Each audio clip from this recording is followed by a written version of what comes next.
It would appear that Wellesley had fixed the date of his advance so late as the 18th, mainly because of the difficulty as to the collection of provisions, which was now looming before him in larger proportions than ever.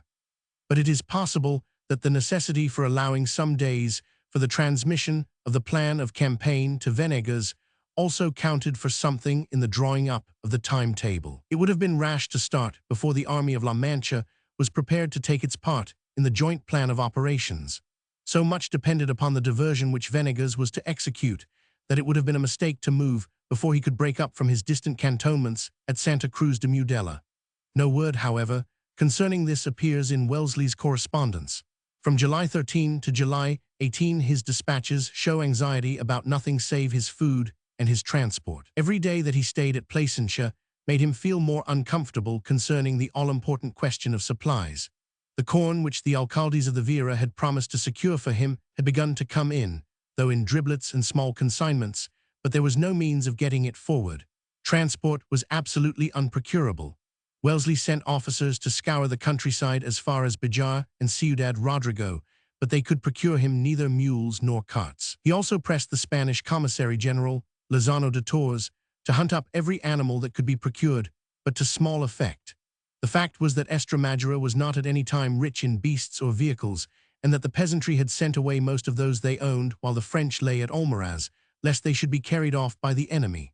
Wellesley, who did not understand the limited resources of this part of Spain, was inclined to believe that the authorities were hostile or even treacherous. The central junta had promised him transport in order to make sure of his starting on the campaign along the Tagus, and when transport failed to appear, he attributed it to ill will rather than to poverty. No doubt he was fully justified in his view that an army operating in a friendly country may rationally expect to draw both food and the means to carry it from the regions through which it is passing. But sometimes the provisions or the transport are not forthcoming merely because the one or the other is not to be found. It is certain that both Estremadura and the valley of the central Tagus were at this moment harried absolutely bare.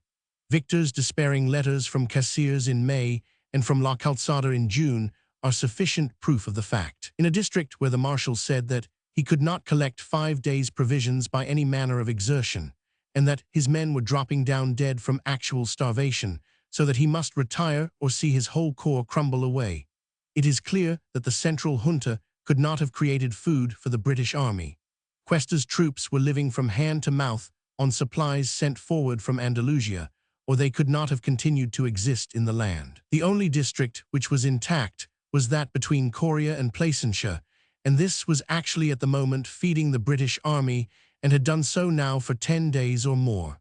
But unfortunately, the Vera could give corn but no draft animals. If Wellesley had known this, he must either have exerted himself to procure more transport before leaving Abrantes, a difficult task, for he had already drained Portugal of carts and mules, or have refused to march till the Spaniards sent him wagon trains from Andalusia. It would have taken months for the junta to collect and send forward such trains.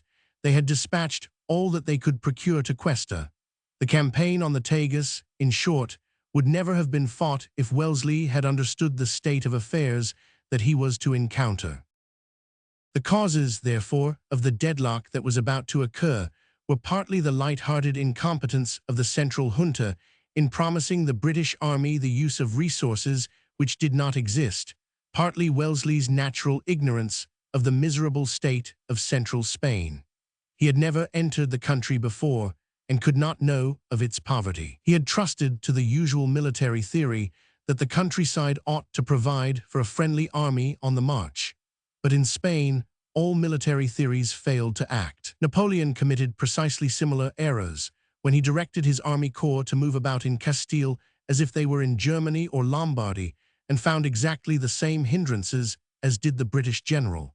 In later years, Wellesley never moved without a heavy train and a vast provision of sumpter beasts and camp followers. In July 1809, he had still to learn the art of conducting a Spanish campaign. Meanwhile, he was beginning to feel most uncomfortable about the question of provisions. His anxiety is shown by his letters to Freer and Beresford. It is impossible, he wrote, to express the inconvenience and risk that we incur from the want of means of conveyance, which I cannot believe the country could not furnish, if there existed any inclination to furnish them. The officers complain, and I believe not without reason, that the country gives unwillingly the supplies of provisions that we have required, and we have not procured a cart or a mule for the service of the army. But to O'Donoghue, the chief of the staff of the Extremaduran army, he wrote in even more drastic terms, employing phrases that were certain to provoke resentment. He had, he said, scoured the whole region as far as Ciudad Rodrigo for transport, and to no effect. If the people of Spain are unable or unwilling to supply what the army requires, I am afraid that they must do without its services. He had been forced to come to a painful decision, and in order to be fair and candid to General Cuesta, he must proceed to inform him that he would execute the plan for falling upon Victor behind the Alberche, but that when this had been done, he would stir no step further, and begin no new operation till he had been supplied with the means of transport which the army requires. After dispatching this ultimatum, whose terms and tone leave something to be desired, for surely Cuesta was the last person to be saddled with the responsibility for the pledges made by his enemies of the Central Junta, Wellesley issued orders for the army to march. He had been joined at Plasencia by the last of the regiments from Lisbon, which reached him in time for Talavera, but had been forced to leave 400 sick behind him, for the army was still in a bad condition as regards health. It was therefore with little over 21,000 men that he began his advance to the Alberche. It was executed with punctual observance of the dates that had been settled at the interview at Almaraz. On July 18, the army crossed the Tiber on a flying bridge built at Bazagana and lay at Mayajadas. On the next night the headquarters were at Centinelo. On the 20th, the British entered Oropsa. Here Cuesta joined them with his whole army, save the 2 battalions lent to Wilson and the 2 others under the Marquis del Reino which had been sent to the Puerto de Baños. Deducting these 2,600 bayonets and his sick, he brought over 6,000 horse and 0 foot to the rendezvous. The junction having taken place on the 21st, the advance to Talavera was to begin next morning. Oropsa lies only 19 miles from that town, and as Victor's cavalry vedettes were in sight, it was clear that contact with the enemy would be established during the course of the day. Accordingly, the Allied armies marched with caution, the Spaniards along the high road, the British following a parallel path on the left, across the slopes of the hills which divide the valley of the Tiber from that of the Tagus. About midday, the Spaniards fell in with the whole of the cavalry division of Latter Maubourg, which Victor had thrown out as a screen in front of Talavera. He had ascertained on the evening of the preceding day that Cuesta was about to move forward, and was anxious to compel him to display his entire force. Above all, he desired to ascertain whether the rumors concerning the presence of British troops in his front were correct. Accordingly, he had left 2 battalions of infantry in the town of Talavera and thrown out the 6 regiments of dragoons in front of it, near the village of Gamonal. The Spaniards were advancing with Albuquerque's cavalry division as an advanced guard. But seeing Latter Maubourg in his front, the Duke refused to attack and sent back for infantry and guns. Cuesta pushed forward the division of Zayas to support him, but even when it arrived the Spaniards made no headway. They continued skirmishing for 4 hours till the British light cavalry began to appear on their left. Though much more numerous than the enemy, wrote an eyewitness, they made no attempt to drive him in, but contented themselves with deploying into several long lines, making a very formidable appearance. We had expected to see them closely and successfully engaged, having heard that they were peculiarly adapted for petty warfare, but we found them utterly incapable of coping with the enemy's tirailleurs, who were driving them almost into a circle. On the appearance, however, of Anson's cavalry upon their flank, the French went hastily to the rear, skirted the suburbs of Talavera, and rode off along the great Madrid chaussee to the east, followed by the British light dragoons. As they passed the town, 2 small columns of infantry came out of it and followed in their rear. Albuquerque sent one of his regiments against them, but could not get his men to charge home. On 3 separate occasions they came on, but after receiving the fire of the French, pulled up and fell into confusion. The impression made by the Spanish cavalry on the numerous British observers was very bad. No men could have more carefully avoided coming to close quarters than did the Spaniards this day, wrote one eyewitness. They showed a total lack not only of discipline, but of resolution, observes another. After crossing the plain to the north of Talavera, the French, both cavalry and infantry, forded the Albuch and halted on the further bank. On arriving at the line of underwood, which masks the river, the pursuers found the whole of Victor's corps in position. The thickets on the further side were swarming with tirailleurs, and 2 batteries opened on Anson's brigade as it drew near to the water, and sent balls whizzing among Wellesley's staff when he pushed forward to reconnoiter the position. It was soon seen that Victor had selected very favorable fighting ground. Indeed, he had been staying at Talavera long enough to enable him to get a perfect knowledge of the military features of the neighborhood. The First Corps was drawn up on a range of heights, about 800 yards behind the Albuch, with its left resting on the impassable Tagus and its right on a wooded hill, behind which the smaller river makes a sharp turn to the east so as to cover that flank. The position was formidable, but rather too long for the 22,000 men who formed the French army. Having learnt from the people of Talavera that the enemy had received no reinforcements up to that morning from Madrid or any other quarter, Wellesley was anxious to close with them at once. The afternoon was too far spent for any attempt to force the passage on the 22nd, but on the next day, July 23, the British general hoped to fight. The Albuch was crossed by a wooden bridge which the enemy had not destroyed, and was fordable in many places. There seemed to be no reason why the lines behind it might not be forced by a resolute attack delivered with numbers which were as 2 to 1 to those of the French. Accordingly, Wellesley left the 3rd Division and Anson's light horse in front of the right wing of Victor's position, and encamped the rest of his army some miles to the rear, in the plain between Talavera and the Albuch. In the same way, Albuquerque and Zayas halted for the night opposite the bridge on the French left, while the main body of the Spaniards occupied the town in their rear. In the evening hours, Wellesley endeavored to urge upon Cuesta the necessity for delivering an attack at dawn. He undertook to force the northern fords and to turn the enemy's right if his colleague would attack the southern fords and the bridge. The Captain General received the suggestion with dry civility and asked for time to think it over. After a conference with his subordinates, he at last sent word at midnight that he would accept the proposed plan of operations. At 3 o'clock, therefore, on the morning of the 23rd, Wellesley brought down Sherbrooke's and Mackenzie's divisions to the ground opposite the fords and waited for the arrival of the Spanish columns on his right. They did not appear, and after long waiting, the British general rode to seek his colleague. He found him opposite the bridge of the Albuch, seated on the cushions taken out of his carriage, for he had driven to the outposts in a coach drawn by 9 mules, the picture of mental and physical inability. The old man murmured that the enemy's position had not been sufficiently reconnoitered, that it would take time to get his army drawn out opposite the points which it was to attack, that he was not sure of the fords, that the bridge over which his right-hand column would have to advance looked too weak to bear artillery, and many other things to the same effect, finally urging that the forcing of the Albuch must be put off to the next day. As he had not got his troops into battle order, it was clear that the morning would be wasted, but Wellesley tried to bargain for an attack in the afternoon. The Captain General asked for more time and would listen to no arguments in favor of fighting on that day. After a heated discussion, Wellesley had to yield. He could not venture to assail the French with his own army alone and without any assistance from the Spaniards. Accordingly, it was agreed that the advance should not be made till the dawn of the 24th. In the afternoon, the pickets sent back information that Victor seemed to be on the move, and that his line was growing thin. Cuesta was then persuaded to go forward to the outposts. He was hoisted on to his horse by 2 grenadiers, while an aide-de-camp stood on the other side to conduct his right leg over the croup and place it in the stirrup.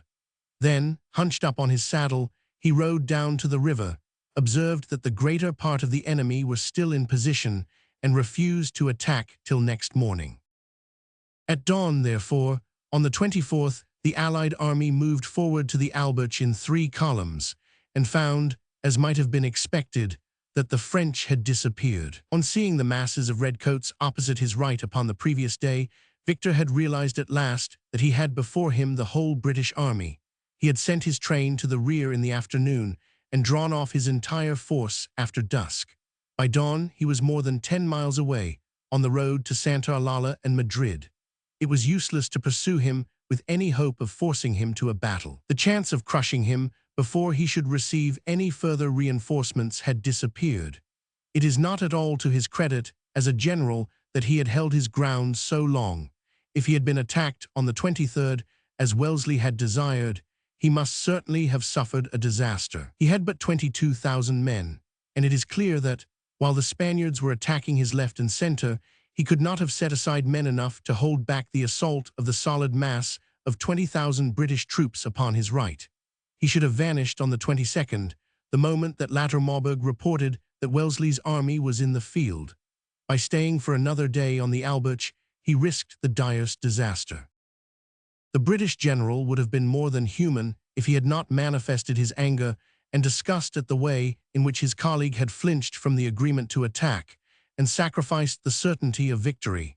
He showed his resentment by acting up to the terms of his letter written from Placentia 5 days before, i.e., by announcing to Cuesta that, having carried out his pledge to drive the French from behind the Alberch, he should now refuse to move forward, unless he were furnished with transport sufficient to make it certain that the army could reach Madrid without any privations. He was able to state with perfect truth that he had already been forced to place his troops on half rations that very morning. To the 10,000 men of Sherbrooke's and Mackenzie's divisions and of Anson's light cavalry, he had only been able to issue 5,000 rations of bread. Nothing, of course, could be found at Talavera, where the French had been quartered for many days. Victor had only been maintaining his troops by the aid of biscuits sent down from Madrid, and by seizing and thrashing for himself the small amount of corn which had been sown in the neighborhood that spring. Wellesley was wrong in supposing that the First Corps had been supporting itself with ease from the countryside. He was equally at fault when he asserted that the Spanish army has plenty to eat. Cuesta was at this moment complaining to the junta that he was short of provisions, and that the food which he had brought forward from the Guadiana was almost exhausted. Meanwhile, every exertion was being made to collect flour and transport from the rear. Wellesley wrote to O'Donoghue that he had at last hopes of securing some wagons from the Placentia district within 3 days, and that, in the meantime, he might get something to eat. He had some days before sent orders back even so far as Abrantes to order up 200 Portuguese carts which had been collected there, and the central junta had informed him that a train for his use had already started from Andalusia. But there was no very early prospect of relieving the present distress. Cuesta was, as might have been expected, as angry with Wellesley for refusing to move forward from Talavera, as Wellesley was with Cuesta for missing the great opportunity of July 23. When informed that the British army was not about to advance any further, he announced that he for his part should go on, that Victor was in full flight, and that he would pursue him to Madrid. In that case, dryly observed Wellesley, Cuesta will get himself into a scrape, but any movement by me to his assistance is quite out of the question. If the enemy discover that we are not with him, he will be beaten or must return. The enemy will make this discovery today if he should risk any attempt upon their rearguard at Santa Eulalia. In reply to the Captain General's declaration that he should press Victor hard, his colleague only warned him that he would be wiser to secure the course of the Tagus and open communication with Venegas, while the measures should be taken to supply the British army with means of transport. The Spaniard would not listen to any such advice, and hurried forward. Though he had been for many weeks refusing to fight the First Corps when it lay in Estremadura, he was now determined to risk a second Medellin. Apparently, he was obsessed by the idea that Victor was in full retreat from Madrid and would not make a serious stand. Underlying his sudden energy, there was also some idea that he would disconcert his masters of the central junta by recovering the capital. He had discovered, it would seem, that the junta had sent secret orders to Venegas, directing him to take charge of the city on its reconquest and giving him authority to nominate the civil and military officers for its administration. If the army of Estremadura seized Madrid, while the army of La Mancha was still lingering on the way thither, all these plans would be frustrated. Accordingly, Cuesta pushed on very boldly on the afternoon of the 24th, dividing his army into 2 columns, of which one marched on Santa Eulalia by the high road to the capital, while the other moved by Sevilla and Torrijos on the side road to Toledo. He was uncertain whether Victor had retired by one or by both of these routes. If all his corps had taken the former path, the natural deduction was that he was thinking only of Madrid. If the Toledo road had also been used, there was reason for concluding that the Marshal must be intending to join Sebastiani and the Fourth Corps, who might be looked for in that direction. Late in the day, the Spanish general ascertained that the main body of Victor's army had taken the latter route. He proceeded to follow it, placing his headquarters that night at Torrijos, only 15 miles from Toledo. Next morning, he learnt to his surprise and dismay that he had in front of him not only the First Corps, but also Sebastiani and the King's reserves from Madrid. For just at this moment, the whole French force in New Castile had been successfully concentrated, and nearly 50,000 men were gathered in front of the 33,000 troops of the army of Estremadura. Venegas's diversion had utterly failed to draw off the Fourth Corps to the east. The king had come down in haste from Madrid, and thus the whole plan of campaign which the Allied generals had drawn up had been foiled, partly by the sloth of Venegas, partly by Cuesta's inexplicable and perverse refusal to fight on July 23 upon the line of the Alberche.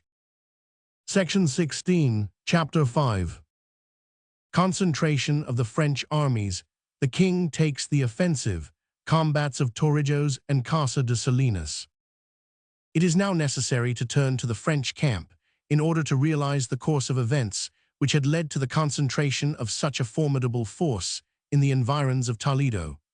Down to the 22nd of July, Joseph and his advisor Jourdan had remained in complete ignorance of the advance of Wellesley upon Placentia, and seemed to have been perfectly free from any apprehension that Madrid was in danger. Since their return from their fruitless pursuit of the army of La Mancha, they had been spending most of their energy in a controversy with Soult.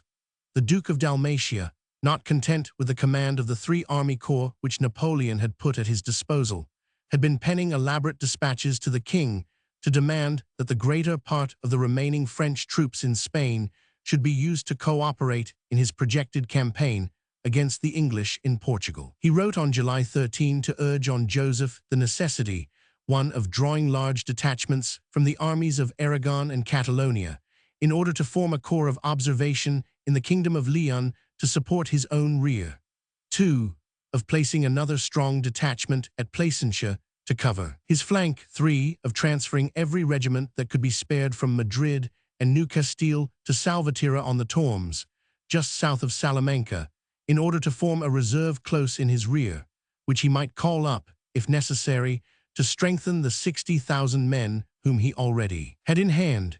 He also demanded that Joseph should send him at once 200,000 francs to spend on the fortification of Zamora, Toro, and other places on the Douro, as also 500,000 francs more for the present expenses of the 2nd, 5th, and Corps. If this were granted him, together with 2 million rations of flour and a battering train of at least 48 heavy guns for the sieges of Ciudad Rodrigo and Olmedo, he thought that he should be in a position to deliver a serious attack on northern Portugal, and ultimately to drive the British army into the sea.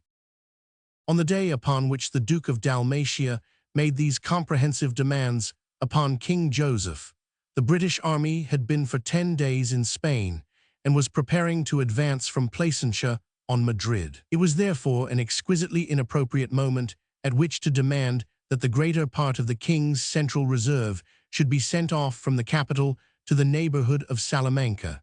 There were other parts of Soult's lists of requisitions which were equally impracticable. It is clear that Suchet could not have spared a man from Aragon, and that St. Cyr, with the siege of Gerona on his hands, would have found it absolutely impossible to make large detachments from Catalonia. Even if he and Suchet had been able to send off troops to Leon, they would have taken months to reach the Galician frontier. The demand for 700,000 francs in hard cash was also most unpalatable. King Joseph was at this moment in the direst straits for money.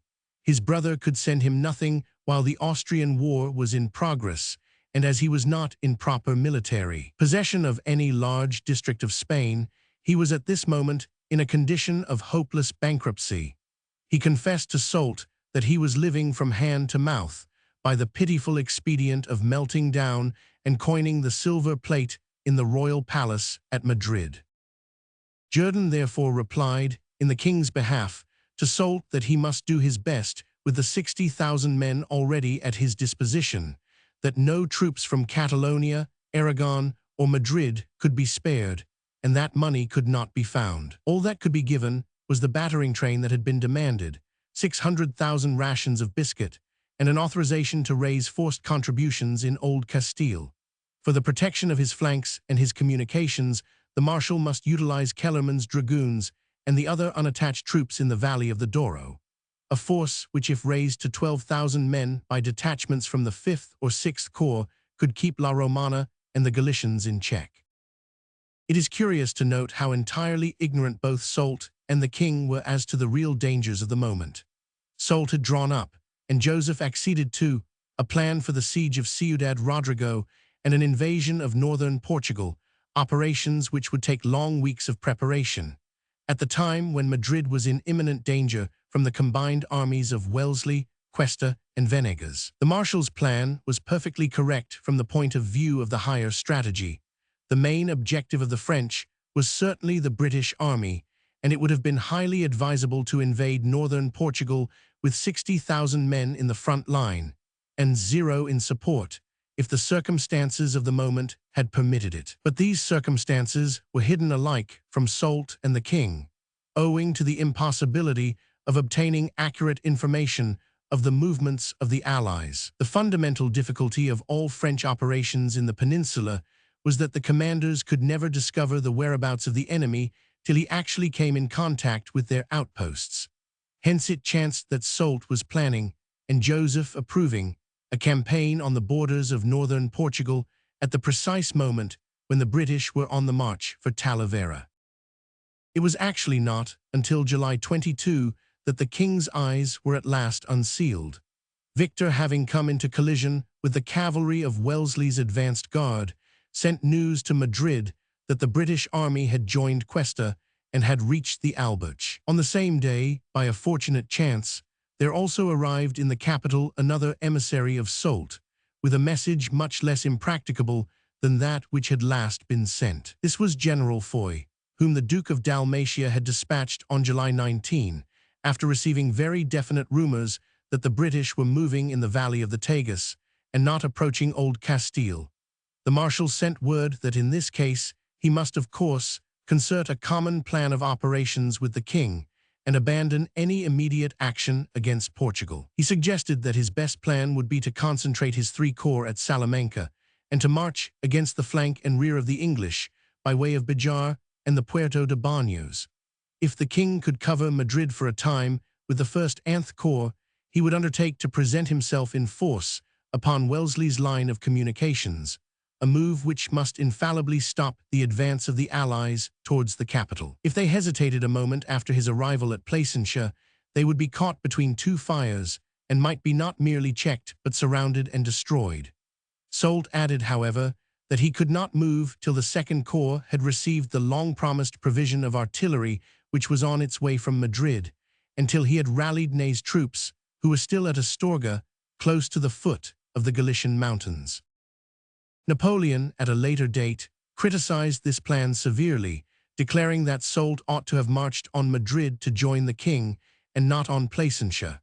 He grounded his objections to the scheme on the strategical principle that combined operations on external lines should be avoided. The march of Marshal Soult, he wrote, was both dangerous and useless. Dangerous because the other army might be beaten, as happened at Talavera, before he could succor it, so that the safety of all my armies in Spain was compromised.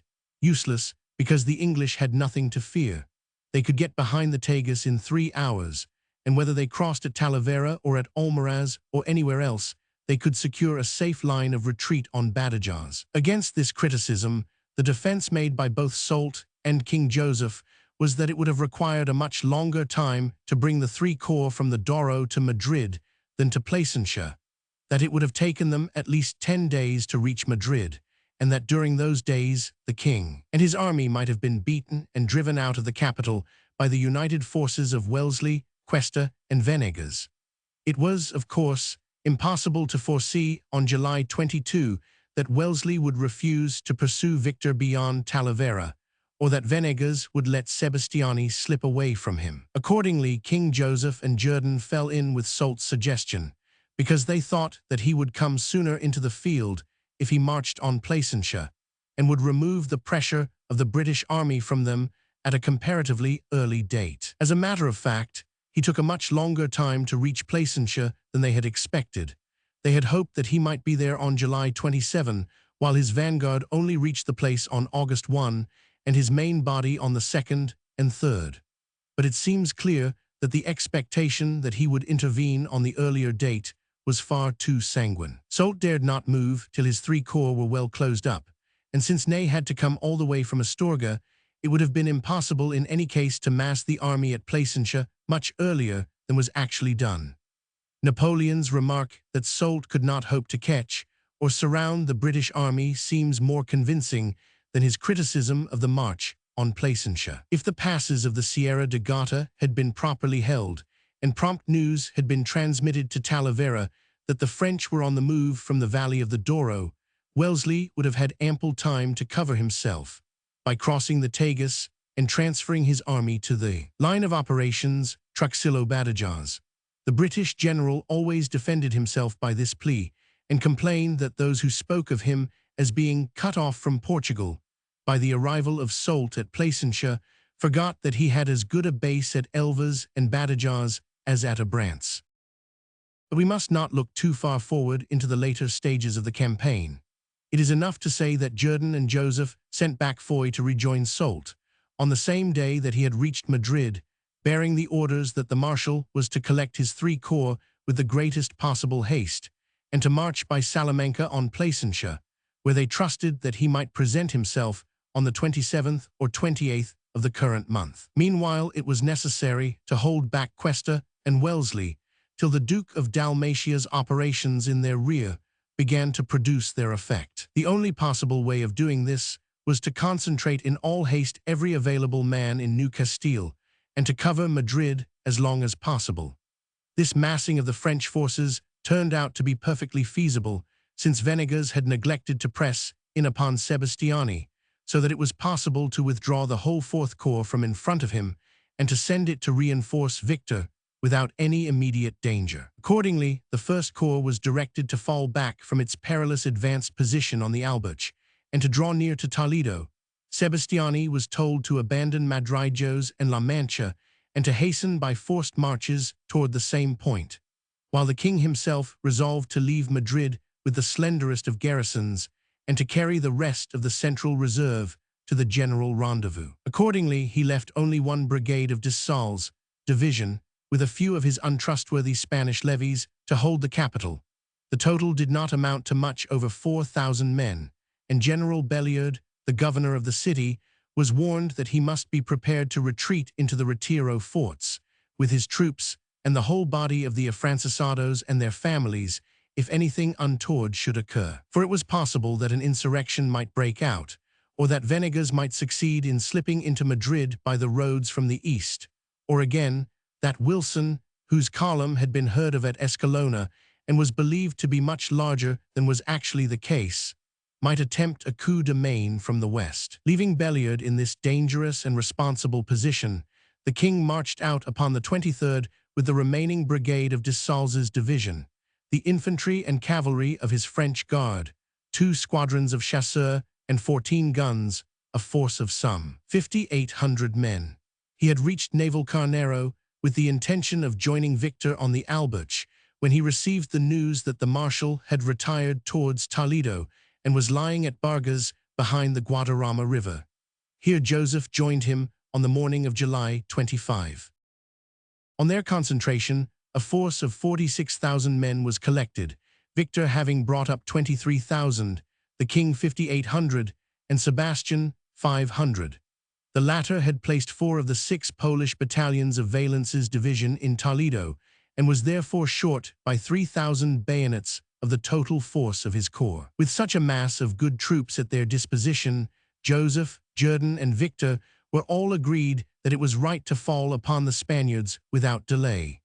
They were astonished to find that the British army was not in their front, but only Cuesta's troops. They had expected to see the whole Allied host before them, and were overjoyed to discover that the Extremadureans alone had pushed forward to Torrijos and Santa Eulalia.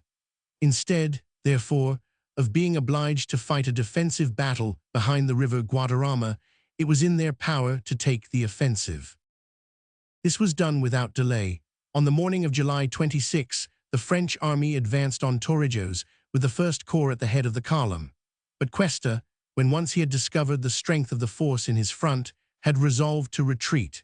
Victor found opposed to him only the division of Zayas and 2 cavalry regiments, which had been told off to cover the withdrawal of the Extremaduran army. The marshals sent out against this rearguard the chasseurs of Merlin and the dragoons of Latter Maubourg, who drove in the Spanish horse, almost exterminating the unfortunate regiment of Villaviciosa, which, in retiring, chanced to blunder against the high stone walls of some enclosures from which exit was difficult. Zayas then went to the rear and retired towards the cavalry division of Albuquerque, which Cuesta hastily sent to his assistance. The French cavalry took some time to reform for a second attack, and their infantry was still far off. The Spanish rearguard, therefore, covered by Albuquerque's horse, had time enough to fall back on the main body, which was already in full retreat. Their cavalry then followed, and being not very strenuously pursued by Merlin and Latter Maubourg, got off in safety. The whole army, marching at the best of its speed and in considerable disorder, finally reached the Alberche without being caught up by the enemy. Cuesta found the British divisions of Sherbrooke and Mackenzie guarding the river.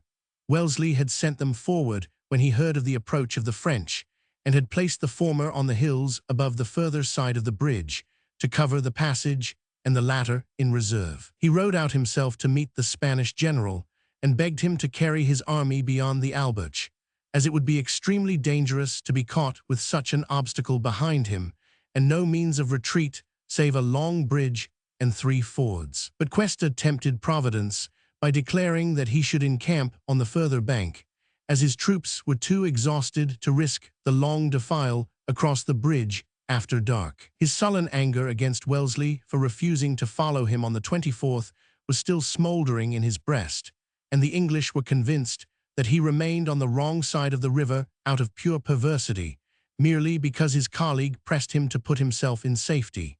He consented, however, to retreat next morning to the position which Wellesley had selected in front of Talavera. The French made no appearance that night, though they might well have done so, and the Spanish army, bivouacking confusedly in the narrow slip of flat ground between the heights and the Alberche, enjoyed undisturbed rest during the hours of darkness. It is impossible not to marvel at the slackness with which Victor conducted the pursuit. He had 12 regiments of splendid cavalry to the front, and could undoubtedly have pressed the Extremadureans hard if he had chosen to do so. Cuesta's retreating columns were in such a state of confusion and disorder that a vigorous assault on their rear might have caused a general debandade. But after driving in Zayas in the early morning, Victor moved very slowly, and did not even attempt to roll up Albuquerque's cavalry rearguard, though he could have assailed it with very superior numbers. When taxed with sloth by Marshal Jourdan, he merely defended himself by saying that the horses were tired, and that the infantry was still too far to the rear to make it right for him to begin a combat which might develop into a general engagement. But it is hard to see that he would have risked anything by pressing in upon Albuquerque, for if Cuesta had halted his whole army in order to support his rearguard, there was nothing to prevent the French cavalry from drawing off and refusing to close till the main body of the First Corps should come up. Thanks to Victor's slackness, the Spaniards secured an unmolested retreat across the Alberche on the following morning. It is said that Cuesta, in sheer perversity and reluctance to listen to any advice proffered him by Wellesley, delayed for some hours before he would retreat, and that when at last he yielded to the pressing solicitations of his colleague, he remarked to his staff that he had made the Englishman go down on his knees before consenting. All through the morning hours of the 27th, the army of Estremadura was pouring across the bridge and the fords, not in the best order. They had almost all passed, when about noon the French cavalry began to appear in their front. When the enemy at last began to press forward in strength, Wellesley directed Sherbrooke's and Mackenzie's divisions to prepare to evacuate their positions on the eastern bank, which they did as soon as the last of the Spaniards had got into safety. The 1st Division passed at the bridge, the 3rd at the fords near the village of Cazilgas. Then Sherbrooke marched by the high road towards Talavera, while Mackenzie, who had been told off as the rearguard, remained with Anson's light horse near the ruined Casa de Salinas, a mile to the west of the Albuch. It may seem strange that Wellesley made no attempt to dispute the passage of the river, but the ground was hopelessly indefensible. The left bank, Victor's old position of July 22, completely commands the right, the one being high, the other both low and entirely destitute of artillery positions. Moreover, a great part of the terrain was thickly strewn with woods and olive plantations, which made it impossible to obtain any general view of the countryside. They would have given splendid cover for an army advancing to storm the heights on the French bank, but were anything but an advantage to an army on the defensive. For unable to hold the actual river bank because of the commanding hills on the further side, such an army would have been forced to form its line some way from the water, and the tangled cover down by the brink of the stream would have given the enemy every facility for pushing troops across, and for pressing them into the midst of the defender's position without exposing them to his fire. Wellington had examined the line of the Albuch upon the 24th and 25th, and had pronounced it absolutely untenable. No position could be worse, he wrote to O'Donoghue, but he had discovered one of a very different kind a little to the rear, and had already settled the way in which it was to be occupied. It presented so many advantages that even Cuesta had consented to accept it as a good fighting ground, and the Estremadura's army was at this very moment occupied in arraying itself along that part of the line which had been allotted to it. Sherbrooke's division was retiring across the plain to fall into the section which Wellesley had chosen for it, and Hill's and Campbell's troops were moving to their designated ground. Only Mackenzie and the light cavalry had yet to be established in their post. In the act of withdrawing, this division became involved in an unfortunate combat, which bid fair for a moment to develop into a disaster. Its 2 brigades had been halted close to the ruined house called the Casa de Salinas, in ground covered partly with underwood and partly with olive groves. The cavalry had been withdrawn to the rear, as it was impossible to use it for vedettes in such a locality. The infantry was supposed to have a chain of pickets thrown out in its front, but it would appear that they must have been badly placed. As one eyewitness confesses, "We were by no means such good soldiers in those days as succeeding campaigns made us, and sufficient precautions had not been taken to ascertain what was passing in the wood, and between it and the ford below Cazilgas. French cavalry alone had hitherto been seen, and from cavalry Mackenzie's troops were certainly safe in the tangled ground where they were now lying.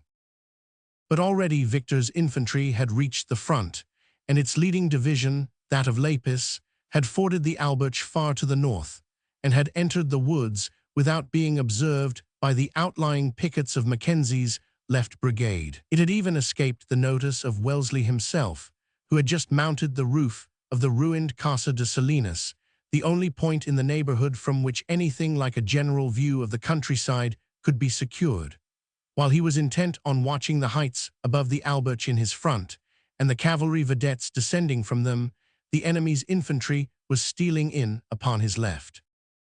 Lapis had promptly discovered the line of British outposts and had succeeded in drawing out his division in battle order before it was observed. He had deployed 1 regiment, the 16th Leger, as a front line, while the rest of his 12 battalions were coming on in support. While therefore Wellesley was still unconscious that the enemy was close upon him, a brisk fire of musketry broke out upon his left front.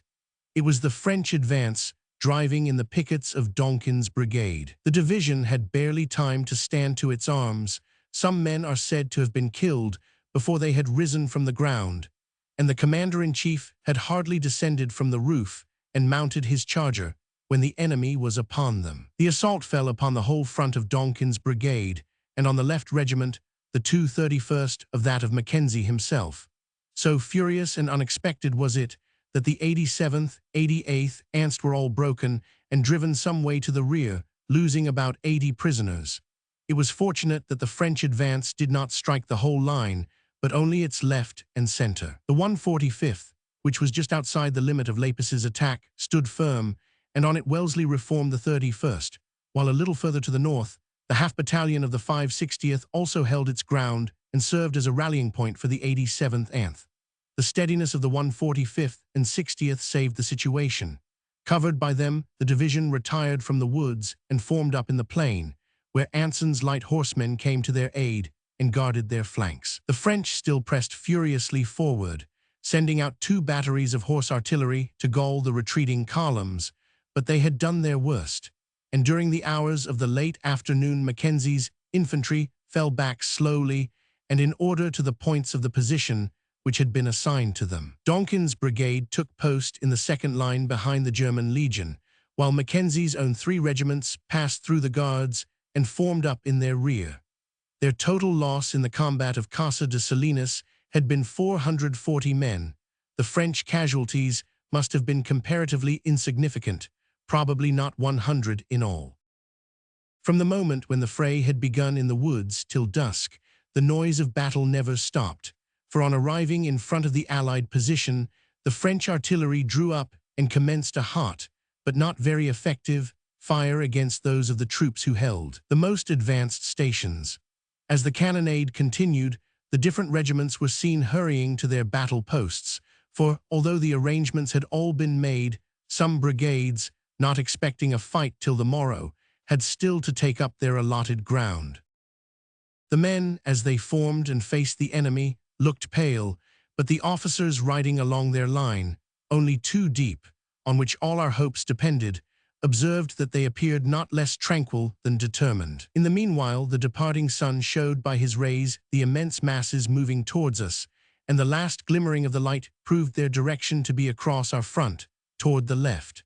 The darkness, only broken in upon by the bursting shells and the flashes of the French guns, closed quickly upon us, and it was the opinion of many that the enemy would rest till the morning. Such, however, was not to be the case. There was to be hard fighting in front of Talavera before the hour of midnight had arrived. Section 16, Chapter 6. The Battle of Talavera, the Preliminary Combats. July 27-28. The position which Wellesley had selected as offering far better ground for a defensive battle than any which could be found on the banks of the Alberch, extends for nearly 3 miles to the north of the town of Talavera. It was not a very obvious line to take up, since only at its northern end does it present any well-marked features. 2/3 of the position lie in the plain and are only marked out by the stony bed of the Portugna, a brook almost dried up in the summer, which runs from north to south and falls into the Tagus at Talavera. In the northern part of its course, this stream flows at the bottom of a well-marked ravine, but as it descends towards the town, its bed grows broad and shallow and ceases to be of any tactical or topographical importance. Indeed, in this part of the field, the fighting line of the Allies lay across it, and their extreme right wing was posted upon its further bank. The town of Talavera, a place of 10,000 souls, which had been a flourishing industrial center in the 16th century, but had long sunk into decay, lies in a compact situation on the north bank of the Tagus. It possesses a dilapidated bridge of 45 arches, the only passage across the river between Arzobispo and Toledo. Its site is perfectly flat, save for a low knoll crowned by the chapel of Nuestra Señora del Prado, just outside the eastern, or Madrid, gate, and overlooking the Alameda, public promenade, and the neighboring gardens. The place had no suburbs, but was surrounded by a broad belt of olive groves and enclosures, which extend for a full mile to the north and east, and hide the houses and walls from the traveler approaching from either of those directions. When the Allies entered Talavera, they found it deserted by most of its inhabitants, who had fled up into the villages of the Sierra de Toledo during the French occupation. Many, however, descended to reoccupy their homes when the enemy departed. Victor's men had plundered most of the houses and turned many of the churches into barracks or stables. Hence, the town presented a picture of abject desolation. For a mile and a half beyond the northern wall of Talavera, the ground covered by gardens and olive groves is perfectly flat. It then commences to rise and swells up into a long hill, the Cerro de Medellin. This height runs from east to west, so that its front, and not the full length of its side, overhangs the Portña ravine.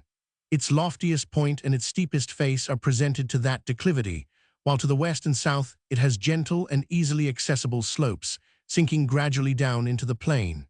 This hill, the most commanding ground in the neighborhood of Talavera, had been chosen by Wellesley as the position of his left wing. It formed, including its lower slopes, about one-third of the line which he had determined to occupy, the rest of the front lying in the low ground among the olives and gardens. North of the Cerro de Medellin is a narrow lateral valley, only half a mile broad, separating this hill from the main chain of the Sierra de Segurilla, the mountains which form the watershed between the basin of the Tagus and that of the Taita. The British general had intended at first that his position should extend no further north than the hill, but in the course of the action he was compelled to lengthen his front, and to post troops both in the valley and on the mountain spurs beyond it. By the agreement made with Cuesta at the conference near the bridge of the Alberche on the evening of the 26th, it was settled that the Spanish army should hold the town of Talavera and the wooded and enclosed ground for a mile beyond it. The British had their right among the olive groves, but their center and left on the open slopes of the Cerro de Medellin. This order of battle was the only one which it was possible to adopt. Wellesley had already discovered that the army of Estremadura could not maneuver and would be much safer behind walls and enclosures than in the open, and Cuesta had gladly accepted the proposal that he should occupy this part of the position. Having only a little more than a mile of front to defend, he was able to provide a double and triple line with his 32,000 men. His vanguard Ant's division, under Zayas, occupied the eastern outskirts of the town, with a battery placed upon the knoll crowned by the chapel of Nuestra Señora del Prado. A brigade of cavalry, 4 regiments, was deployed in the open ground of the Prado, close to the bank of the Tagus. The second division, that of Iglesias, held Talavera, whose ancient walls, though imperfect in many places, were still quite defensible. The third Anth divisions, Manglano and Portego, were ranged in a double line among the gardens and enclosures to the north of the town, as far as a low hillock called the Pajar de Vergara, where they touched Wellesley's left. Behind them were the rest of Cuesta's cavalry, 10 regiments, and the 5th Division, Basicourt, forming the reserves. The Spanish position was immensely strong. The front was completely screened by groves and enclosures occupied by skirmishers. The first line was drawn up along the slightly sunken road leading from Talavera to the north, which provided the men with an excellent parapet and good cover. The second line was equally well placed behind the Portña rivulet, which was bordered by trees along its whole front. The only good artillery position was that outside the Madrid gate, in front of Zayas' division, but 3 other batteries were planted in the least defective emplacements that could be found in the front line. The rest of the Spanish guns were in reserve, in line with Basicourt and the cavalry. The northern half of the position had its strong points, but also its defects. For the first half-mile beyond the Spanish left, it was still covered by groves and gardens, and had on its right front the little eminence of the Pajar de Vergara. On this knoll a redoubt had been commenced, but no more had been done than to level a space, 80 yards long and 20 feet broad, on its summit, and to throw up the excavated earth in front, thus forming a bank 3 or 4 feet high. In this work, indifferently well protected, lay Lawson's battery of 3-pounders, the lightest guns of Wellesley's artillery. Beside and behind them were the 5 battalions of the 4th Division, Campbell's brigade in the front line, Chemis's in the second, to the rear of the Portña. On the left of the 4th Division, the enclosed ground ended, and cover ceased. Here, forming the British centre, were drawn up the 8 battalions of Sherbrooke's division in a single line. The Guards' brigade, under Henry Campbell, was in perfectly flat level ground, without shade or cover. Next to them, where there is a gentle ascent towards the foot of the Cerro de Medellin, were Cameron's 2 battalions, while the 2 weak brigades of the King's German Legion, under Langworth and Lowe, continued the front on to the actual hill, with the Portenia now flowing in a well-marked ravine at their feet. The whole of this part of the British line was bare rolling ground covered with long dry grass and scattered shrubs of thyme. There was no cover, and before the Guards and Cameron's brigades the front was not defined by any strong natural feature. On the other hand, the terrain on the opposite side of the Portenia was equally bare and gave no advantage to an enemy about to attack. It was otherwise in the portion of the front where the 4 German battalions of Langworth and Lowe were placed. They had a steep ravine in front of them, but on the opposite side, as a compensating disadvantage, the rolling upland swells into a hill called the Cerro de Cascagel, which, though much less lofty than the Cerro de Medellin, yet afforded good artillery positions from which the English slopes could be battered. Behind Sherbrooke's troops, as the second line of his centre, Wellesley had drawn up his 3rd Division and all his cavalry. Cotton's light dragoons were in the rear of Kemmy's brigade of the 4th Division. Mackenzie's 3 battalions supported the Guards. Then came Anson's light and Fane's heavy cavalry, massed on the rising slope in the rear of Cameron. Lastly, Donkin's brigade, which had suffered so severely in the combat of Casa de Salinas, lay high up the hill, directly in the rear of Lowe's brigade of the King's German Legion. It only remains to speak of the British left, on the highest part of the Cerro de Medellin. This section of the front was entrusted to Hill's division, which was already encamped upon its reverse slope. Here lay the strongest point of the position, for the hill is steep and well covered in its front by the Portenia, which now flows in a deep stony ravine. But it was also the part of the British fighting ground which was most likely to be assailed, since a quick-eyed enemy could not help noting that it was the key of the whole, that if the upper levels of the Cerro de Medellin were lost, the rest of the Allied line could not possibly be maintained.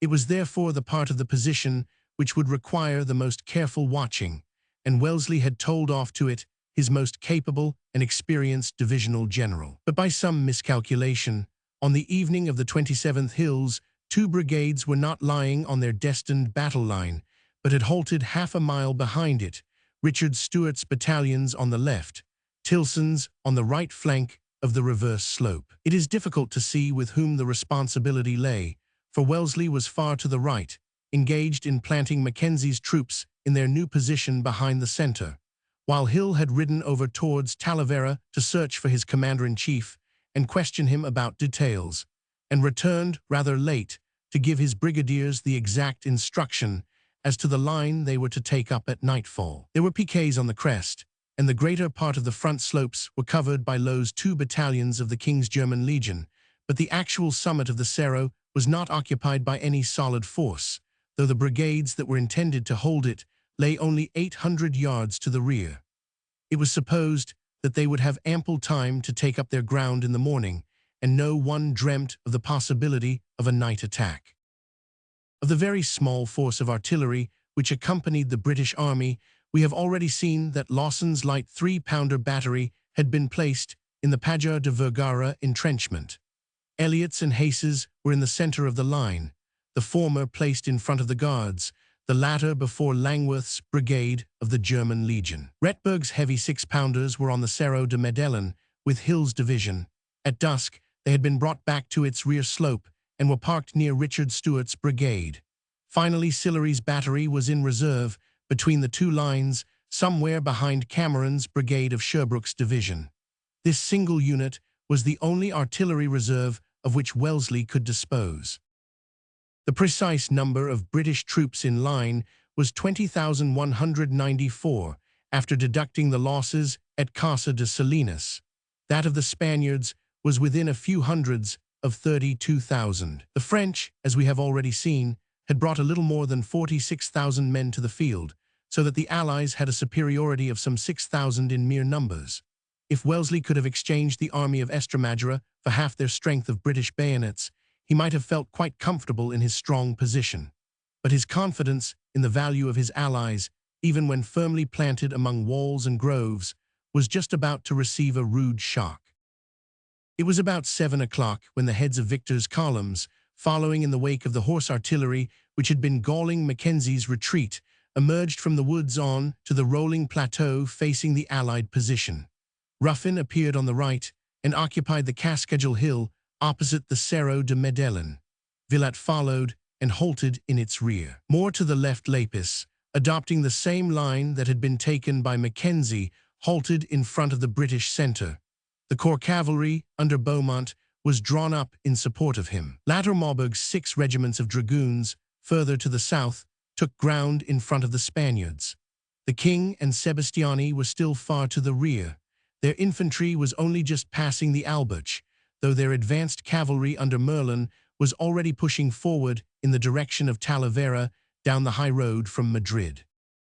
If Napoleon, or any other general who knew how to make himself obeyed, had been present with the French army, there would have been no fighting on the evening of July 27. But King Joseph counted for little in the eyes of his nominal subordinates, and hence it came to pass that the impetuous victor took upon himself the responsibility of attacking the Allies when only half the king's army had come upon the field. With no more object, as it would seem, than that of harassing the enemy, he sent to the front the batteries belonging to Ruffin, Lapis, and later Maubeuge to join in the cannonade which his horse artillery had already begun.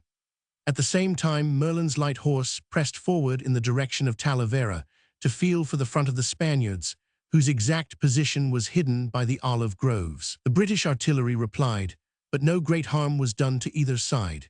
Yet in the Spanish part of the line, a dreadful disaster was on the point of occurring. When the artillery fire began, and the French light horse was seen advancing, the Estremadura troops between Talavera and the Pajar de Vergara delivered a tremendous salvo of infantry fire along the whole line, though the enemy was too far off to take any damage. But immediately after, 4 battalions of Portego's division, which formed part of the left of Cuesta's line and touched Campbell's right, suddenly shouted treason, broke, and went off to the rear in complete disorder.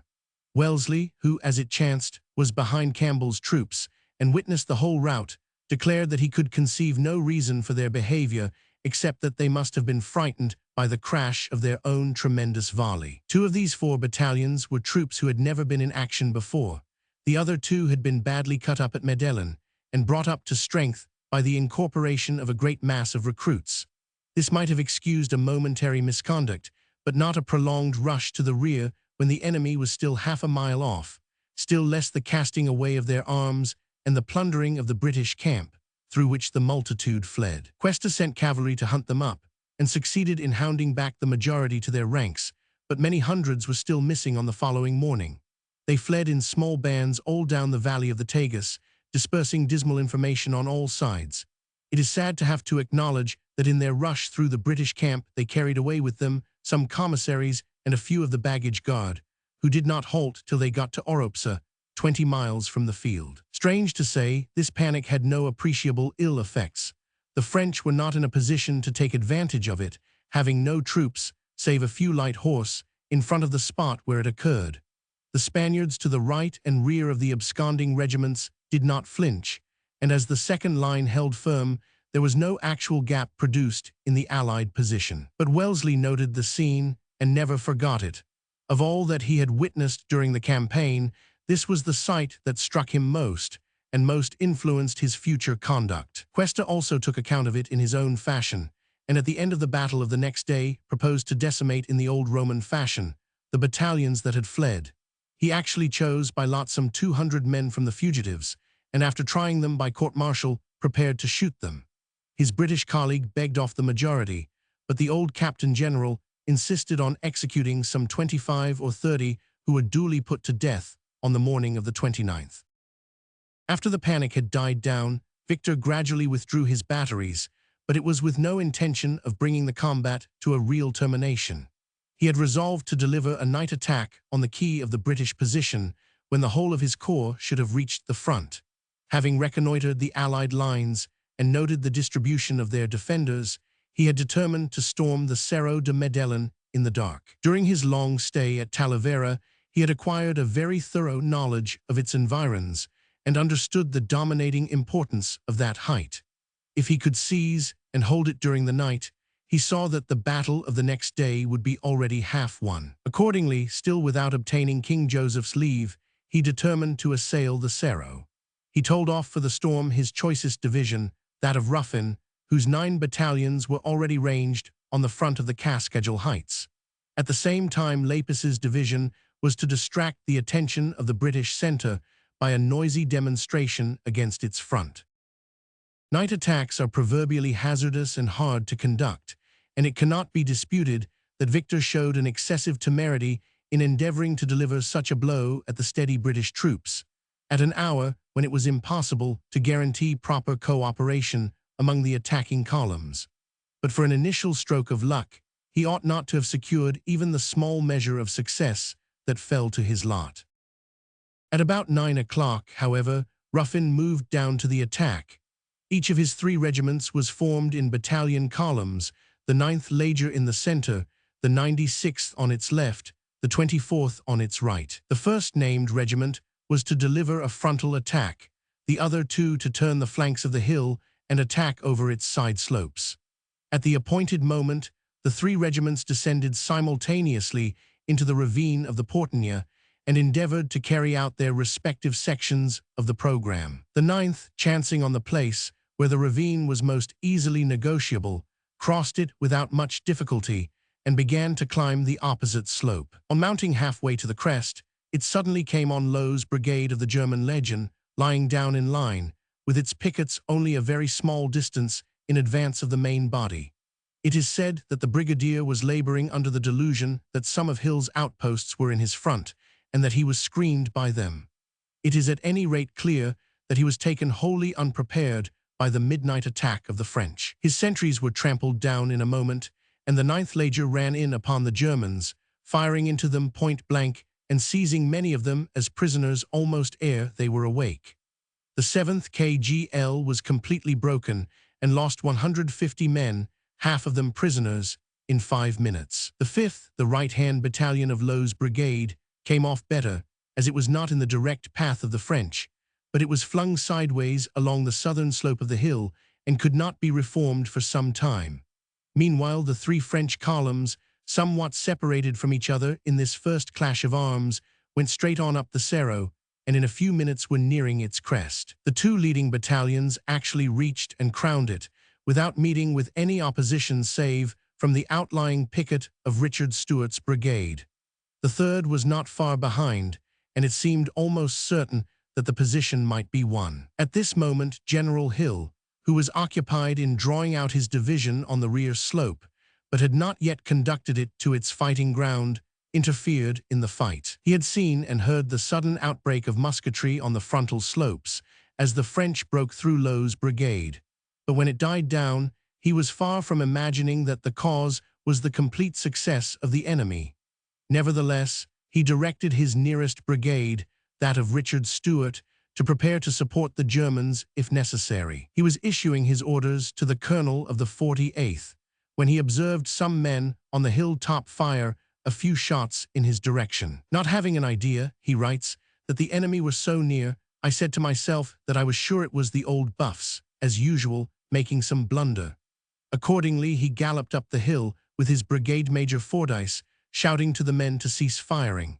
He rode right in among the French before he realized his mistake, and a Voltigeur seized him by the arm and bade him surrender. Hill spurred his horse, which sprang forward and got clear of the Frenchman, who lost his hold but immediately raised his musket and fired at 3 paces distance, missing the general but hitting his charger.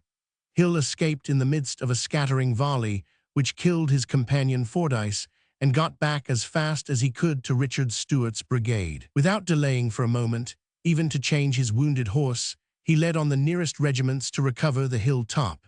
So great was the confusion, owing to the sudden attack in the dark, that Stuart's men moved forward, not in their proper order, but with the 1st Battalion of detachments on the right, the 29th in the center, and the 148 on the left. This arrangement brought the first-named unit first into touch with the enemy. The detachments came into immediate collision with the leading battalions of the French, who were now somewhat in disorder, and trying to reform on the ground they had won. The 2 forces opened a furious fire upon each other, and both came to a standstill.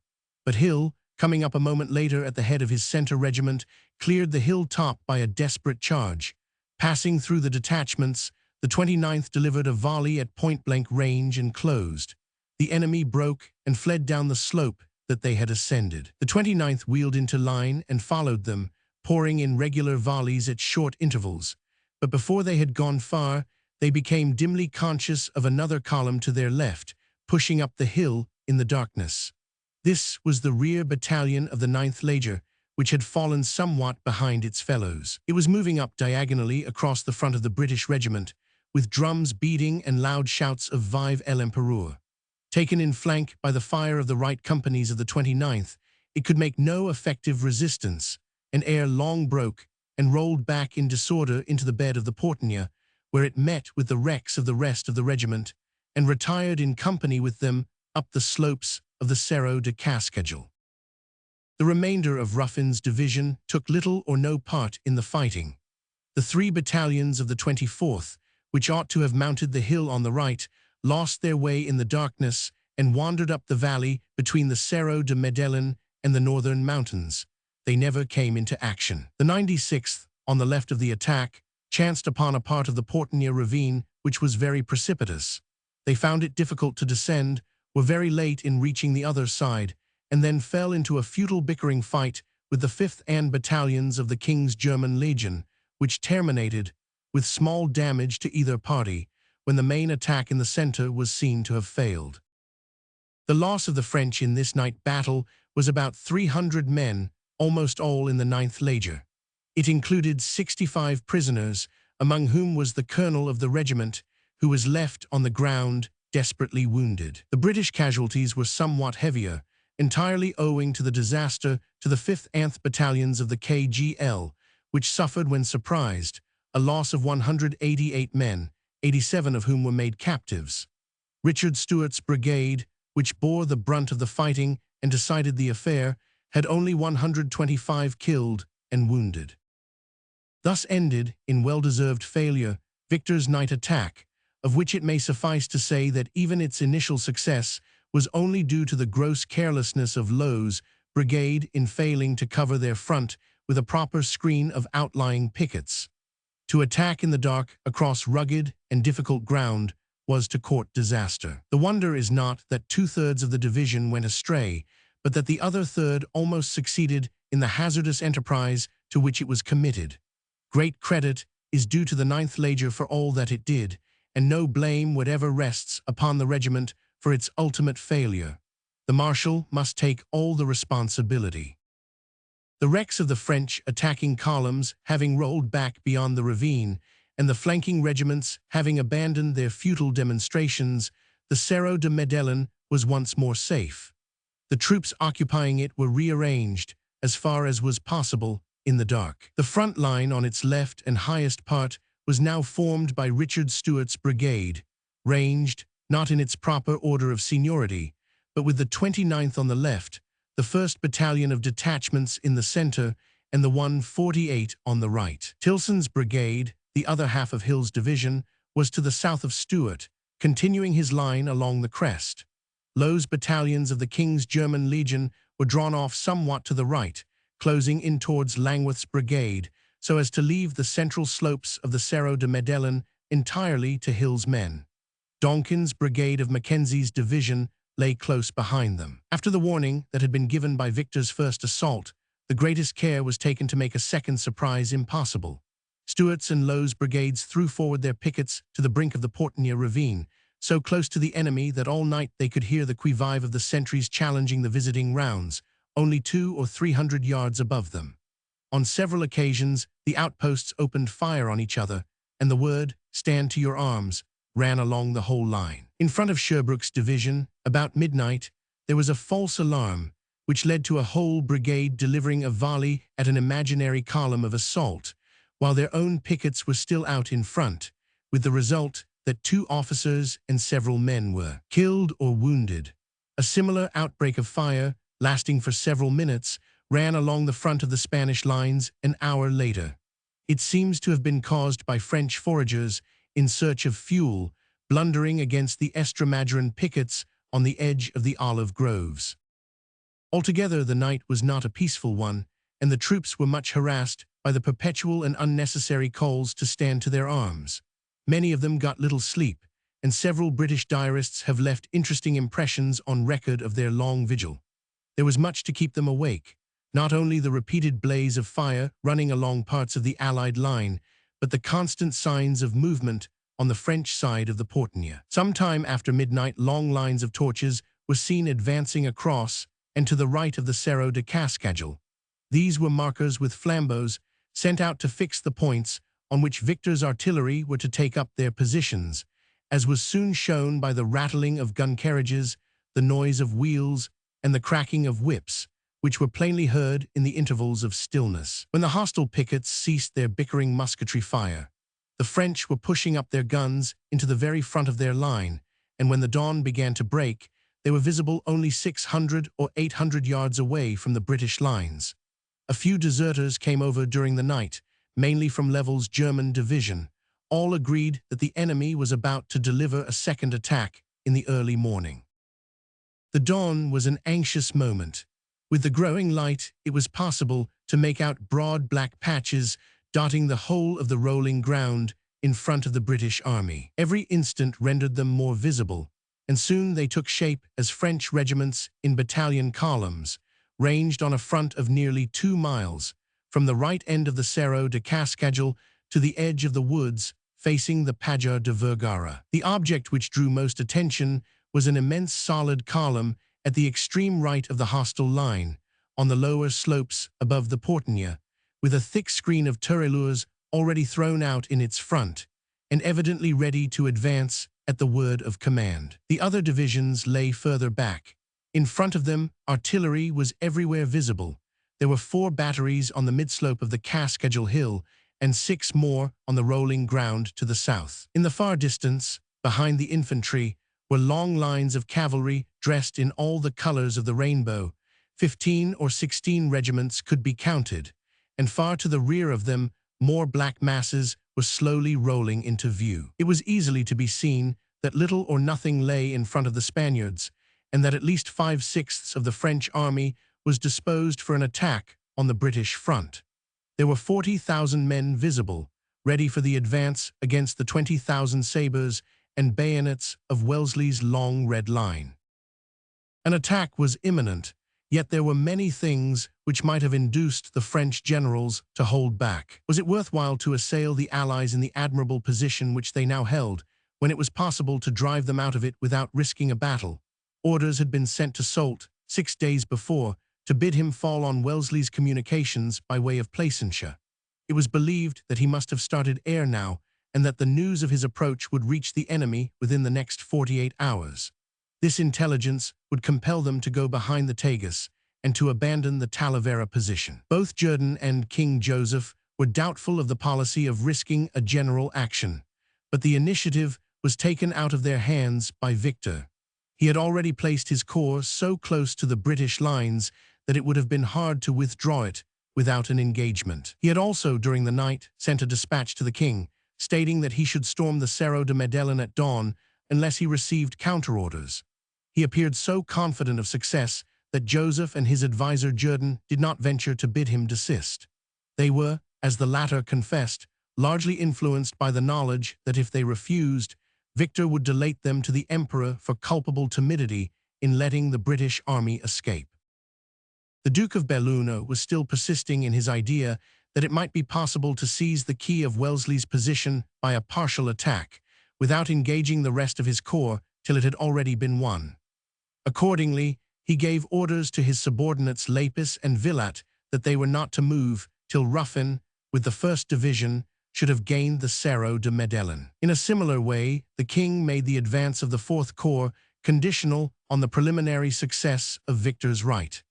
This seems to have been bad policy, as it left Wellesley free to devote the whole of his attention to the point where the first attack was to be delivered. It was clear that the threatening column on the lower slopes of the Cerro de Cascajal would start the game. Victor had drawn up his troops in the following order.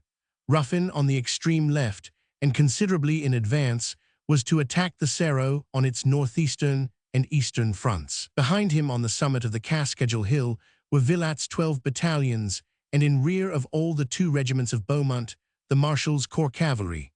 To Villat's left, but on lower ground opposite Sherbrooke's line lay Lapis's division, with Lattermarberg's 6 regiments of dragoons in support. This completed the array of the First Corps. On their left stood Sebastiani and his Fourth Corps, facing the Guards, Campbell, and the northernmost battalions of the Spanish army, opposite the Pajar de Vergara. Sebastiani's French division was on his right, his German division on his left, while the stray Polish brigade, the only part of Valence's division that was on the field, supported the Germans. In second line was Merlin's light horse, while Mulhaud's 6 regiments of dragoons lay out on the extreme left, observing the town of Talavera. King Joseph and his reserve, the Guards and the brigade of Dessalles, were far to the rear, just outside the woods round the Casa de Salinas. At about 5 in the morning, the watchers on the Cerro de Medellin saw the smoke of a gun curl up into the air from the central battery in front of Vilat's division.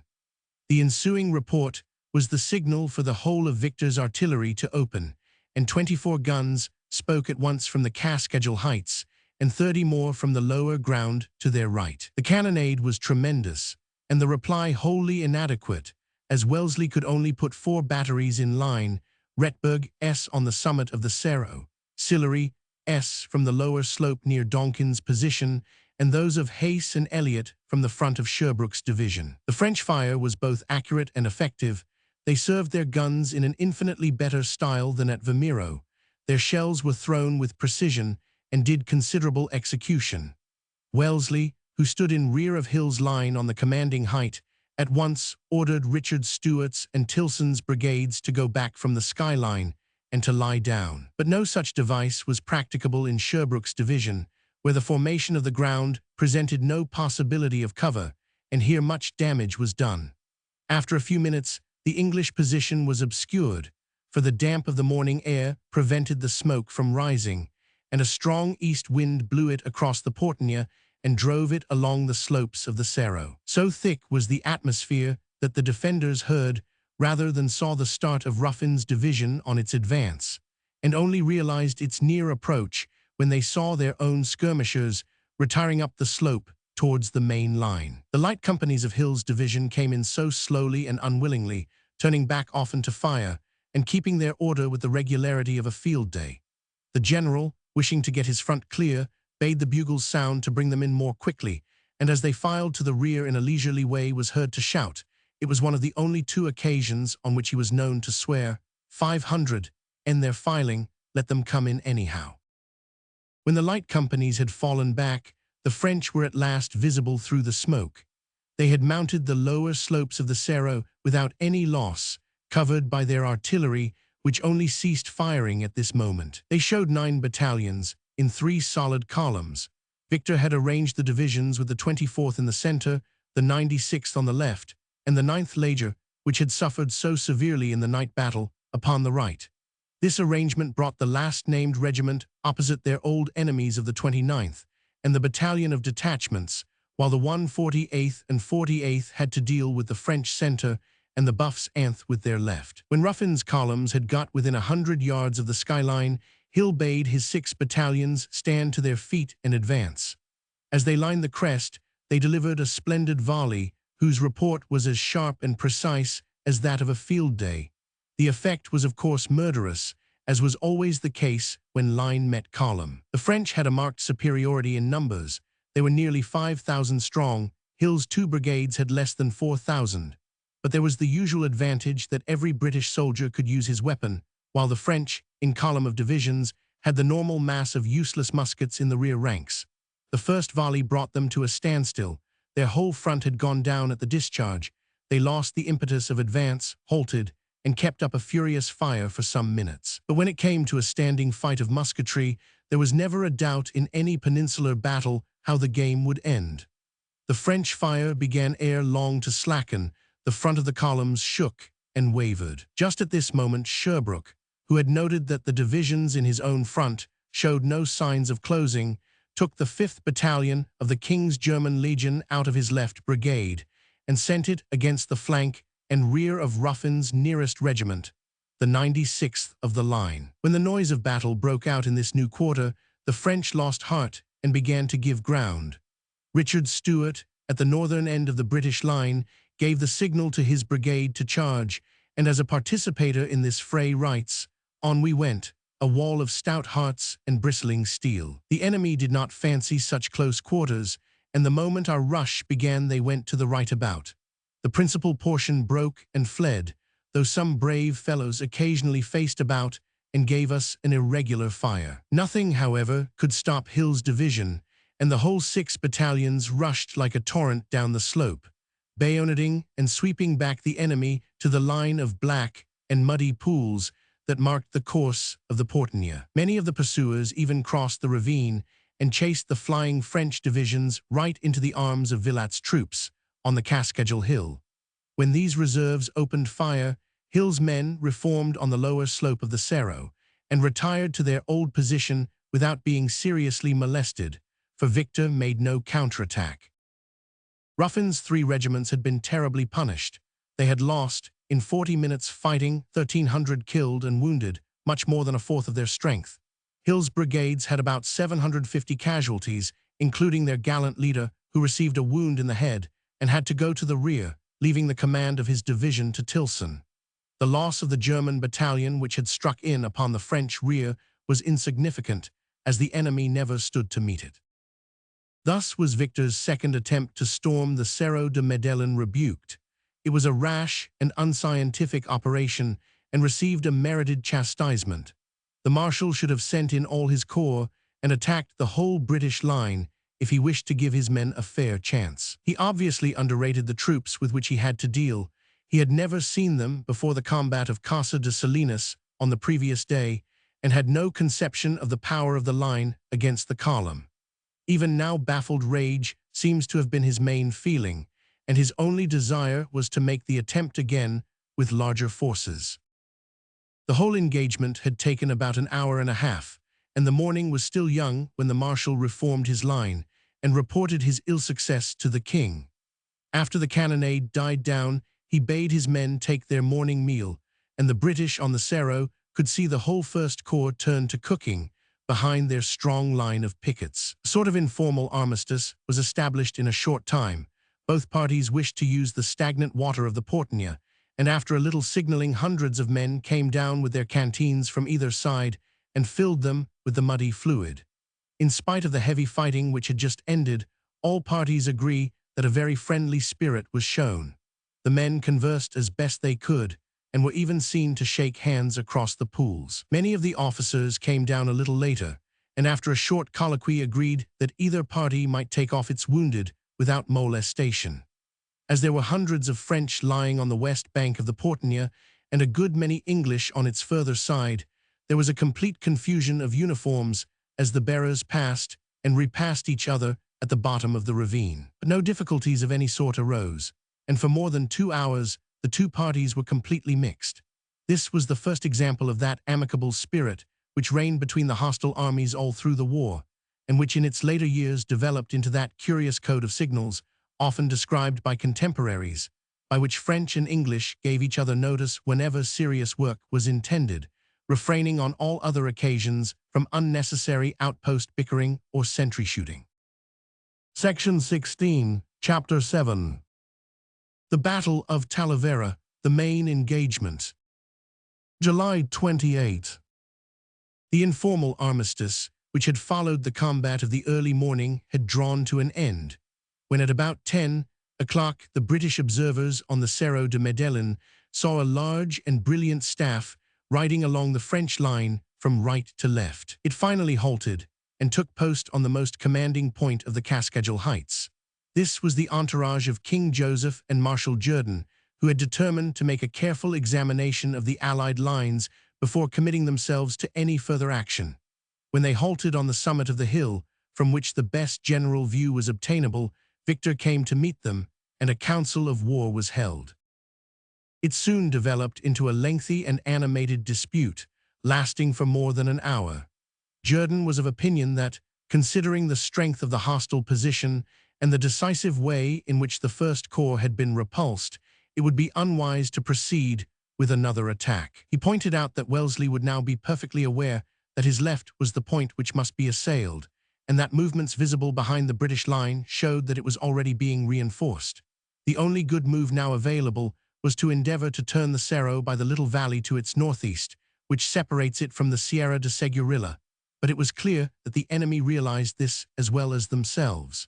A considerable body of cavalry was already appearing at its southern end. If the Duke of Belluno, instead of delivering 2 frontal assaults, had been prudent enough to push men down this valley under cover of the darkness, so as to have a lateral attack ready at dawn, something might have been done.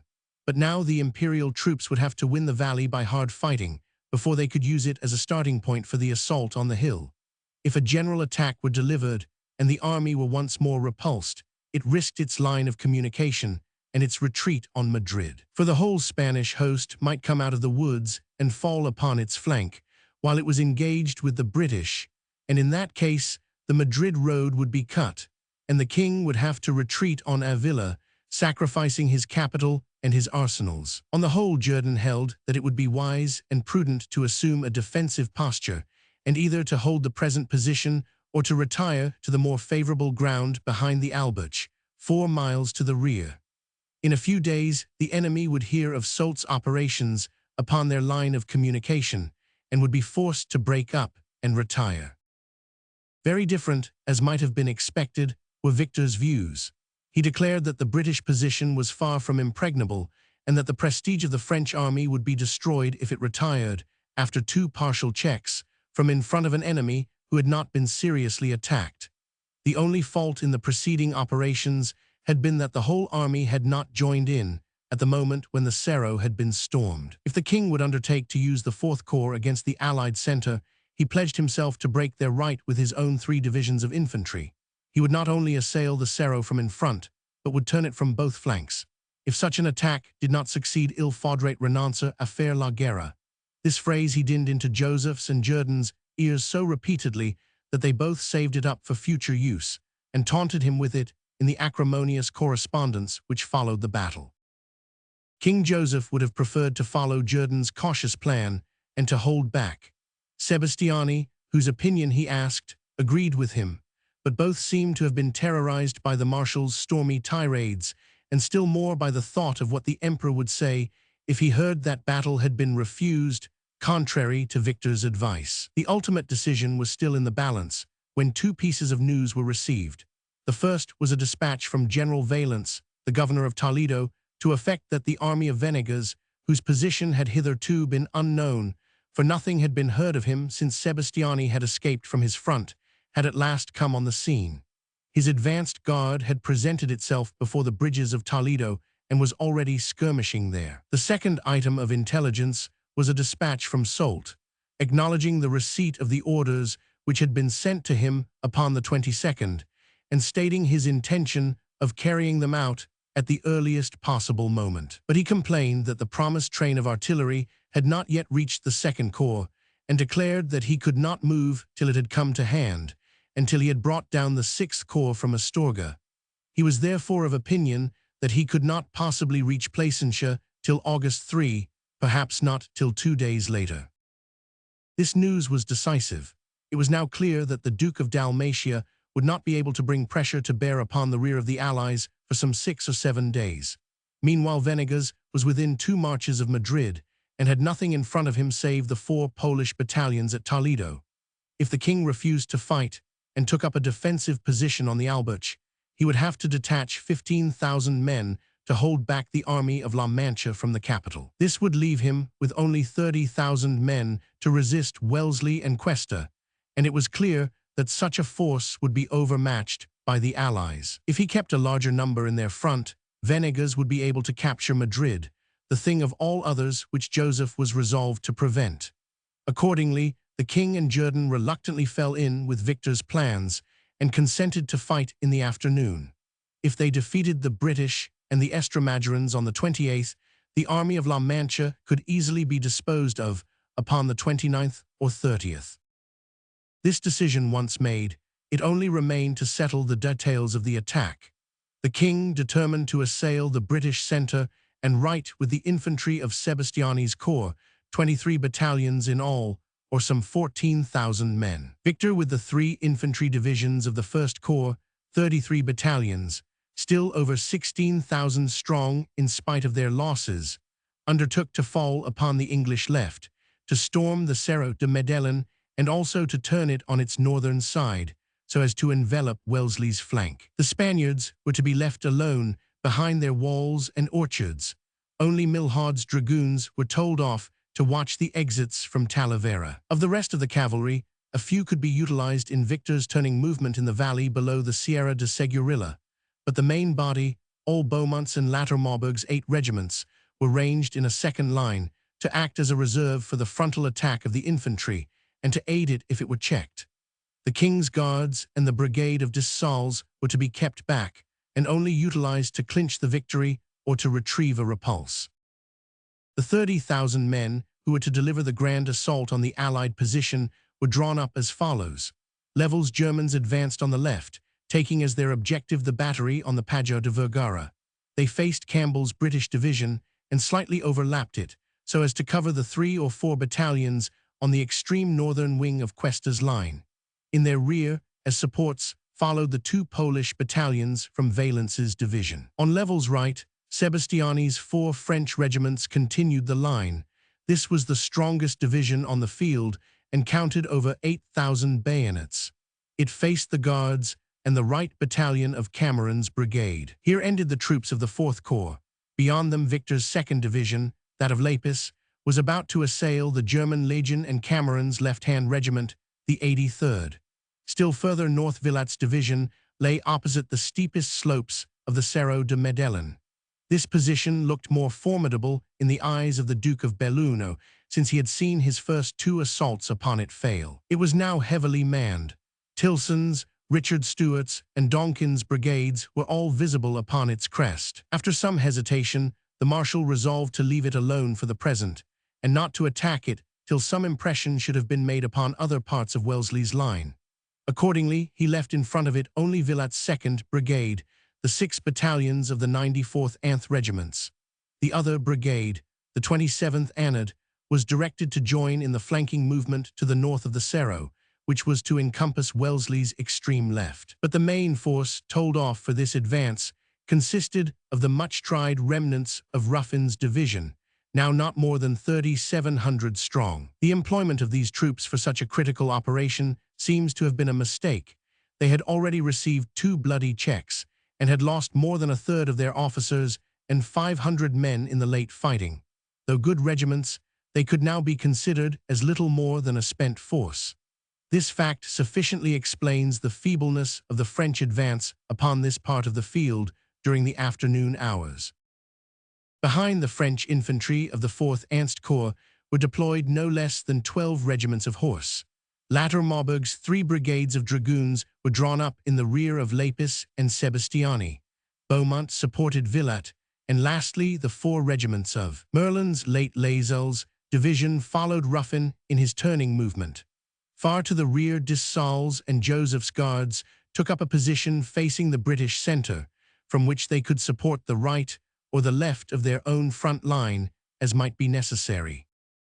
The drawing up of this line of battle took time, and while the French were shifting their positions and establishing their new front, Wellesley had ample leisure to provide against the oncoming storm. He had established himself upon the crest of the Cerro, and from thence could overlook every movement of the enemy.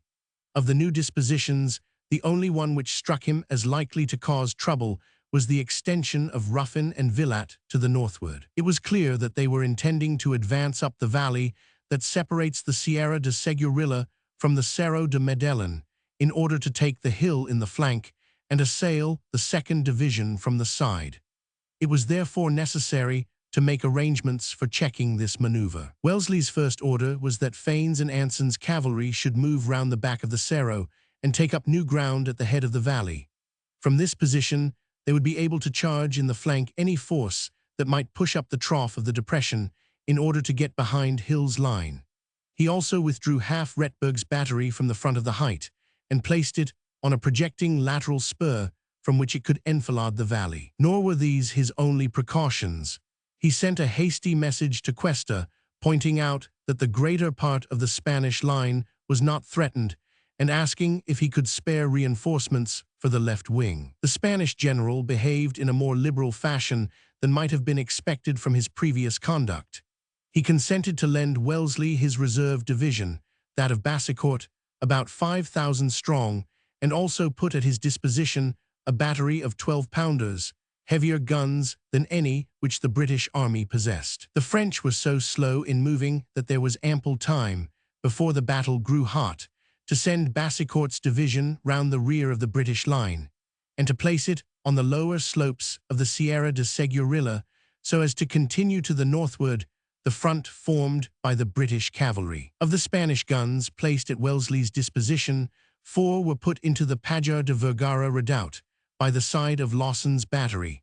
The other 2 accompanied Bassecourt's infantry, and were placed on the northern spur of the Cerro de Medellin, near Retberg's 6-pounders. Somewhat later, the Duke of Albuquerque brought round the whole of his cavalry division, 6 regiments, and a horse artillery battery to the same quarter, and drew them up in 2 lines to the rear of Anson's and Fane's brigades.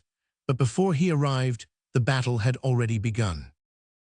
When the whole of the French infantry was ready, at about 2 o'clock in the afternoon, the king gave orders for the artillery to open, and 80 guns of the 1st Anth Corps began to play upon the British line. In some places, the troops were only some 600 yards from the enemy's batteries, and the loss in many regiments was very appreciable before a single musket had been fired. Only 30 British and 6 Spanish pieces could reply. They were overwhelmed from the first by the superior number of the French guns. It was therefore with joy that Wellesley's infantry saw that the artillery engagement was not to last for long. All along the hostile line, the battalion columns of Ruffin, Lapis, Sebastiani, and Level were moving up to the attack, and when they reached the front and threw out their screen of tirailleurs, the guns grew silent. Only from the Cerro de Cascajal, where Villat was hanging back in obedience to Victor's orders, did the cannonade against Hill's brigades continue. The first troops to come into collision with the Allies were Level's Germans, upon the extreme left of the French line. This, it is said, was contrary to the king's orders. He had intended to hold this division somewhat back, as it was in danger of being outflanked by the Spaniards if it made a premature advance. But Level had a tangled terrain of vines and olive groves in his front. When once he had entered it, he lost sight of the troops on his right, and fearing to be late on account of the obstacles in his front, committed the opposite fault. He came rushing in upon Campbell's outpost line half an hour before the other divisions had closed with the British centre, the time being then 2:30 in the afternoon. The 9 battalions of the German division were arrayed in a single line of battalion columns, with a thick screen of tirailleurs in their front, but their order had been so much broken up by the walls and thickets that the 4,500 bayonets appeared to the British like one confused mass of skirmishers. They came on fast and furiously, chasing the pickets of the 7th Anad before them, till they emerged into the comparatively open ground in front of the Pajar de Vergara. Here the defense was standing ready for them. Campbell had brought up 1 battalion of his rear brigade into his front line, so that the 40th, as well as the 53rd Anth, were facing the attack. On his right lay the redoubt with its 10 guns. Further to the south, the 2 left-hand units of the French division were opposed to troops of Cuesta's army. Hence it came that while the Nassau and Dutch regiments faced the British infantry, the Baden regiment was in front of the guns, while the Hessians and the Frankfurt battalion had to do with the Spaniards. When the Germans surged out from among the olive groves into the comparatively open ground in front of the Pajar de Vergara, the musketry opened along both lines at a distance of about 200 yards, the assailants delivering a rolling fire, while the defenders of the position answered with regular battalion volleys. Several times Level's men advanced a few score paces, and the distance between the 2 divisions was growing gradually less. But the attacking force was evidently suffering more than the Allies. In the center especially, where the 10 guns of the redoubt were firing canister into the disordered mass, the casualties of the Baden battalions were terrible. They could not bear up against the blasts of mitraille, and after their colonel, von Porbeck, had fallen, they broke and began to recoil. Seeing part of the enemy's line falling into disorder, General Campbell ordered his front line to charge. Then Colonel Myers of the 7th, seizing the king's color of his regiment, ran out in front of the line and calling, "Come on, Fusiliers," led the advance. His own battalion, the 40th and the 53rd, at once closed with the Nassau and Dutch regiments, who shrank back into the thickets and melted away from the front.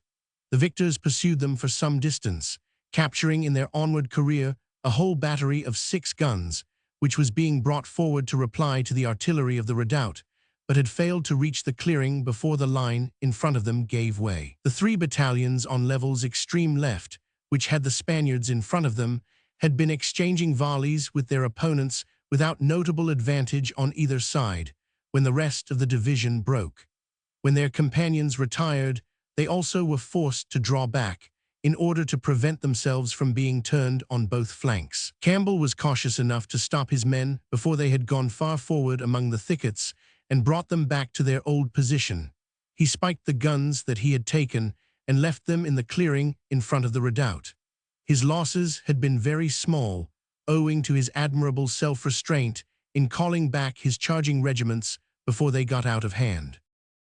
Level therefore was able to rally his division at leisure upon the 2 Polish battalions which formed its supports. He had lost in the 3/4 of an hour, during which he was engaged, some 600 or 700 men.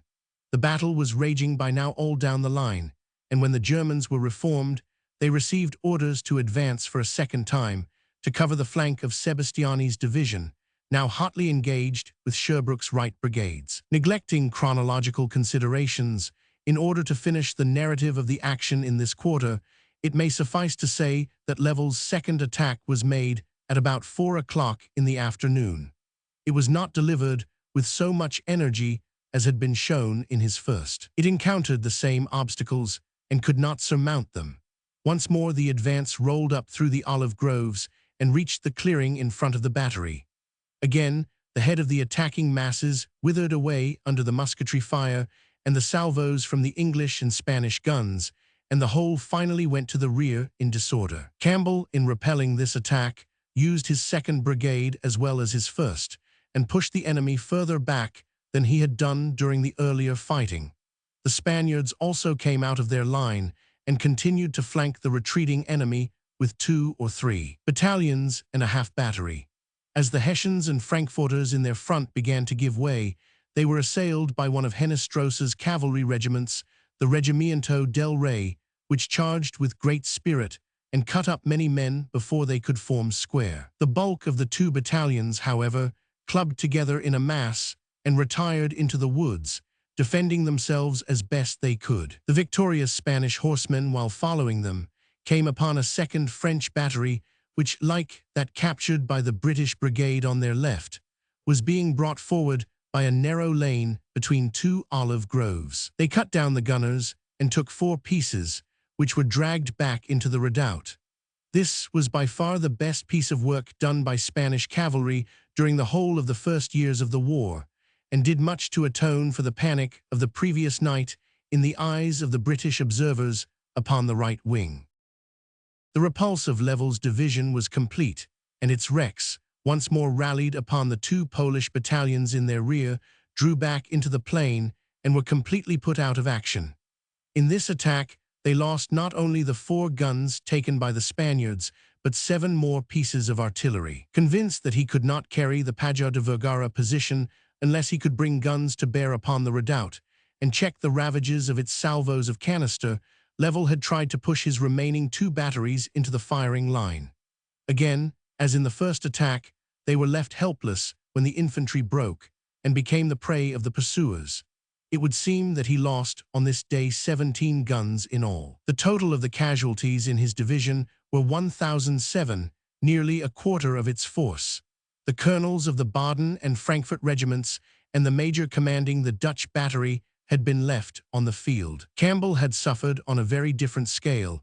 He had only lost 236 men, and it is improbable that the Spaniards on his right had more than 150 or 180 casualties, since they only fought with 1 wing of the attacking force. Wellesley, not without reason, gave the highest praise in his dispatch to Campbell for the admirable and cautious defense which he had made.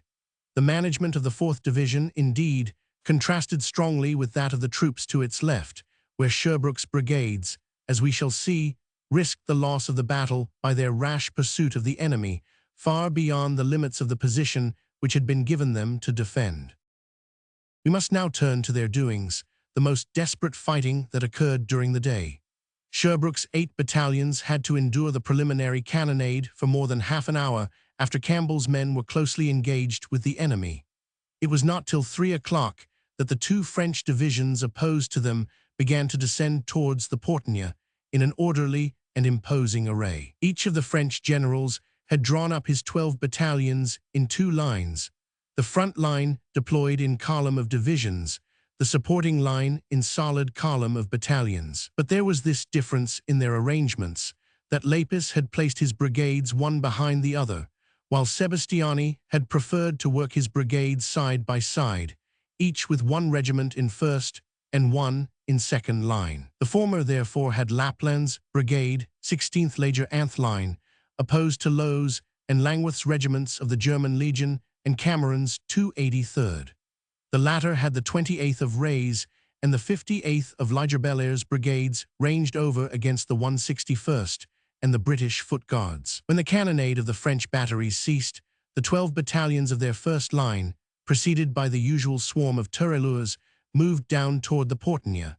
They crossed the brook and pressed on towards the red line that stood awaiting their approach, driving before them with ease the comparatively insignificant screen of light troops that lay in front of the British centre. Sherbrooke, who was responsible for the whole line of the defence, since his division exactly covered the ground on which the French attack was delivered, had issued orders that the troops were not to fire till the enemy came within 50 yards of them, and that they were then to deliver a single volley and charge. This program was executed with precise obedience.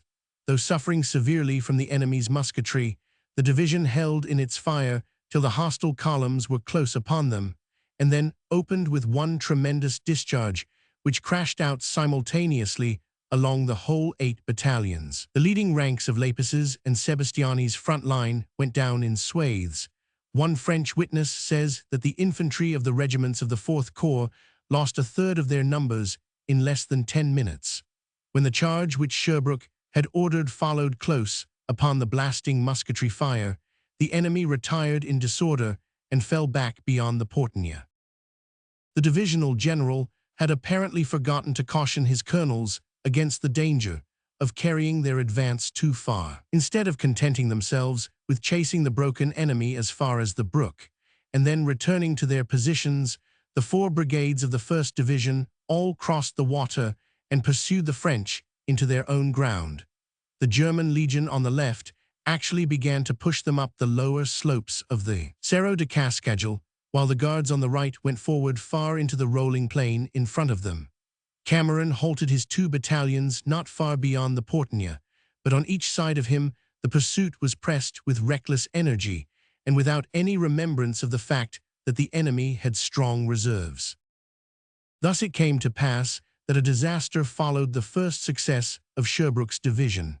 Both the Germans on the left and the guards on the right found themselves in face of intact troops, behind whom the broken front line of the enemy took refuge. They were in no condition to begin a new combat, for they were in complete disorder, and there was a broad gap on the inner flank of each brigade, owing to the fact that Cameron had halted and refused to push forward into danger. Hence came a perilous crisis. The French reserves moved forward, the guns on the Cascagel height enfiladed the German Legion, while 2 regiments of Latter Marburg's dragoons moved in upon the right flank of the guards. The whole of the 6 battalions that had joined in the reckless advance were forced to recoil, fighting desperately but losing ground every moment, and pressed into clumps and masses that presented no trace of their former line of battle. When they fell back to the point where Cameron had stopped, the 61st Anad became involved in their retreat and were forced to repass the Portenia in their company. The French followed with shouts of victory, pushing their advantage to the utmost and slaughtering the disordered battalions by hundreds. The disaster was worst on the left, where half the strength of the 2nd Line Battalion of the German Legion, 387 men, was destroyed in 20 minutes, and the 5th Battalion of that same corps lost over 100 prisoners. The Guards suffered almost as heavily. Out of their 2,000 men, 611 went down killed or wounded, but they left no prisoners behind. It seemed that the day might well be lost, for Wellesley's reserves were small. Such as they were, however, they were at once put into action. Mackenzie brought forward his brigade to the ground which the Guards had originally covered and drew them up to withstand the rush of Sebastiani's division, the 224th on the right, the 231st on the left, with the 145th between them. The disordered household troops passed through their intervals and rallied behind them with splendid promptness. Their good humor and determination after such dreadful losses, says an eyewitness, was shown by their giving a loud hurrah as they took up their new ground.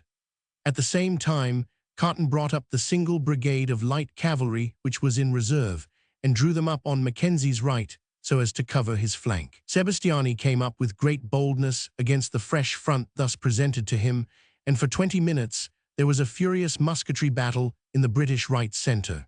Mackenzie himself fell, and his 3 battalions lost 632 men out of about 2,000, but they held their own, and finally the enemy recoiled. They were helped somewhat in their inclination to retreat by a charge of the light dragoons upon the flank of their left-hand regiment, the 75th, which had about 150 men sabred. Thus on this point the battle was saved.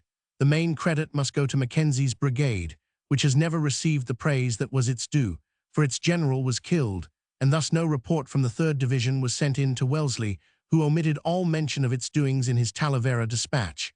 It is never too late to do homage to forgotten valor and to call attention to a neglected feat of arms.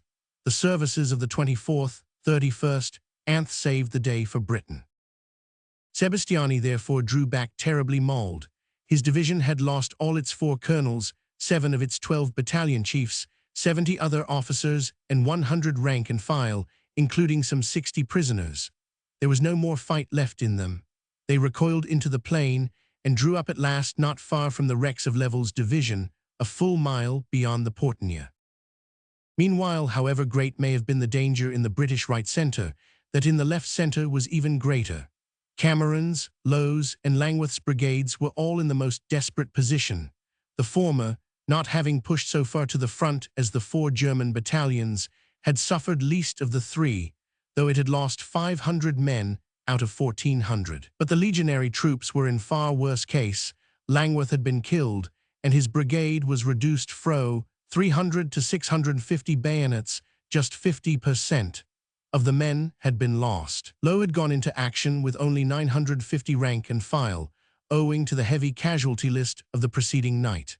Of these, he now lost 350, including 150 made prisoners in the disorderly retreat down the slope of the Cerro de Cascajal.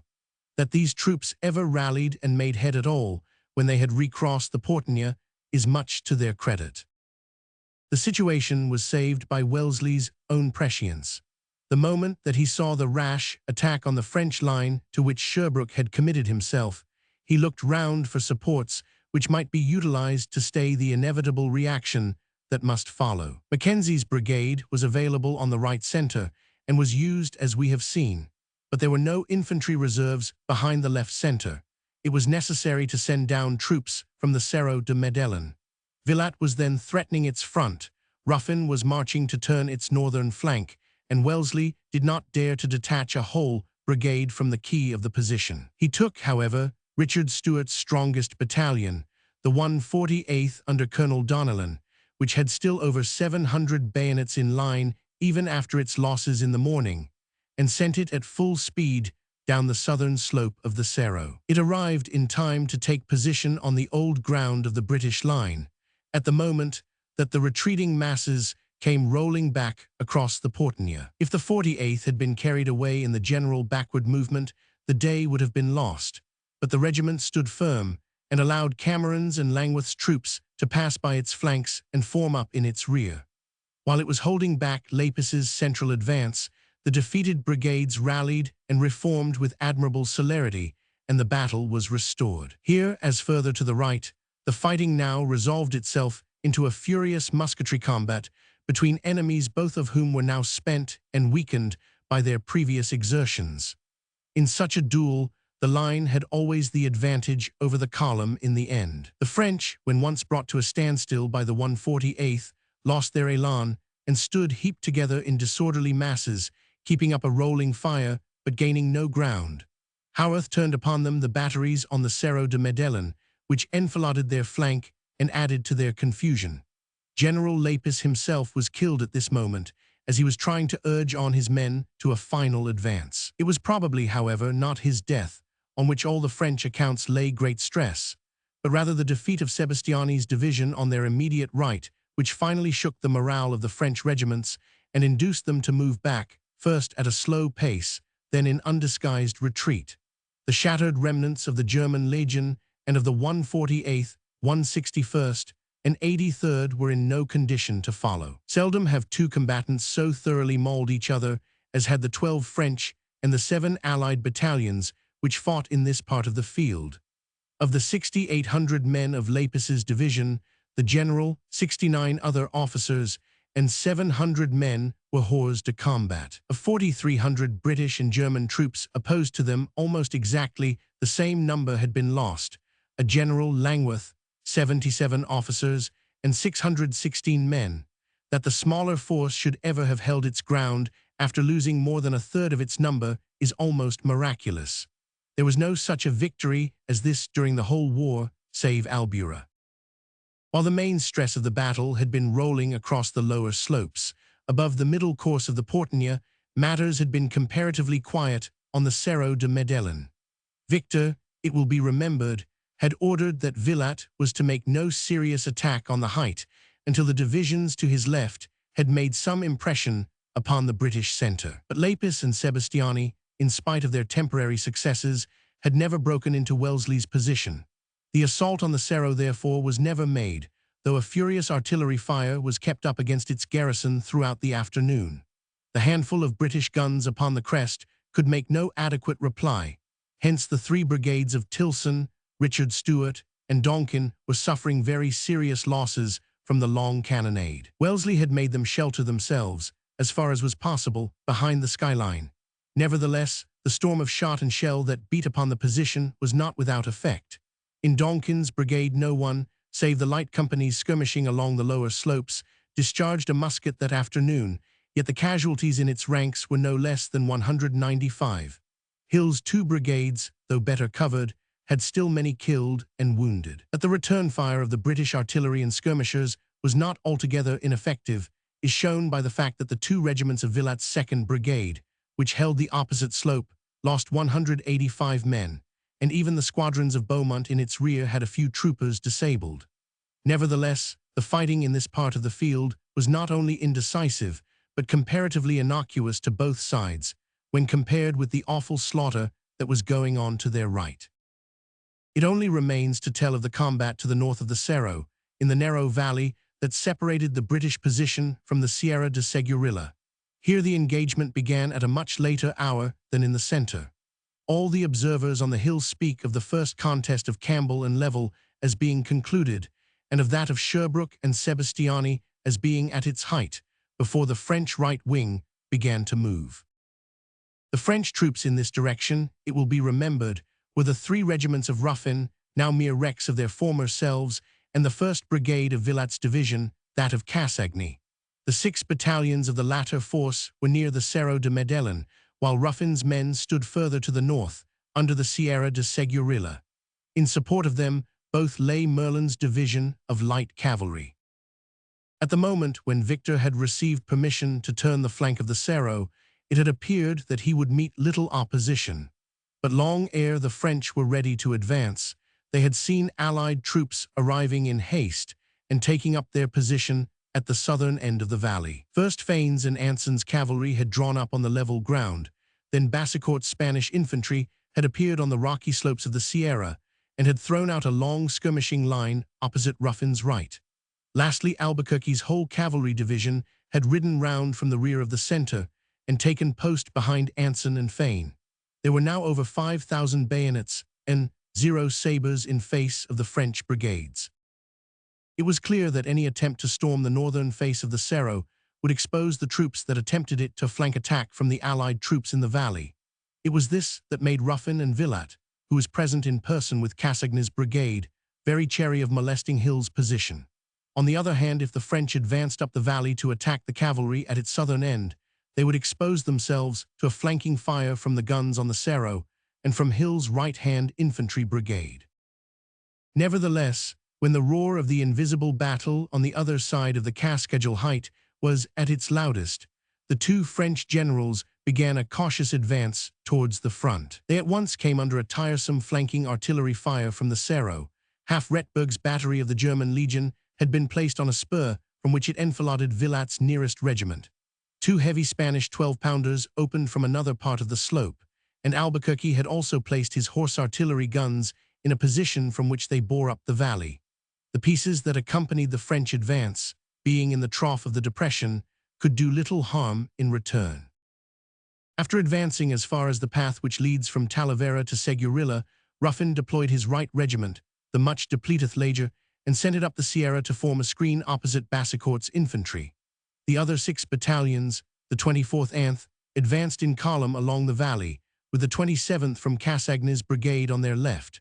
Presently the whole came level with the northern slope of the Cerro, just reaching the farm of Valdefuentes at its foot. At this moment Lepis's attack had already been beaten off, and Wellesley was able to turn his attention from the center to the flank of his line. Crossing the crest of the Cerro, he studied for a moment the situation of the French regiments and then sent down orders for Anson's brigade of light dragoons to charge them, with Fane's heavy cavalry in support. The moment that the British horsemen were seen to be advancing the enemy hastily formed squares, the 24th Anth slightly to the west of the Seguirilla road, the 27th in a more advanced position just under the walls of the farm of Valdefuentes. A battalion of Grenadiers Reunis and the 63rd of the line, which formed Villat's supports, also fell into square far to the rear. The concentration of the French regiments in vast masses of 3 battalions each gave a great opportunity to the Allied artillery, which found easy targets in the square blocks of men at their feet. As Anson's brigade advanced, the right regiment, the 23rd Light Dragoons, found itself opposite the large square of the 27th Leger, while the 1st Light Dragoons of the German Legion faced the smaller masses of the 24th Anth. The ground seemed favorable for a charge, and though an attack on unbroken infantry is always hazardous, the squadrons came on with great confidence and were soon closing in at headlong speed upon the hostile line. An unforeseen chance of war, however, wrecked the whole plan. The long, dry, waving grass of the valley seemed to show a level surface, but the appearance was deceitful. About 150 yards in front of the French squares was a narrow but deep ravine, the bed of a small winter torrent which discharges its waters into the Portnia during the rainy season. It was about 15 feet broad and 10 feet deep in the northern part of the field, a little narrower in its southern course. There were many places at which it could be crossed with ease by a horseman moving alone and at a moderate pace. But for squadrons riding knee to knee at headlong speed, it was a dangerous obstacle, and indeed a trap of the most deadly sort. It was wholly invisible to the horsemen till they came upon it. Colonel Elie, the second in command of the 23rd, who rode 2 lengths ahead of the front line of his regiment, mounted on a grey horse, and conspicuous to every observer on the Cerro de Medellin, was the first man to discover the peril. His charger cleared it at a bound, but knowing that the inferior mounts of the rank and file would certainly come to grief, he wheeled round on the further bank, threw up his hand, and tried to wave back his followers. It was too late. The 2 squadrons of the front line were on the brink of the ravine before they could understand his action. Some of the troopers cleared the obstacle in their stride, some swerved in time and refused to take the leap. Others scrambled into and over the less difficult points of the ditch, but many fell horse and man into the trap and were then crushed by the rear rank falling in on top of them. There were several broken necks and scores of broken arms and legs in the leading squadrons. The second line got warning of the obstacle by seeing the inexplicable disorder into which their fellows had fallen. They slackened their pace, but were borne into the confused mass at the ravine before they could entirely bring themselves to a stand. Meanwhile, the front face of the square formed by the 27th Leger opened fire on the unhappy regiment. The German light dragoons, on the northern side of the valley, came upon the fatal cutting at a point where it was somewhat shallower and broader than in front of the 23rd. One of their officers estimates it in his narrative at 18 feet in width and 6 or 8 in depth. Their disaster, therefore, was not so complete as that of their British comrades. but many troopers of the first line were unhorsed, and others, though keeping their saddles, could not manage to scramble up the further side of the ravine. The rear squadrons came up in time to add to the confusion and reined up among the survivors of the front. The two regiments were now in utter confusion and had already suffered severe loss both by the fall into the ravine and by the French musketry which had opened upon them. Their colonels would have been wise to give up the attempt to advance and to fall back in their old position. How could squadrons in such a disordered state hope to break into French squares? But both Seymour of the 23rd and Aranchaut were officers of high mettle, and throwing prudence to the winds, they collected such of their men as had leaped or scrambled over the ravine, and led them against the hostile infantry. Probably little more than half of either corps took part in the final charge. Be this as it may, both the 23rd and the legionary dragoons made an attempt to gallop in upon the squares in their front. The Germans rode at that of the 24th Regiment, received its fire, and were repulsed, though a few men fell close in upon the bayonets. They then galloped off and fell back up the valley. Far more disastrous was the fate of the English regiment. The survivors of the two left squadrons charged the square of the 27th Leger, were repulsed with heavy loss, recrossed the ravine, and struggled back to the British lines. But Colonel Ely and the right squadrons, having no enemy immediately in their front, rode furiously between the French square and the farm of Valdefuentes, and charged a line of cavalry which was visible a few hundred yards to the rear. This was the leading brigade 10th Anth Chasseurs of Merlin's division, which was acting in support of Villatte and Ruffin. The squadrons in front of the 23rd swerved to the side when charged, but on passing them, the British dragoons found another regiment of Merlin's second line opposed to them. They dashed at it, whereupon the regiment that had evaded them swung round and fell upon their rear. Encircled by fivefold numbers, the remnant of Drake's and Allen's squadrons of the 23rd were annihilated. Only a few well-mounted officers, including their leader Ely, and 2 or 3 troopers cut their way through the enemy, rode off to the northward, and ultimately escaped to Bassicourt's Spanish line on the Sierra de Segurilla. The total loss of the regiment was 207 killed, wounded and missing out of 450 sabres who took the field in the morning. Of these, 3 officers and men were prisoners, most of them wounded. It was late in the afternoon when the survivors of the 23rd found their way back to the western end of the valley, and the battle in the center had long died down to a cannonade. Ruffin and Villatte now had it in their power to advance again, but did not do so. If they had gone further forward, they would have lent their flank still more to Hill's troops upon the Cerro, and would have had to deploy, a movement which would have exposed them, when no longer protected by formation in square, to charges from the mass of Allied cavalry still visible in their front, Fane's brigade and Albuquerque's strong division. Bassicourt's Spaniards were holding their ground against the flank guard which had been sent up onto the Sierra de Segurilla, and to drive them back Ruffin would have had to detach more battalions from his main column. News had been received that the central attack had completely failed.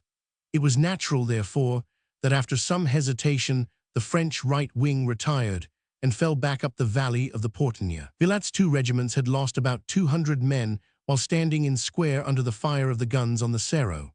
They could no longer be regarded as fresh troops fit for a prolonged advance, while the wrecks of Ruffin's battalions, having now been under fire 3 separate times in 18 hours, were utterly exhausted. It is clear that Victor could not have dared to risk a serious attack upon the British left with these forces. Map of the Battle of Talavera. Enlarged Battle of Talavera. The main engagement. 3 to 5 p.m., July 28, 1809. The battle had now come to a standstill. Of the 5 French infantry divisions in the front line, those of Level, Sebastiani, and Lapis were reforming their diminished ranks in the plain, far to the east of the Portenia, while Villatte and Ruffin had fallen back on to the slopes of the Cerro de Cascajal. The only intact infantry still remaining at the disposition of the king were his own 1,800 guards and the 3,300 bayonets of Dessalles. With these, and with Villatte's 2 brigades, which had only lost 400 men, it would have been possible to prepare one more assault upon the British position. Victor, raging with anger at his third repulse, was anxious to continue the action, though he had lost nearly 1 man in 4 of his infantry and had not won an inch of ground. The king was less hopeful. The frightful slaughter had subdued his spirits, and he asked himself whether the 5,000 men of his reserve would suffice to break the thin red line against which the whole of the 1st Nth Corps had hurled themselves in vain. For a moment he seemed inclined to risk his last stake, and the guards and Dessals were ordered to move forward. But they had not gone far when a counter-order was sent to check them. Milhaud, whose dragoons had spent the whole day in observing the Spanish lines, had sent in a message to the effect that Cuesta was at last showing signs of life, and that he could see numerous troops pushing to the front among the olive groves in front of the town. The news was not true, for nothing more than vedettes and small exploring parties had been sent out by the Spanish general. But the very suspicion that the army of Estremadura might at last be preparing to take the initiative was enough to damp the very moderate ardor of King Joseph. If he committed himself to one final dash at the English and engaged both his reserve and the rallied divisions of his front line in an attack upon their allied center and left, what could he do in the event of the sudden appearance of the whole Spanish army in the act of turning his southern flank? 25,000 men, or more, might suddenly sally out from the screen of groves and fling themselves upon the left flank of Sebastiani's corps. To hold them back, nothing would be available but the 5,000 sabres of Milhaud and Latter Marburg. Of infantry, not 1 man would be left to parry such a stroke. The king could not flatter himself that anything but a disaster could ensue. Even if it were not true that the Spaniards were already in motion, there was every reason to believe that they might deliver an attack when they saw the last French reserves put into action against the British. Few generals would have resisted such a tempting opportunity. It was to be remembered also that some of the Spaniards had actually come out of their lines and fallen upon Level's flank when the last assault had been pressed against the Pajar de Vergara. A third advance in this quarter might yet rouse the whole Estremaduran army out of its apathy and induce it to charge home upon Sebastiani's left wing. Jourdan and most of the members of Joseph's staff were convinced that it would be mad to deliver a last attack on the British line in face of the possible consequences of an advance by the Spaniards. The Marshal declared that it was impossible to proceed with any further scheme of advance, and that the only safe course was to draw back the whole army towards the Alberche. His master was relieved to find a good reason for ending a battle which had been begun without his permission, and continued under his very reluctant sanction. Orders were sent along the whole line, directing both the 1st and the 4th Corps to abandon their fighting ground and fall back to their old position of the 27th. The cavalry divisions of Merlin, Latter Marburg, and Milhaud were to cover the retreat. Victor was furious at receiving these directions. He averred to the officer who bore the king's dispatch that from his point of vantage on the Cascadel he could command a view of the whole Spanish army, and that he was positive that not a Spaniard had moved. He even pretended to observe signs of a retreat in Wellesley's lines, and persisted that the mere demonstration of a 4th attack would induce the Allies to abandon their position. How he came to form any such conclusion it is hard to see, for the whole British army was still preserving its old ground, and no one from the commander-in-chief down to the youngest private was dreaming of a movement to the rear. It would indeed have been insane to desert a strong position in order to retreat across the open in face of an army possessing 7,000 excellent cavalry. But Victor, still loth to withdraw and to own himself beaten, sent word to the king that he took it upon himself to remain on the slopes of the Cascadel till he should receive further orders, and that he yet hoped that the reserve might be sent forward and the battle renewed.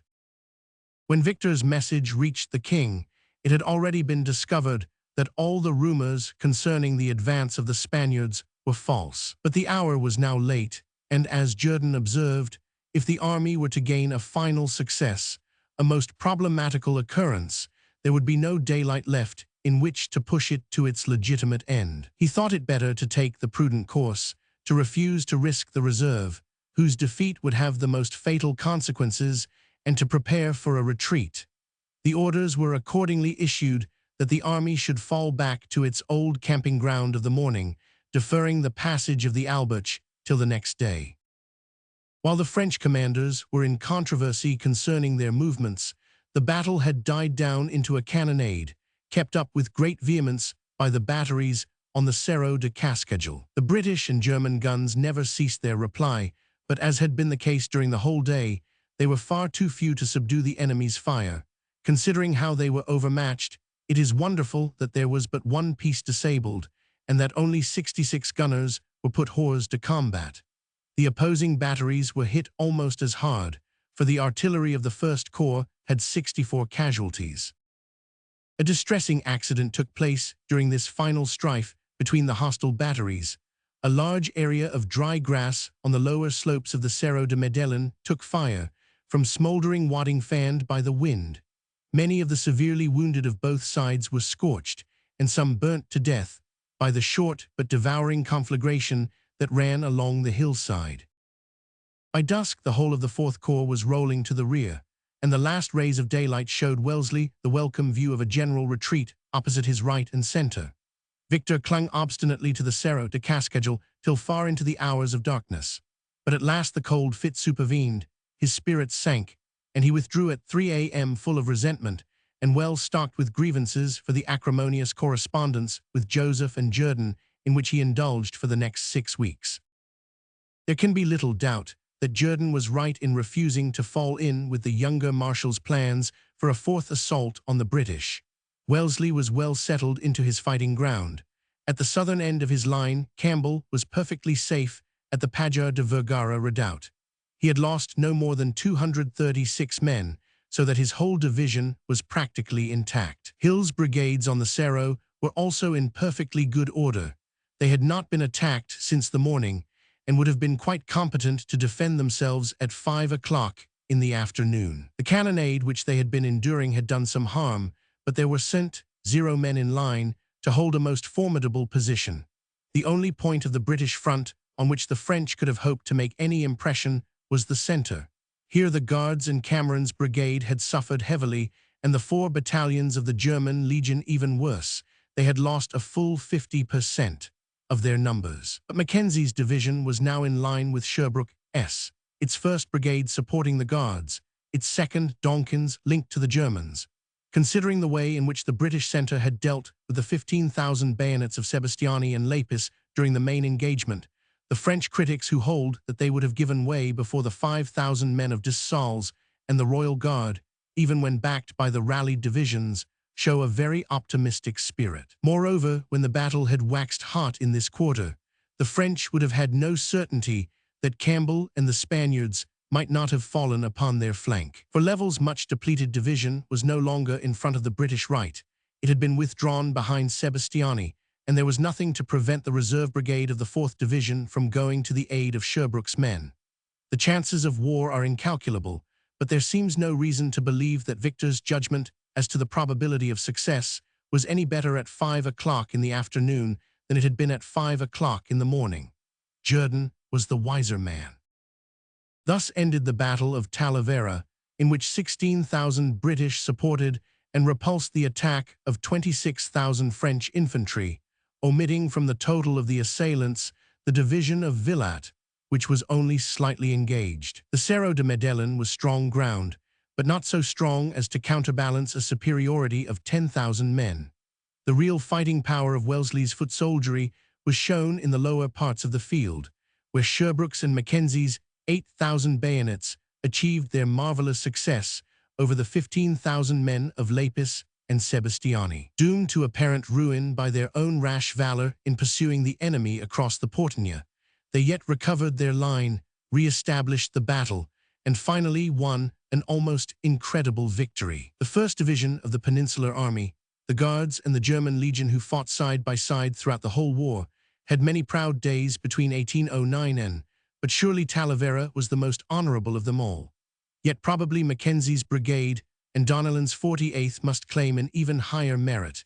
It was their prompt and steady help which gave their comrades time to reform and warded off the possibility of disaster at the critical moment. The Spaniards had little to do upon July 28, but what little they had to do was well done. The charge of the cavalry regiment Ray was well timed and gallantly delivered. The few battalions engaged near the Pajar de Vergara and in Bassicourt's division behaved steadily. The artillery sent to aid the British was manfully worked and did good service. But if only the Spanish army had been able to maneuver, what a difference there must have been in the battle. When Level, Sebastiani, and Lapis fell back in disorder at 4 p.m., what would have been the fate of the French if Cuesta could have led out 25,000 men upon their flank and rear? He did not attempt to do so, and probably he was right. Yet it was hard for a British army to have to fight in line with allies who were perfectly useless for any large offensive movement. The losses of Talavera, as we have already shown, were tremendous on both sides. Adding together the casualties of the 27th and the 28th, the British lost 5365 men, 801 killed, 3915 wounded and missing. Of the last name belonged to the unfortunate 23rd Dragoons and nearly 300 to the German Legion. 2 generals, Mackenzie and Langworth, had been killed, and 3 colonels, Ross of the Coldstream Guards, Donnellan of the 48th, and Gordon of the 83rd. The French losses were decidedly heavier, though the percentage in the regiments was in most cases far lower than that in the victorious British force. The total was 7268, of who were killed, 6301 wounded and missing. General Lapis and von Porbeck of the Baden Regiment, one of Level's brigadiers, were the only officers of distinction slain. But the number of field officers wounded was enormous. In Sebastiani's division, all the colonels and 7 out of 12 of the battalion commanders were disabled. Cuesta never issued any proper return of his casualties. He stated in one of his dispatches that they amounted to 1201 men. This figure cannot possibly represent killed and wounded alone. Only 1 cavalry regiment, 5 or 6 battalions, and 3 batteries were engaged, none of them heavily. The British troops which fought in their neighborhood had very modest losses, which made it incredible that the comrades in line with them should have suffered to the extent of more than 400 or 500 men. The balance must represent the missing from the stampede of Portego's division upon the night of the 27th. Major General Manglano, who commanded one of the divisions near the Pajar de Vergara, and de Lastra, the gallant colonel of the Regimiento del Rey, were wounded. The only trophies taken on either side were the 17 guns of Level's division captured by Campbell and the Spanish cavalry. I have used of British sources mainly Lord Londonderry, Lord Munster, Leslie and Leithay of the 29th, Stothert of the Guards, Cooper of the 27th, Hawker of the 14th Light Dragoons, and letters of Ely and Ponsonby of the 23rd Light Dragoons. Of French sources I have found Jourdan's Memoirs, Victor's dispatches, and controversial letters with King Joseph, Seymour's Journal of the First Corps, and Desprez's narrative the most useful. From Colonel Winnie Yates I have received an unpublished map, drawn on the spot by Unger of the KGL, which fixes all the artillery position with admirable accuracy. Notes on the topography of Talavera. I looked over the proofs of the last 3 chapters, seated on the small square stone that marks the highest point of the Cerro de Medellin, after having carefully walked over the whole field from end to end, on April 1903. The ground is little changed in aspect, but the lower slopes of the Cerro and the whole of its opposite neighbor the Cascajal Hill are now under cultivation.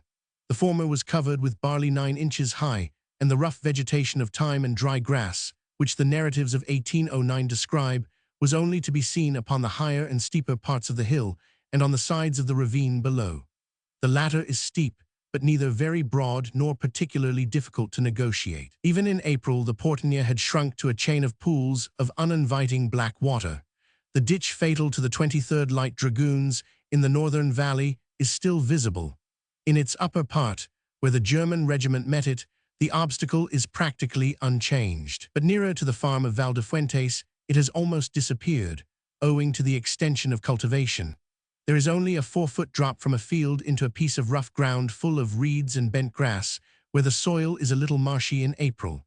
I presume that when the field was made, the hollow was partly filled up, and the watercourse, instead of flowing in a well-defined narrow ditch, has diffused itself over the whole trough of the ground.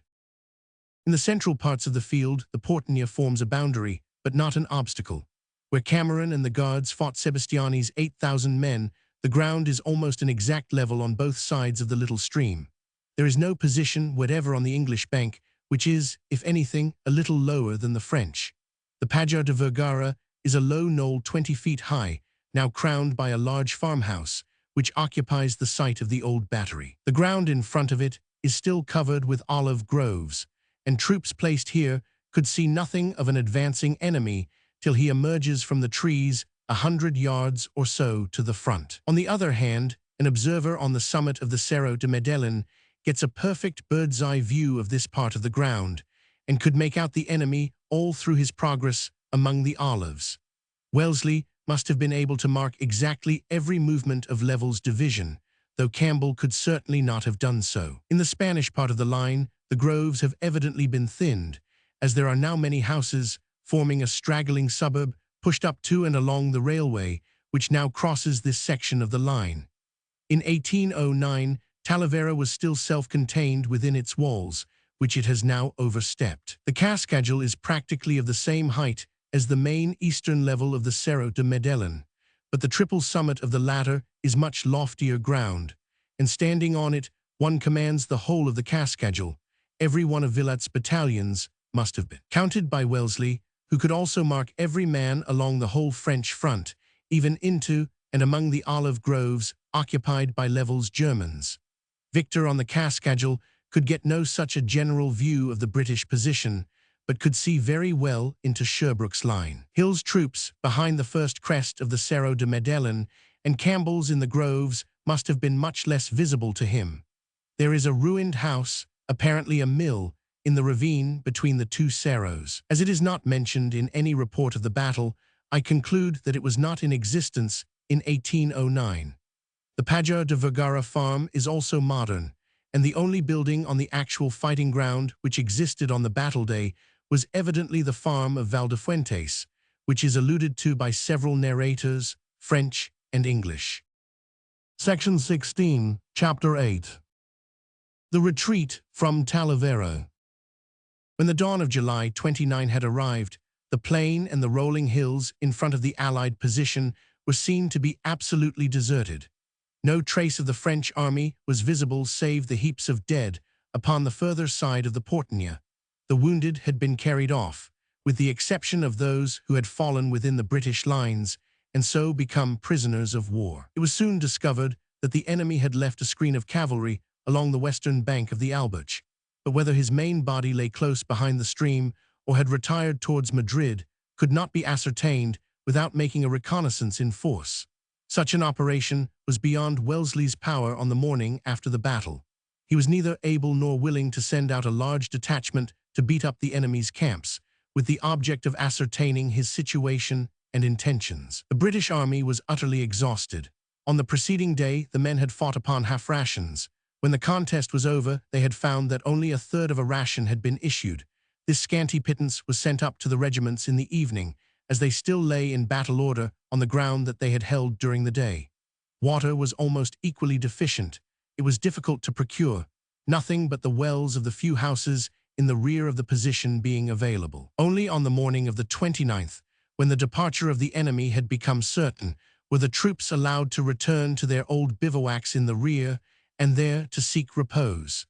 Even then, it was only a minority of the men who could be spared from duty. The gathering in of the vast numbers wounded, French as well as English, and their removal into Talavera demanded such enormous fatigue parties that the larger number of the survivors had to be told off to this work, and were denied the rest that they had so well earned. It is certain that the British army could have done nothing upon the 29th, even if their commander had desired to push forward against the enemy. The men were not only tired out by 2 days of battle, but half-starved in addition. But Wellesley was far from feeling any wish to pursue the French. His infantry had suffered so dreadfully that he could not dream of exposing them to the ordeal of another engagement till they had been granted a respite for the refreshment of body and spirit. Of his divisions, only that of A. Campbell, the smallest of the four, was practically intact. The others had suffered paralyzing losses. In Hill's ranks, 1 man out of every 4 had been stricken down. in Mackenzie's 1 man in every 3, while Sherbrooke's frightful casualty list showed that nearly 2 men out of 5 were missing from the ranks. Never, save at Albura, was such slaughter on the side of the victors seen again during the whole course of the Peninsular War. The extreme fatigue of the troops, wrote Wellesley, the want of provisions, and the number of wounded to be taken care of, have prevented me from moving from my position. On the morning of the 29th, the depleted strength of the army was partly compensated by the arrival of the first of those reinforcements from Lisbon, which Wellesley had been anxiously expecting.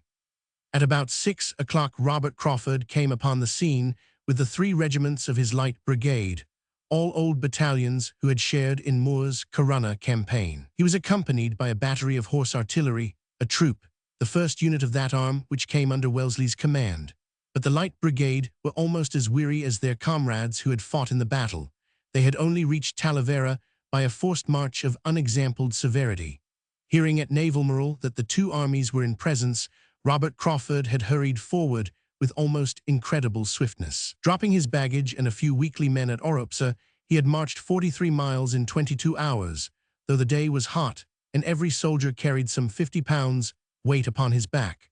All day long, the cannon was heard growling in the distance, and at short intervals, the brigade kept meeting parties of Spanish fugitives, interspersed with British sutlers and commissaries, who gave the most dismal accounts of the progress of the fight. In spite of his desperate efforts to get up in time, Crawford reached the field 13 hours too late, and heard to his intense chagrin that the battle had been won without his aid.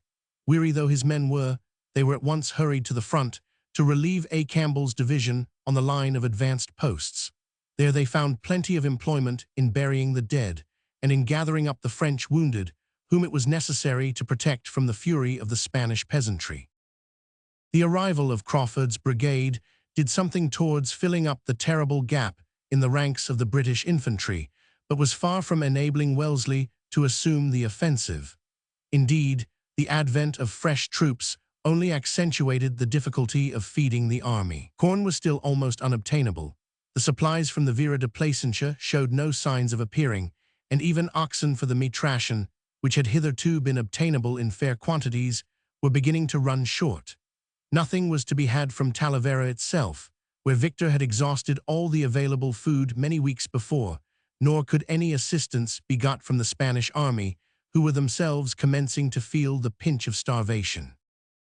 All Wellesley's hopes at this juncture were founded on the idea that the diversion of Venegas upon the upper Tagus would force the French host in his front to break up, in order to save Madrid from an attack in the rear. The army of La Mancha had failed to keep Sebastiani in check and to prevent him from appearing on the field of Talavera. But since the enemy had concentrated every available man for the battle, it was certain that Venegas had now no hostile force in his front, and that the way to the capital was open to him. If he had pushed on either by Aranjuez or by Toledo, he must now be close to the capital, and King Joseph would be obliged to detach a large force against him. That detachment once made, the army behind the Alberch would be so much weakened that it would be unable to face the British encuesta. If it offered fight, it must be beaten. If it retired, the Allies would follow it up and drive it away in a direction which would prevent it from rejoining the troops that had been sent against Venegas.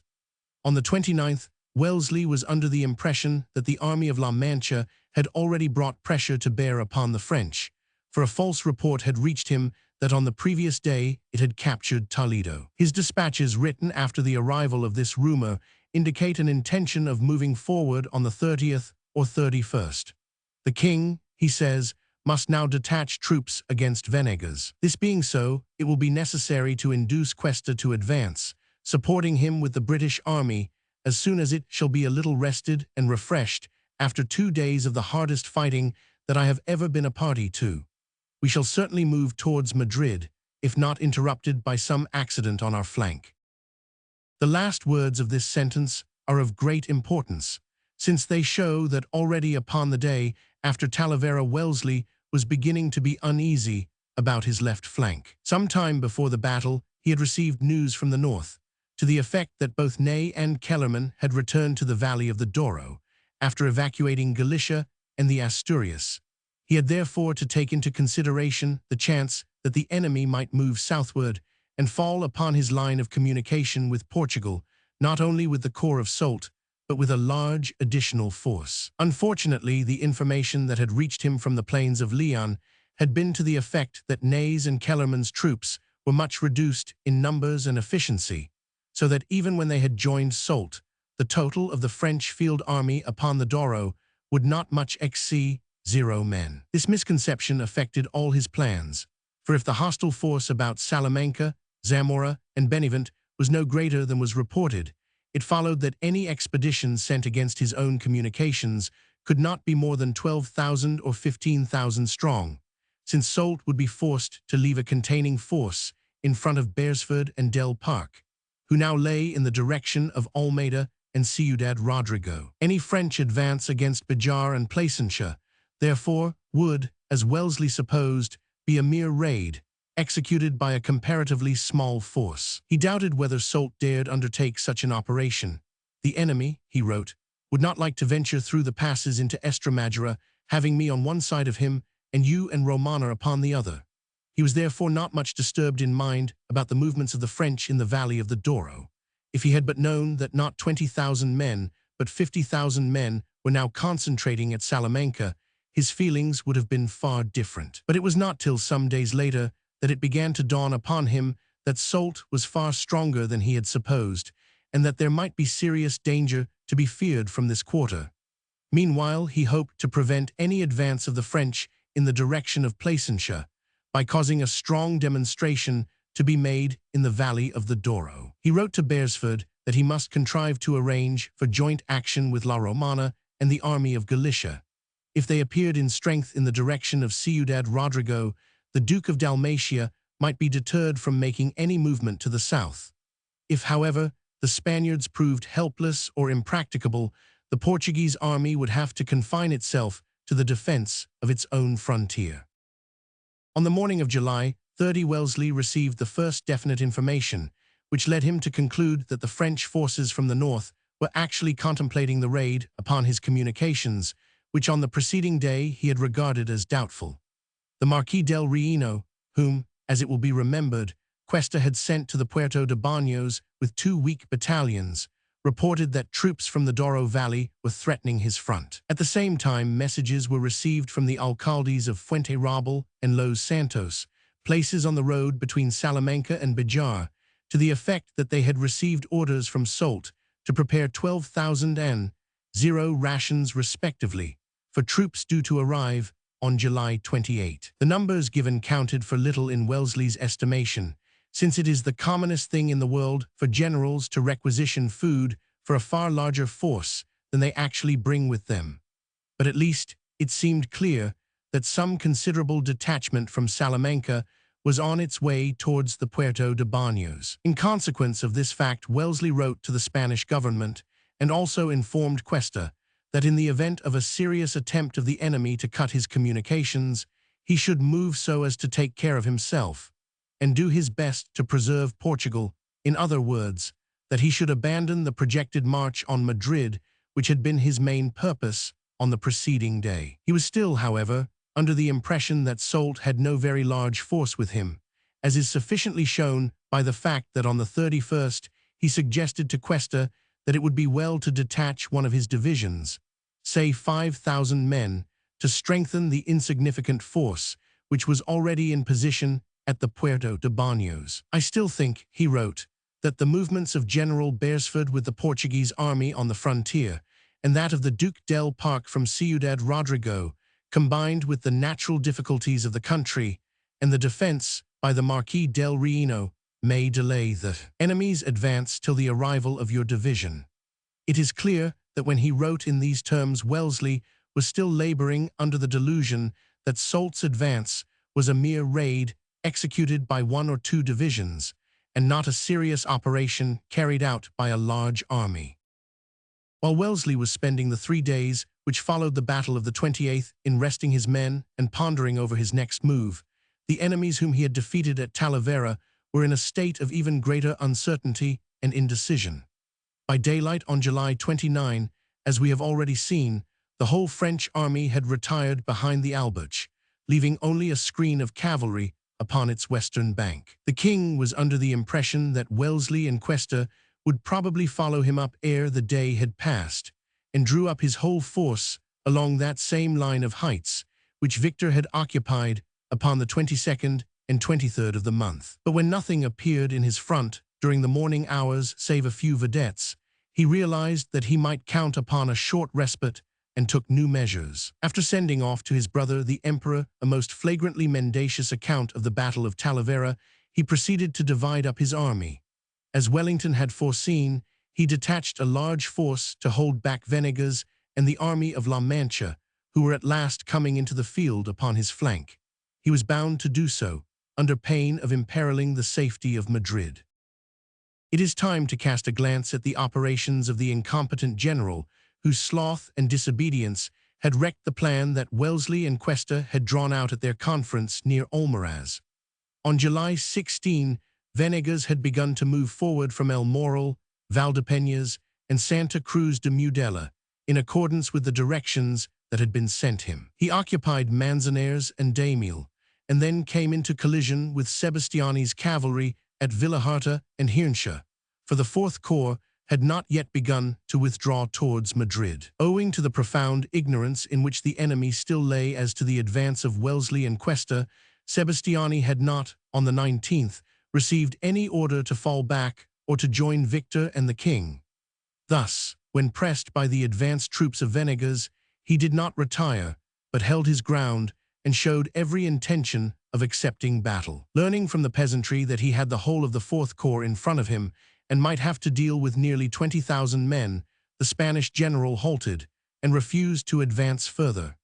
In so doing, he was fulfilling the spirit of the instructions that had been sent him, for Cuesta and Wellesley had wished him to detain Sebastiani and keep in touch with him, not to attack him or to fight a pitched battle. They had taken it for granted that the Frenchmen would receive early news of their own advance and would already be in retreat before Venegas came up with him. But it was not till July 22, as we have already seen, that Victor and King Joseph obtained certain intelligence of the march of the Allies upon Talavera. Until the orders for a retreat arrived from Madrid, the Fourth Corps was kept in its old position at Madrigos and courted rather than avoided an engagement with the army of La Mancha. Venegas, after summoning his divisional generals to a council of war, refused to attack Sebastiani, and wisely, for his 23,000 men would certainly have been beaten by the 20,000 Frenchmen who still lay in front of him. From the 19th to the 22nd, the two armies faced each other across the upper Guadiana, each waiting for the other to move. Late on the 23rd, however, Sebastiani received his orders to evacuate La Mancha and to hasten to Toledo in order to join Victor and the king in a combined assault upon Wellesley and Cuesta. It was on the next day that Venegas committed the ruinous error which was to wreck the fate of the whole campaign. On the morning of the 24th, the Fourth Corps had disappeared from his front. Instead of following closely in the rear of Sebastiani with all speed and molesting his retreat as his orders prescribed, he made no attempt to prevent the Fourth Corps from moving off, nor did he execute that rapid flanking march on Aranjuez or Fuenteduñas which his instructions prescribed. He moved forward at a snail's pace, having first sent off to Cuesta an argumentative letter in which he begged for leave to direct his advance on Toledo instead of on the points which had been named in his orders. On the 26th, he received an answer in which his commander-in-chief authorized him to make his own choice between the route by Aranjuez and that by Toledo. Venegas had already committed the fatal error of letting Sebastiani slip away unmolested.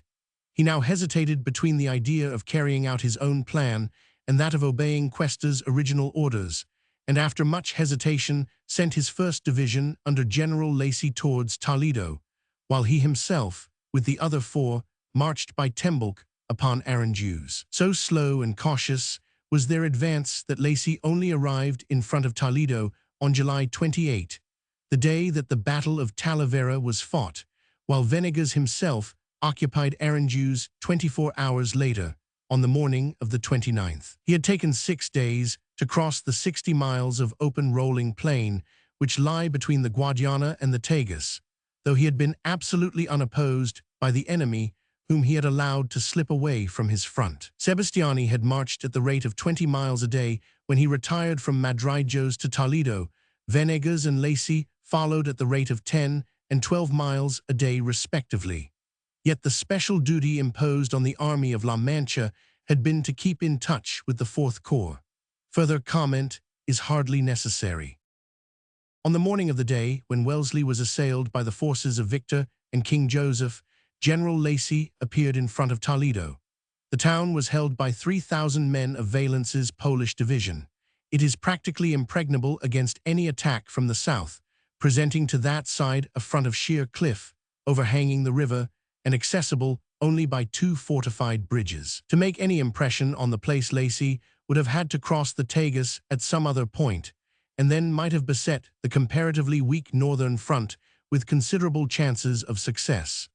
But he contented himself with demonstrating against the bridges and discharging some fruitless cannon shot across the river. General Valence, the governor of Toledo, reported to Jourdan that he was attacked, and his message, reaching the battlefield of Talavera after Victor's second repulse, had a certain amount of influence on the action of King Joseph. The place was never for a moment in danger, as Lacy made no attempt to pass the Tagus in order to press his attack home. On the following morning, July 29, Venegas reached the other great passage of the Tagus, at Aranjuez, with 2 of his divisions, and occupied the place after driving out a few French vedettes. He pressed his cavalry forward to the line of the Tajuna, and ere nightfall some of them had penetrated almost as far as Valdemoro, the village halfway between Aranjuez and Madrid. No signs of any serious hostile force could be discovered, and secret friends in the capital sent notice that they were being held down by a very weak garrison, consisting of no more than a single French brigade and a handful of the king's Spanish levies. There was everything to tempt Venegas to execute that rapid march upon the capital which had been prescribed in his original orders. But instead of doing so, this wretched officer halted for 8 whole days at Aranjuez, July 29 to August 5. On the day after Talavera, Jourdan and Joseph had not yet discovered the whereabouts of the main body of the army of La Mancha, but Lacy had made such a noisy demonstration in front of Toledo that they were inclined to believe that his chief must be close behind him. Accordingly, the garrison of Toledo was reinforced by the missing brigade of Valence's Polish division and raised to the strength of 4,700 men. The king, with the rest of Sebastiani's corps and his own guards and reserves, marched to Santa Eulalia, and on the next day placed himself at Bargas, a few miles in rear of Toledo. In this position, he would have been wholly unable to protect Madrid if Venegas had pressed forward on that same morning from Aranjuez, for that place is actually nearer to the capital than the village at which Joseph had fixed his headquarters. The sloth displayed by the Spanish general was the only thing which preserved Madrid from capture. On August 1, apprised of the fact that the main body of the army of La Mancha was at Aranjuez and not before Toledo, Joseph transferred his army to Illescas, a point from which he would be able to attack Venegas in flank if the latter should move forward. Only Milhaud's division of dragoons was thrown forward to Valdemoro, on the direct road from Aranjuez to Madrid. It drove out of the village a regiment of Spanish horse, which reported to Venegas that there was now a heavy force in his front. For the next 4 days, the king's troops and the army of Venegas retained their respective positions, each waiting for the other to move. The Spaniard had realized that his chance of capturing Madrid had gone by and remained in a state of indecision at Aranjuez. Joseph was waiting for definite news of the movements of Wellesley and Cuesta before risking an attack on the army of La Mancha. He saw that it had abandoned the offensive and did not wish to move off from his central position at Illescas till he was sure that Victor was not in need of any help. Yet he was so disturbed as to the general state of affairs that he sent orders to General Belliard at Madrid to evacuate all noncombatants and civilians on to Valladolid, and to prepare to shut himself up in the Retiro. The doings of Victor during the 5 days after he had separated from the king require a more lengthy consideration. Left behind upon the Alberch with the First Corps, which the casualties of the battle had reduced to no more than 18,000 men, he felt himself in a perilous position. If the Allies should advance, he could do no more than endeavor to retard their march on Madrid. Whether he could count on any further aid from the king and Sebastiani would depend on the wholly problematical movements of Venegas. Somewhat to his surprise, Wellesley and Cuesta remained quiescent not only on the 29th, but on the 30th of July. But an alarm now came from another quarter. It will be remembered that the enterprising Sir Robert Wilson with 4,000 men, partly Spaniards, partly Portuguese of the Lusitanian Legion, had moved parallel with Wellesley's northern flank during the advance to Talavera. On the day of the battle, he had marched to the cannon, as a good officer should, and had actually approached Cazalgas at the back of the French army in the course of the afternoon. Learning of the results of the fight, he had turned back to his old path upon the 29th and had entered Escalona on the upper Albuch. At this place, he was behind Victor's flank and lay only 38 miles from Madrid. There was no French force between him and the capital, and if only his division had been a little stronger, he would have been justified in making a raid upon the city, relying for aid upon the insurrection that would indubitably have broken out the moment that he presented himself before its gates. It was reported to Victor on the 30th not only that Wilson was at Escalona, but also that he was at the head of a strong Portuguese division, estimated at 8,000 or 10,000 men. The marshal determined that he could not venture to leave such a force upon his rear while the armies of Wellesley and Cuesta were in his front, and fell back 10 miles to Maqueda on the high road to Madrid. On the following day, still uneasy as to his position, he retired still further to Santa Cruz and wrote to King Joseph that he might be forced to continue his retreat as far as Mostles, almost in the suburbs of Madrid. He was so badly informed as to the movements of the Allies that he not only warned the king that Wilson was threatening Madrid, but assured him that the British army from Talavera had broken up from its cantonments and was advancing along the Albuch towards the capital. Joseph, better instructed as to the actual situation of affairs, replied by assuring him that Wellesley and Cuesta were far more likely to be retreating on Almaraz than marching on Madrid, as they must have heard ere now of Soult's advance on Placentia. He ordered the marshal to fall back no further and to send a division to field for Wilson at Escalona. On detaching Villat to execute this reconnaissance, Victor was surprised to find that Sir Robert's little force had already evacuated its advanced position and had retreated into the mountains. For the last 4 days, indeed, Victor had been fighting with shadows, for the British and Estremadurian armies had never passed the Albuch, while Wilson had absconded from Escalona on receiving from Wellesley the news that Soult had been heard of at the Puerto de Baños. In consequence of the needless march of the First Corps to Maqueda and Santa Cruz, the Allied generals were able to withdraw unmolested and even unobserved from Talavera and were far upon their way down the Tagus before their absence was suspected. The erratic movements of Victor may be excused in part by the uniform difficulty in obtaining accurate information which the French always experienced in Spain. But even when this allowance is made, it must be confessed that his operations do not tend to give us any very high idea of his strategical ability.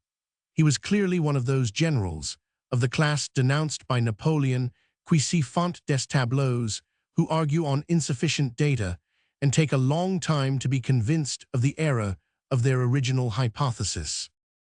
Neither Victor nor King Joseph, therefore, exercised any influence over the doings of Wellesley and Cuesta at Talavera between the 29th of July and the 3rd of August. The Allies worked out their plans undisturbed by any interference on the part of the old enemies whom they had beaten on the battle day. Down to August 1, the British general had been unconvinced by the rumors of Soult's approach, at the head of a large army, which were persistently arriving from the secret agents in the direction of Salamanca. It was only on the evening of that day that he received news so precise and so threatening that he found himself forced to abandon for the moment any intention of pushing on towards Madrid, in consequence of the impending attack on the line of his communications with Portugal. It was announced to him that the vanguard of the French army from the north had actually entered Bejar on the 29th and was driving in the trifling force under the Marquis del Rieno, which Cuesta had sent to the Puerto de Baños. Whatever might be the force at Soult's disposal, and Wellesley was still under the delusion that it amounted at most to a single corps of 12,000 or 15,000 men, it was impossible to allow the French to establish themselves between the British army and Portugal. If they were at Bejar on the 29th, they might easily reach Placentia on the 31st. On receiving the news, Cuesta, who had hitherto shown the greatest reluctance to divide his army, detached his 5th Division under Bassicourt, with orders to set out at the greatest possible speed and join the Marquis del Rieno. This move was tardy and useless, for it is 4 long marches from Talavera to Placentia, so that Bassicourt must arrive too late to hold the defiles. If he found the French already established on the river Alagon, his 5,000 men would be utterly inadequate to contain double or triple that number of Soult's troops. As a matter of fact, the enemy had entered Placentia on the afternoon of August 1, before the Spanish division had even commenced its movement to the west. On the morning of August 2, Wellesley and Cuesta held a long and stormy conference. The Captain General proposed that Wellesley should detach half his force to assist Bassicourt and stay with the remainder at Talavera in order to support the army of Estremadura against any renewed attack by Victor and King Joseph. The English commander refused to divide his force. He had only 18,000 effectives even after Crawford had joined him, and such a small body would not bear division. But he offered either to march against Soult with his entire host or to remain at Talavera if his colleague preferred to set out for Placentia with his main body. Cuesta chose the former alternative, and on the morning of the 3rd, Wellesley moved out with every available man, intending to attack the enemy at the earliest opportunity. He was still under the impression that he would have to deal with no more than a single French corps, and was confident of the result. His only fear was that Victor might descend upon Talavera in his absence, and that Cuesta might evacuate the place on being attacked. If this should happen, the English hospitals, in which there lay nearly 5,000 wounded, might fall into the hands of the enemy. On halting at Oropesa, he sent back a note to O'Donoghue, the chief of the staff of the Estremadura's army, begging him to send off westward all the British wounded who were in a condition to travel. He asked that country carts might be requisitioned for their assistance if no transport could be spared by the Spanish troops. Wellesley was setting out with 18,000 men to attack not the mere 15,000 men that he believed to be in his front, but 3 whole corps d'armée, with a strength of 50,000 sabres and bayonets. In his long career there were many dangerous crises, but this was perhaps the most perilous of all. If he had remained for a little longer in ignorance of the real situation, he might have found himself involved in a contest in which defeat was certain and destruction highly probable. The real situation in his front was as follows. On receiving the dispatch from Madrid, which permitted him to execute his projected march upon Placentia, Soult had begun to concentrate his army. Mortier and the 5th Corps were already in march for Salamanca in pursuance of earlier orders. They arrived in its neighborhood the same day on which Foy brought the king's orders to his chief. The 2nd Corps was already massed upon the Tormes, and ready to move the moment that it should receive the supply of artillery which had been so long upon its way from Madrid. Ney and the 6th Corps from Benevent and Astorga had far to come. They only reached Salamanca on July 31. If we remember that the distance from Astorga to the concentration point was no less than 90 miles, we cease to wonder at their tardy arrival. Soult had strict orders from the Emperor to march with his troops well closed up, and not to risk the danger of being caught with his corps strung out at distances which would permit of their being met and defeated in detail. He was therefore entirely justified in refusing to move until the 6th Corps should be in supporting distance of the rest of his army, and the 2nd Corps should have received the cannon which were needed to replace the pieces that they had lost in Portugal. For this reason, we must regard as unfounded all the vehement reproaches heaped upon him by Joseph and Jourdan during the acrimonious correspondence that followed upon the end of the campaign. It would have been wrong to start the 5th Corps upon its way to Placentia till the 2nd Corps was ready to follow, and the much-needed guns only came into Salamanca on the 29th, though their approach had been reported on the preceding day. We cannot therefore blame Soult for sloth or slackness when we find that he started Mortier upon his way on July 27 and followed him with his own corps upon July 30, the day after the guns arrived, and the day before Ney and his troops were due to reach Salamanca from the north. The order of march was as follows. The vanguard was composed of the whole corps of Mortier, nearly 17,000 strong, reinforced by 3 brigades of dragoons under Lahousse and Lorges with a strength of 2,000 sabres. The second corps followed. Though it started 3 days later than the 5th, it was gradually gaining ground on the vanguard all through the march, as it had no fighting to do or reconnaissances to execute. Hence, it was only 24 hours behind Mortier in arriving at Placentia. Its strength was 18,000 men, even after it had detached the brigades of dragoons to strengthen the vanguard and placed 5 battalions at the disposal of General Kellerman. During its stay at Zamora and Toro, it had picked up a mass of convalescents and details who had not taken part in its Galician campaign. The rear was formed by Ney's troops, which started from Salamanca only 1 day behind the Second Corps. The infantry was not complete, as a brigade of 3,000 men was left behind on the Douro to assist Kellerman in holding down the Kingdom of Leon. Hence, even including a brigade of Lorges dragoons, the Sixth Corps had only some 12,500 men on the march. The whole army, therefore, as it will be seen, was about 50,000 strong.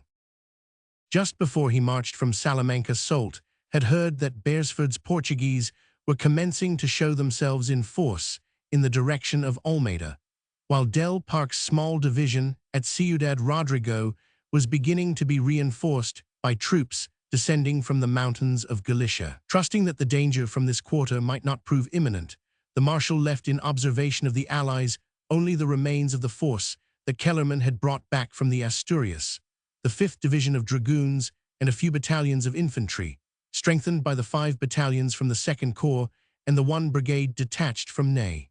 The whole did not amount to more than 9,000 or 10,000 men, scattered along the whole front from Astorga to Salamanca. It was clear that much was risked in this direction, for Beresford and Del Park could concentrate over 20,000 troops for an attack on any point that they might select. But Soult was prepared to accept the chances of war in the Douro Valley, rightly thinking that if he could crush Wellesley's army on the Tagus, any losses in the north could easily be repaired. It would matter little if the Spaniards and Portuguese occupied Salamanca or even Valladolid after the British had been destroyed. Mortier, starting on July 27 on the road by Fuente Robel and Los Santos, made 2 marches without coming in touch with any enemy. It was only on the 3rd day that he met at La Calzada the vedettes of the trifling force under the Marquis del Rieno, which Cuesta had sent to hold the Puerto de Baños. After chasing them through Bijar, the Marshal came upon their supports drawn up in the pass. Del Rieno thought himself obliged to fight, though he had but 4 battalions with a total of 2,500 or 3,000 bayonets. He was of course dislodged with ease by the overwhelming numbers which Mortier turned against him. The 1st Division of the 5th Corps alone sufficed to drive him through the pass. Thereupon he retired down the Alagon, and after sending news of his defeat to Cuesta, fell back to Almaraz, where he took up the bridge of boats and removed it to the southern bank of the Tagus. Having cleared the passes upon the 30th, the 5th Corps advanced to Candelaria and Baños de Bijar upon the 31st, and entered Placentia on the 1st of August. Here Mortier capture of Wellesley's sick, who had been left behind, as being incapable of removal. On the preceding day, the town had been full of British detachments. The place was the halfway house between Portugal and Talavera, and many commissaries, isolated officers going to or from the front, and details marching to join their corps, had been collected there. Captain Patterson, the senior officer present, withdrew to Zarza with every man that could march when he heard of Mortier's approach, taking with him a convoy which had recently arrived from Abrantes. But he was obliged to leave behind him a considerable amount of corn, just collected from the Vera, which had been destined for Wellesley's army. The whole civil population of Placentia fled to the hills in obedience to an order of the local junta, and the British soldiers in the hospital were the only living beings whom the French vanguard found in the city. The men of the 5th Corps plundered the deserted houses, as was but natural, but behaved with much humanity to the captured invalids. After seizing Placentia, Mortier halted for a day in obedience to Soult's orders, that he might allow the Second Corps to close up before he pressed in any further towards Wellesley. The Duke of Dalmatia was determined to run no risks when dealing with an adversary so enterprising as his old enemy of Oporto. On August 2, he himself and the leading divisions of his corps reached Placentia.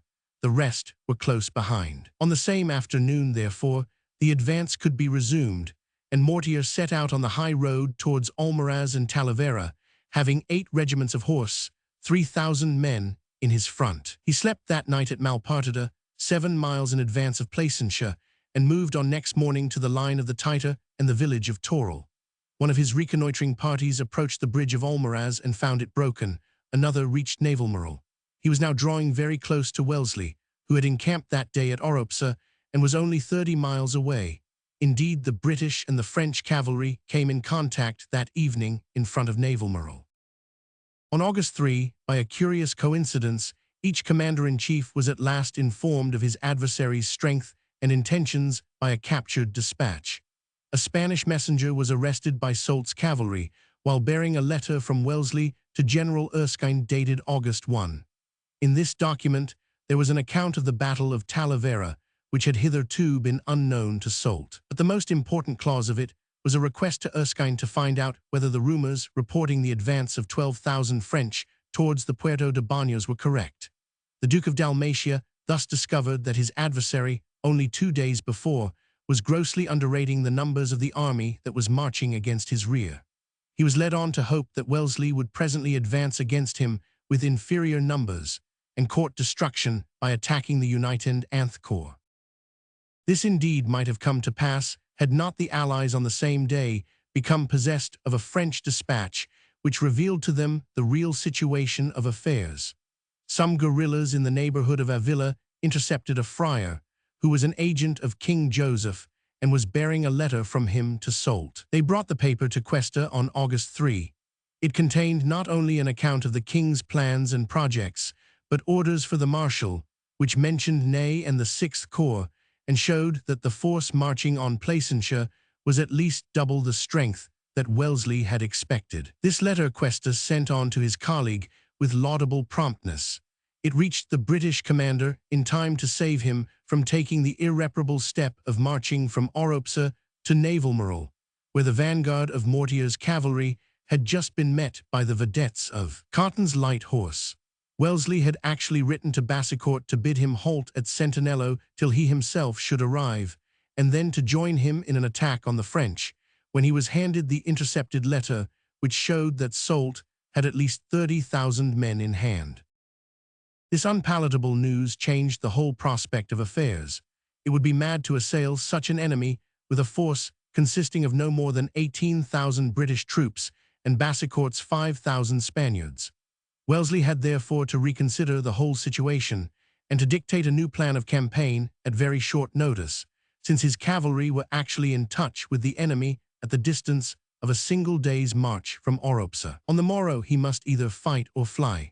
The situation was made more complicated by the fact that Cuesta, when forwarding the French dispatch, had sent information to the effect that he considered his own situation at Talavera so much compromised that he was about to retreat at once, with the design of crossing the Tagus at Almaraz and of taking up once more his old line of communications, which ran by Truxillo to Badajoz. It may be asked why the Captain General did not adopt the simpler course of crossing the Tagus at Talavera and moving under cover of the river, instead of executing the long flank march by Oropsa to Almaraz on the exposed bank, where the French were known to be in movement. The answer, however, is simple and conclusive. The paths which lead southward from Talavera are impracticable for artillery and wheeled vehicles. Infantry alone could have retreated by the route which climbs up to the Puerto de San Vicente, the main pass of this section of the Sierra de Guadalupe. Nor was the track along the edge of the river from Talavera to Arzobispo any better fitted for the transport of a large army. It is this want of any adequate communication with the south which makes Talavera such a dangerous position. No retreat from it is possible save that by the road to Oropsa, unless the retiring army is prepared to sacrifice all its impedimenta. Cuesta has been criticized in the most savage style by many English writers from Lord Londonderry and Napier downwards, for his hasty departure from Talavera. It is fair to state in his defense the fact that if he had tarried any longer in his present position, he might have been cut off not merely from Almaraz. That passage was already impracticable, but also from the bridge of Arzobispo, the only other crossing of the Tagus by which artillery and heavy wagons can pass southward. If he had started on the 4th instead of the 3rd, he might have found Mortier and Soult interposed between him and this last line of retreat. He would then have been forced to abandon all his material and to hurry back to Talavera in order to take the breakneck track to the Puerto de San Vicente.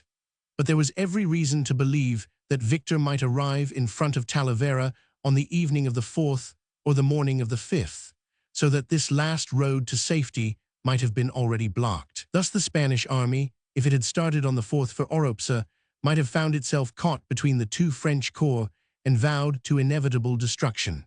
As a matter of fact, Victor moved slowly and cautiously and only reached Talavera on the 6th, but this could not possibly have been foreseen. We cannot therefore blame Cuesta's precipitate departure upon the night of August 3.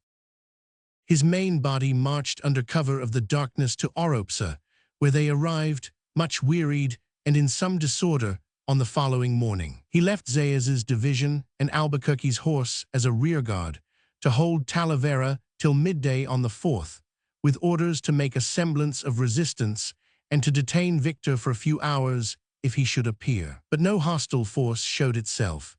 By his unwise retreat to Santa Cruz, the marshal had drawn back so far from the enemy that he could not take advantage of their retrograde movement when it became known to him. Villat's division and Beaumont's cavalry only reached Talavera on the morning of the 6th. The departure of the Extremaduran army had one deplorable result. It exposed the English hospitals at Talavera, with their 4,000 wounded, to capture by the enemy. Wellesley, before he had marched off, had given orders that all the men capable of being moved should be sent off towards Placentia and Portugal as soon as possible. But he had no transport that could cope with the task of transferring such a mass of invalids towards his base. He wrote from Oropsa begging Cuesta to requisition carts from the countryside for this purpose. But it was notorious that carts were not to be had. All Wellesley's letters for the last 3 weeks were full of complaints to the effect that he could not procure them by money or by force. When the Spaniards were themselves departing, bag and baggage, it was an inopportune moment at which to ask them to provide transport. Yet since the British wounded had been left to their care, they were bound in honor to do all that could be done to save them.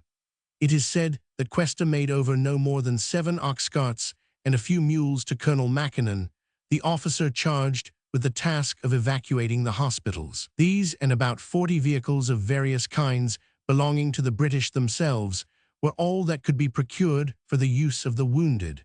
They could only accommodate a tithe of the serious cases. The men with hurts of less consequence were forced to set out upon their feet. The road to Oropsa, writes one of their fellow sufferers, was covered with our poor limping bloodless soldiers. On crutches or sticks, with blankets thrown over them, they hobbled woefully along. For the moment, panic terror lent them a force inconsistent with their debility and their fresh wounds. Some died by the road, others, unable to get further than Oropsa, afterwards fell into the hands of the enemy. The rest trailed onward to the bridge of Arzobispo, where Wellesley provided transport for many of them by unloading baggage wagons, and ultimately reached Truxillo, at which place the new hospitals were established. Of the whole 4,000, about 1,500 had been left at Talavera as hopeless or dangerous cases, and these became the captives of the French. 2,000 drifted in, at various times, to Truxillo. The remaining 500 expired by the wayside or were taken by the French in the villages where they had dropped down. Long before Cuesta and his host had arrived at Oropsa, Wellesley had made up his mind that the only course open to him was to abandon the march towards Navalmoral and Almaraz, and to turn aside to the bridge of Arzobispo. As the French were known to be at Navalmoral, it would have been impossible to force a passage to Almaraz without a battle. If the enemy were to be estimated at 2 corps or 30,000 men, according to the indications of the intercepted letter, they would probably be able to detain the Anglo-Spanish army till Victor should arrive from the rear. For without accepting a pitched battle, they would be strong enough to harass and check the Allies, and to prevent them from reaching Almaraz till the First Corps should come upon the scene.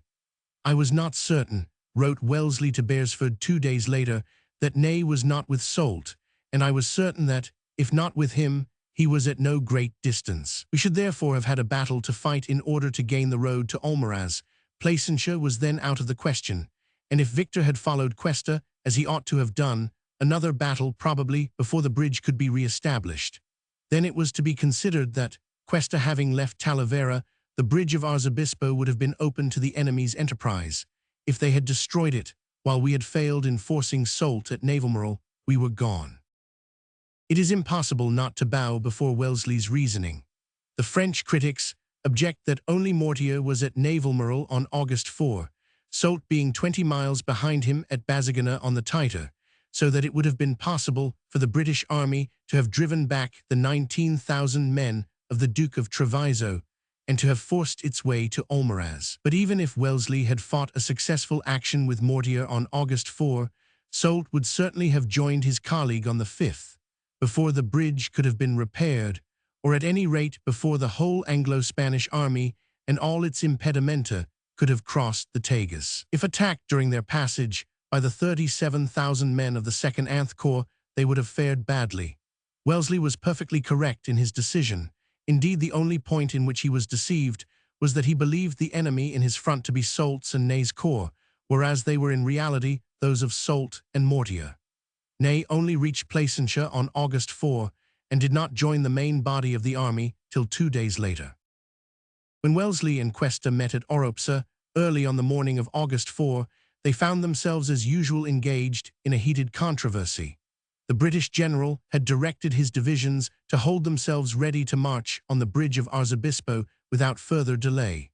Cuesta, on the other hand, had been attacked by a recrudescence of his old disease, the mania for fighting pitched battles. He proposed that the Allied armies should remain on the north bank of the Tagus, adopt a good defensive position, and defy Soult to attack them. Wellesley would not listen for a moment to this project, and finally declared that in spite of all arguments to the contrary, he should cross the Tagus that day at the head of his army. The two generals parted in wrath, and at 6 o'clock the British commenced their march to Arzobispo, only 9 miles distant. The whole force crossed its bridge before evening and established itself in bivouac on the south side of the river. Cuesta remained at Oropsa for the whole day of August 4, and was there joined both by Bassicourt, who had fallen back from Centinelo, and by Zayas and Albuquerque, who had evacuated Talavera at noon and made a forced march to join their chief. He appeared disposed to fight even though his ally had abandoned him. In the afternoon, Mortier's cavalry pressed in against him. He turned fiercely upon them, deployed a whole division of infantry and 200 horse in their front, and drove them back towards their supports. This vigorous action had a result that could not have been foreseen. Mortier jumped to the conclusion that he was himself about to be attacked by the whole Spanish army, perhaps by Wellesley also. He halted the 5th Corps in advance of Navalmoral and wrote to implore Soult to come up to his aid without delay. The Duke of Dalmatia hurried up with all speed, and on August 5 brought the 2nd Corps to Casay Jada, only 6 miles in the rear of his colleague. Ney, following with a like promptness, advanced that day to Malpartida, a march behind the position of Soult.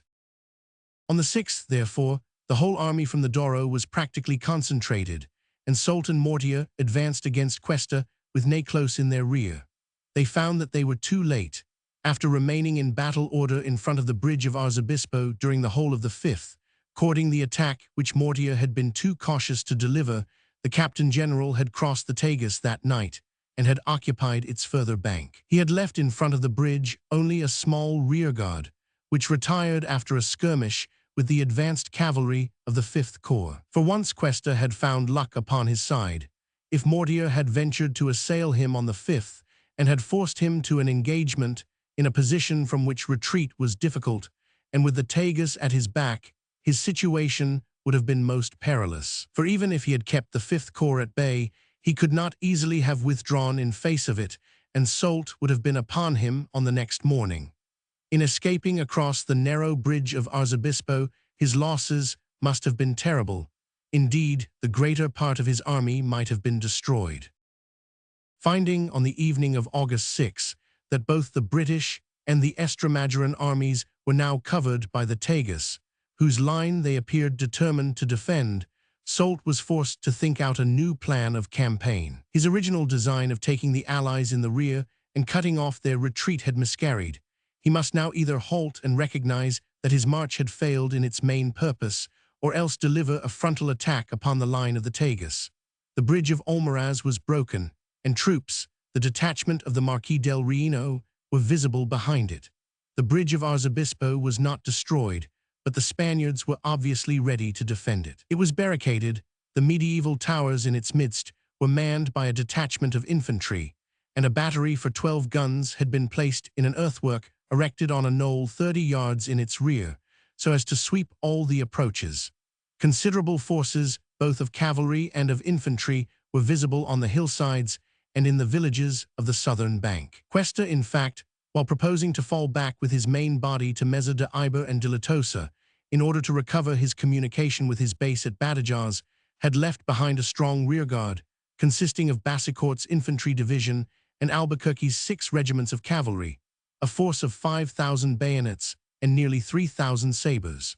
They were ordered to defend the bridge and the neighboring ford of Azatan till further orders should reach them. The ground was very strong.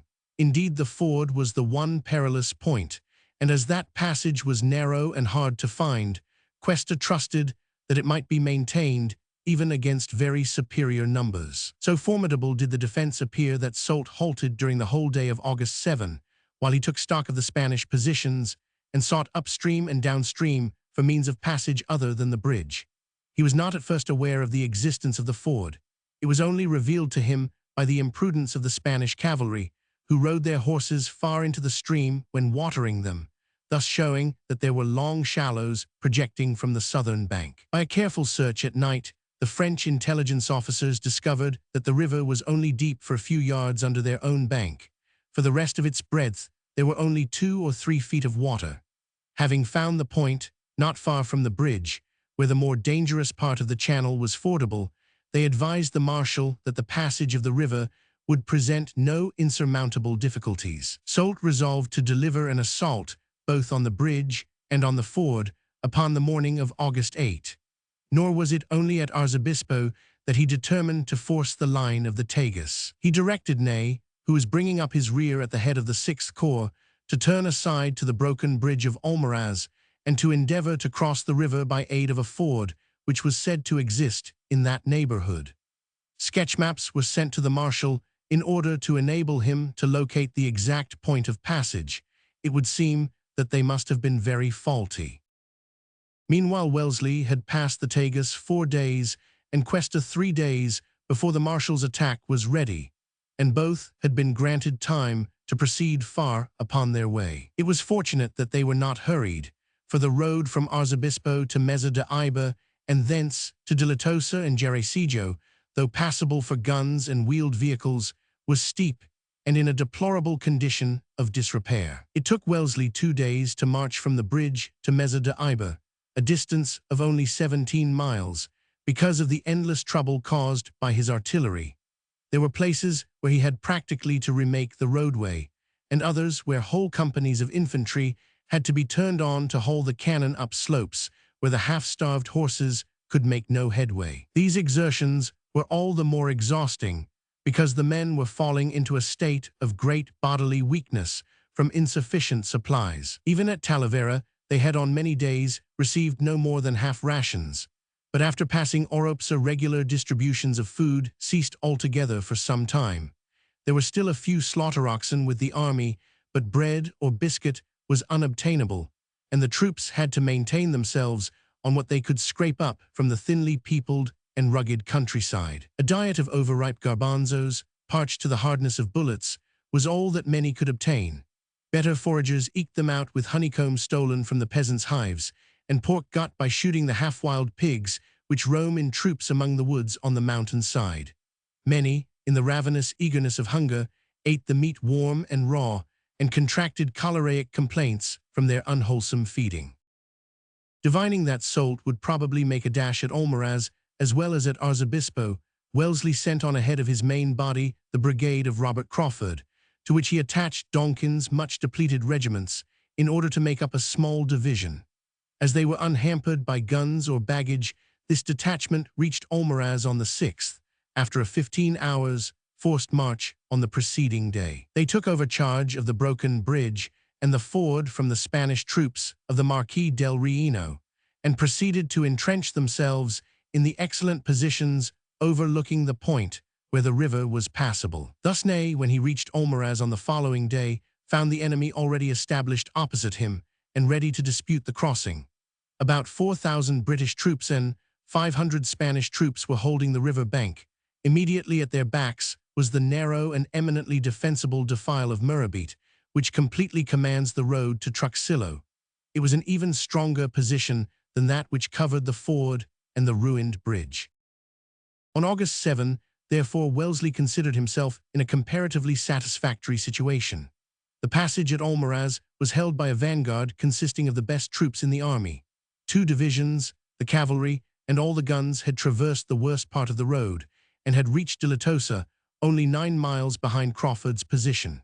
If the French should attack on the following day, the main body could reinforce the light brigade in a few hours. 1 division, in the rear, was holding the position of Meza de Iber, which Wellesley did not wish to evacuate until the Spanish army was ready to occupy it. He had discovered that there were points between Arzobispo and Almaraz where the passage of the Tagus was not wholly impracticable for small bodies of infantry, and dreaded that the enemy might throw a detachment across the stream to make a dash for the Meza.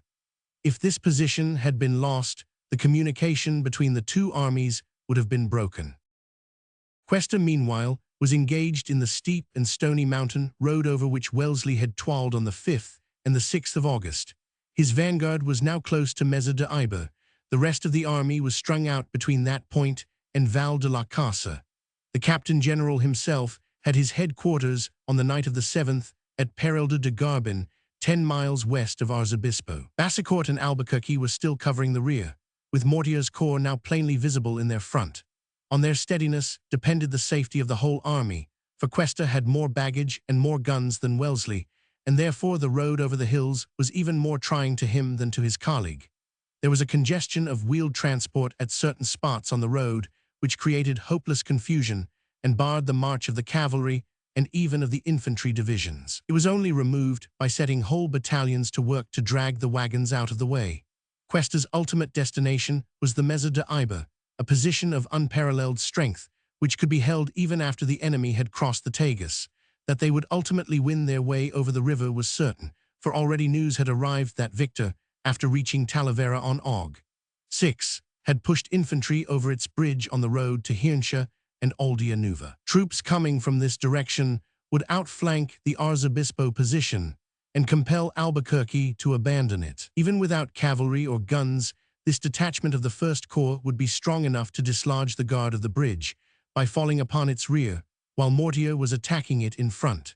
As the cavalry of Victor and Soult had met, halfway between Oropsa and Talavera, upon the afternoon of the 7th, the 2 marshals were now in full communication and able to concert any plans that they might please for joint operations.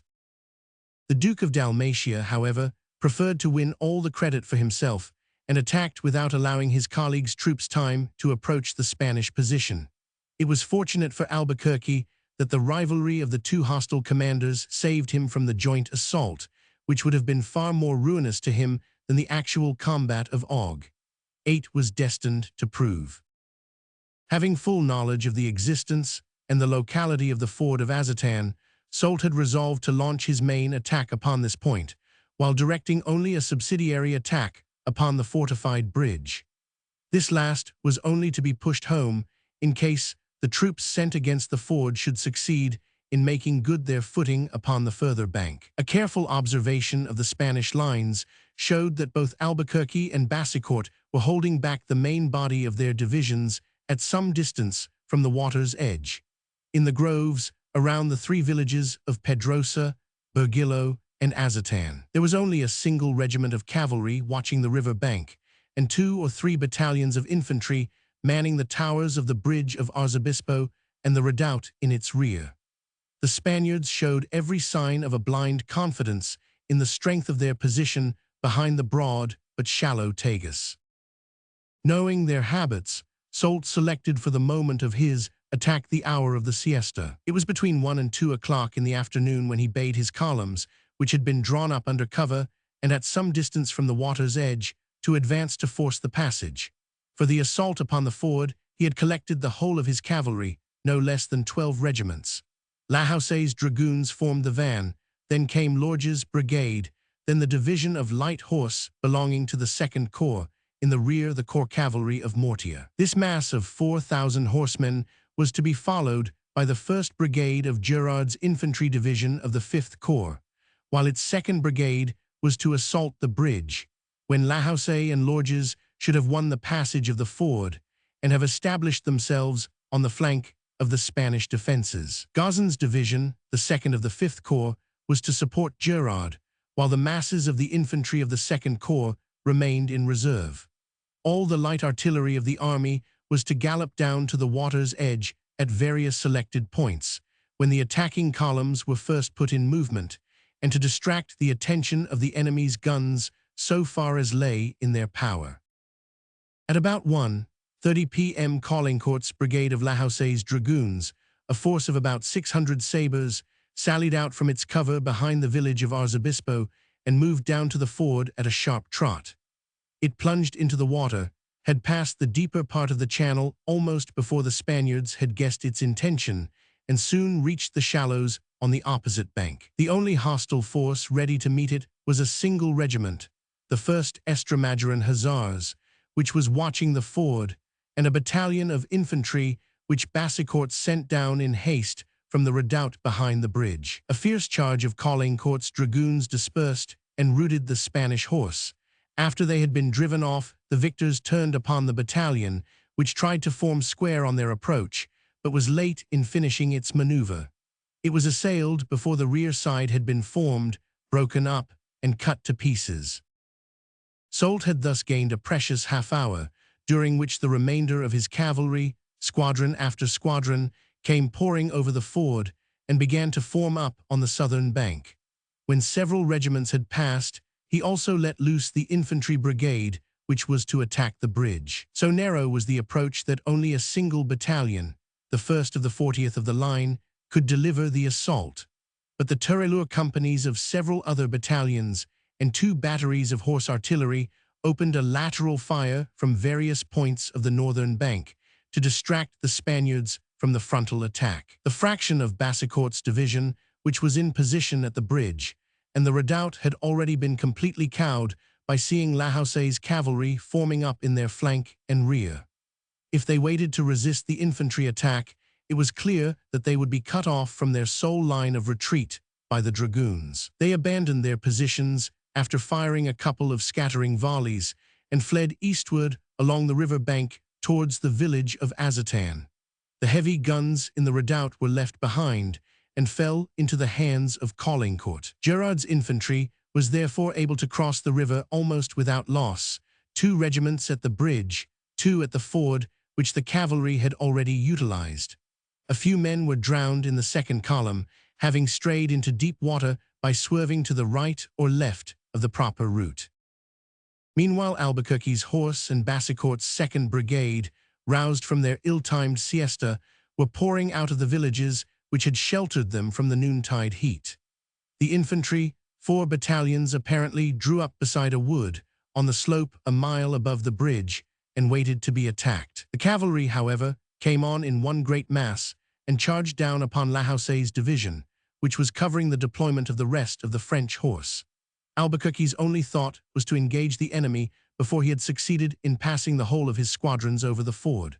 Vainly hoping to atone for his previous slackness by haste that came too late, he had hurried his 5 regiments forward as soon as the men could saddle and bridle their horses. Fractions of the different corps were mixed together, and no proper 1st or 2nd line had been formed. The whole mass, some 2,500 sabres, in great disorder, galloped down upon the 2 brigades of Lahouse and engaged them for a short time. But Lorge's dragoons and part of Soult's light horse were now at hand to aid the leading division.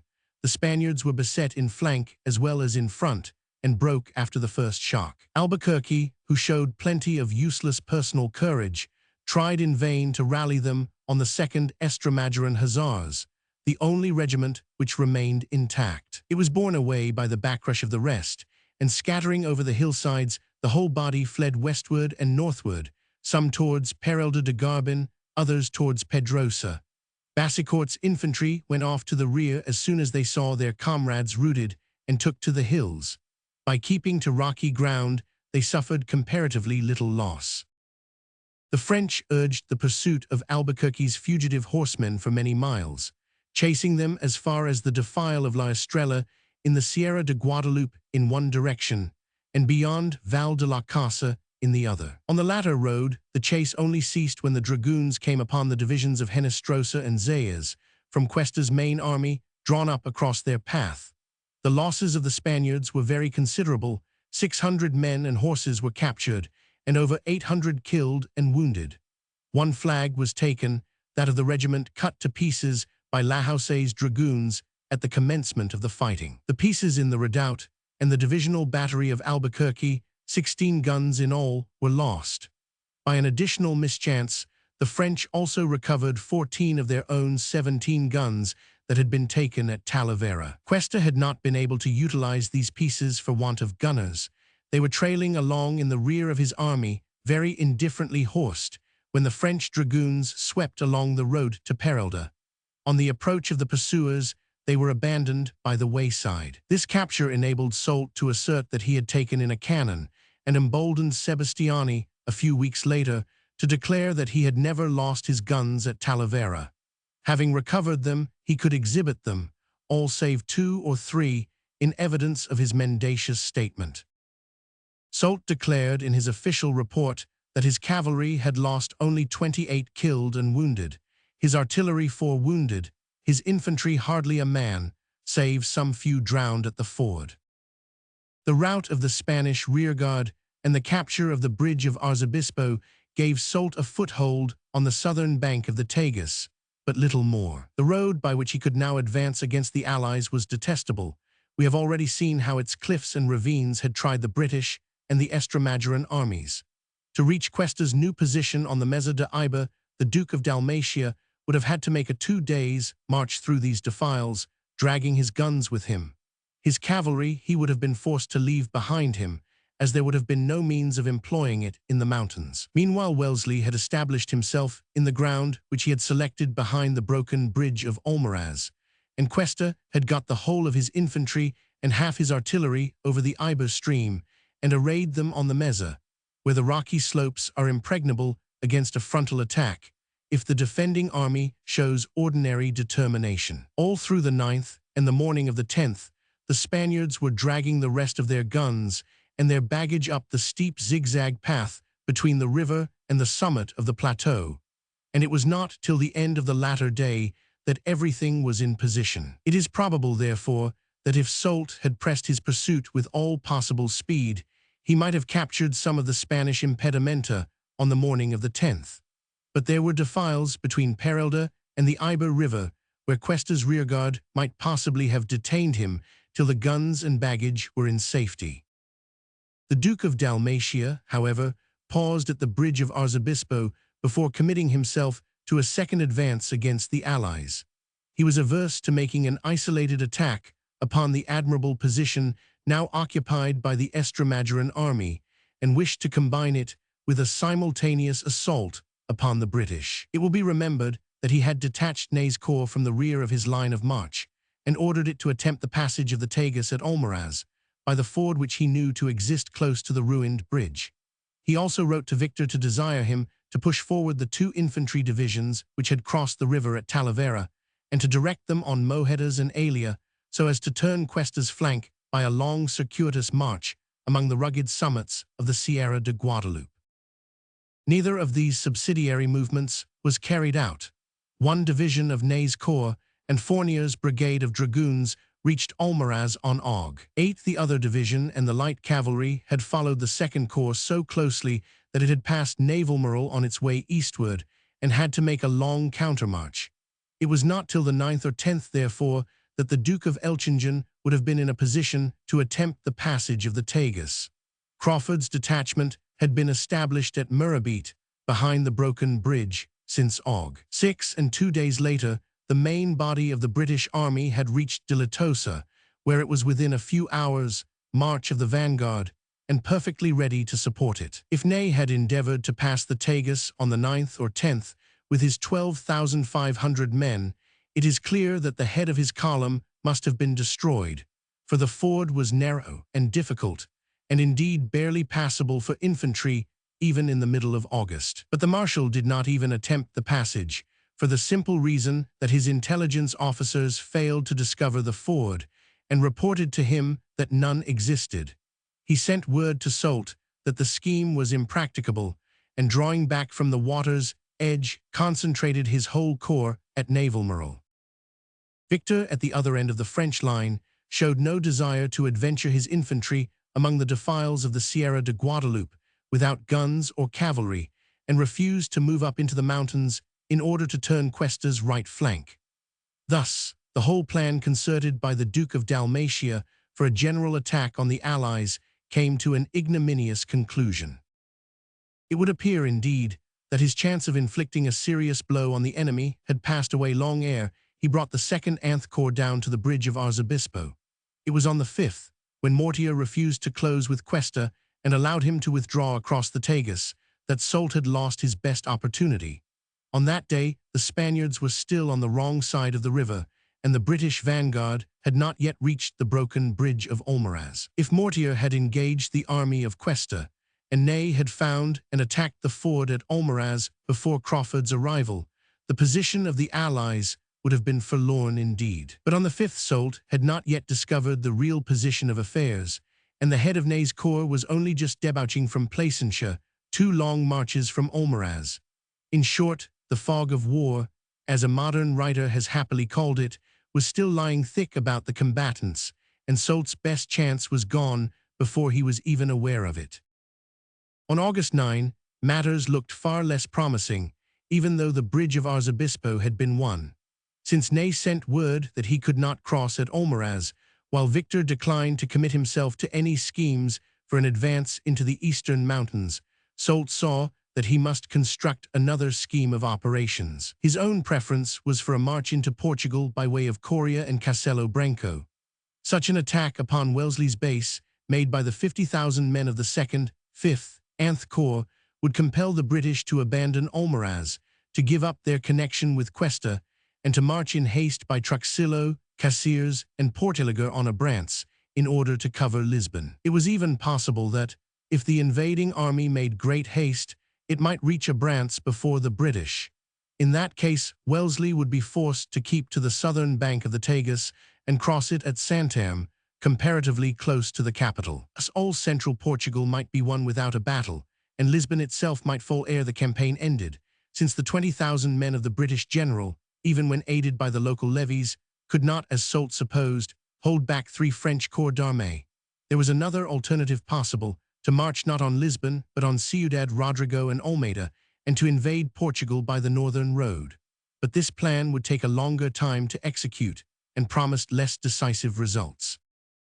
But even before the combat of Arzobispo had taken place, Joseph and Jourdan had determined that they would not permit Soult to carry out any schemes of advance against Portugal. They could show very good grounds for their decision. If the Duke of Dalmatia marched off to attack Lisbon, he would leave the 1st Anth Corps and the King's Reserve, less than 50,000 men in all, after the losses of Talavera, opposed to Cuesta, Wellesley, and Venegas, who between them would have at least 75,000. If the British army should refuse to be drawn away towards Portugal, and should recross the Tagus at Almaraz with Cuesta in its wake, the situation would be deplorable. Victor would be exposed, just as he had been on July 22, to a joint attack from the 2 armies. And on this occasion, Sebastiani and the king would not be able to bring him help, for they were now closely engaged with Venegas near Aranjuez. If they moved away from the front of the army of La Mancha, Madrid would be lost in 2 days. If they did not so move, Wellesley and Cuesta might crush Victor or drive him away on some eccentric line of retreat which would uncover the capital. Jourdan, therefore, writing in the name of Joseph, had informed Soult in a dispatch dated Aug. 8 that it was impossible to permit him to march on Portugal, as his departure would uncover Madrid and probably bring about a fatal disaster. He also urged that the exhaustion of the troops rendered a halt necessary and that it would be impossible to feed them if they advanced into the stony wilderness on the borders of Portugal before they had collected magazines. For the present, the king would be contented to keep the allies in check, without seeking to attack or disperse them, until the weather began to grow cooler and the troops had rested from their fatigues. Map of the Campaign of Talavera. Enlarge the Campaign of Talavera. July-August 1809. As if intending to put it out of Soult's power to undertake his projected expedition into Portugal, Jourdan and Joseph now proceeded to deprive him of the control of one of his 3 army corps. They authorized Ney to recross the mountains and to return to Salamanca in order to protect the plains of Leon from the incursions of the Spaniards of Galicia. Deprived of such a large section of his army, Soult would be unable to march against Abrantes, as he so much desired to do. There were good military reasons, too, for sending off Ney in this direction. Kellerman kept reporting that La Romana was on the move, and that unless promptly succored, he should find himself obliged to abandon Benevent and Zamora and to fall back on Valladolid. The Spaniards from Ciudad Rodrigo had already taken the offensive, and Del Park's advanced guard had even seized Salamanca. Ney accepted with alacrity the chance of withdrawing himself from the immediate control of his old enemy Soult. He received his permission to return to Leon on Aug. 9. On the 10th, his whole corps was on the move, and on the 11th, he had retired to Placentia. On the following day, he plunged into the passes and made for Salamanca with all possible speed. While the 6th Corps was dispatched to the north, the king directed Soult to take up, with the rest of his troops, a defensive position opposite the Allied armies on the central Tagus. The 2nd Corps was to occupy Placentia, the 5th to watch the passages at Almaraz and Arzobispo, while keeping a detachment at Talavera. Thus all Soult's plans for an active campaign were shattered, and he was told off to act as a containing force. Meanwhile, Joseph drew Victor and the 1st Corps away from Talavera towards Toledo and La Mancha, with the intention of bringing them into play against Venegas. For just as Soult had always an eye on Portugal, so Joseph had always an eye on Madrid. He could not feel secure so long as a Spanish army lay near Toledo or Aranjuez, only 2 marches from the gates of his capital, and was determined to dislodge it from this threatening position before taking any other operation in hand. He had accepted as true rumors to the effect that part of Cuesta's troops had retired in the direction of Ocaña to join the army of La Mancha, and even that 6,000 British had been detached in this same direction. Thus he had persuaded himself that Venegas had 0 men and was desirous of drawing in Victor to his headquarters before delivering his attack, thinking that Sebastiani and the Central Reserve would be too weak for the task. Section 16, Chapter 9. STCYR relieves Barcelona. Battles of Cardadu and Molinsderey. When Roses had fallen, St. Cyr was at last able to take in hand the main operation which had been entrusted to him by Napoleon, the relief of Barcelona. While the siege was still in progress, he had received 2 letters bidding him hasten to the relief of Duhesme without delay, but he had taken upon himself the responsibility of writing back that he must clear his flank and rear before he dared move, and that he should proceed with the Leaguer of Roses, which could only last a few days longer unless he received formal orders to abandon the undertaking. He ventured to point out that the moral and political effects of taking such a step would be deplorable. Napoleon's silence gave consent, and St. Cyr's plea was justified by the fall of the place on December 5.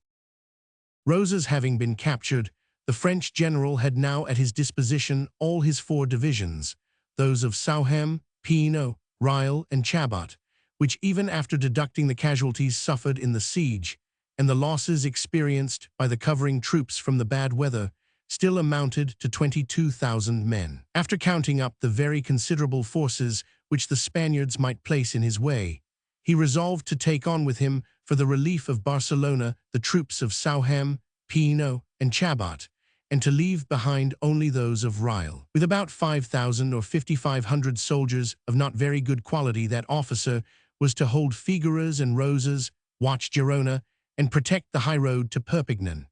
St. Cyr himself, with the 26 battalions and 9 squadrons forming the other 3 divisions, a force of some 15,000 infantry and 500 horse, took his way to the south. The first obstacle in his way was Girona, but if he stopped to besiege and take it, it was clear that he would never reach Barcelona in time to save Duhesme from starvation. That general had reported that his food would only last till the end of December, and Girona would certainly hold out more than 3 weeks.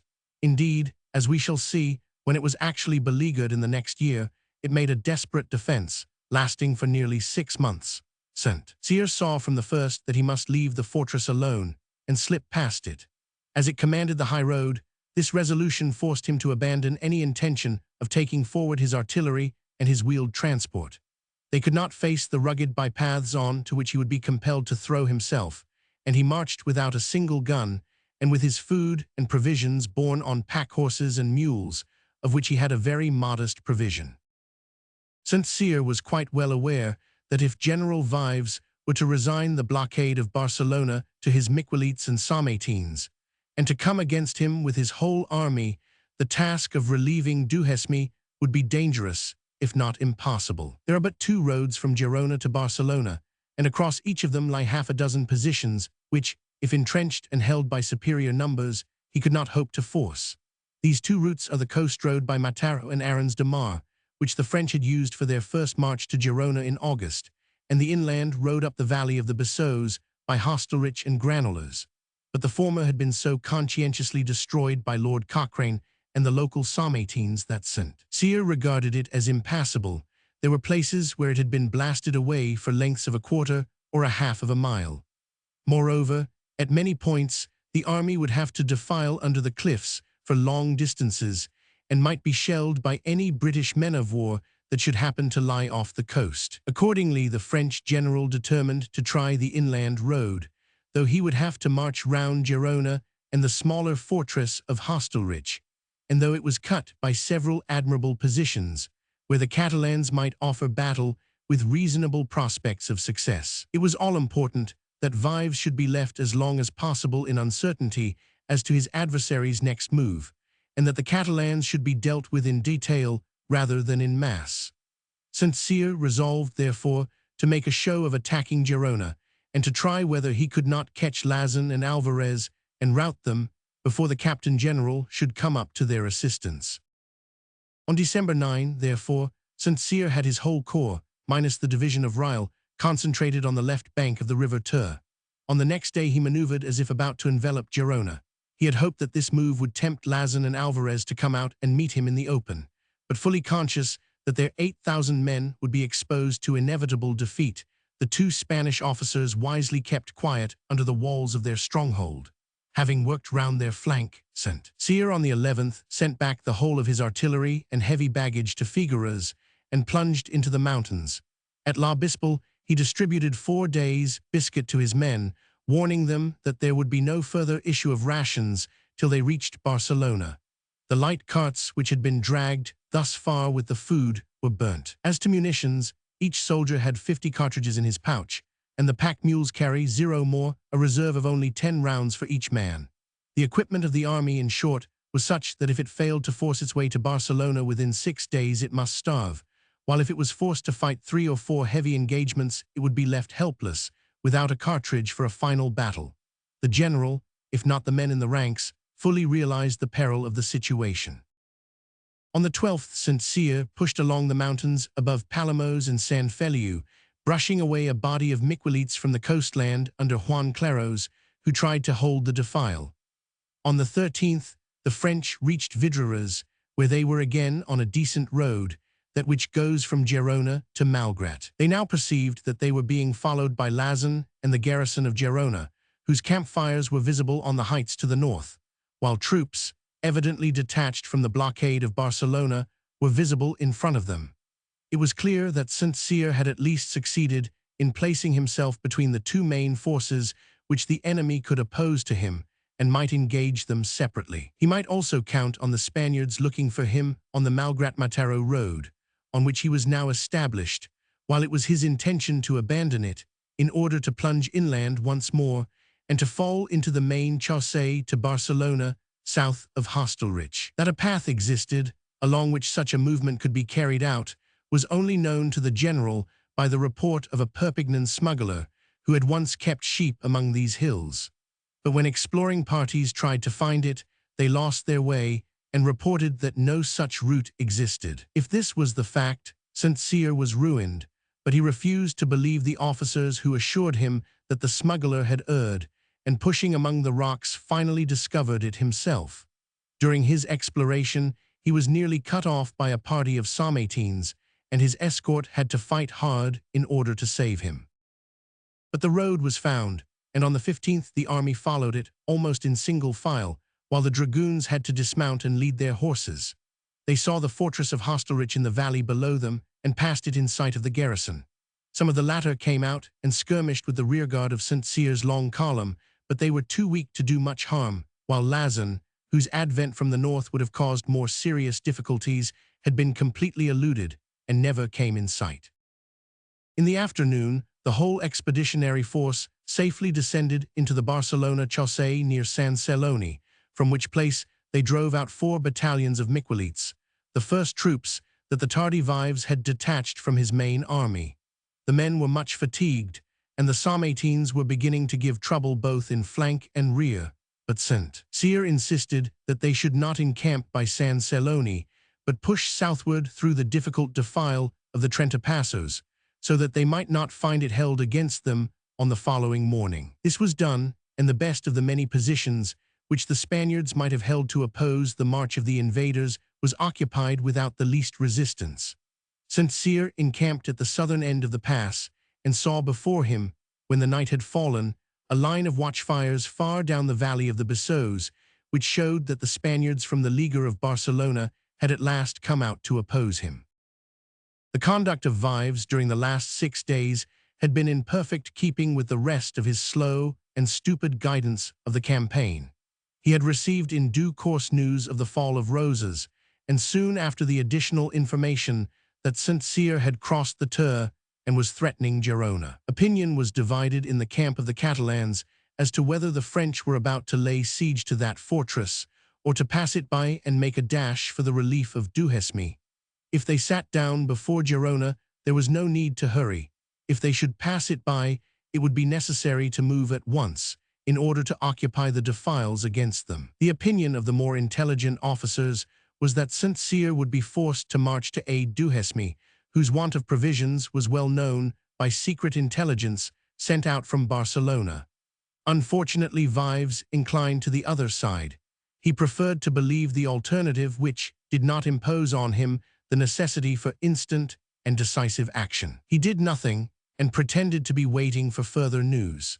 It reached him on the night of December 11/12, in the form of a message from the Junta of Girona, to the effect that the French had sent back their artillery and were plunging into the mountains in the direction of La Bispal, so that it was clear that they must be marching to relieve Duhesme. It might have been expected that the Captain General would now at last break up from his lines, and hasten to throw himself across the path of the approaching enemy. But after holding a long and fruitless council of war, he contented himself with sending out Redaing, with that part of the newly arrived Granadan division which had reached Catalonia.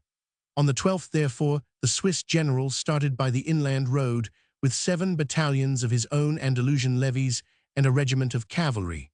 Next day he reached Granollers and halted there. At the same time, Francisco Milans, with 4 tercios of Meticulous, was sent out to guard the coast road, the other possible line of approach by which St. Cyr might arrive. Redaing had 0 men, Milans 3,000, but Vives still lay before Barcelona with 2/3 of his army, at least 16,000 or 17,000 bayonets. It was in vain that Caldagues, the preserver of Girona, implored him to leave no more than a screen of Meticulous in the lines, and to sally forth to fight with every regular soldier that he could muster. The Captain General refused to listen, supporting his inactivity by pleading that the advice sent from Gerona did not speak of the enemy's force as very large. The defiles, he urged, were so difficult that Redaing and Milan's, aided by Lauzun, ought to be able to hold them against any small expeditionary force. Thus St. Cyr was left to work out his daring plan without any serious opposition. The only force with which he came in contact was Milan's brigade of meticulous, who, finding the coast road clear, had crossed the mountains and occupied San Celoni.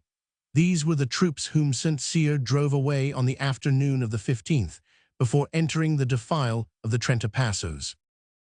On receiving news of this combat, which had taken place only 21 miles from his lines, Vives at last set out in person. But persisting in his idiotic notion of blocking Barcelona to the last moment, he left Caldagues before the place with 12,000 men and marched with a single brigade of 4,000 bayonets to join Redaing. Moving all through the night of the 15th-16th, he joined the Granadans at daybreak at Cardigue on the high road. Their united strength was only 9,000 men, of who were cavalry and 7 guns. This was the whole force which fought St. Cyr, for Lauzun, moving with culpable slowness, was still far north of San Celoni when he should have been pressing on the rear of the French, while Milan's with the meticulous, who had been beaten on the previous day, was some miles away in the mountains on the right, and quite out of touch with his commander-in-chief. 9,000 Spaniards, in short, were within 10 miles of the field, yet took no part in the battle. St. Cyr, in his central position, kept them apart, and they failed to combine with Vives and his force at Cardigue.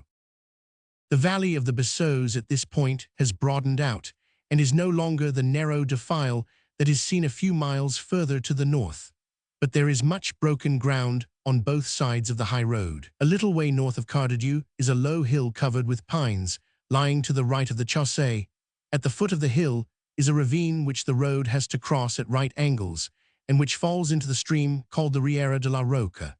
The countryside was composed partly of cultivated ground, partly of thickets of pine and oak, which rendered it difficult for either side to get a general view of its adversaries' movements.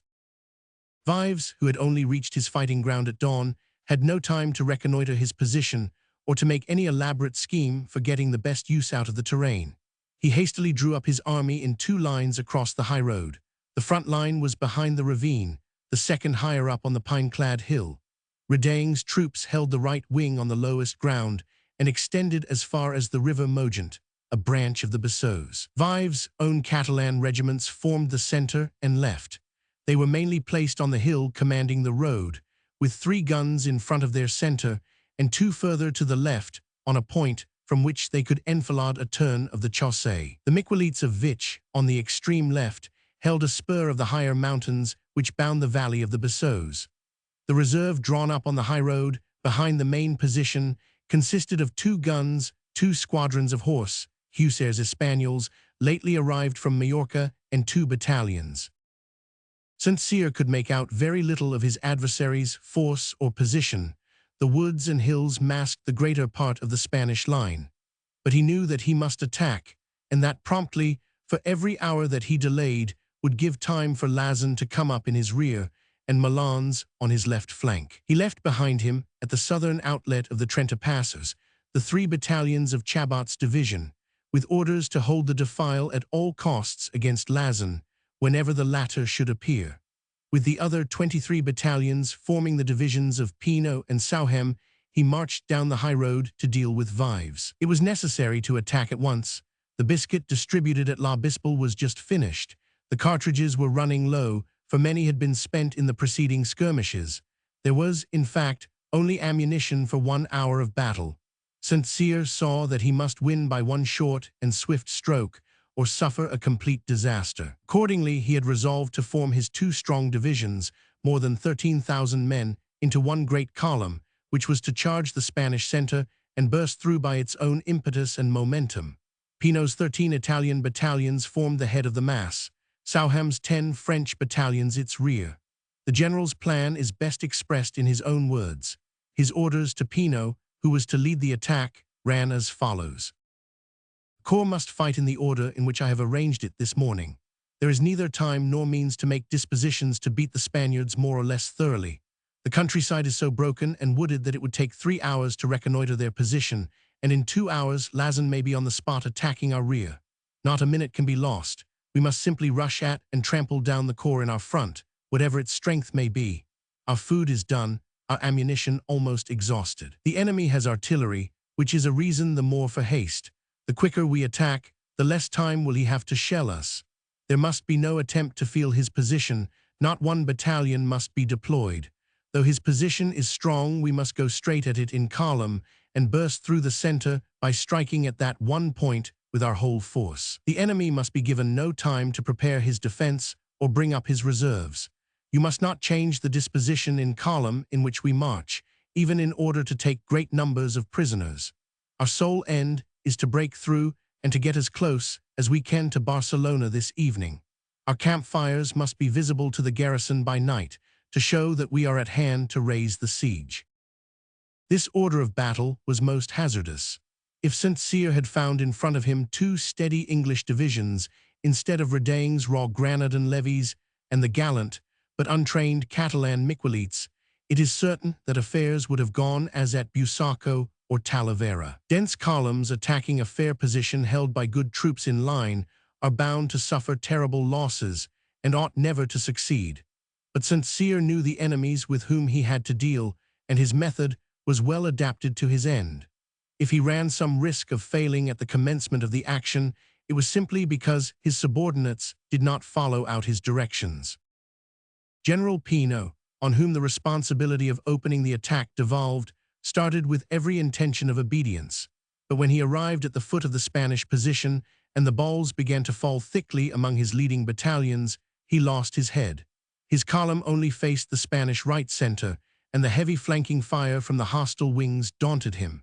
Instead of pushing straight before him with his whole force, as St. Cyr had ordered, he threw out 5 battalions of Mazzucchelli's brigade to his left, and 2 battalions under General Fontaine to his extreme right. The 6 battalions of his rear brigade were not yet up to the front, and took no part in the first assault. Thus he attacked on a front of 3/4 of a mile, instead of at one single point. His columns, after driving in the Spanish front line, came to stand halfway up the hill in a very irregular array, the flanks thrown forward, the center hanging somewhat back. Reding, against whom the main attack of Mazzucchelli's brigade had been directed, brought up his second line, and when the Italians were slackening in their advance, hurled at them 2 squadrons of hussars and led forward his whole division. The assailants broke and fell back with loss. St. Cyr, coming up to the front at this moment, was horrified to mark the results of Pino's disobedience of his orders. But he had still Sauham's division in hand, and flung it, in one solid mass of 10 battalions, upon Reding's right. At the same time, he commanded Pino to throw the 2 regiments of his intact rear brigade upon the Spanish center, while Fontaine's 2 battalions continued to demonstrate against the enemy's left. The result was what might have been expected. The column of Sauhem burst through the Granadan division and completely routed the right wing of the Spanish army. At the same moment, Pino's main column forced back Vives and the Catalans along the line of the high road. All at once fell into confusion, and when St. Cyr bade his 2 Italian cavalry regiments charge up the chaussee, the enemy broke his ranks and fled to the hills. 5 of the 7 Spanish guns were captured, with 2 standards and some 1,500 unwounded prisoners. Reding, who stayed behind to the last, trying to rally a rearguard for the protection of the routed host, was nearly taken prisoner and had to draw his sword and cut his way out. Vives, whose conduct on this day was anything but creditable, scrambled up a cliff after turning his horse loose and came almost alone to the seashore near Mongat, where he was picked up by the boats of the Cambrian frigate and forwarded to Tarragona. Besides the prisoners, the Spaniards lost at least 1,000 men, and many of the Miquelites dispersed to their homes. St. Cyr acknowledged casualties, nearly all of them, as might have been expected, in Pino's division. Reding at last succeeded in rallying some troops at Montmelo near San Culget, and covered the retreat of the main mass of the fugitives to join the troops who had been left in the lines before Barcelona. As to the detached Spanish corps under Milans and the Marquis of Lazen, the former never came down from the hills till the fighting was over, though it was only 4 or 5 miles from the scene of action. The latter, which was following in St. Cyr's rear, moved with such extreme slowness that it had not yet reached San Celoni when the battle was fought, and did not even get into contact with Chabot's division, which had been left behind to guard against its approach. On learning of the defeat, the Marquis marched back to Girona and rejoined Alvarez. Thus Vives got no assistance whatever from his outlying corps. If Lauzon is to be trusted, this was largely the fault of the commander-in-chief himself, for no dispatch from him reached his subordinates after December 14, and they had no knowledge of his movements or designs.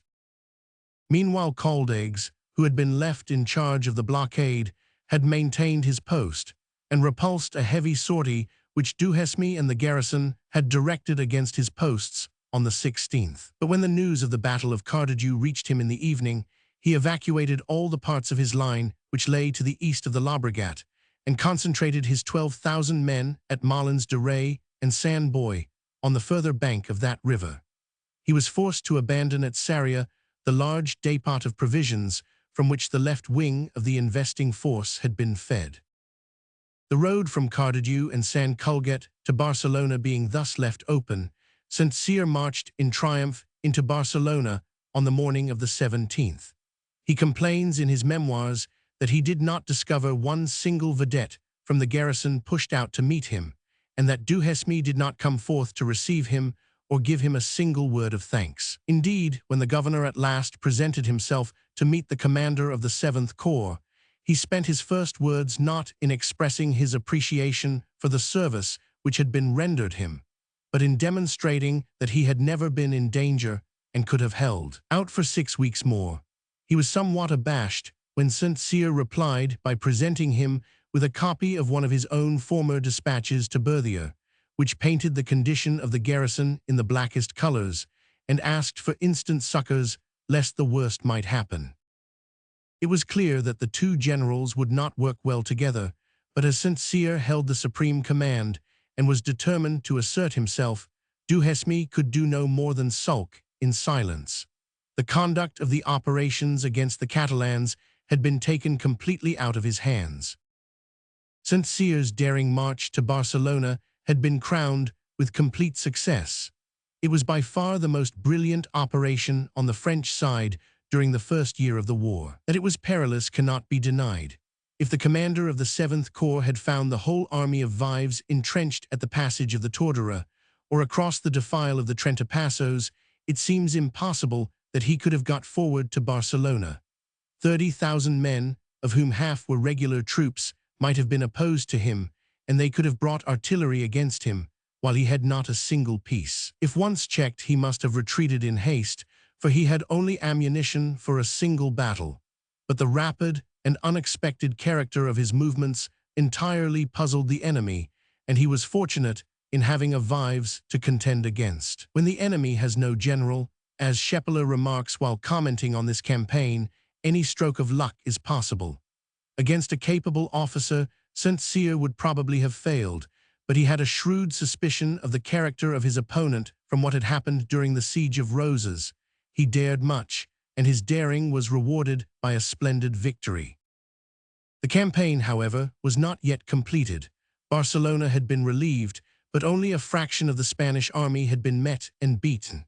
Caldagues lay behind the Llobregat with 11,000 men who had not yet been engaged. Redaing had joined him with the wrecks of the troops which had fought at Cardigue, some 3,000 or 4,000 men. They lined the eastern bank of the river, only 6 or 7 miles from the suburbs of Barcelona, occupying the entrenchments which had been constructed to shut in Duhesme during the blockade. These were strengthened with several redoubts, some of them armed with heavy artillery, and the positions were good, but too extensive for a force of 14,000 or 15,000 men. Their weak point was that the Llobregat, even in December, is fordable in many places, and that if the French attacked in mass at one point, they were almost certain of being able to force their way through the line. Redaing and his second-in-command Caldagues were both of opinion that it would be wise to evacuate the lines if St.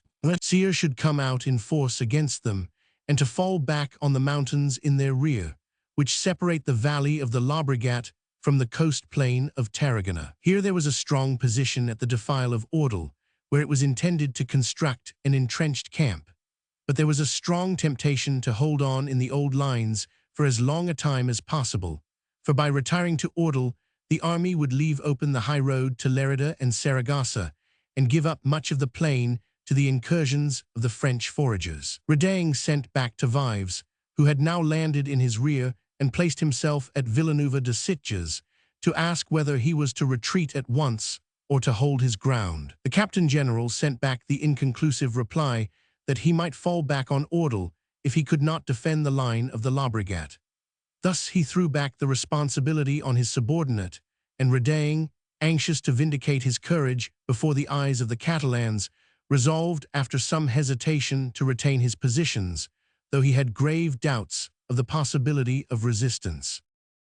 He was not allowed much time to ponder over the situation. The reply of Vives only reached him on the night of December 2021. On the next morning, St. Cyr came out of Barcelona and attacked the lines. He had brought with him every available man. Duhesme had been left to hold the city with Leccai's Italians alone. His other division, that of Chabron, together with the three which had formed the army of succor, those of Sauhem, Pino, and Chabot, were all directed against the lines. The plan of St. Cyr was to demonstrate against the bridge of Malins de Rey, the strongest part of the Spanish position, with Chabron's 4,000 men, while he himself crossed the fords lower down the Llobregat with the 14,000 bayonets of the other three divisions, and turned the right flank of the enemy. At 5 o'clock on a miserable gusty December morning, the French came down towards the river. Chabron led off by making a noisy demonstration opposite the redoubts at the bridge, on the northern flank of the position. This, as St. Cyr had intended, drew Redaing's attention to that flank. He reinforced his left with troops drawn from his right wing on the lower and easier ground downstream. An hour later, the other attacking columns advanced, that of Sauhem crossing the ford of San Juan d'Espí, while Pino and Chabot passed by that of San Feliu. No proper attempt was made to dispute their advance. Outnumbered and strung out along a very extensive position, the Catalans soon saw their line broken in several places. The only serious opposition made was by the center, which advanced downhill against Sauhem and tried to charge him, but gave back long before bayonets had been crossed. The most fatal part of Redaing's position was that on his extreme right, Chabot's 3 battalions had got completely round his flank, and kept edging in on the rear of his southern wing, which abandoned hill after hill as it saw its retreat threatened. Pino and Sauhem had only to press on, and each regiment in their front gave way in turn when it saw its exposed flank in danger. At last, the whole of the Spanish right and center was pushed back in disorder on to the still intact left behind the bridge of Malins de Rey. Now was the time for Chabron to turn his demonstration into a real attack. If he had crossed the river and advanced rapidly, he would have caught the shaken masses in front, while the rest of the army chased them forward into his arms. But being timid or unenterprising, he let the flying enemy pass across his front unmolested, and only forded the river when they had gone too far to be caught. The unhappy Vives came up at this moment, just in time to see his whole army on the run, and headed their flight to the hills. Thus the Spaniards got away without any very crushing losses, though their historian Cabans confesses that if Chabron had moved a quarter of an hour earlier, he would have captured half the army of Catalonia. As it was, St. Cyr took about 1,200 prisoners only, though his dragoons pursued the routed enemy for many miles. It was a great misfortune for the Catalans that among these captives was the Conde de Caldagues, the one first-rate officer in their ranks. He was taken by the pursuers at Vendrell, many miles from the field, when his exhausted horse fell under him. St. Cyr captured the whole artillery of the Spaniards, 25 cannon, of which several were pieces of heavy caliber, mounted in redoubts. The field pieces were more useful to him, as he was very short of artillery. He had brought none with him, while Duhesme had been obliged to destroy the greater part of his during the retreat from Gerona in August. He also made prize of a magazine of 3 million cartridges and of many thousands of muskets, which the routed enemy cast away in their haste to escape over the hills. Some of the fugitives fled south and did not stop till they reached Tortosa and the Ebro. Others dispersed in the direction of Igualada and Lerida, but the main body rallied at Tarragona. The victorious French divisions were pushed far out from the battlefield, so as to occupy not only the whole plain of the Llobregat, but also the defiles over the hills leading to Tarragona. Chabrun was placed at Martorell, Chabot at San Sadurní, Sauhem at Vendrell, and Pino at Villanueva de Sitges and Villafranca. Thus the pass of Ordal was in the victor's hands, and he had it in his power to march against Tarragona without having any further positions to force. But the siege of that place did not form, at present, any part of St. Cyr's designs. His aim was first to collect such magazines at Barcelona as would feed his whole army of 25,000 men till the harvest was ripe, and secondly, to reopen his communication with France. The sea route was rendered dangerous by the English ships, which were continually hovering off the coast. The land route was blocked by the fortresses of Hostelrich and Gerona. St. Cyr imagined that it was more important to make an end of these places and open his route to Perpignan than to attack Tarragona. The latter place was strong, and the greater part of the Catalan army had taken refuge in it. The siege would need, as he supposed, many months, and could not be properly conducted till a battering train and a large store of ammunition had been brought down from France. It is possible that the French general might have come to another conclusion if he had been aware of the state of panic and disorganization among the Catalans at this moment. The Miquelites had mostly dispersed to their homes, the regular troops were mutinous, and the populace was crying treason and looking for scapegoats. The incapable Vives was frightened into resignation, and finally replaced by Redang, whose courage at least was beyond suspicion if his abilities were not those of a great general. The smaller towns were full of tumults and assassination. At Lerida, a certain Gomez declared himself dictator and began to seize and execute all suspected persons.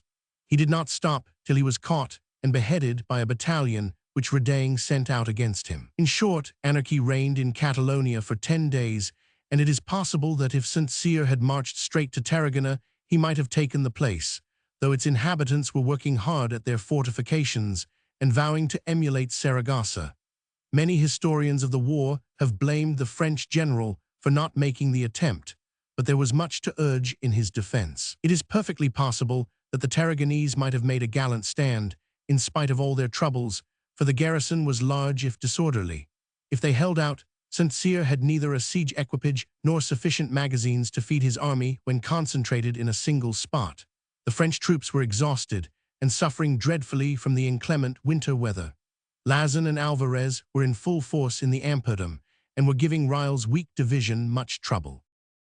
Probably, therefore, St. Cyr was justified in halting for a month, which he employed in clearing the whole countryside for 30 miles round Barcelona, and in collecting the stores of food which his army required before it could make another move. The halt allowed time for the Catalans to rally and for Redang to reorganize his army. By February, he was ready once more to try his fortune in the field. Indeed, he was ere long more formidable than St. Cyr had expected, for he was joined by the 2nd Brigade of his own Granadan division, which came up from Valencia not long after the Battle of Molins de Rey, and the last reserves from Majorca had also sailed to aid him, after giving over the fortifications of the Balearic Isles to the marines of the fleet and the urban guards of Palma and Port Mahon. The Miquelites, too, returned to their standards when the first panic was over, and in a month Catalonia could once more show an army of 30,000 men. The first incident which occurred to encourage the insurgents was that on January 1, Lazen fell upon and very severely handled a detached battalion of Rile's division at Castellan in the Amperdam, and when Ryle came up against him in person with 2,500 men, inflicted on him a sharp check at the fords of the Muga. Not long after, however, the Marquis withdrew from this region and marched back toward Aragon, taking with him his own division and leaving only the weak corps of Alvarez to deal with Ryle. His retreat was caused by the news of his brother's desperate position in Saragossa. Hoping to make a diversion in favor of Palafox, Lazen marched to Lerida, where he began to gather in all the men that he could collect before moving back to his native province. Thus the pressure on Ryle was much reduced. St. Cyr's men, meanwhile, made many expeditions into the valleys above Barcelona. They cleared the defile of Bruch, leading into the upper valley of the Llobregat, which the Sarmatines had held so gallantly against Schwartz and Chabron in June. They took, but did not hold, the almost inaccessible peak of Montserrat, and on the coast road dominated the country as far as Mataro. But they could not reopen the communications with France. Their general did not dare to set about the siege of Gerona, while Redaing had still the makings of an army in the direction of Tarragona. It was not till that brave but unfortunate officer had received his third defeat in February that St. Cyr was able to turn his attention to the north and the road to Perpignan. For the present, the French general found himself mainly occupied by the imperious necessity for scraping together food not only for his own army, but for the great city of Barcelona, where both the garrison and the people were living from hand to mouth. For the resources of the neighboring plain were nearly exhausted, and the only external supply came from occasional merchantmen from Sète or Marseille, whose captains were tempted to run the British blockade by the enormous price which they could secure for their corn if it could be brought safely through. It was only somewhat later that the emperor directed the naval authorities in Provence to dispatch regular convoys to Barcelona under a strong escort, whenever the British cruisers were reported to have been blown out to sea. Meanwhile, the problem of food supplies remained almost as urgent a question for St. Cyr as the movements of his adversaries in the field. Section 10, Chapter 3. The Campaign of February 1809, Battle of Villals. More than a month had elapsed since the Battle of Molins de Rey before any important movements were made in Catalonia. Early in February, St. Cyr drew in his divisions from the advanced positions in the plain of Tarragona, which they had taken up after the victory of Molins de Rey. They had eaten up the countryside and were being much harassed by the Miquelites, who had begun to press in upon their communications with Barcelona, in spite of all the care that was taken to scour the country with small flying columns, and to scatter any nucleus of insurgents that began to grow up in the French rear. Owing to the dispersion of the divisions of the 7th Corps, these operations were very laborious. Between the New Year and the middle of February, St. Cyr calculated that his men had used up 2 million cartridges in petty skirmishes and suffered a very appreciable loss in operations that were practically worthless. Accordingly, he drew them closer together in order to shorten the dangerously extended line of communication with Barcelona. Redaing, during this period of waiting, had been keeping quiet in Tarragona, where he was reorganizing and drilling the harassed troops which had been beaten at Cardedeu and Molins de Rey. He had, as we have already seen, received heavy reinforcements from the south and the Balearic Isles, but it was not in numbers only that his army had improved. St. Cyr's inaction had restored their morale. They were too, as regards food and munitions, in a much better condition than their adversaries, as they could freely draw provisions from the plain of the lower Ebro and the northern parts of Valencia, and were besides helped by corn brought in by British and Spanish vessels from the whole eastern Mediterranean. Redaing had also got a good supply of arms and ammunition from England. As he found himself unmolested, he was finally able to rearrange his whole force, so as not only to cover Tarragona, but to extend a screen of troops all round the French position. He now divided his army into 2 wings. He himself, on the right, kept in hand at Tarragona the 1st Division, consisting mainly of the Granadan troops, while General Castro was sent to establish the headquarters of the 2nd Division, which contained most of the old battalions of the Army of Catalonia at Igualada. Their line of communication was by Santa Coloma, Sarrial, and Montblanch. This disposition was probably a mistake. While the French lay concentrated in the middle of the semicircle, the Spanish army was forced to operate on outer lines 60 miles long and could not mass itself in less than 3 or 4 days. By a sudden movement of the enemy, either Redaing or Castro might be assailed by superior numbers and forced to fall back on an eccentric line of retreat before he could be succored by his colleague.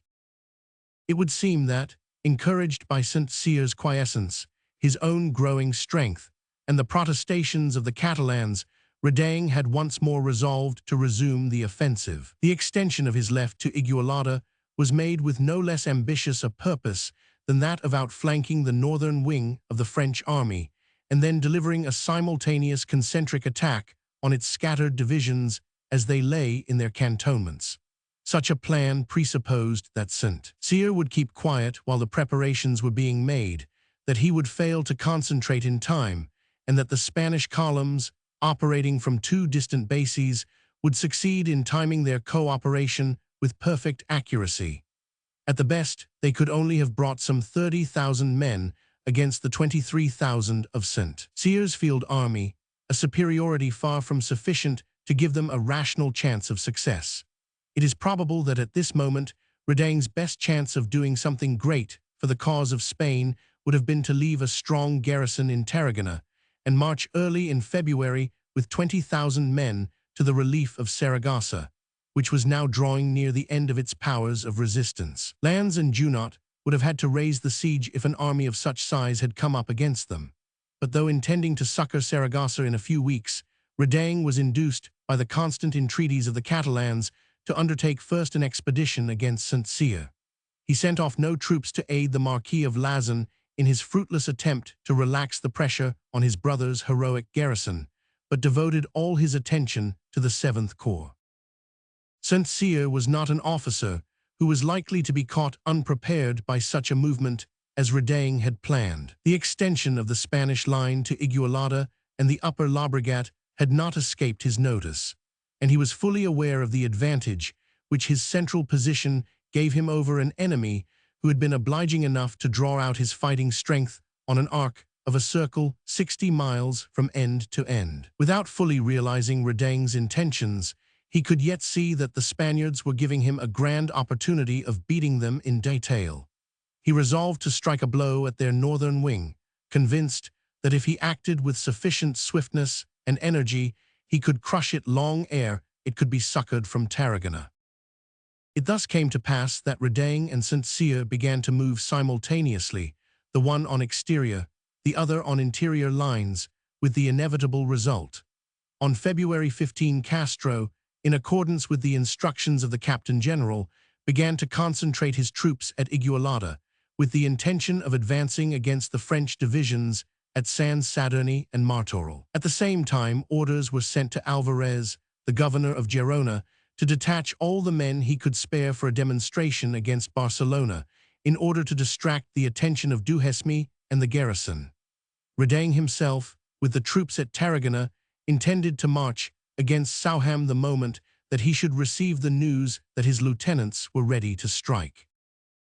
The end of the Talavera campaign, ALMONACID. While King Joseph's orders were being carried out, Wellesley and Cuesta found themselves, to their great surprise, unmolested by any hostile force. The army which had been in their front at Almaraz and Arzobispo disappeared on August 10, leaving only small detachments to watch the northern bank of the Tagus. It was soon reported to Wellesley that Victor had passed away towards Toledo and that another corps, or perhaps two, had retired to Placentia.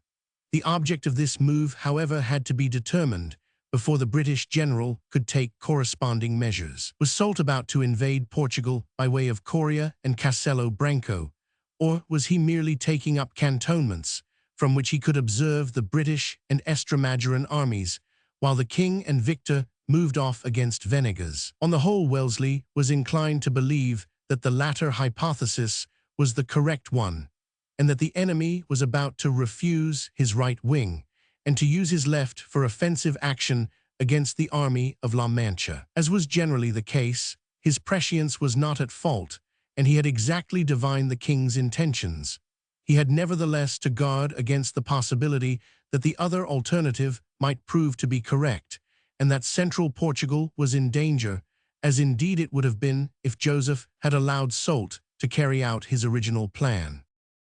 Wellesley resolved, therefore, to maintain his present position at Jericillo and Murabit till he should be certain as to the intentions of the French. If they were really about to invade Portugal, he would march at once for Abrantes. If not, he would keep his ground, for by holding the passage at Almaraz, he was threatening the French center and detaining in his front troops who would otherwise be free to attack the Spaniards either in La Mancha or in Leon. Meanwhile, measures had to be taken to provide a detaining force in front of Soult, lest an attack on Portugal should turn out to be in progress. This force was provided by bringing down Beresford and the Portuguese field army to Zarza and Alcantara, and sending up to their aid the British reinforcements which had landed at Lisbon during the month of July. Beresford, it will be remembered, had received orders at the commencement of the campaign directing him to concentrate his army behind Almeida, to link his operations with those of Del Parque and the Spanish force at Ciudad Rodrigo, but at the same time to be ready to transfer himself either northward or southward if his presence should be required on the Douro or the Tagus. In accordance with these instructions, Beresford had collected 32 battalions of regular infantry, with one more from the Lusitanian Legion and the University Volunteers of Coimbra, as also 5 squadrons from various cavalry regiments and 4 batteries of artillery, a force of 18,000 men in all. On July 31, he had crossed the Spanish frontier and lay at San Felices and Villa de Cervo near Ciudad Rodrigo. There he heard of Soult's march from Salamanca towards Placentia, and very properly made up his mind to bring his army down to Estremadura by a line parallel to that which the French had taken. He crossed the Sierra de Gata by the rough pass of Perales, and on August 12 fixed his headquarters at Morilja near Coria on the southern slope of the mountains. His cavalry held Coria, while his right wing was in touch with the English brigades from Lisbon, which had just reached Zarza la Maya. These were the 7 battalions of Lightburn and Catlin Crawford, which Wellesley had vainly hoped to receive in time for Talavera. They number 500 bayonets and had with them 1 battery of British artillery. Thus, even before Soult reached Placentia, there was an army of 18,000 Portuguese and 500 British on the lower Taita, ready to act as a detaining force and to retard the Marshal's advance if he should make a serious attempt to invade Portugal. On Aug. 15, by Wellesley's orders, Beresford left Morilja and transferred his whole army to Zarza, in order to be able to fall back with perfect security on Castelo Branco should circumstances so require. If he had remained at Morilja, he might have been cut off from the high road to Abrantes by a sudden movement of the enemy on Coria. Wellesley now felt comparatively safe, so far as matters strategical were concerned. If the enemy, contrary to his expectation, should march into Portugal, he could join Beresford at Abrantes and stand at bay with some 24,000 British and 0 Portuguese regulars, a force sufficient to check the 30,000 men who was the utmost force that Soult could bring against him after Ney's departure. Meanwhile, till the Marshal should move, he retained his old position at Murabit and Jerecejo. Though the French showed no signs of activity in his front, the weary fortnight during which the British army lay in position behind the Tagus were perhaps the most trying time that Wellesley spent during his first campaign in Spain. It was a period of absolute starvation for man and beast, and the army was going to pieces under his eyes. Ever since the British had arrived in front of Talavera on July 22, rations, as we have already seen, had been scanty and irregular. But the 14 days spent at De La Tosa and Jerecejo were even worse than those which had preceded them. The stores collected at Placentia had been captured by the French. Those gathered at Abrantes were so far distant that they could not be drawn upon, now that the high road north of the Tagus had been cut by the enemy. The army had to live miserably on what it could wring out of the countryside, which Victor 2 months before had stripped to the very bones. Wellesley had hoped to be fed by the Spanish government when he threw up his line of communication with Abrantes and took up that with Badajoz. But the Spanish government was a broken reed on which to lean. If it fed its own armies most imperfectly, it was hardly to be expected that it would deal more liberally with its allies. The trifling stores brought from Talavera had long been exhausted. The countryside had been eaten bare. From the south, very little could be procured. The Spanish Commissary General Lozano de Torres occasionally sent up a small consignment of flour from Caceres and Truxillo, but it did not suffice to give the army even half rations. It was to no purpose that at Abrantes provisions abounded at this moment, for there was no means of getting them forward from Portugal. The enemy lay between the army and its base depot, and there was no transport available to bring up the food by the circuitous route of Villa Velha and Portelaga. Even so early as August 8, Wellesley began to write that a starving army is actually worse than none. The soldiers lose their discipline and their spirit. They plunder in the very presence of their officers. The officers are discontented, and almost as bad as the men. With the army that a fortnight ago beat double their numbers, I should now hesitate to meet a French corps of half that strength. On the 11th, he wrote to warn Cuesta that unless he was provided with food of some sort, he should remain no longer in his advanced position, but fall back towards Badajoz, whatever might be the consequences. It is impossible, he stated, for me to remain any longer in a country in which no arrangement has been made for the supply of provisions to the troops, and in which all the provisions that are either found in the country or are sent from Seville, as I have been informed for the use of the British Army, are applied solely and exclusively to the use of the Spanish troops. The junta sent Wellesley a letter of high-flown praise for his doings at Talavera, a present of horses, and a commission as captain general in their army. But food they did not send in any sufficient quantities. All the convoys that came up from Andalusia were made over to Cuesta's army, and the Extremaduran districts, which were supposed to be allotted for the sustenance of the British, had little or nothing to give. When we remember that in June Victor had described this same region as absolutely exhausted and incapable of furnishing the First Corps with even 5 days' supplies, we shall not wonder that Wellesley's troops starved there in August. It was impossible, however, to convince the British general that the suffering of his men were the result of Spanish penury rather than of Spanish negligence and bad faith.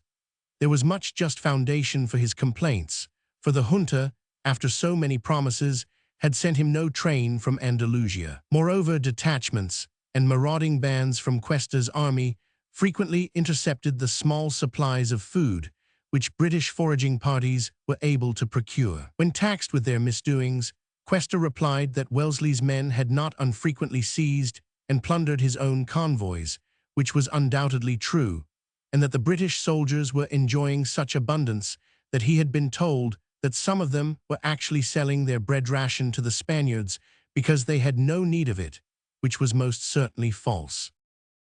That Wellesley was using no exaggerated terms when he declared that his army was literally perishing for want of food is proved by the narratives of a score of British officers who were present in the Talavera campaign. That his ultimate retreat was caused by nothing but the necessity of saving his men is perfectly clear. The strategical advantage of maintaining the position behind the Almaraz Passage was so evident, and the political disadvantages of withdrawing were so obvious, that a man of Wellesley's keen insight into the facts of war must have desired to hold on as long as was possible. Unless Soult were actually attacking Portugal, Murabit and Jericillo afforded the best ground that could be selected for containing and imposing upon the enemy. So long as the British army lay there, it was practically unassailable from the front, while it was admirably placed for the purpose of making an eruption into the midst of the enemy's lines, if he should disperse his corps in search of food, or detach large forces towards La Mancha or Leon. If I could only have fed, wrote Wellesley, I could, after some time, have struck a brilliant blow either upon Soult at Placentia or upon Mortier in the center. It is clear that by a dash across the Almaraz Passage, he could have fallen upon either of these forces and assailed it with good hope of success before it could be succored by the other. But such a venture was impossible to an army which had lost 1/3 of its cavalry horses from starvation within 3 weeks, and whose battalions were brought so low by physical exhaustion that few of them could be relied upon to march 10 miles in a day. Wellesley declared that, having once linked his fortunes to those of the Spanish army of Estremadura, he had considered himself bound to cooperate with it as long as was humanly speaking possible, and implicit credit may be given to his assertion. The limit of physical endurance, however, was reached on August 20, the day on which he was finally compelled to commence his retreat in the direction of Truxillo and Badajoz. Before that day arrived one event occurred which seemed to make useful cooperation between the two allied armies more feasible than it had been at any date since the campaign began. On the night of August 12-13, Cuesta, whose health had been steadily growing worse since the injuries that he had received at Medellin, was disabled by a paralytic stroke, which deprived him of the use of one of his legs. He resigned on the following day, and was succeeded by his second-in-command, Eguia, an officer whose conciliatory manners and mild disposition promised to make communication between the headquarters of the two allied armies comparatively friendly. Cuesta, after receiving from the central junta a letter of recall couched in the most flattering terms, retired to the baths of Alhama. When he had somewhat recovered his strength, he turned his energies to writing a long vindication of his whole conduct in 1809, and then engaged in a furious controversy with Venegas concerning the latter's disobedience of orders in July. Engaged in these harmless pursuits, he ceased to be a source of danger to his country. Unfortunately, his removal from the theater of war was not of such benefit to the common cause as might have been hoped. The junta found ere long a general, just as rash and incapable, if not quite so old, to whom to entrust the command of its largest army.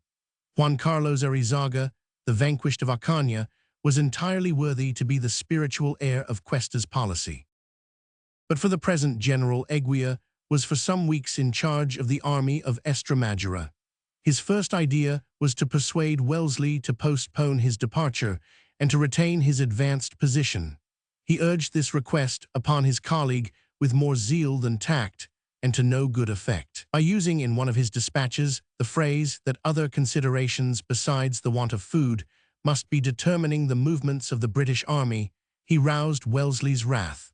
The famine was so real that any insinuation that it was a mere pretext for retreat was certainly calculated to wound the general, whose troops were perishing before his eyes. Expressing deep indignation, Wellesley refused to listen to a proposal that he should divide with the Estremadurans the stores of food at Truxillo, which indeed were hopelessly inadequate for the sustenance of two armies. Nor would he even accept an offer made him on August 20 by Lorenzo Calvo de Rosas, who came in haste from the central junta, to the effect that he might appropriate the whole of the magazine at Truxillo, leaving the Spanish army to provide for itself from other resources.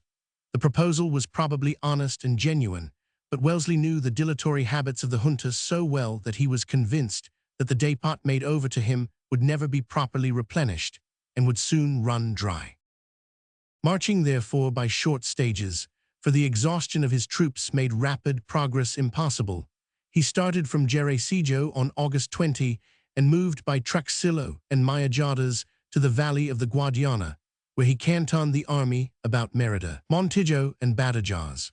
The British headquarters were fixed at the last-named place from September 3 till December 27, 1809, and excepting for some small changes in detail, the army retained the position which it had now taken up for nearly 4 months. In the fertile region along the Guadiana, the troops were fed without much trouble, but they did not recover the health that they had lost in the time of starvation among the barren hills behind Arzobispo and Murabit. In spite of the junction of reinforcements and the return of convalescents to the ranks, the army could never show more than 0 to 25,000 men under arms during the autumn months.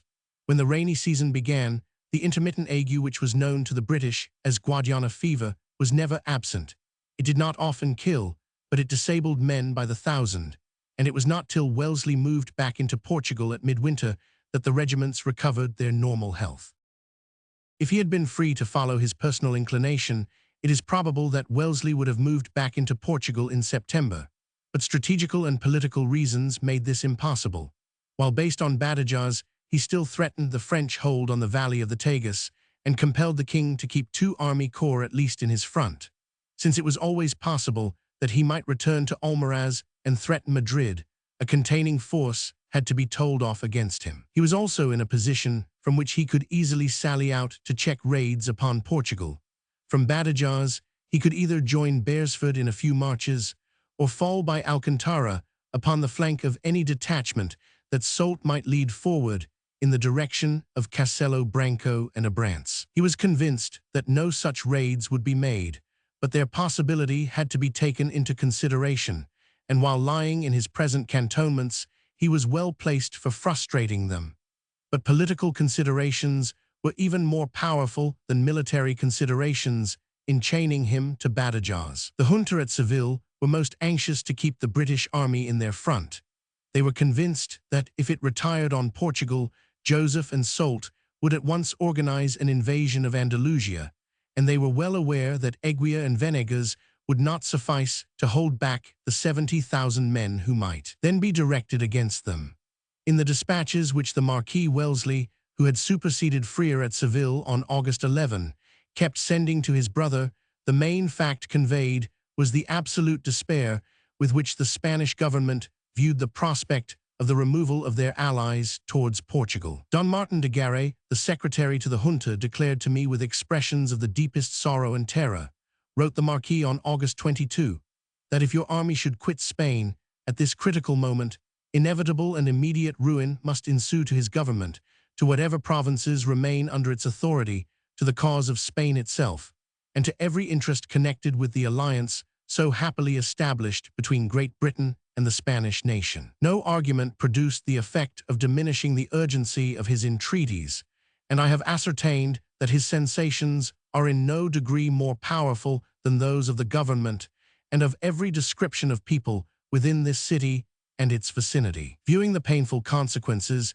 that would follow your retreat into Portugal, I feel it my duty to submit to your consideration the possibility of adopting some intermediate plan, which may have some of the advantages of retreat into Portugal, without occasioning alarm in Spain, and so endangering the foundations of the alliance between that country and Great Britain. A stay at Badajoz was obviously the only intermediate plan that was worth taking into consideration, and considering the urgency of his brother's representations, Wellesley could not refuse to halt within the Spanish border. The military advantages of the position that he had now taken up were not inconsiderable, and no profit that could have been got by returning into Portugal could have counterbalanced the loss of the Spanish alliance. In the valley of the central Guadiana, therefore, the British army remained cantoned. But no arguments that the junta could produce availed to persuade Wellesley to engage in another campaign with a Spanish colleague at his side. Not even when the tempting offer was made that Albuquerque should be given command of half of the Extremaduran army and placed under his orders would he consent to pledge himself to offensive operations. Meanwhile, dispatches had arrived from England, containing the official news that the Austrian war was at an end. Rumors to that effect had already reached the British camps from French sources before Wellesley left Oropesa. The whole character of the continental struggle was changed by the fact that the emperor had once more the power to send reinforcements to Spain or even to go there himself.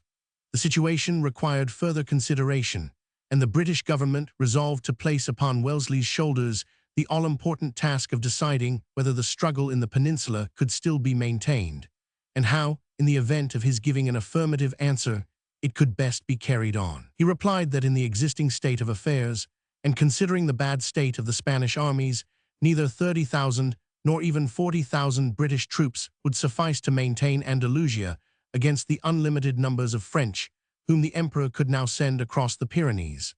But he held that Portugal might be defended with success if the Portuguese army and militia could be completed to their full strength, and the country well organized for resistance. It was probable that the borders of Portugal could not be maintained.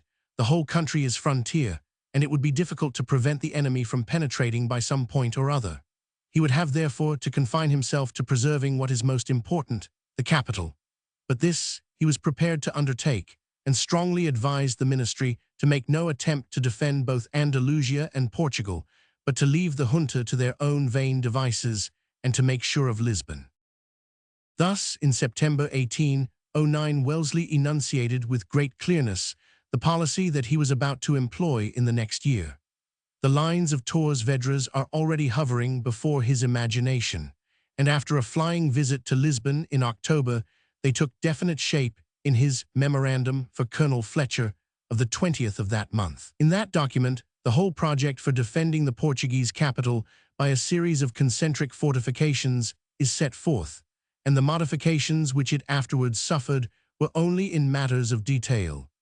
In short, the lines which were to check Massena had been thought out in the British general's provident mind exactly 12 months before the French army appeared in front of them. In following the fortunes of Wellesley, we have now got far beyond the point to which we have conducted the general history of the Talavera campaign. It is time to turn back to the movements of Soult and King Joseph, and to explain the reasons which made it possible for the British army to remain unmolested at Jarecijo and Murabit till August 20, and then to retire to Merida and Badajoz without imperiling the safety of their Extremaduran allies.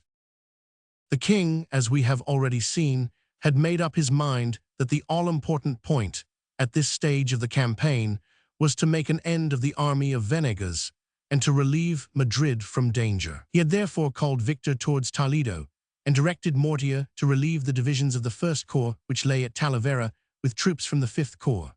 The result of this movement was to leave Soult too weak to undertake any important operations against Portugal, for Mortier's men, being strung out on the long line from Talavera to Navalmoral, with both Wellesley's and Cuesta's armies in their front, could not be relied upon to lend aid for an advance on Castelo Branco or Abrantes. The Duke of Dalmatia, therefore, when he had reached Placentia, could dispose of nothing but his own Second Corps and Lausse's 4 regiments of dragoons. He dared not march on Portugal with no more than 20,000 men, when the Allies had it in their power to fall upon Mortier the moment that his back was turned. Accordingly, he waited at Placentia, sending out cavalry to Coria and Tordesillas, but did nothing more. Meanwhile, Beresford and the 2 British brigades from Lisbon were drawing near him, and on August 16, the Portuguese cavalry, advancing from the pass of Perales and Morelja, drove out the 2 French squadrons which were occupying Coria, and thus warned Soult that a new army was coming into play against him. 2 days later, Beresford had transferred himself to the Castelo Branco road, and a force of 23,000 men had been thrown between the Second Corps and the Portuguese frontier. Meanwhile, the king had met with unexpected good fortune in his attack on Venegas. On August 5, he had set out from Valdemoro with the intention of attacking the army of La Mancha in its position at Aranjuez. It seemed unlikely that he would find it there, for Venegas had displayed such excessive caution in his advance from the Sierra Morena to the Tagus, and had so tamely refused to take his opportunity of pouncing upon Madrid, that it seemed probable that he would retreat at the first sign of the king's approach. But rushing to the opposite extreme of conduct, the Spanish general was now ready to court destruction. He had received on the preceding night, that of August 4, Cuesta's dispatch of the 3rd, informing him that Soult had crossed the mountains and that both the British and the Extremaduran armies were quitting Talavera. The Captain General warned him that he might expect an attack from the king's army and ordered him to avoid an action, and to fall back towards the Despeñaperros if he were pressed. Serenely putting aside the orders of Cuesta, Venegas refused to retreat and announced that he should not copy the conduct of a superior who had fled even before the enemy was in sight. He announced his intention of fighting and directed his army to concentrate in the neighborhood of Aranjuez. Of his 5 divisions, 3 were holding that town when the French came in sight. The other 2 were echeloned between Aranjuez and Tembulk, apparently in order to watch the roads from Toledo and Añova. The enemy might, as Venegas saw, turn his flank either by crossing the bridges of the former place or by passing the easy ford at the latter. A detachment of 800 men had been left to watch the debouches from Toledo, and a couple of battalions observed the ford of Añova. King Joseph, meanwhile, marching with a force composed of Sebastiani's corps, the Central Reserve, and Milhaud's division of dragoons, arrived in front of Aranjuez on August 5. Sebastiani, whose troops led the advance, drove in the Spanish outposts, who retired across the Tagus and broke the town bridge behind them. But beyond the river, the greater part of the army of La Mancha was visible in battle order, prepared to receive the attack. Venegas himself, however, chanced to be absent at the moment, as he had ridden over that morning to visit his left wing, and General Jaén was in temporary charge of the defense. Sebastiani risked an attack on the Spanish position, which was accessible by means of 2 fords, but finding that the enemy was in great force and stood firm, he drew off his men after a sharp skirmish. King Joseph now determined not to press the attack on Aranjuez and its fords, but to cross the Tagus at points where he could secure a less difficult passage. He countermarched Sebastiani's corps to the bridge of Toledo and gave Milhaud orders to force the ford of Añova. This maneuver cost him 3 days. It was only on the evening of August 8 that he succeeded in concentrating his main body at Toledo. On the following morning, Sebastiani passed the bridges and drove off the Spanish detachment that was observing them. It fell back on a larger force, and the 4th Corps, pressing its advance, came into contact with a whole hostile division. Venegas had not failed to guess the plan which the king would adopt, and had moved off from Aranjuez towards Toledo by roads parallel to those which the French had employed. His 5th Division, 4,000 bayonets, under Major General Zerain, was in front, and thus was the first to meet Sebastiani's attack. It was driven in after a sharp skirmish, and retired a few miles to the small town of Almanacid, on the high road to Mora and Madrigos. On the same evening, Milhaud's dragoons assailed the ford of Anyova, drove off the small force that was guarding it, and fell into line on Sebastiani's left flank. On the next morning, Venegas came up with his remaining 4 divisions, those of Lacy, Vigodet, Jaén, and Castellain, and joined Zerain at Almanacid. Thus both sides were concentrated for battle, save that Joseph and his reserves, owing to the delay caused by a defile over the narrow bridge of Toledo, were some 10 miles to the rear of Sebastiani. The Spanish army, after the deduction of men in hospital or detached, amounted to about 23,000 men, of whom nearly 3,000 were horse. It had 40 guns. The king and Sebastiani had some 21,000 sabres and bayonets, but of these nearly 4,000 were cavalry, so that the French army enjoyed its usual preponderance in that arm, in numbers no less than in efficiency. 2 of its infantry divisions, those of Level and Sebastiani, had suffered heavily at Talavera. The rest of the infantry, Valence's Poles, and the king's guards and reserves, had not been engaged in that battle. All the cavalry was equally intact. Both armies were prepared to fight. King Joseph had resolved that Madrid would never be safe till the army of La Mancha had been beaten. Venegas was eager to meet him. He had persuaded himself that the French troops, which had passed the bridge of Toledo, did not amount to more than 14,000 men, and hoped for an easy victory. He held a council of war on the night of the 10th, and found his subordinates as ready to fight as himself. They determined to attack Sebastiani on the dawn of August 12, and the commander-in-chief exclaimed with exultation that, whatever other Spanish officers might do, he at least would never earn the nickname of El General Reiteradas. The French, however, anticipated Venegas, for on the morning of August 11, at 5:30 o'clock, Sebastiani presented himself in front of the Spanish position and opened a furious attack, without waiting for the arrival of King Joseph and the reserve. The army of La Mancha had therefore to fight a defensive engagement, and never got the chance of carrying out the ambitious designs of its chief. The battlefield of Almanacid bears a strong resemblance to that of Uccle, where Venegas 6 months before had made such a deplorable debut in the character of a fighting general. As at Uccle, the Spanish army was arrayed on a series of eminences on each side of a small town, with a long array of infantry and guns in its center, and the cavalry on the wings. As if to emphasize the resemblance, Venegas committed his old fault of keeping no adequate reserve in hand, and distributed his whole force in one thin line, with no more than 4 battalions and 2 cavalry regiments drawn up in support to the rear of the center. The only points in which there was a marked difference between Uccle and Almanacid was that on the latter field the eminence on the Spanish left, a hill called Los Serrajones, was so much higher than the rest of the ground that it formed the key of the position, just as the Cerro de Medellin had done at Talavera. Moreover, there was a long hill behind Almanacid, the Cerro del Castillo, which gave an admirable rallying point for the army if it should be forced out of its first fighting ground. The main line of the Spanish order of battle was formed, counting from right to left, by the divisions of Vigodet, No. 2, Castellain, No. 4, Zerain, No. 5, and Lacy, No. 1, with a brigade of the division of Jaén, No. 3, continuing the array on to the Serrajones. The 2nd Brigade of Jaén formed the sole reserve. It was drawn up on the Cerro del Castillo, where the ruins of the medieval fort that gave the hill its name were turned to account as a place of strength.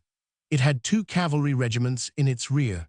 The rest of the troops of that arm were distributed between the 2 flanks. When Sebastiani came upon the field, he fell upon the Spanish line without a moment's hesitation. Apparently, he thought that delay would only give the enemy time to rearrange his troops and strengthen his weak points. At any rate, he did not wait for the arrival of the king and the reserve, but attacked at once. It was the same fault that Victor had committed at Talavera, but Sebastiani was not destined to receive the condign punishment that befell the Duke of Belluno. Noting that the steep hill on the Spanish left was the key of the position, he resolved to storm it before attacking the rest of the hostile line. Accordingly, he threw out Milhaud's dragoons and his own French division to contain the Spanish center and right, while Level's Germans and Valence's Poles were directed to assail the Sarajones. The former division turned the flank of the hill, while the latter attacked it in front. The Spanish brigade on the hill made a stubborn resistance and even held back the Poles till its flank was turned by the Germans. Venegas sent to its aid his miserably inadequate reserve under Jaén and some battalions drawn from the 1st Division. But these troops came too late, the Sarajones were lost, and the reinforcements only succeeded in checking the French advance behind the hill, on the slopes between it and Almonacid. The key of the position was thus in Sebastiani's hands, and seeing the Spanish center outflanked, he let loose upon it his French division, which drove in Lacy and Zerain and captured the town of Almonacid and 3 guns. Venegas was thus forced to draw back his whole line and reformed it on the Cerro del Castillo, which lay behind his original position. The troops were much disordered by this retrograde movement, yet made a very creditable effort to maintain their new ground.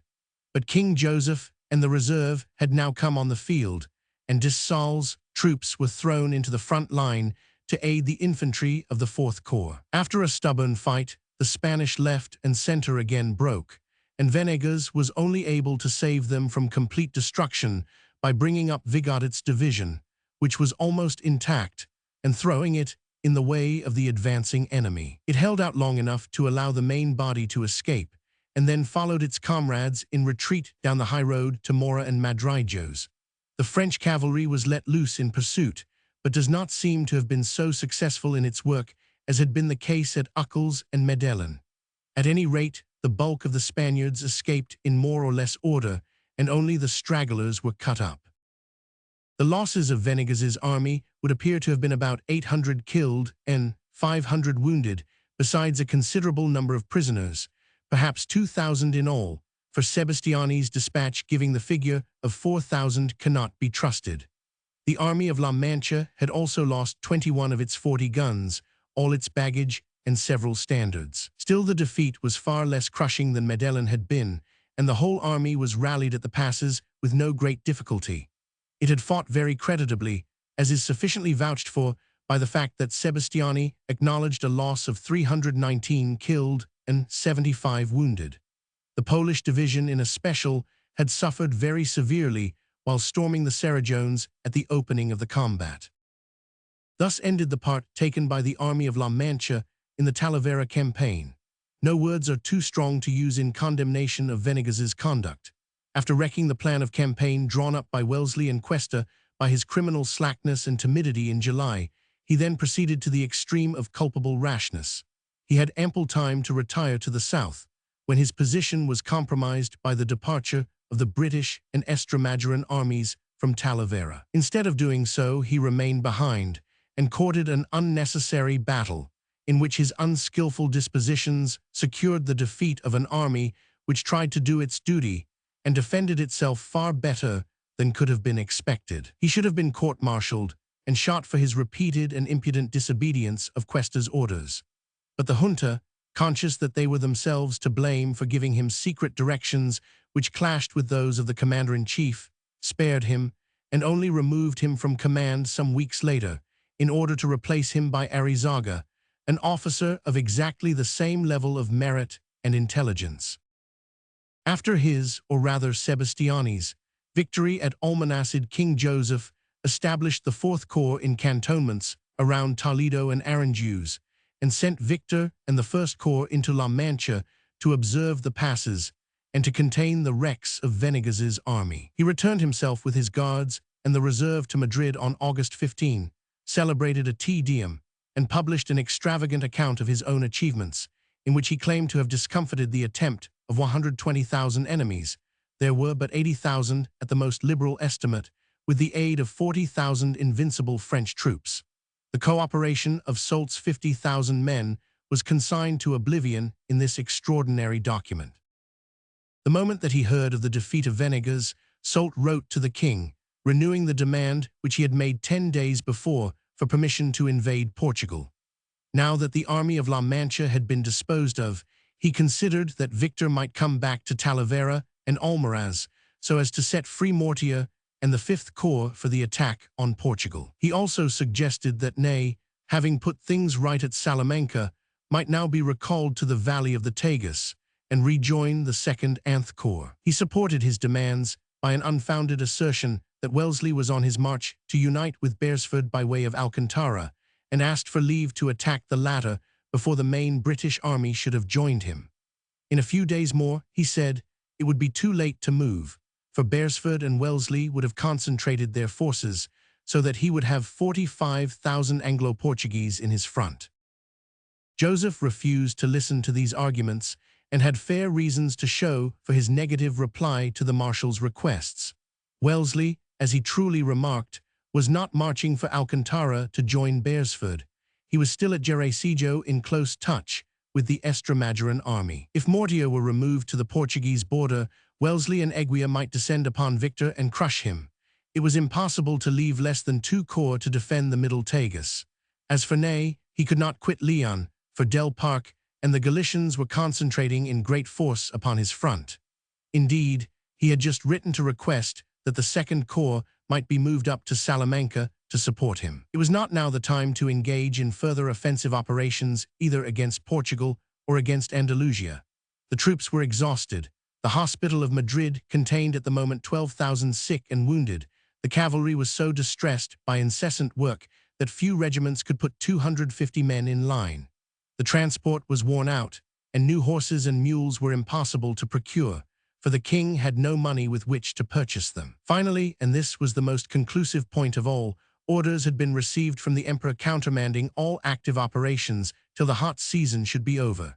It was impossible to say what his intentions might be, now that he was freed from the Austrian war. He might come himself to Spain, or he might send large reinforcements to the king. In any case, it would be impossible to move till his will was known and his mind made up. These arguments were conclusive, and Soult was forced to remain quiescent. All that he could do was to push small parties to Zarza and Coria when Beresford had evacuated those places. Thus the Talavera campaign came to an end. There was now a long pause in the movements both of the Allies and of the French. The subsequent fighting in October belongs to a totally independent series of operations. The combatants who had been engaged in July and August rested in September. Soult was left at Placentia, Mortier at Talavera, and Navalmoral, Ney at Salamanca. Victor's headquarters were at Daimiel in La Mancha. Sebastiani lay along the Tagus from Aranjuez to Toledo. Of the Allied troops, Wellesley's army was cantoned about Badajoz and Merida. The Estramadurans under Eguia covered the passages of the Tagus from Dilatosa, Jerecejo, and Truxillo. Venegas was reorganizing his depleted corps at his old quarters in the passes by La Carolina. Beresford was observing Soult from Castelo Branco. And lastly, the Galicians were moving down by divisions to join Del Parc's forces at Ciudad Rodrigo, where a formidable army was now beginning to be collected. The Talavera campaign, in short, had settled nothing. The attempt of the Allies to capture Madrid had failed, but the attempt of the French to surround Wellesley and Cuesta by Soult's flank march had failed also. Looking to the net results of all the fighting since May, it could be said that the balance of loss stood against the French. They had abandoned Galicia and the Asturias, as well as their precarious hold on northern Portugal. They had gained nothing, save that their forces were concentrated in a good central position, instead of being scattered from Corunna and Oporto as far as Merida and Manzanares. The next move was in the hands of the emperor. It remained to be seen how he would deal with the situation in the peninsula, now that he, at last, had time to study it in detail. Before passing on to the new series of operations, which took place in the late autumn, one minor side issue of the Talavera campaign remains to be narrated: the fate of the small roving column of 4,000 Spaniards and Portuguese under Sir Robert Wilson, which had been threatening Madrid in the king's absence, and which had caused so many misgivings. The mind of Marshal Victor. Wilson's doings were to give one more proof of his extraordinary resourcefulness and vigor, if any further evidence were needed after his masterly handling of Lapis in the spring. It will be remembered that on August 4, he had slipped away from Escalona, on hearing from Wellesley that Soult had descended upon Placentia. He intended to join the main army at Talavera, but on nearing that place discovered that it had already been evacuated, and that both the British and the Estremadura armies had disappeared in the direction of Oropesa. Accordingly, he directed his steps to the westward, hoping to overtake Wellesley on his march. On his way, however, he was caught up by Villat's division of Victor's corps, which had been vainly hunting for him at Namela and Escalona since the 5th. Thrown out of his path by this force, Wilson turned up into the mountains, intending to escape by the northern bank of the Tiber. He soon learnt, however, from the peasantry that Soult had sent a brigade under Foy to look for him in the Vera of Placentia, and that Hugo, the governor of Avila, had come down to hold against him the passes of Arenas and Montbeltran. Thus ringed around with foes, he did not lose his nerve, but turning up into the Sierra de Gredos by a mule path that leads from Aldea Nueva to the upper valley of the Alagan, escaped in the direction of Bejar. From thence, he intended to strike across towards Portugal. But a new enemy now came upon him. He had evaded Villat and Foy only to run into the arms of Ney, who on this day was preparing to cross the Puerto de Baños on his way to Salamanca.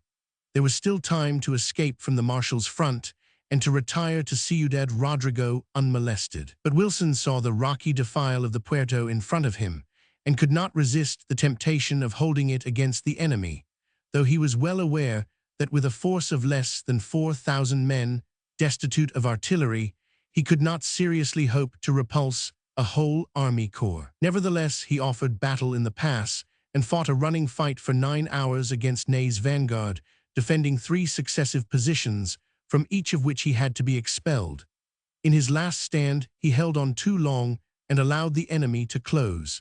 His 4 battalions were all broken and fled over the hills to Miranda de Castañar, where they rallied on the next day. The marshal acknowledged in his dispatch to King Joseph a loss of 5 officers and 30 men killed, and 10 officers and men wounded, which shows that he had been forced to fight hard to clear the pass. He claimed to have destroyed Wilson's detachment and declared that 1,200 Spaniards and Portuguese had fallen. But Wilson's returns show that his total loss, killed, wounded, and missing, was under 400, among whom there was not a single field officer or captain. Having assuaged his thirst for a fight by this gallant, if unnecessary, engagement, Wilson escaped to the pass of Perales and finally reached Castelo Branco on August 24, where he fell in with Beresford and was at last in safety after his many wanderings among the summits of the Sierra de Gredos and the Sierra de Gata. This hazardous march was his last achievement in the peninsula. After a bitter quarrel with Beresford concerning the status of his Lusitanian legion in the Portuguese army, he sailed for England in October and never returned to Portugal. At the same moment, St. Cyr started out on his expedition against Igualada. He took with him Pino's Italian division and ordered Chabot and Chabron to concentrate with him at Capelades, 7 or 8 miles to the southeast of Castro's headquarters. By taking this route, he avoided the northern bank of the Noya and the defiles of Bruch, and approached the enemy from the side where he could most easily cut him off from reinforcements coming from Tarragona. The concentration of the 3 French columns was not perfectly timed, those of Pino and Chabron finding their way far more difficult than did Chabot.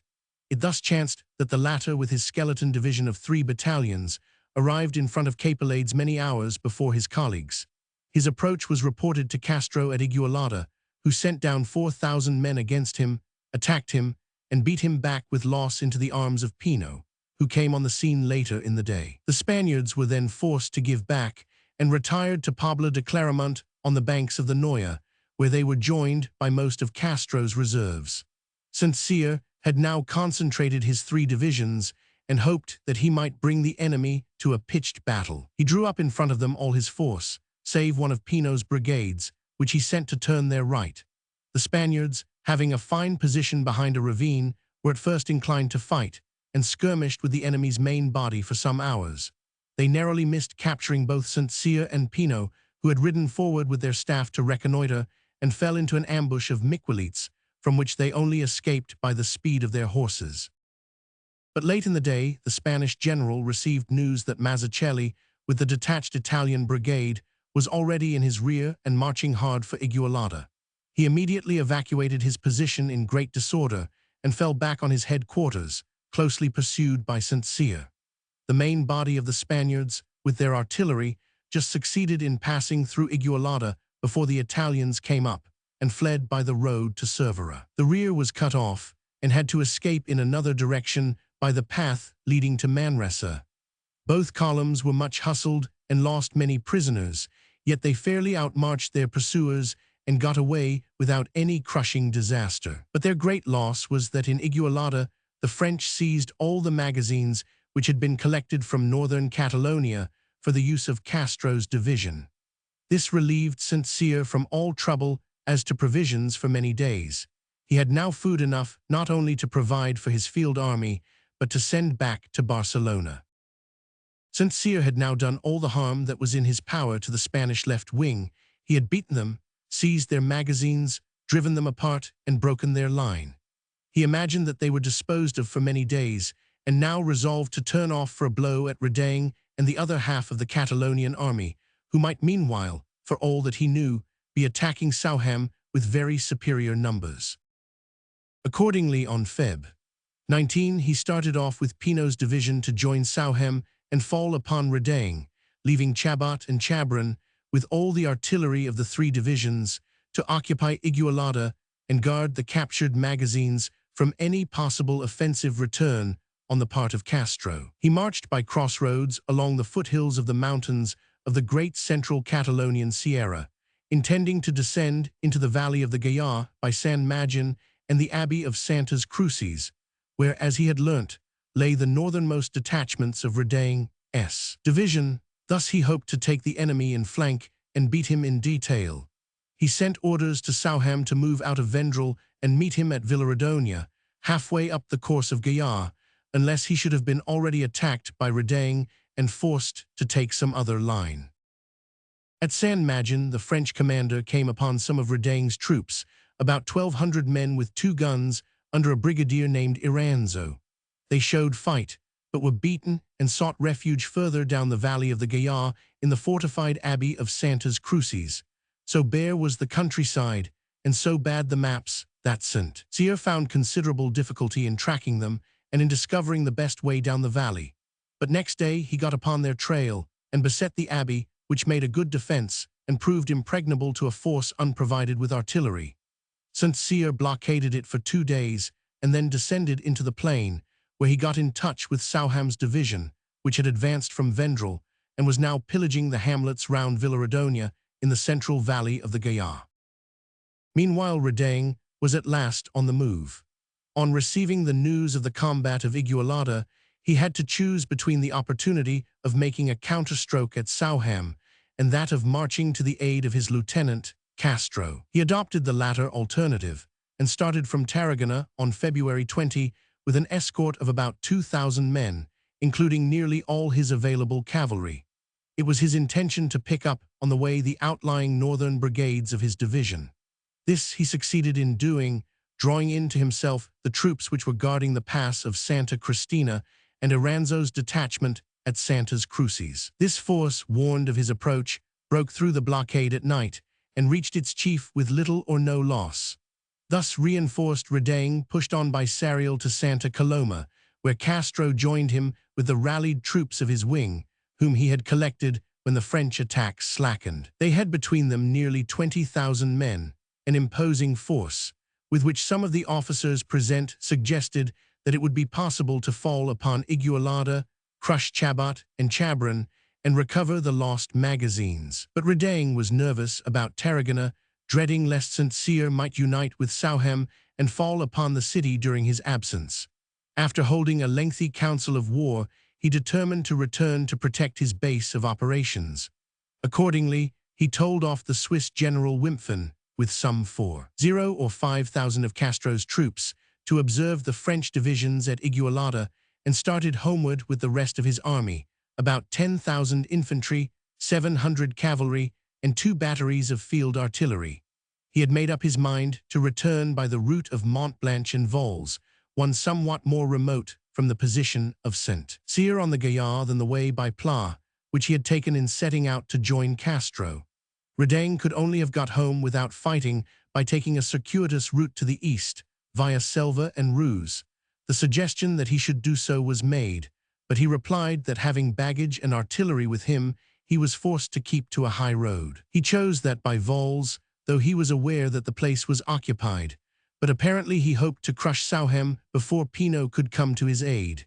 He was resolved, it is said, not to court a combat, but on the other hand not to refuse it if the enemy should offer to fight him on advantageous ground. The truth is that he was bold even to rashness, could never forget the great day of Balin, in which he had taken such a splendid part, and was anxious to wash out by a victory the evil memories of Cardieu and Malins de Ray. He set out on the evening of February 24, and by daybreak next morning was drawing near the bridge of Goy, where the high road to Tarragona crosses the river Francali, some 2 miles north of the town of Vols. His troops, as was to be expected, were much exhausted by the long march in the darkness. St. Cyr, meanwhile, had not been intending to strike a blow at Tarragona. He regarded it as much more necessary to beat the enemy's field army than to close in upon the fortress, which would indubitably have offered a long and obstinate resistance. When he got news of Redaing's march to Santa Coloma, he resolved to follow him.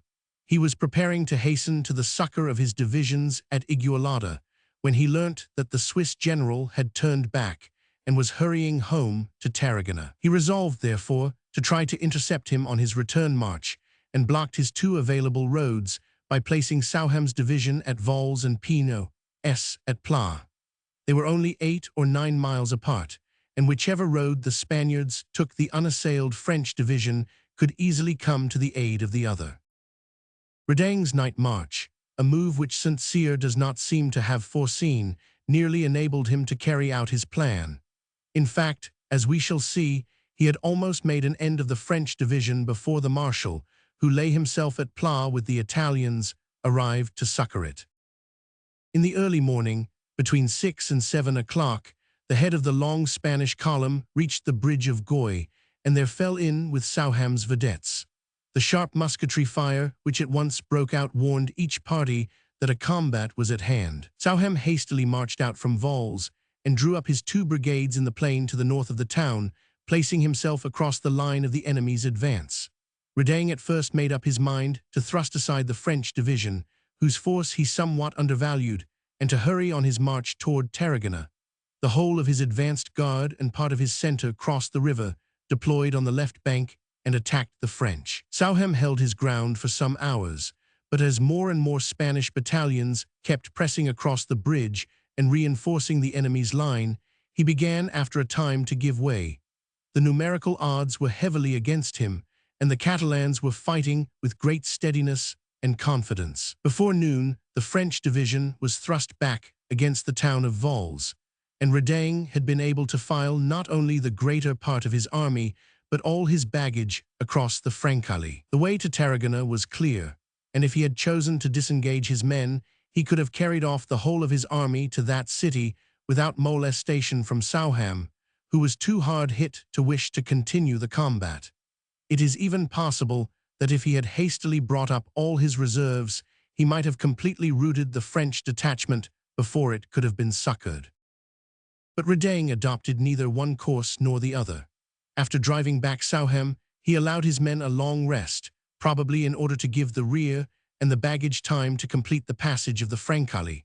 While things were standing still, St. Cyr arrived at full gallop from Pla, where he had been lying with Pino's division, to whom the news of the battle had arrived very late. He brought with him only Pino's divisional cavalry, the dragoons of Napoleon and Royal Chasseurs, but had ordered the rest of the Italians to follow at full speed when they should have got together. As Pla is no more than 8 miles from Vols, it was expected that they would appear within the space of 3 hours. But as a matter of fact, Pino did not draw near till the afternoon. One of his brigades, which lay far out, received contradictory orders and did not come into Pla till past midday, and the Italian general would not move till it had rejoined him. 3 hours were wasted by this contretemps, and meanwhile the battle might have been lost. On arriving upon the field with the Italian cavalry, St. Cyr rode along Sauham's line, steadied it, and displayed the horsemen in his front. Seeing the French rallying and new troops arriving to their aid, the Spanish commander jumped to the conclusion that St. Cyr had come up with very heavy reinforcements, and instead of continuing his advance or pressing on his march toward Tarragona, suddenly changed his whole plan of operations. He would not stand to be attacked in the plain, but he resolved to fight a defensive action on the heights beyond the Francali, from which he had descended in the morning. Accordingly, first his baggage, then his main body, and lastly his vanguard, which covered the retreat of the rest, slowly filed back over the bridge of Goy and took position on the rolling hills to the east. Here Redaing drew them up in two lines, with the river flowing at their feet as a front defense, and their batteries drawn up so as to sweep the bridge of Goy and the fords. The right wing was covered by a lateral ravine falling into the Francali. The left, facing the village of Pixamoxons, was somewhat in the air, but the whole position, if long, was good and eminently defensible. St. Cyr observed his adversary's movement with joy, for he would have been completely foiled if Redaing had refused to fight and passed on toward Tarragona. Knowing the Spanish troops, a pitched battle with superior numbers was precisely what he most desired. Accordingly, he took advantage of the long time of waiting, while Pinot's division was slowly drawing near the field, to rest and feed Souham's tired troops, and then to draw them up facing the southern half of Redaing's position, with a vacant space on their right on which the Italians were to take up their ground, when at last they should arrive. When St. Cyr had lain for nearly 3 hours quiescent at the foot of the heights, and no reinforcements had yet come in sight, Redaing began to grow anxious. He had, as he now realized, retired with unnecessary haste from in front of a beaten force, and had assumed a defensive posture when he should have pressed the attack. At about 3 o'clock, he made up his mind that he had committed an error, but thinking it too late to resume the fight, resolved to retire on Tarragona by the circuitous route which passes through the village of Costanti. He sent back General Marti to Tarragona to bring out fresh troops from the garrison to join him at that point, and issued orders that the army should retreat at dusk.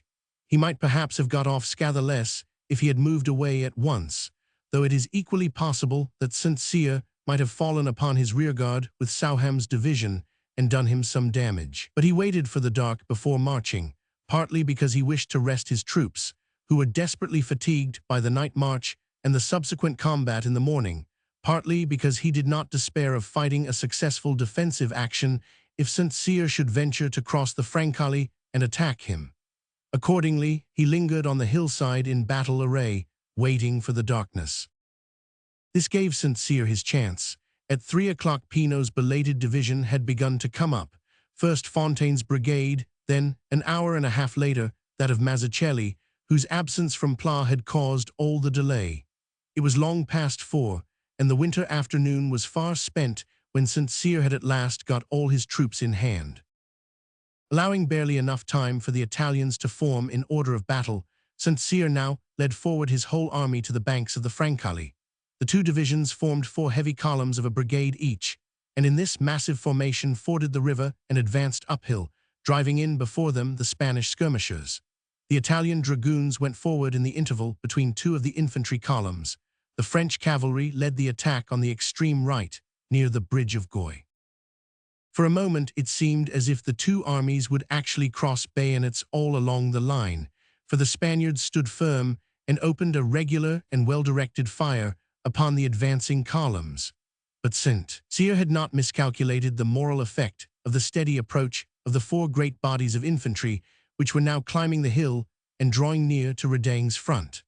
Like so many other continental troops, who had striven on earlier battlefields to bear up in line against the French column formation, the Spaniards could not find heart to close with the formidable and threatening masses which were rolling in upon them. They delivered one last tremendous discharge at 100 yards distance, and then, when they saw the enemy looming through the smoke and closing upon them, broke in a dozen different places and went to the rear in helpless disorder, sweeping away the second line higher up the hill, which ought to have sustained them. The only actual collision was on the extreme left, near the bridge of Goy, where Redaing himself charged with his staff at the head of his cavalry in a vain attempt to save the desperate situation. He was met in full career by the French 24th Dragoons and thoroughly beaten. In the mêlée he was surrounded, 3 of his aides-de-camp were wounded and taken, and he himself only cut his way out after receiving 3 saber wounds on his head and shoulders, which ultimately proved fatal. If there had not been many steep slopes and ravines behind the Spanish position, nearly the whole of Reding's army must have perished or been captured. But the countryside was so difficult that the majority of the fugitives got away, though many were overtaken. The total loss of the Spaniards amounted to more than 3,000 men, of whom nearly half were prisoners. All the guns of the defeated army, all its baggage, and several stands of colors fell into the hands of the victors. The French lost about 1,000 men, mostly in the early part of the engagement, when Souham's division was driven back under the walls of Valls. Map of part of Catalonia. In large part of Catalonia. To illustrate SDCYRS campaign. No to March 1809. Map of Battle of Valls. In large Battle of Valls. FEB 25/1809. The Spaniards had not fought amiss. St. Cyr, in a dispatch to Berthier, acknowledges the fact, not in order to exalt the merit of his own troops, but to demonstrate that the 7th Corps was too weak for the task set it and required further reinforcements. But Reding did not give his men a fair chance. He hurried them into the fight at the end of a long night march, drew them off just when they were victorious, and altered his plan of battle thrice in the course of the day. No army could have done itself justice with such bad leading. The wrecks of the beaten force straggled into Tarragona, their spirits so depressed that it was a long time before it was possible to trust them again in battle. When they once more took the field, it was under another leader, for Reding, after lingering some weeks, died of his wounds, leaving the reputation of a brave, honest, and humane officer, but of a very poor general. St. Cyr utilized his victory merely by blockading Tarragona. He moved Souham to Rouz and kept Pinot at Valls, each throwing out detachments as far as the sea, so as to cut off the city from all its communications with the interior. An epidemic had broken out in the place, in consequence of the masses of ill-attended wounded who cumbered the hospitals. It would seem that the French general hoped that the pestilence might turn the hearts of the garrison towards surrender. If so, he was much deceived. They bore their ills with stolid patience, and being always victualled from the sea, suffered no practical inconvenience from the blockade. It seems indeed that St. Cyr would have done far better to use the breathing time which he won at the Battle of Valls for the commencement of a movement against Girona. Till that place should be captured and the high road to Perpignan opened, there was no real security for the 7th Corps. Long months, however, were to elapse before this necessary operation was taken in hand. Section 11. The Second Siege of Saragossa. December 1808, February 1809. Chapter 1. The capture of the outworks.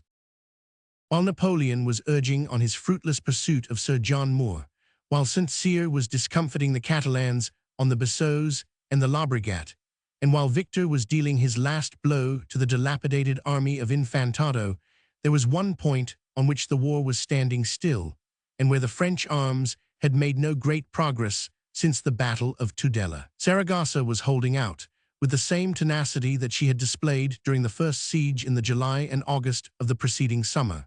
In front of her walls and barricades, 2 whole corps of the Emperor's army were detained from December 1808 till February 1809. As long as the defense endured, she preserved the rest of Aragon and the whole of Valencia from invasion. The Battle of Tudela had been fought on November 23, but it was not till nearly a month later that the actual siege began. The reason for this delay was that the Emperor had called off to Madrid all the troops which had taken part in the campaign against Castaños and Palafox, save Moncey's 3rd Corps alone. This force was not numerous enough to invest the city till it had been strengthened by heavy reinforcements from the north. After having routed the armies of Aragon and the centre, Marshal Lannes had thrown up the command which had been entrusted to him, and had gone back to France. The injuries which he had suffered from his fall over the precipice near Pampeluna were still far from healed, and served as the excuse for his retirement. Moncey, therefore, resumed on November 25 the charge of the victorious army. On the next day he was joined by Ney, who, after failing to intercept Castaños in the mountains, had descended into the valley of the Ebro, with Marchand and Dessalles' divisions of infantry and Beaumont's light cavalry brigade. On the 28th, the two marshals advanced along the high road by Malin and Alagon, and on the second day after appeared in front of Saragossa with all their troops, save Musnier's division of the 3rd Corps and the division of the 6th Corps lately commanded by Lagrange, which had followed the retreating army of Castaños into the hills on the road to Calatayud. They were about to commence the investment of the city when Ney received orders from the emperor, dispatched from Aranda, bidding him leave the siege to Moncey and cross the mountains into New Castile with all the troops of the 6th Corps. He was to find Castaños and hang on his heels so that he should not be able to march to the help of Madrid.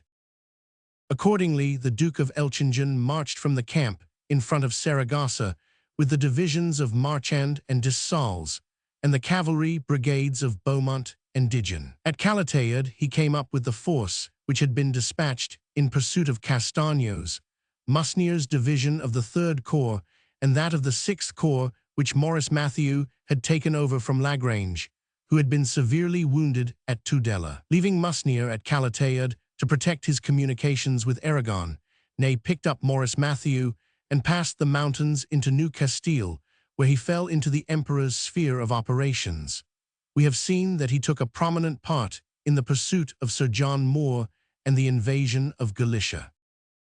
Moncey, meanwhile, was left in front of Saragossa with his 1st, 3rd, and 9th divisions, the 2nd being still at Calatayud.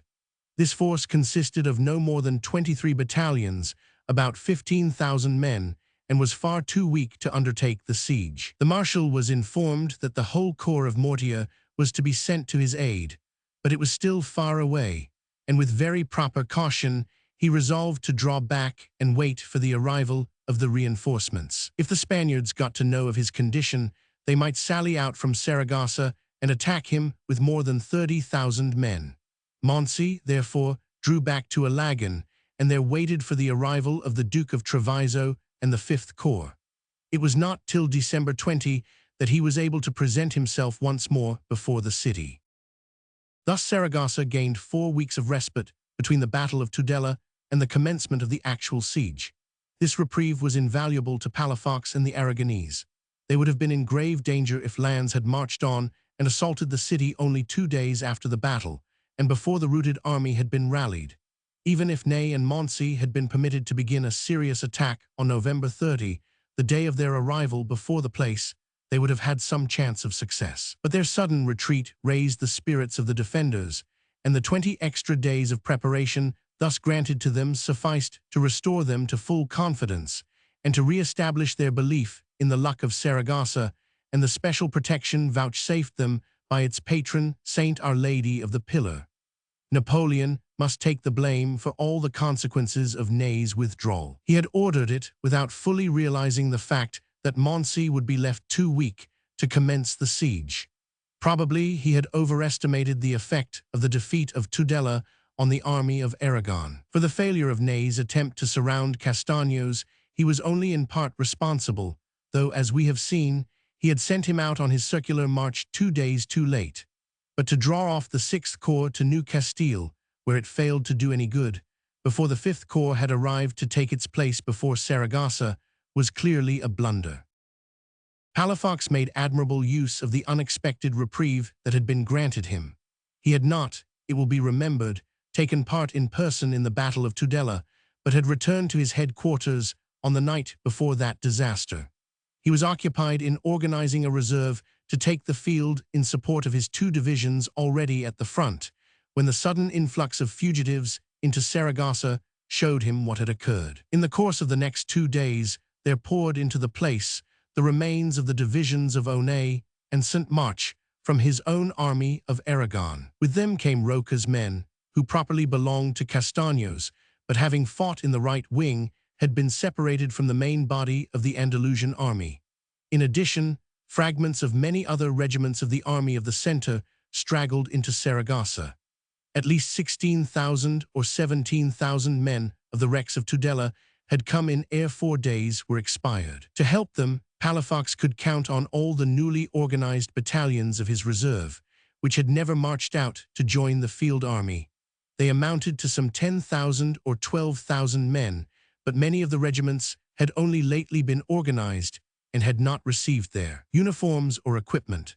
Nor was this all. Several belated battalions from Murcia and Valencia came in at various times during the next 10 days, so that long ere the actual siege began, Palafox could count on 32,000 bayonets and 0 sabres of more or less regularly organized corps. He had in addition a number of irregulars, armed citizens and peasants of the countryside, whose numbers it is impossible to fix, for though some had been collected in partidas or volunteer companies, others fought in loose bands just as they pleased and without any proper organization. They may possibly have amounted to 10,000 men at the time of the commencement of the siege, but so many were drafted into the local Aragonese battalions before the end of the fighting, that when the place surrendered in February, there were less than 1,000 of these unembodied irregulars under arms. But it was not so much for the reorganization of his army as for the strengthening of his fortifications that Palafox found the respite during the first 3 weeks of December profitable. During the first siege, it will be remembered that the fortifications of Saragossa had been contemptible from the engineer's point of view. The flimsy medieval enceinte had crumbled away at the first fire of the besiegers, and the real defense had been carried out behind the barricades. By the commencement of the second siege, everything had changed, and the city was covered by a formidable line of defenses, executed, as was remarked by one of the French generals, with more zeal and energy than scientific skill, but presenting nevertheless most serious obstacles to the besieger. After the raising of the first siege by Verdier, the Spaniards had been for some time in a state of such confidence and exultation that they imagined that there was no need for further defensive precautions. The next campaign was to be fought, as they supposed, on the further side of the Pyrenees. But the long suspension of the expected advance during the autumn months began to chill their spirits, and as the year drew on, it was no longer reckoned unpatriotic or cowardly to take into consideration the wisdom of strengthening the inland fortresses in view of a possible return of the French. In September, Colonel Sanguinis, the engineer officer who had worked for Palafox during the first siege, received permission to commence a series of regular fortifications for Saragossa. The work did not progress rapidly, for the Aragonese had not as yet much belief in the possibility that they might be called on once again to defend their capital. Sanguinis only received a moderate sum of money and the right to requisition men of over 35 from the city and the surrounding villages. The labor had to be paid, and therefore the laborers were few. The new works were sketched out rather than executed. Things progressed with a leisurely slowness, till in November the dangers of the situation began to be appreciated, and the approach of the French reinforcements drove the Saragossans to greater energy. But it was only the thunderclap of Tudela that really alarmed them, and sent soldiers and civilians, men, women, and children to labor with feverish haste at the completion of the new lines. Between November 25 and December 20, the amount of work that was carried out was amazing and admirable. If Ney and Moncey had been allowed to commence the regular siege before the month of November had expired, they would have found the whole system of works in an incomplete condition. 3 weeks later, Saragossa had been converted into a formidable fortress. The only point where Sanguinis' scheme had not been fully developed was the Monte Torero. It will be remembered that this important hill, whose summit lies only 1,800 yards from the walls of Saragossa, overlooks the whole city and had been chosen during the first siege as the emplacement for the main breaching batteries. To keep the French from this commanding position was most important, and the Spanish engineer had intended to cover the whole circuit of the hill with a large entrenched camp, protected by continuous lines of earthworks and numerous redoubts, with the Canal of Aragon, which runs under its southern foot, as a wet ditch in its front. But when the news of Tudela arrived, little or nothing had been done to carry out this scheme. The fortification of the city had absorbed the main attention of the Aragonese, and while that was still incomplete, the Monte Torero had been neglected. In December, it was too late to begin the building of 3 or 4 miles of new earthworks, and in consequence, nothing was constructed on the suburban hill save one large central redoubt and 2 small works serving as terres de pont at the points where the Madrid and the La Muela roads crossed the Canal of Aragon. St. March's Valencian division, St. 0 strong, was told off for the defense of the hill, but had no continuous line of works to cover it. The only strength of the position lay in the canal which runs round its foot, but this was not very broad and was fordable at more than one point. In short, the Monte Torero constituted an outlying defense which might be held for some time, in order to keep the besiegers far off from the body of the place, rather than an integral part of its line of defense. It was on the works of Saragossa itself that the energy of more than 60,000 enthusiastic laborers, military and civilian, had been expended during the month that followed Tudela. The total accomplished in this time moves our respect. It will be well to take the various fronts in detail. On the western front, from the Ebro to the Huerba, there had been in August nothing more than a weak wall, many parts of which were composed of the rear sides of convents and buildings. In front of this line, there had been constructed by November 10 a very different defense.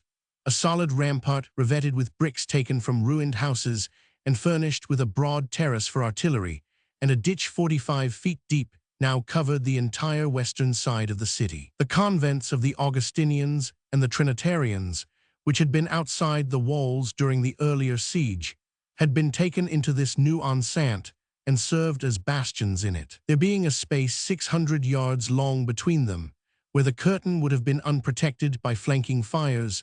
A great semicircular battery had been thrown out, which acted as a third bastion on this side. Strong earthworks had also been built up to cover the Portillo and Carmen gates.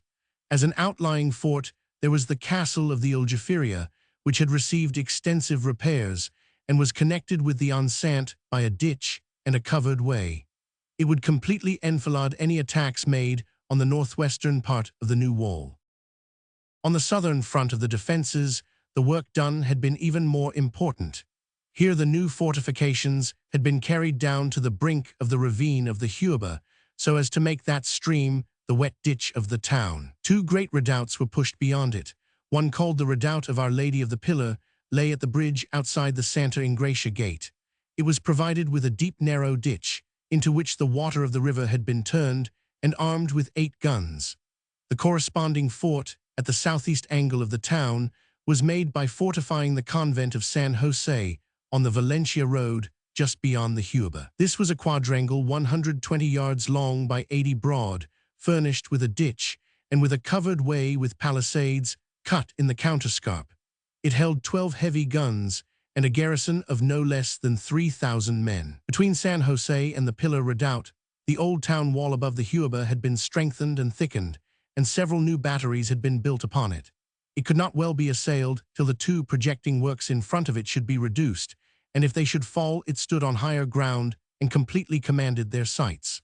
The convent of Santa Ingracia, so much disputed during the first siege, had been turned into a sort of fortress and heavily armed with guns of position.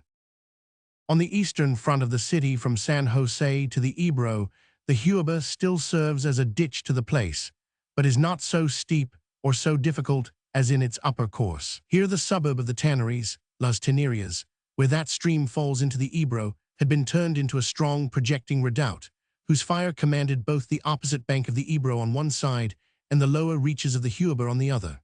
Halfway between this redoubt and San Jose was a great battery, generally called the Palafox Battery, at the Porta Quemada, whose fires, crossing those of the other 2 works, commanded all the low ground outside the eastern front of the city. It only remains to speak of the fortifications of the transpontine suburb of San Lazaro. This was by nature the weakest part of the defenses, as the suburb is built in low marshy ground on the river's edge. Here deep cuttings had been made and filled with water, 3 heavy batteries had been erected, and the convents of San Lazaro and Jesus had been strengthened, crenellated, and loopholed, and turned into forts. The whole of these works were joined by palisades and ditches. They formed a great tête de pont, requiring a garrison of 3,000 men. As an additional defense for the flanks of the suburb, 3 or 4 gunboats, manned by sailors brought up from Cartagena, had been launched on the Ebro and commanded the reach of the river which runs along the northern side of the city. Yet great as were the works which now sheathed the body of Saragossa, the people had not forgotten the moral lesson of the first siege. When her walls had been beaten down, she had resisted behind her barricades and the solid houses of her narrow streets. They fully realized that this might again have to be done if the French should succeed in breaking in at some point of the long enceinte. Accordingly, every preparation was made for street fighting. Houses were loopholed, and communications were pierced between them without any regard for private property or convenience.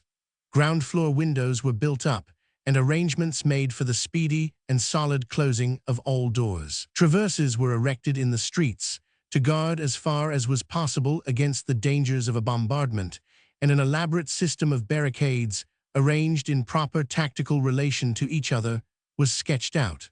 The walls might be broken, but the people boasted that the kernel should be harder than the shell.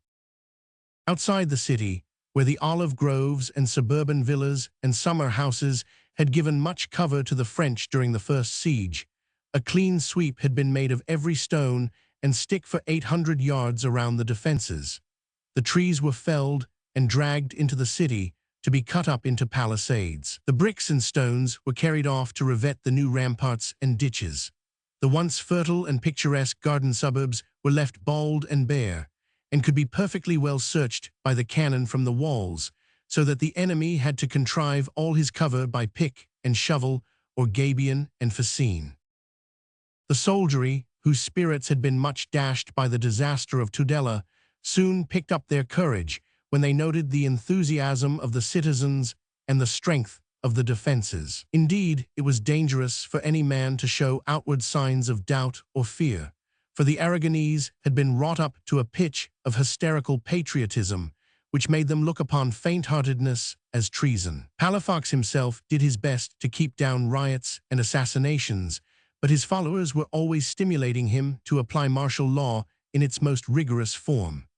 A high gallows was erected in the middle of the Coso, and short shrift was given to any man convicted of attempted desertion, disobedience to orders, or cowardice. Delations were innumerable, and the Captain General had the greatest difficulty in preserving from the popular fury even persons whom he believed to be innocent.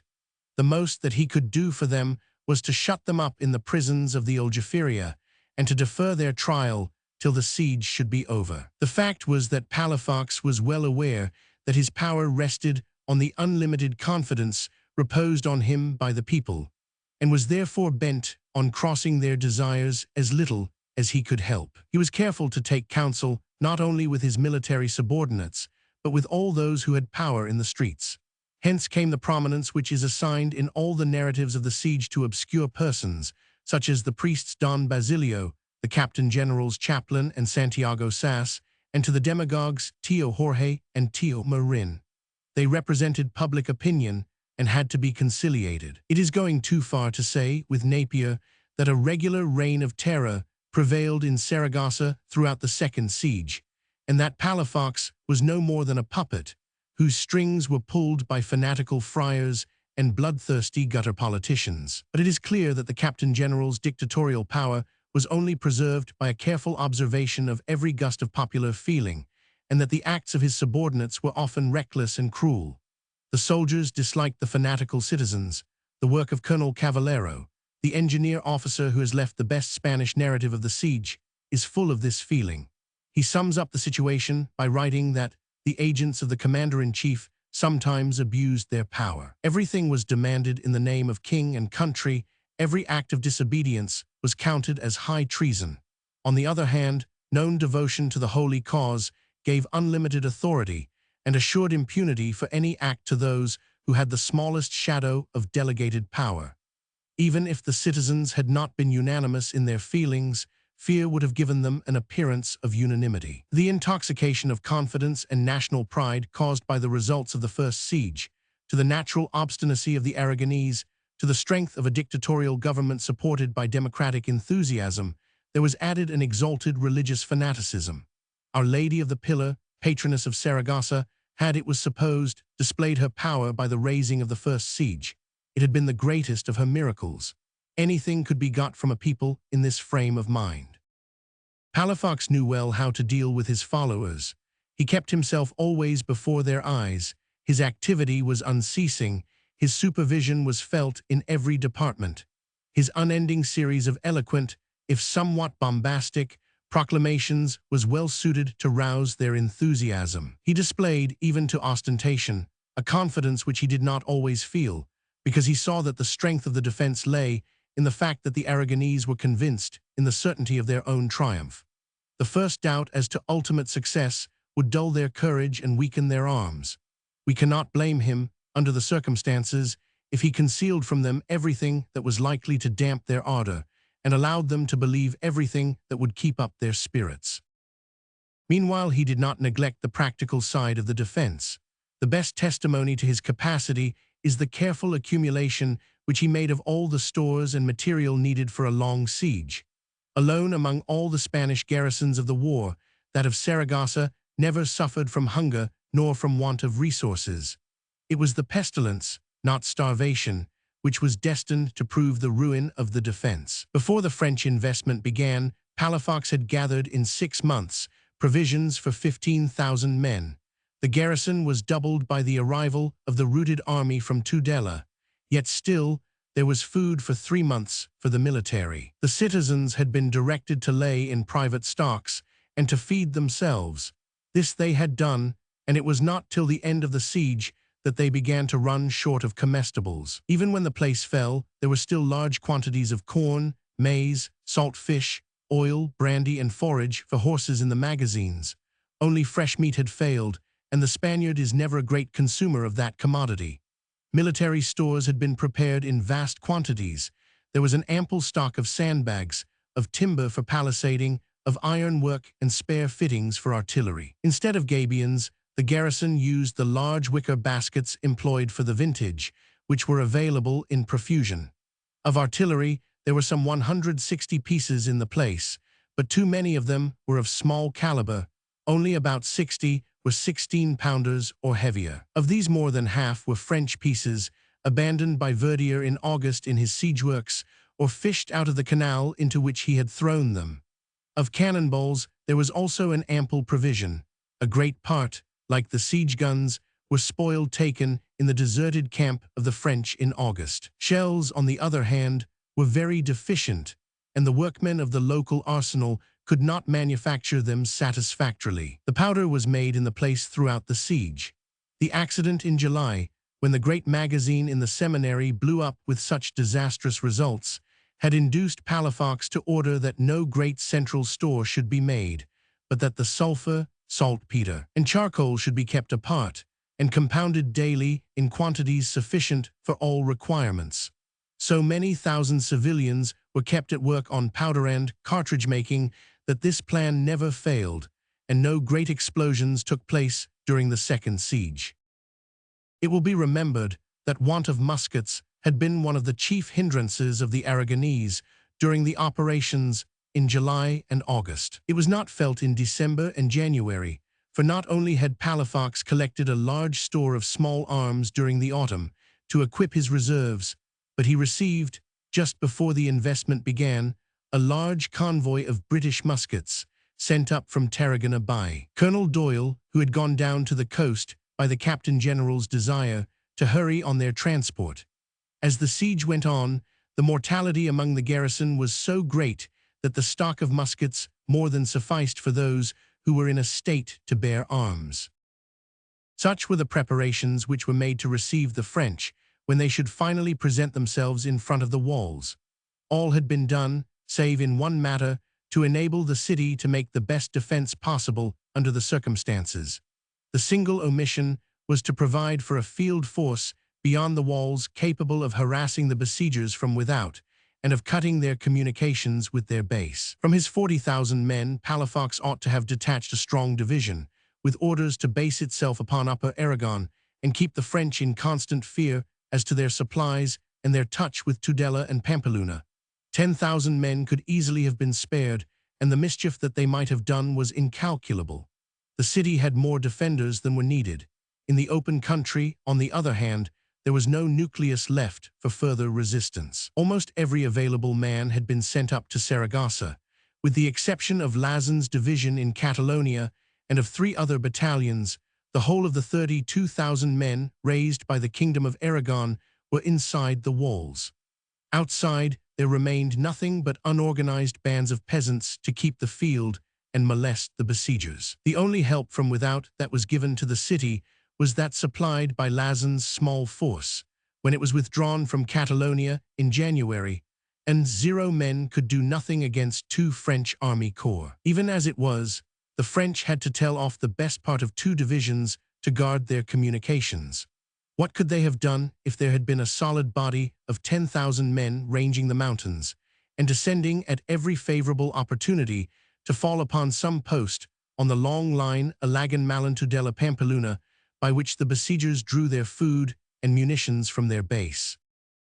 It would seem that the neglect of Palafox to provide for this necessary detachment arose from 3 causes. The first was his want of real strategical insight, which had been amply displayed during the autumn, when he was always urging on his colleagues his ridiculous plan for surrounding the French army by an impossible march into Navarre and the Pyrenees. The second was his conviction, well-founded enough in itself, that his troops would do much better behind walls than in the open.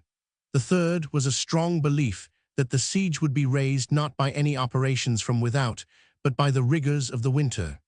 In average years, the months of January and February are tempestuous and rainy in Aragon. The low ground about Saragossa is often inundated.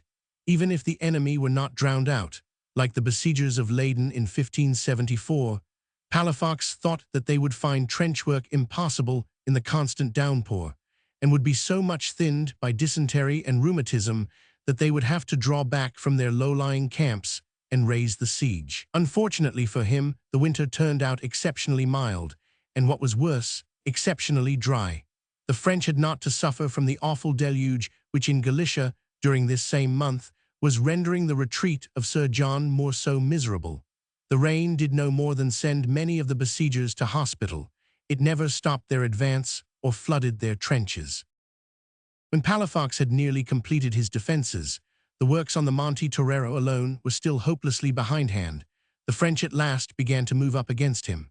On December 15, Marshal Mortier arrived at Tudela with the whole of the 5th Corps, veterans from the German garrisons who had not yet fired a shot in Spain. Their ranks were so full that though only 2 divisions, or 28 battalions, formed the corps, it count 0 bayonets. It had also a brigade of 2 regiments of hussars and chasseurs as corps cavalry, with a strength of 1,500 sabres. The condition of Moncey's 3rd Corps was much less satisfactory. It was mainly composed of relics of the original army of Spain, of the conscripts formed into provisional regiments with whom Napoleon had at first intended to conquer the peninsula. Its other troops, almost without exception, had taken part in the first siege of Saragossa under Verdier, a not very cheerful or inspiriting preparation for the Second Liga. All the regiments had been thinned by severe sickness in the autumn. On October 10, they had already 7,741 men in hospital, far the largest figure shown by any of the French corps in Spain. The number had largely increased as the winter had drawn on, and the battalions had grown so weak that Moncey consolidated his 4 divisions into 3 during his halt at Alagan.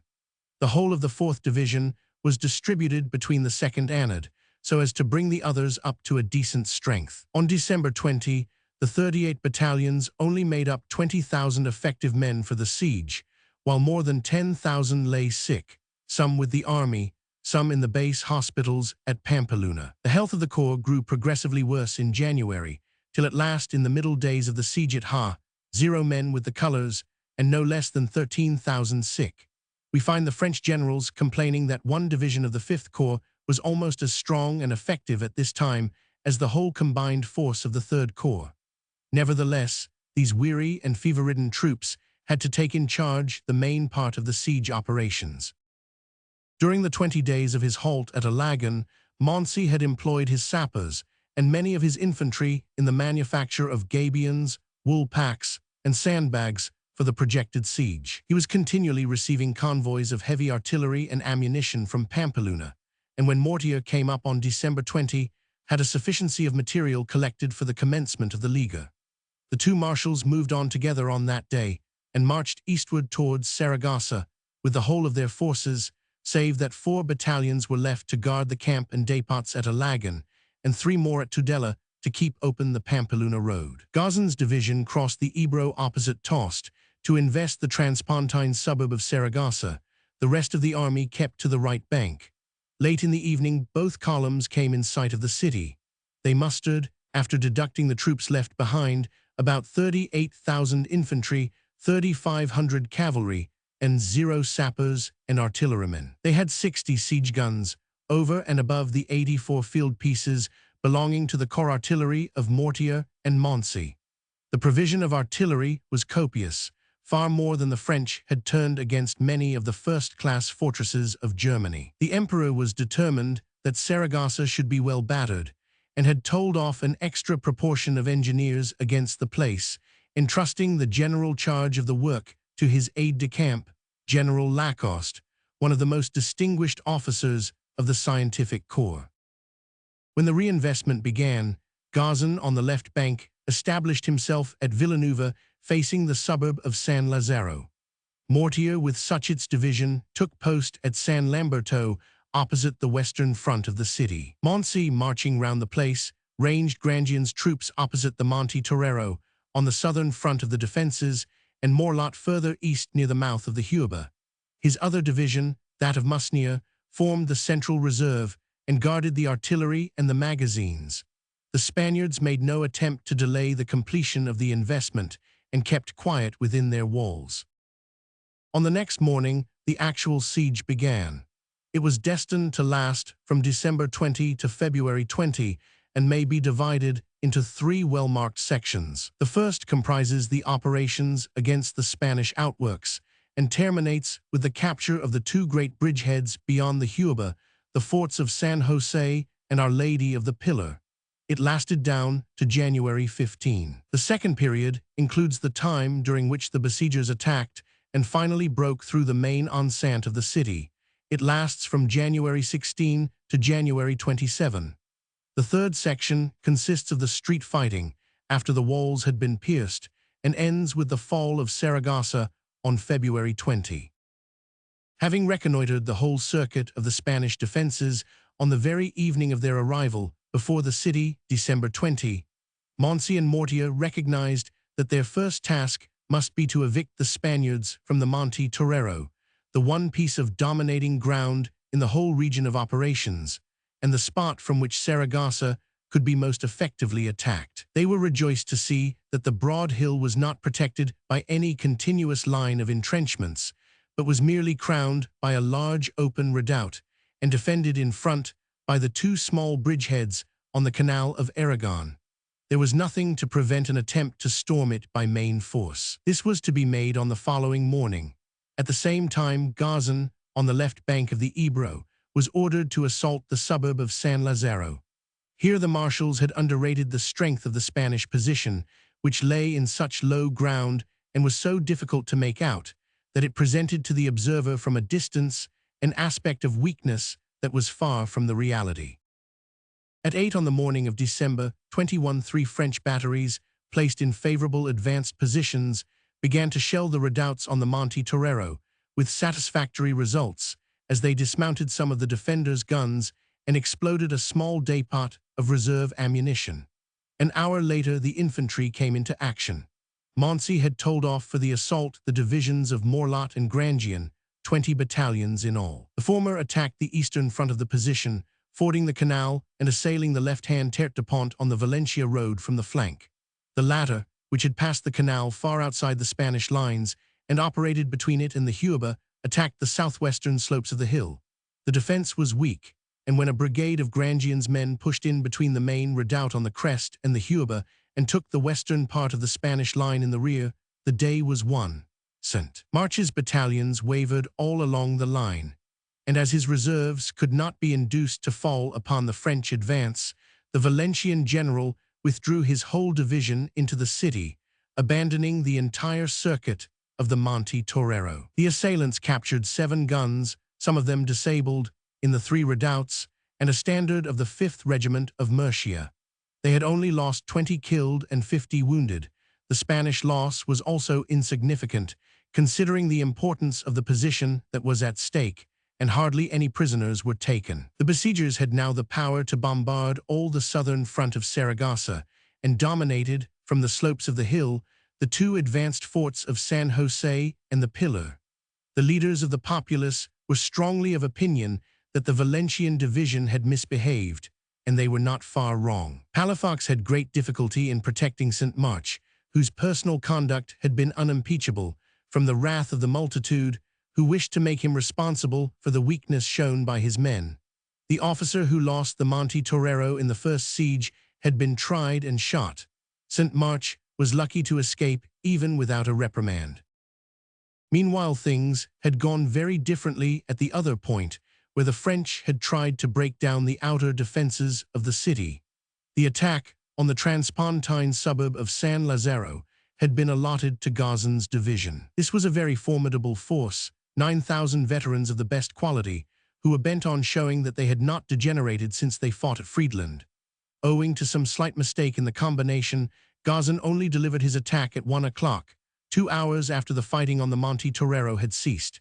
His leading brigade, that of Guerin, 6 battalions strong, advanced against the northern and eastern fronts of the defenses of the suburb. The Spaniards were holding as an outwork a large building called the Archbishop's Tower, Torre del Arzobispo, on the Villanueva Road, 600 yards in front of the main line of entrenchments.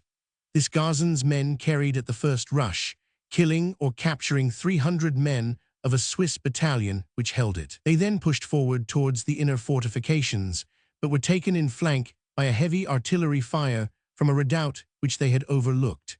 This caused them to swerve towards the Barcelona road, where they got possession of a house close under the convent of Jesus, and threatened to cut off the garrison of that stronghold from the rest of the defenders of the suburb. At this moment, a disgraceful panic seized the defenders of the San Lazaro convent, which lay directly in front of the assailants. They abandoned their post and began to fly across the bridge into Saragossa. But Palafox came up in person with a reserve and reoccupied the abandoned post. He then ordered a sortie against the buildings which the French had seized, and succeeded in driving them out and compelling them to retire into the open ground. Gazan doubted for a moment whether he should not send in his 2nd brigade to renew the attack, for the 6 battalions that had borne the brunt of the first fighting had now fallen into complete disorder. But remembering that if this force failed to break into the suburb, he had no reserves left, and that Palafox might bring over the bridge as many reinforcements as he chose, the French general resolved not to push the assault any further. He drew back and retired behind the Gallego stream, where he threw up entrenchments to cover himself, completely abandoning the offensive. For 2 or 3 days he did not dare to move, expecting to be attacked at any moment by the garrison. A sudden rise of the Ebro had cut off his communication with Monsi, and he could neither send the marshal an account of his check, nor get any orders from him. His casualty list was severe, 30 officers and men killed and wounded. The Spaniards lost somewhat less, even including the 300 Swiss who were cut to pieces at the Archbishop's Tower. Palafox next morning issued a proclamation, extolling the valor shown in the defense of the suburb, treating the loss of the Monte Torero as insignificant, and exaggerating the losses of the French. The Saragossans were rather encouraged than otherwise by the results of the day's fighting, and spoke as if they had merely lost an outwork by the unsteadiness of St. March's Valencians, while the main hostile attack had been repulsed. But it is clear that the capture of the dominating heights south of the city was an all-important gain to the French. Without the Monte Torero, they could never have pressed the siege home. As to the failure at the suburb, it came from attacking with headlong courage an entrenched position that had not been properly reconnoitered. The assault should never have been delivered without artillery preparation and was a grave mistake. But clearly Mortier's corps had yet to learn what the Spaniards were like, and to realize that to turn them out from behind walls and ditches was not the light task that they supposed.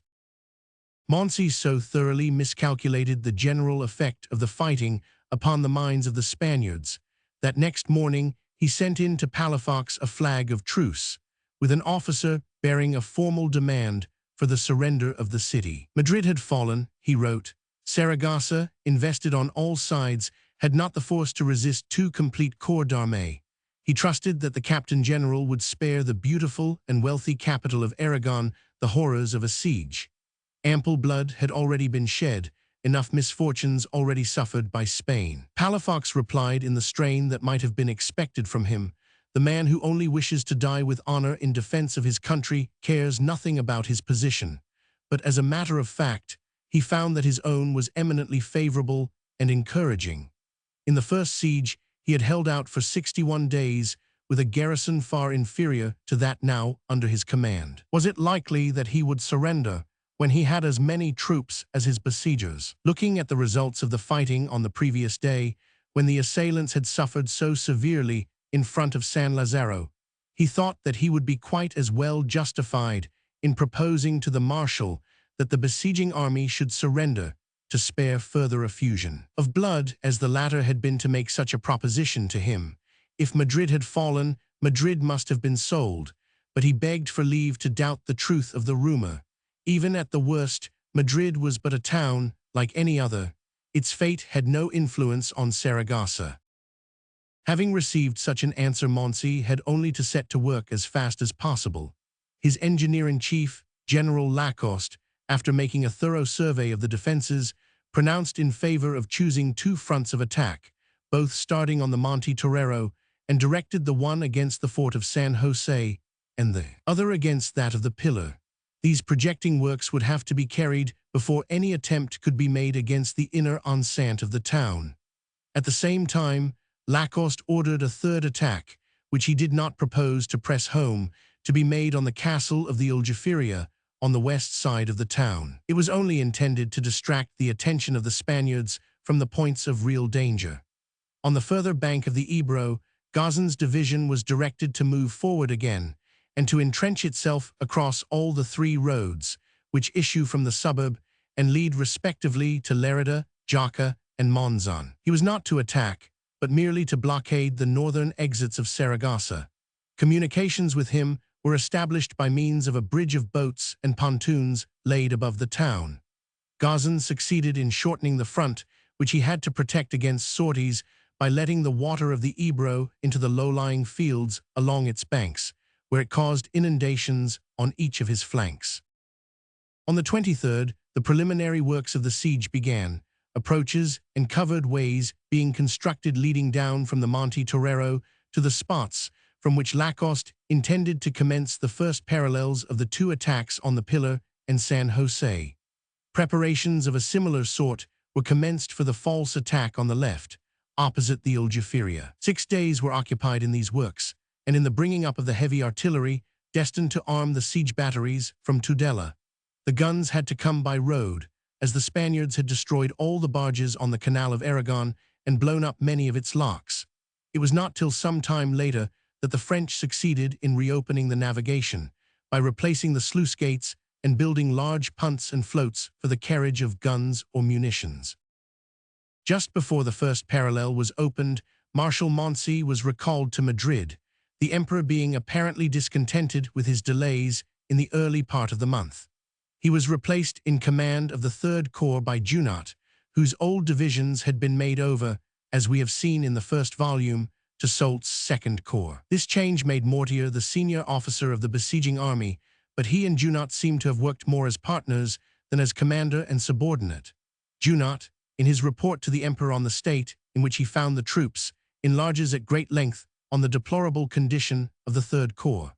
Many of the battalions had never received their winter clothing, hundreds entered the hospitals every day, and there was no corresponding outflow of convalescents. No less than 680 men had died in the base hospital at Pampeluna in November, and the figure for December would be worse. He doubted if there were 13,000 infantry under arms in his 3 divisions. Here he exaggerated somewhat, for even a fortnight later, the returns show that his present under arms, after deducting all detachments and sick, were still over 14,000 bayonets. On January 1, therefore, there must have been 15,000. He asked for money, reinforcements, and a supply of officers, the commissioned ranks of his corps showing a terrible proportion of gaps. On the other hand, he conceded that the 5th Corps was in excellent condition, its veterans suffering far less from disease than his own conscripts. Either of Gazan's and Suchet's divisions was, by itself, as strong as any 2 of the divisions of the 3rd Corps. On the night of the 29th, 30th, within 12 hours of Moncey's departure, the first parallel was opened, both in the attack towards San Jose and in that opposite the Pillar Fort. When the design of the besiegers became evident, Palafox made 3 sallies on the 31st, but apparently more with the object of reconnoitering the siegeworks and distracting the workers than with any hope of breaking the French lines, for there were not more than 1,500 men employed in any of the 3 columns which delivered the sorties. The assault on the trenches before San Jose was not pressed home, but opposite the false attack at the Aljaferia, the fighting was more lively. The French outposts were all driven in with loss, and a squadron of cavalry, which had slipped out from the Sancho Gate, close to the Ebro, surprised and sabred 30 men of a picket on the left of the French lines. Palafox made the most of this small success in a magniloquent proclamation published on the succeeding day. He should have sent out 15,000 men instead of 3,000 if he intended to get any profit out of his sorties. An attack delivered with such a force on some one point of the lines must have paralyzed the siege operations and might have proved disastrous to the French. Meanwhile, the besiegers, undisturbed by these sallies, pushed forward their works on the northern slopes of the Monte Torero. The attack opposite San Jose got forward much faster than that against the Pillar. Its second parallel was commenced on January 1, and its batteries were all ready to open by the 9th. Other attack was handicapped by the fact that the ground sloped down more rapidly towards the Huelva, so that the trenches had to be made much deeper and pushed forward in perpetual zigzags in order to avoid being searched by the plunging fire from the Spanish batteries on the other side of the stream in the enceinte of the town.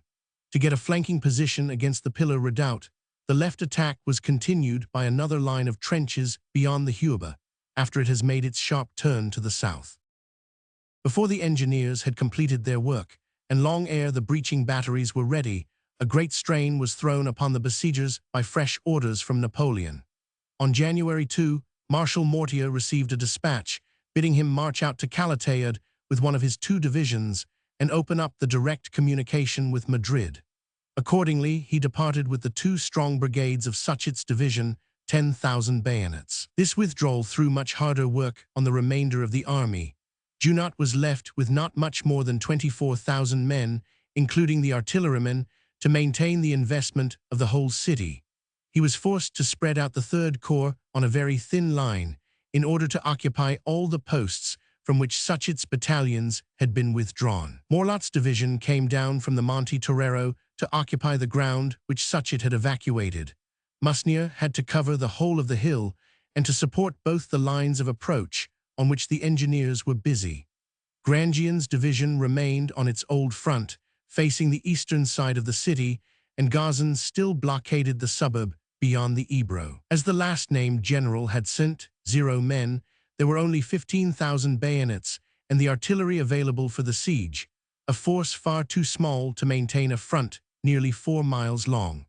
If Palafox had dared to make a general sortie with all his disposable men, Junot's position would have been more than hazardous. But the captain general contented himself with making numerous and useless sallies on a petty scale, sending out the most reckless and determined of his men to waste themselves in bickering with the guards of the trenches, when he should have saved them to head a general assault in force upon some weak point of the siege lines. The diaries and narratives of the French officers who served at Saragossa are full of anecdotes of the frantic courage shown by the besieged, generally to no purpose. One of the strangest has been preserved by the very prosaic engineer Belmas, who tells how a priest in his robes came out on January 6 in front of Gazan's lines and walked among the bullets to within 50 yards of the trenches, when he preached with great unction for some minutes, his crucifix in his hand, to the effect that the French had a bad cause and were drawing down God's anger upon themselves.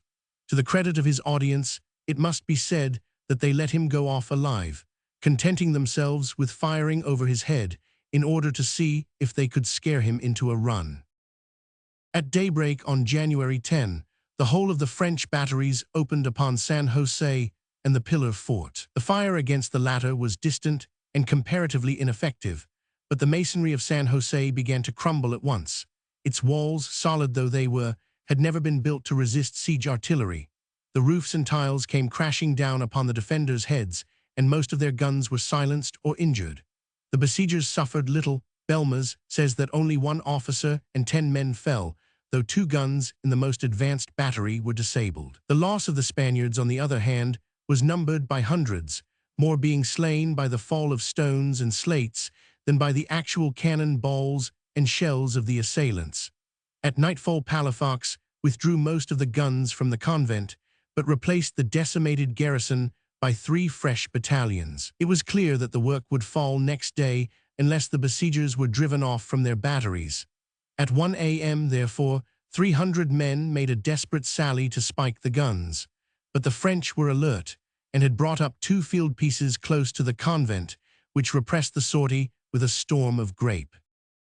Next morning, the bombardment of San Jose recommenced, and by the afternoon, a large breach had been established in its southern wall. At 4 o'clock, General Grandjean launched a picked force, composed of the 7 Voltigeur companies of the 14th Anth regiments, upon the crumbling defenses. The garrison had already begun to quit the untenable post, and only a minority remained behind to fight to the last. The storming column entered without much loss, partly by laying scaling ladders to the foot of the breach, partly by using a small bridge of planks across the ditch, which the Spaniards had forgotten to remove. They only lost 38 men and made prisoners of about 50 of the garrison who had refused to retire into the city when the rest fled.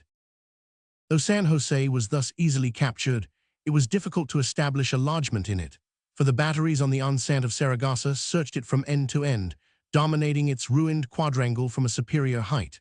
But during the night, the besiegers succeeded in blocking up its gorge and in connecting the breach with their second parallel by a covered way of sandbags and fascines.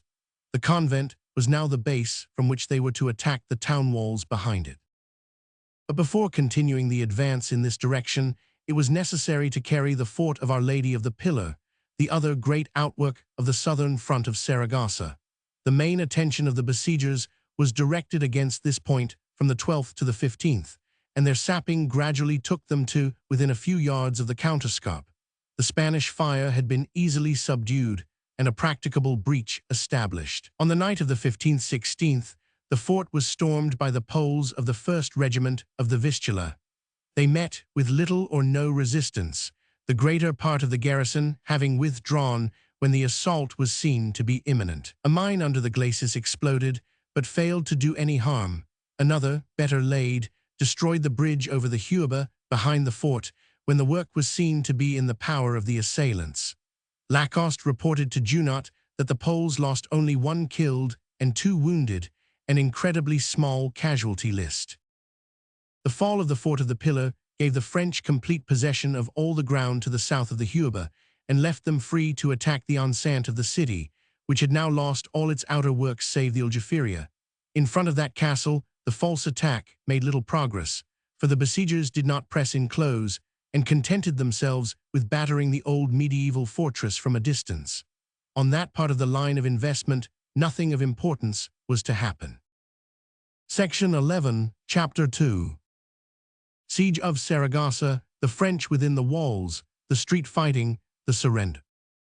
Lacoste's first care, when the Pillar and San Jose had both fallen into his hands, was to connect the 2 works by his 3rd parallel, which was drawn from one to the other just above the edge of the ravine of the Huber. In order to assail the walls of the city, that stream had to be crossed, a task of some difficulty, for its bed was searched by the great batteries at Santa Ingracia along the whole front between the 2 captured forts, while north of San Jose the Palafox Battery, near the Porta Quemada, completely overlooked the lower and broader part of the river bed.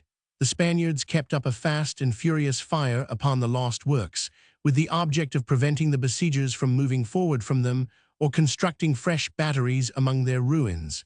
In this they were not successful. The French, burrowing deep among the debris, successfully covered themselves and suffered little. The second stage of the siege work, the attack on the actual enceinte of Saragossa, now began. The 2 points on which it was directed were the Santa Ingracia battery, the southern salient of the town, and the extreme southeastern angle of the place, where lay the Palafox battery and the smaller work generally known as the battery of the oil mill Molino de Acete. The former was less than 200 yards from the pillar fort, the latter not more than 100 from San Jose, but between them ran the deep bed of the Huerba. From the 12th to the 17th, the French were busily engaged in throwing up batteries in the line of their third parallel, and on the morning of the last named day, no less than 9 were ready. 5 opened on Santa Ingracia, 4 on the Palafox battery. At both points they soon began to do extensive damage, for here the walls had not been entirely reconstructed, as on the western front of the city, but only patched up and strengthened with earthworks at intervals. The masonry of the convent of Santa Ingracia suffered most and began to fall in large patches. Palafox saw that the enceinte would be pierced ere long, and that street fighting would be the next stage of the siege. Accordingly, he set the whole civil population to work on constructing barricades across the streets and lanes of the southeastern part of the city, in the rear of the threatened points, and turned every block of houses into an independent fort by building up all the doorways and windows facing towards the enemy. The spirits of the garrison were still high, and the Captain General had done his best to keep them up by issuing gazettes containing very roseate accounts of the state of affairs in the outer world. His communication with the open country was not completely cut, for thrice he had been able to send boats down the Ebro, which took their chance of running past the French batteries at night, and always succeeded. One of these boats had carried the Captain General's younger brother, Francisco Palafox, who had orders to appeal to the Catalans for help, and to raise the peasants of Lower Aragon. Occasional messengers also got in from without.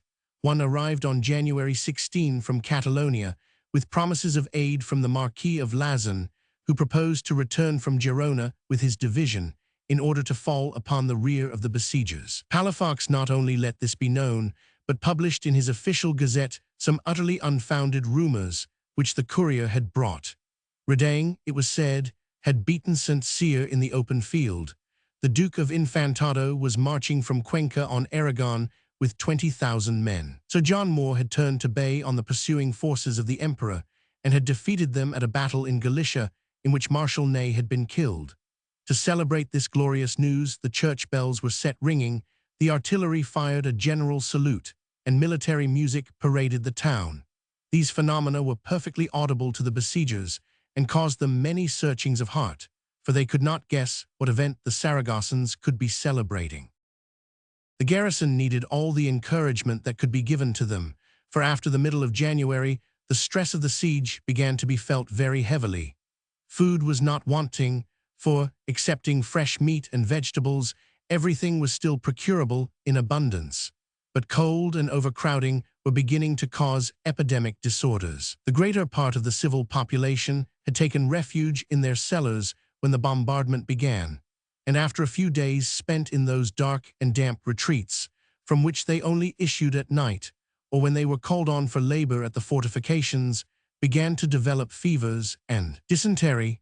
This was inevitable, for in most of the dwellings from 20 to 40 persons of all ages were crowded in mere holes, no more than 7 feet high and almost unprovided with ventilation, where they lived, ate, and slept, packed together, and with no care for sanitary precautions. The malignant fevers bred in these refuges soon spread to the garrison. Though under cover, the soldiery were destitute of warm clothing, especially the Mercian battalions, and could not procure enough firewood to cook their meals. By January 20, there were 8,000 sick among the 30,000 regular troops, and every day the wastage to the hospital grew more and more noticeable. Many officers of note had already fallen in the useless sorties, and in especial a grave loss had been suffered on January 13, when Colonel San Gines, the chief engineer of the besieged and the designer of the whole of the defenses of the city, was killed on the ramparts of the Palafox battery, as he was directing the fire against the new entrenchment which the French were throwing up across the gorge of the San Jose fort. He had no competent successor as a general director, for his underlings had no grasp of siege strategy and were only good at details. They built batteries and barricades and ran mines in pure opportunism, without any comprehensive scheme of defense before their eyes. The French, meanwhile, were very active, though the constant increase of sickness in the Third Corps was daily thinning the regiments, till the proportion of men stricken down by fever was hardly less than that among the Spaniards. On the 17th and 18th, Lacoste began to contrive a descent into the bottom of the ravine of the Huber, by a series of zigzags pushed forward from the third parallel, both in the direction of Santa Ingracia and in that of the Palafox battery. The latter was repeatedly silenced by the advanced batteries of the besiegers, but they could not subdue the incessant musketry fire from windows and loopholes which swept the whole bed of the Huber and rendered the work at the head of the new sap most difficult and deadly. Sometimes it had to be completely abandoned because of the plunging fire from the city, yet it was always resumed after a time. The French found that their best and easiest work was done in the early morning, when, for day after day, a dense fog rose from the Ebro, which rendered it impossible for the Spaniards to see what was going on, or to aim with any certainty at the entrenchments. Irritated at the steady, if slow, progress of the enemy, Palafox launched on the afternoon of January 23 the most desperate sortie that his army had yet essayed against the advanced works of the French. At 4 o'clock on that day, 3 columns dashed out and attacked the line of trenches. One, as a blind, was sent out opposite the Aljaferia to distract the attention of Morlot's division from the main sally. The other 2 were serious attacks, but both made with too small numbers, apparently no more than 200 picked men in each. The left-hand column became hotly engaged with the trenches to the north of San Jose and got no further forward than a house a little beyond the Huber, from which they expelled a French post. But the right-hand force carried out a very bold program. Crossing the Huber below Santa Ingracia, they broke through the third parallel and then made a dash at 2 mortar batteries in the second parallel, which had particularly annoyed the defense on that morning. The commander of the sortie, Mariano Galindo, a captain of the volunteers of Aragon, led his men so straight that they rushed in with the bayonet on the first battery and spiked both its pieces. They were making for the second when they were overwhelmed by the trench guard and by reinforcements hurrying up from Musnier's camp. Of 100 men who had gone forward with Galindo from the third parallel, 12 were killed and 30, including their brave leader, taken prisoners. The French stated their loss at no more than 6 killed and 5 wounded, a figure that seems suspiciously low, considering that the first line of trenches had been stormed by the assailants, and a battery in the second line captured and disabled. Galindo had gone forward more than 500 yards into the very middle of the French works before he was checked and surrounded. It was a very gallant exploit, but once more we are constrained to ask why Palafox told off for it no more than a mere handful of men. What would have happened had he thrown a solid column of 10,000 men upon the siege works instead of a few hundred volunteers? On the 22nd, the day before Galindo's sortie, Junot was superseded in command of the besieging army by Lannes, who had been restored to health by 2 months' holiday and was now himself again. He arrived just in time to take charge of the important task of storming the main enceinte, for which Junot's preparations were now far advanced. But though the siege operations looked not unpromising, he found the situation grave and dangerous. Belmez and the other French historians describe this as the most critical epoch of the whole Saragossan episode. The fact was that at last there were beginning to be signs of movement in the open country of Aragon. During the month that had elapsed since the siege began, the peasantry had been given time to draw together. Francisco Palafox, after escaping from the city, had gone to Mequinenza and was arming the local levies with muskets procured from Catalonia. He had already a great horde assembled in the direction of Alcañiz. On the other bank of the Ebro, Colonel Perena had been organizing a force at Huesca from northern Aragon and the foothills of the Pyrenees. Lastly, it was known that Lauzun was on his way from Girona to aid his brothers and had brought to Lerida his division of 4,000 men, a comparatively well-organized body of troops, which had been under arms since October. Even far back, on the way to Pamplona, insurgents had gathered in the Sierra de Moncio and were threatening the important halfway post of Tudela, by which the besieging army kept up its communication with France. Hitherto these gatherings had looked dangerous, but had done no actual harm. General Wautier, with the cavalry of the Third Corps, had scoured the southern bank of the Ebro and kept off the insurgents. But now they were pressing closer in, and on January 20 a battalion, which Gauzon had sent out to drive away Perana's levies, had been checked and beaten off at Perdigara, only 12 miles from the camp of the besiegers. Lannes could not fail to see that if he committed himself to the final assault on Saragossa and entangled the Third Corps in street fighting, he might find himself assailed from the rear on all points of his lines. There were no troops whatever in front of Saragossa to form a covering force to beat off the insurgents if they should come down upon his camps while he was storming the city, for the Third Corps and Gauzon's division had now only 20,000 infantry for the conduct of the siege. Accordingly, the Marshal resolved to undo the Emperor's arrangements for keeping up the line of communication with Madrid, and to draw in Mortier with such its strong and intact division from Calatayud, where he had been lying for the last 3 weeks. This was the only possible force which he could use to provide himself with a covering army. The touch with Madrid, a thing of comparatively minor importance, had to be sacrificed, except so far as it could be kept up by the division of Dessalles, which had now come back from the pursuit of Sir John Moore and had pushed detachments back to its old posts at Siguenza and Guadalajara. Mortier therefore evacuated Calatayud by the orders of Lannes and came back to the Ebro. Passing behind the besieging army, he crossed the river and took post at Perdigara with 10,000 men, facing the levies of Perana in the direction of Huesca. It was only when he had made certain of having this powerful reinforcement close at hand, ready to deal with any interference from without, that Lannes dared to proceed with the assault. At the same time that Mortier arrived at Perdigara, he sent out Wautier with 2 battalions and 2 regiments of cavalry to deal with the insurgents of the lower Ebro, where Francisco Palafox had been busy. 4,000 or 5,000 peasants with 1 newly levied regiment of Aragonese volunteers tried to resist this small column, but were beaten on the 26th in front of the town of Alcañiz, which fell into Wautier's hands, and with it 20,000 sheep and 500 sacks of flour, which had been collected for the revictualling of Saragossa, in case the investment should be broken. They were a welcome windfall to the besieging army, where food was none too plentiful, since the plain country where it lay encamped had now been eaten bare, and convoys of food from Tudela and Pamplona were rare and inadequate.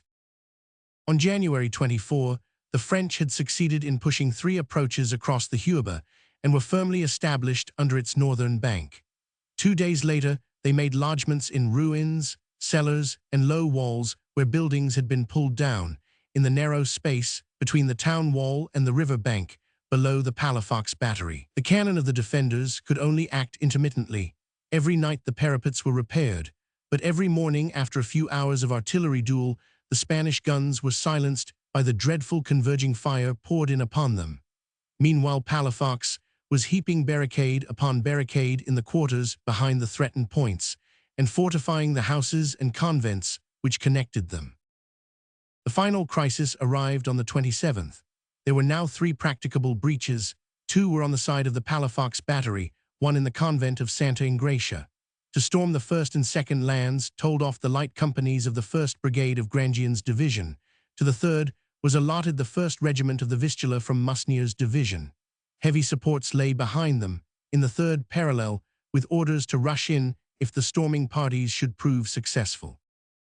The assault was delivered with great dash and swiftness at noon on the 27th. On 2 points, it was successful. At the most northern breach, the assailants reached the summit of the wall, but could not get down into the city on account of the storm of musketry from barricades and houses that swept the gap into which they had advanced. They merely made a lodgment in the breach itself and could penetrate no further. But in the central breach, close beneath the Palafox battery, the Voltigeurs not only passed the walls, but seized the oil mill, which abutted on them, and a triangular block of houses projecting into the town. At the Santa Ingracia breach, they were even more fortunate. The Poles carried the convent with their first rush. Its outer wall had been battered down for a breadth of 30 yards, and entering there, the stormers drove out the Spaniards from the interior buildings of the place and got into the large square which lies behind it, where they seized the Capuchin nunnery. Thus a considerable wedge was driven through the enceinte, and the Spaniards had to evacuate the walls for some little distance on each side of Santa Ingracia. From the stretch to the west of that convent, they were driven out by an unpremeditated assault of Musnier's supports, who ran out from the trenches on the left of the Huber and escaladed the dilapidated wall in front of them when they saw the garrison drawing back on account of the flanking fire from Santa Ingracia. They got possession of the whole outer enceinte as far as the Trinitarian convent by the Carmen Gate. These successes were bought at the moderate loss of 350 men, of whom 2/3 fell in the fighting on the Santa Ingracia front. The Spaniards lost somewhat more, including a few prisoners. In any ordinary siege, the day would have settled the fate of the place, for the besiegers had broken through the enceinte in 2 places, and though the space seized inside the Palafox battery was not large, yet on each side of Santa Ingracia the assailants had penetrated so far that a quarter of a mile of the walls was in their possession. But Saragossa was not as other places, and the garrison were perfectly prepared with a new front of defense, composed of batteries and crenellated houses in rear of the lost positions. 2 wedges, one large and one small, had been driven into the town, but they had to be broadened and driven further in if they were to have any effect. On the 28th, therefore, a new stage of the siege began, and the street fighting, which was to last for 24 days more, had its commencement. Lannes had heard, from those who had served under Verdier in the first siege, of the deplorable slaughter and repeated repulses that had followed the attempt to carry by main force the internal defenses of the city. To hurl solid columns of stormers at the barricades and the crenellated houses was not his intention. He had made up his mind to advance by sap and mine, as if he were dealing with regular fortifications. His plan was to use each block of houses that he gained as a base for the attack upon the next, and never to send in the infantry with the bayonet till he had breached by artillery or by mines the building against which the assault was directed. This form of attack was bound to be slow, but it had the great merit of costing comparatively little in the way of casualties. The fact was that the marshal had not the numbers which would justify him in wasting lives by assaults which might or might not be successful, but which were certain to prove very bloody. The whole Third Corps, as we have already seen, did not now furnish much more than 13,000 bayonets, while Gauzen's men were all occupied in watching the suburb, and Suchet's lay far out, as a covering corps set to watch Perona and Lazen. There was no one single dominating position in the city whose occupation was likely to constrain the besieged to surrender. The whole town is built on a level, and its 53 solidly built churches and convents formed so many forts, each of which was defensible in itself and could not be reduced save by a direct attack. All that could be done was to endeavor to capture them one by one, in the hope that at last the Saragossans would grow tired of their hopeless resistance and consent to surrender when they realized that things had gone so far that they could only protract, but could not finally beat off, the slow advance of the besieging army. The work of the French, therefore, consisted in spreading out from their 2 separate lodgements on the eastern and southern sides of the city, with the simple object of gaining ground each day and of driving the Spaniards back towards the center of the place. On the right attack, the most important objective of the besiegers was the block of monastic buildings to the north of the Palafox battery, the twin convents of San Agustin and Santa Monica, which lay along the northern side of the small wedge that they had driven into the northeastern corner of the town. As these buildings lay on ground slightly higher than that which the French had occupied, it was difficult to attack them by means of mines. But an intense converging fire was brought to bear upon them, both from batteries outside the walls, playing across the Huber, and by guns brought inside the captured angle of the enceinte. The outer walls of Santa Monica were soon a mass of ruins.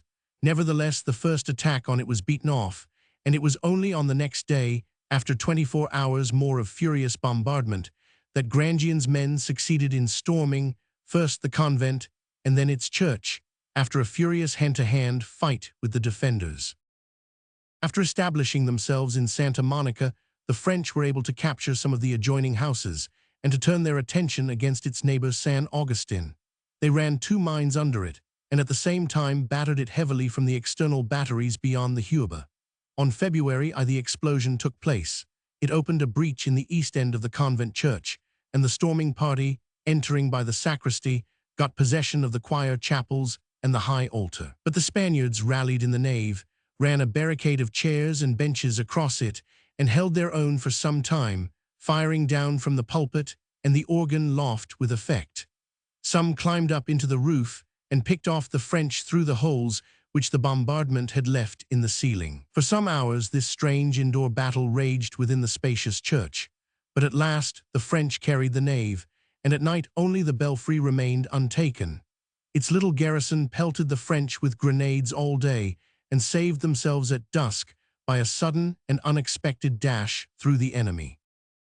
In the first flush of success, after San Agustin had been stormed, the 44th Regiment, from Grandion's division, tried to push on through the streets towards the center of the town. They captured several barricades and houses and struggled on till they had nearly reached the coast. But this sort of fighting was always dangerous in Saragossa. The citizens kept up such a fierce fire from their windows and swarmed out against the flanks of the column in such numbers that the 44th had to give back, lost all that it had taken beyond San Agustin, and left 200 dead and wounded behind. Even the formal official reports of the French engineers speak with respect of the courage shown by the besieged on this day. The houses which they had lost in the afternoon they retook in the dusk by an extraordinary device. Finding the French solidly barricaded in them and proof against any attack from the street, hundreds of the defenders climbed upon the roofs, tore up the tiles, and entered by the garrets, from which they descended and drove out the invaders by a series of charges which cleared story after story. Many monks, and still more women, were seen among the armed crowds which swept the assailants back towards Santa Monica. It was especially noticed that the civilians did far more of the fighting than the soldiers. This was their own special battle. Irritated at his losses on this day, Lannes issued a general order, expressly forbidding any attempts to storm houses and barricades by main force. After an explosion, the troops were to seize the building that had been shattered and to cover themselves in it. They were not to go forward and fall upon intact defenses further to the front. While the struggle was raging thus fiercely from January 28 to February 1, in the eastern area of street fighting, there had been a no less desperate series of combats all around Santa Ingracia, on the southern front of attack. Here Musnier's division was endeavoring to drive the Spaniards out of the blocks of houses to the right and left of the captured convent. They worked almost entirely by mines, running tunnels forward from beneath the convent to blow down the walls of the adjoining dwellings. But even when the mines had gutted the doomed buildings, it was not easy to seize them. The few men who survived the explosion did not fly, but held out among the ruins and had to be bayoneted by the assailants who rushed out from the convent to occupy the new lodgements. Time after time, the defenders, though perfectly conscious that they were being undermined, and that by staying on guard they were courting certain death, refused to evacuate the threatened houses or to retire into safety. Hence their losses were awful, but the French too suffered not a little, while pushing forward to occupy each building as it was cleared by the explosion. The constant rain of musket balls from roofs and church towers searched out the ruins in which they had to effect their lodgements, and many of the assailants fell before they could cover themselves among the debris. On the 31st, the Spaniards made a sudden rush from the Misericordia buildings to recover the Trinitarian convent, the most western point on the enceinte, which had fallen into the hands of the French at the assault of the 27th. They charged in upon it with the greatest fury, and blew open the gate with a 4-pounder gun, which they dragged up by hand to the very threshold. But the French had built up the whole entrance with sandbags, which held even when the doors had been shattered, and after persisting for some time in a fruitless attempt to break in, the Saragossans had to retire, foiled and greatly thinned in numbers. On the following day, February 1, the French began to move forward from Santa Ingracia towards the coast, always clearing their way by explosions and risking as few men as possible. Nevertheless, they could not always keep under cover, and this day they suffered a severe loss. Their chief engineer, General Lacoste, was shot through the head while reconnoitering from a window the houses against which his next attack was to be directed.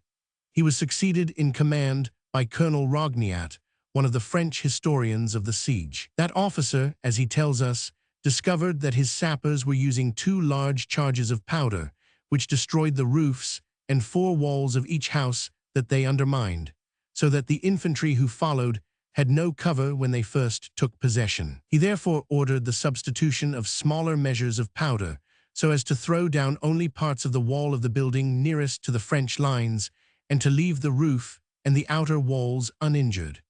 In this way, it was much more easy to establish a lodgment, since the storming party were covered the moment that they had dashed into the shattered shell. The only plan which the Spaniards could devise against this method of procedure was to set fire to the ruins and to prevent the entry of the assailants by burning down all that was left of the house. As the buildings of Saragossa contained little woodwork and were not very combustible, the besieged daubed the walls with tar and resin to make them blaze the better.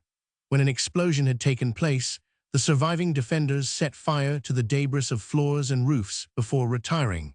In this way, they sometimes kept the French back for as much as 2 days, since they could not make their lodgment till the cinders had time to cool. Countermining against the French approaches was often tried, but seldom with success, for there were no trained miners in the city.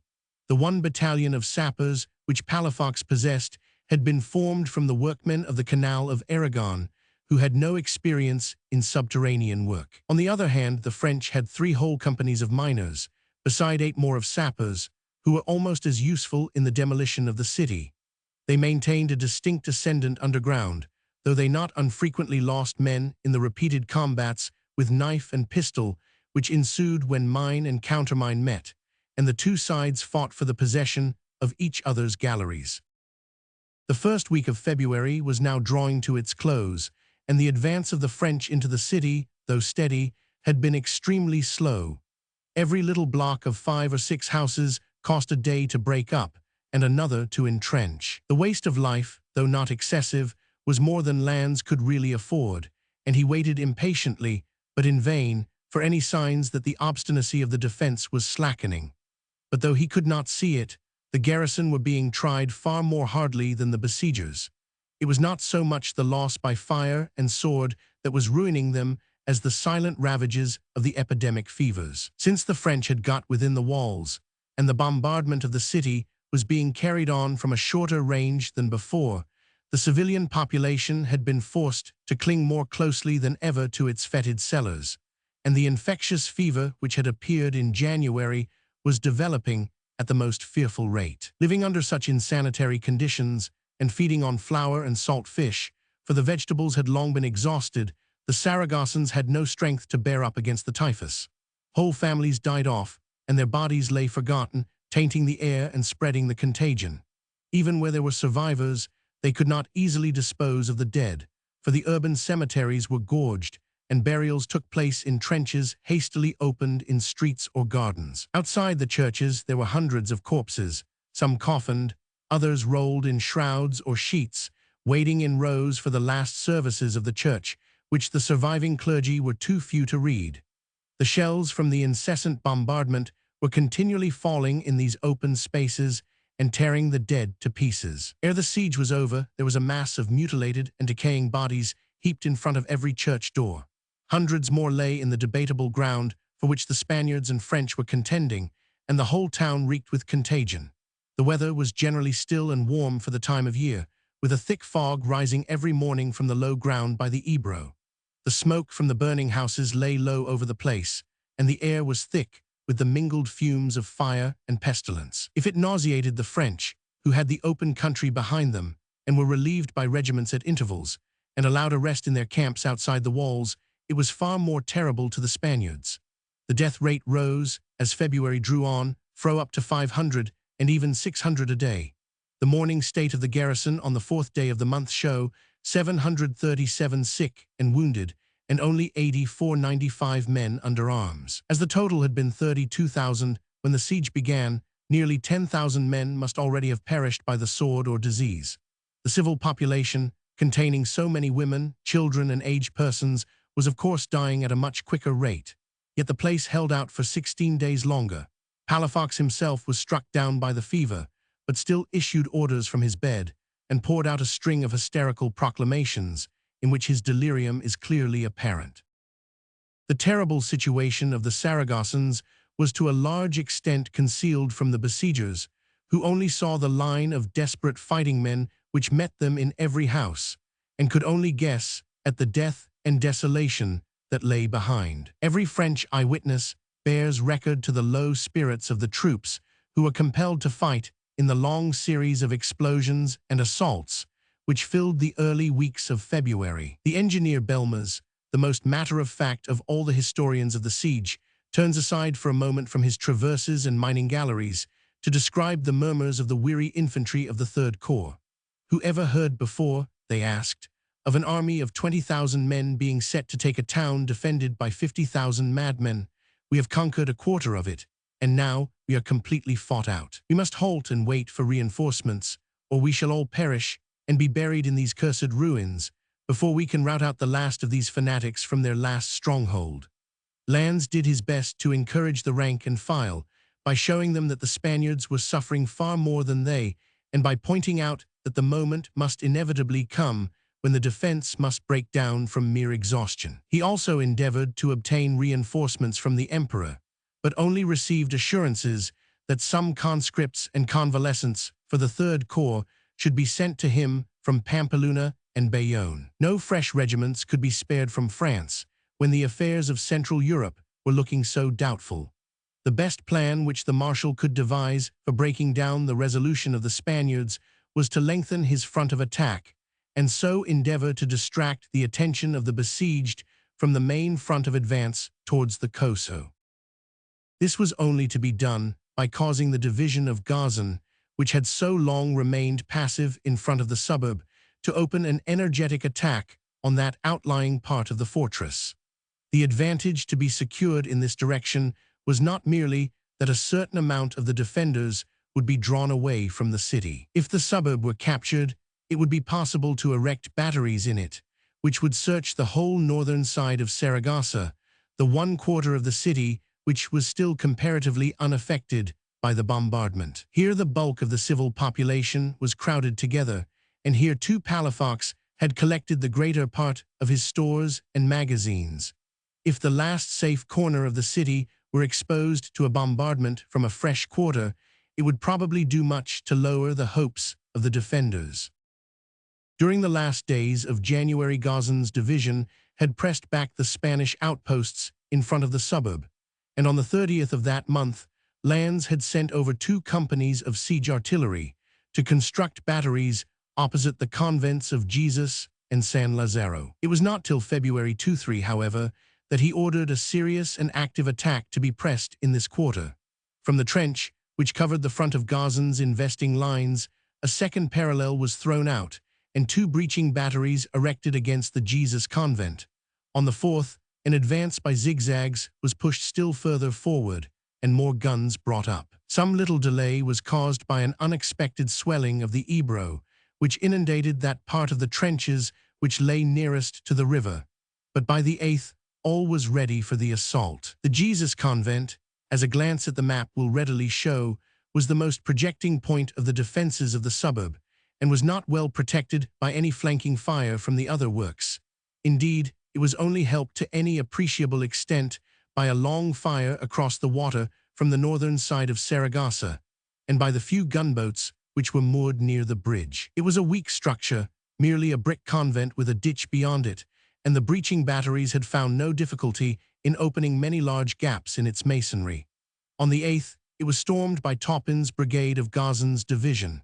The garrison made a creditable resistance, which cost the French 90 men, and then retired to San Lazaro and the main fortifications of the suburb. The French established themselves in the convent and connected it with their siege works, finally turning its ruins into part of the third parallel, which they began to draw out against the remaining transpontine works. They would probably have proceeded to complete their operations in this direction within the next 2 or 3 days if it had not been for an interruption from without. The two brothers, Lazan and Francisco Palafox, had now united their forces and had come forward to the line of the Sierra del Cubier, only 20 miles from Saragossa, the former with his 4,000 men from Catalonia, the latter with a mass of peasants. Mortier, from his post at Perdiguera, reported their approach to Lannes, and the latter went out in person to meet them, taking with him Guiherin's brigade of Gazan's division, and leaving only that of Topin to hold the lines opposite the suburb. Faced by the 12,000 veteran bayonets of the 5th Corps, the two Palafoxes felt that they were helpless and retreated towards Fraga and Lerida without attempting to fight. On the 13th, therefore, Lannes came back to the siege with the troops that he had drawn away from it. While he was absent, Palafox had a splendid opportunity for a sortie on a large scale against Topin and his isolated brigade, for only 4,000 men were facing the suburb. But the time had already gone by in which the garrison was capable of such an advance. They could not now dispose of more than 10,000 men, soldiers and peasants and citizens all included, and none of these could be drawn away from the city, where the fighting line was always growing weaker. Indeed, its numbers were so thinned by the epidemic that Palafox was guarding the Aljaferia with no more than 300 men, and manning the unattacked western front with convalescents from the hospitals, who could hardly stand and often died at their posts during the cold and damp hours of the night. All his available efficients were engaged in the street fighting with the 3rd Corps. For while the attack on the suburb was being pressed, the slow advance of the besiegers within the walls was never slackened. On some days, they won a whole block of houses by their mining operations. On others, they lost many men and gained no advantage. The right attack was extending itself towards the river and working from the convent of San Agustin into the quarter of the tanneries. At the same time, it was also moving on toward the Coso, but with extreme slowness, for the Spaniards made a specially desperate defense in the houses about the university and the Church of the Trinity. One 3-storied building, which covered the traverse across the Coso to the south of the university, stood 10 separate assaults and 4 explosions, and held out from the 9th to the 18th, effectually keeping back the advance of the besiegers in this direction. Nor could the French ever succeed in connecting their field of operations on this front with that which centered around Santa Ingracia. Down to the very end of the siege, the Saragossans clung desperately to the southeastern corner of the city and kept control of it right down to the external walls and the bank of the Huber, where they still possessed a narrow strip of 300 yards of the enceinte. The left attack of the French, that from the Santa Ingracia side, made much more progress, though even here it was slow and dearly bought. On February 10, however, in spite of several checks, the besiegers for the first time forced their way as far as the Coso, working through the ruined hospital which had been destroyed in the first siege. On the same day, at the northwestern angle of their advance, they made a valuable conquest in the church and convent of San Francisco. A mine was driven under this great building from the ruins of the hospital and filled with no less than 3,000 pounds of powder. It had not been discovered by the Spaniards, and the convent was full of fighting men at the moment of the explosion. The whole grenadier company of the 1st Regiment of Valencia and irregulars were blown up and perished to a man. Nor was this all. In the northern part of the building was established the main factory for military equipment of the Army of Aragon. It was crammed with workpeople, largely women, for Palafox had forgotten or refused to withdraw the depot to a less convenient and spacious but more safe position. All these unfortunate noncombatants, to the number of at least 400, perished, and the rooftops for hundreds of yards around were strewn with their dismembered limbs. It might have been expected that, as the immediate consequence of this awful catastrophe, the French would have made a long step forward in this direction. But such was not the case. Before the smoke had cleared away, Spaniards rushed forward from the inner defenses and occupied part of the ruins of San Francisco. A body of peasants, headed by the émigré Colonel de Fleury, got into the bell tower of the convent, which had not fallen with the rest, and kept up from its lades a vigorous plunging fire upon the besiegers, when they stole forward to burrow into the mass of debris. But with the loss of some 30 men, the French succeeded in mastering 2/3 of the ruins. Next day they cleared the rest, and stormed the belfry, where de Fleury and his men were all bayoneted after a desperate fight on the winding stairs. It was first from the commanding height of this steeple that the French officers obtained a full view of the city. The sight was encouraging to them. They could realize how much the inner parts of the place had suffered from the bombardment, and noted with their telescopes the small number of defenders visible behind the further barricades, the heaps of corpses in the streets, and the slow and dejected pace of the few passengers visible. 2 great gallows with corpses hanging from them especially attracted the eyes of the onlookers. Other circumstances united on this and the following day, February 11/12, to show that the defense was at last beginning to slacken. A great mob of peasants, mainly women, came out of the Portillo gate towards Morlot's trenches and prayed hard for permission to go through the lines to their villages. They were not fired on, but given a loaf apiece, and then driven back into the city. It was still more significant that at night, on the 11th, 4 or 5 bodies of deserters stole out to the French. They were all foreigners, belonging to the Swiss battalion which was shut up in Saragossa. Several officers were among them. To excuse themselves, they said that Palafox and the friars were mad, and that they judged that all further defense had become impossible. Yet the siege was to endure for 9 days longer. Though the 2 main attacks continued to press slowly forward, and that on the left had now reached the Coso and covered a front of 100 yards on the southern side of that great street, it was not on this front that the decisive blow was destined to be given. On the 18th, Lannes determined to deliver the great assault on the suburb, where the batteries in the 3rd parallel and about the Jesus convent had now completely shattered the San Lazaro defenses. All Gazan's men being now back in their trenches, since Mortier's expedition had driven off the Marquis of Lauzun, Lannes considered that he might safely risk the storm. 52 siege guns played on San Lazaro throughout the morning of the 18th, and no less than 8 practicable breaches were opened in it, and the works to its right and left. At noon 3 storming columns leaped out of the trenches and raced for the nearest of these entries. All 3 burst through. There was a sharp struggle in the street of the suburb, and then the French reached and seized a block of houses at the head of the bridge, which cut the defense in 2 and rendered a retreat into Saragossa almost impossible. The Spaniards, seeing that all was lost, split into 2 bodies.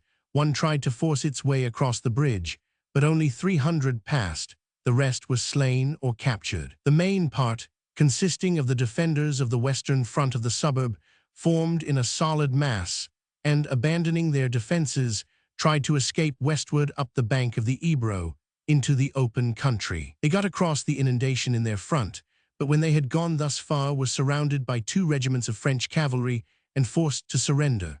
They number 500 men under General Manso, commanding the 3rd Division of Palafox's army, the one which furnished the garrison of the suburb. The officer commanding the whole Transpontine defense, Baron de Versailles, had been killed by a cannonball on the bridge. Map of the Second Siege of Saragossa. Enlarged Second Siege of Saragossa. De Feb. 1809. This was not the only disaster suffered by the Saragossans on the 18th. At 3 in the afternoon, when the news of the loss of the suburb had had time to spread round the town, and the attention of the besieged was distracted to this side, Grandion's division attacked the houses and barricades in the northeastern part of the city, which had so long held them at bay. A great mine opened a breach in the university, which was stormed, and with it fell the houses on each side as far as the Coso. At the same time, another attack won some ground in the direction of the Trinity Convent and the Ebro. Next day, the Spaniards in this remote corner of the town, almost cut off from the main body of the defenders, and now battered from the rear by new works thrown up in the suburb, in and about San Lazaro, drew back and abandoned the quarter of the tanneries, the quays, and the outer enceinte looking over the mouth of the Huber. On the 19th, it was evident that the end had come. A third of the ever-dwindling force of effective men of which Palafox could dispose had been killed or captured at the storm of San Lazaro. The city was now being fired on from the north, the only side which had hitherto been safe. The epidemic was worse than ever. 600 a day are said to have died during the final week of the siege. The last mills which the garrison possessed had lately been destroyed, and no more flour was issued, but unground corn, which had to be smashed up between paving stones or boiled and eaten as a sort of porridge. The supply of powder was beginning to run low, not from want of material to compound it, but from the laboratories having been mostly destroyed and from the greater part of the arsenal workmen having died. Only about £700 a day could now be turned out, and the daily expenditure in the mines and barricades came to much more. On this morning, the French noted that at many points the defense seemed to be slackening, and that parts of the line were very feebly manned. They made more progress this day than in any earlier 24 hours of the siege. Their main work, however, was to run 6 large mines under the Coso, till they got below the houses on its further side, somewhat to the right of San Francisco. Rogniat Place, £0 of powder in each, a quantity that was calculated to blow up the whole quarter. It was not necessary to use them. The spirits of the defenders had at last been broken, and surrender was openly spoken of, though its mention 10 days earlier would have cost the life of the proposer. Palafox, on his sick bed, understood that all was over. He sent for General St. March and resigned the military command to him. But in order that he might not seem to be shirking his responsibility and trying to put the ignominy of asking for terms on his successor, he sent his aide-de-camp Castellas to Lannes, offering surrender, but demanding that the troops should march out with the honors of war and join the nearest Spanish army in the field. Then he turned his face to the wall and prepared to die, for the fever lay heavy upon him, and broken with despair and fatigue, he thought that he had not many hours to live. St. March's appointment not being well taken, the loss of the Monte Torero was still remembered against him. Palafox's last act was to give over charge of the city to a junta of 33 persons, mainly local notables and clergy, to whom the finishing of the negotiations would fall. Of course, Lannes sent back the Captain General's aide-de-camp with the message that he must ask for unconditional surrender, and that the proposal that the garrison should be allowed to depart was absurd. The fighting was resumed on the morning of the 20th, and the French were making appreciable progress when the junta once more sent to ask terms from the besiegers. It was not without some bitter debate among themselves that they took this step, for there was still a minority, including St. March and the priest Padre Consolation, who wished to continue the resistance. They were backed by a section of the citizens who began to collect and to raise angry cries of treason. But the whole of the soldiery and the major part of the civilian defenders were prepared to yield. At 4 o'clock in the afternoon, they sent out to ask for a 24 hours truce to settle terms of surrender. Lannes granted them 2 hours to send him out a deputation charged with full powers to capitulate, and ordered the bombardment and the mining to cease. His aide-de-camp, who bore the message, was nearly murdered by fanatics in the street, and was rescued with difficulty by some officers of the regular army. But the junta sent him back with the message that the deputation should be forthcoming, and within the stipulated time, 11 of its members came out from the Portillo Gate to the marshal's headquarters on the Calatead Road. There was not much discussion. Lannes contented himself with pointing out to the Spaniards that the place was at his mercy.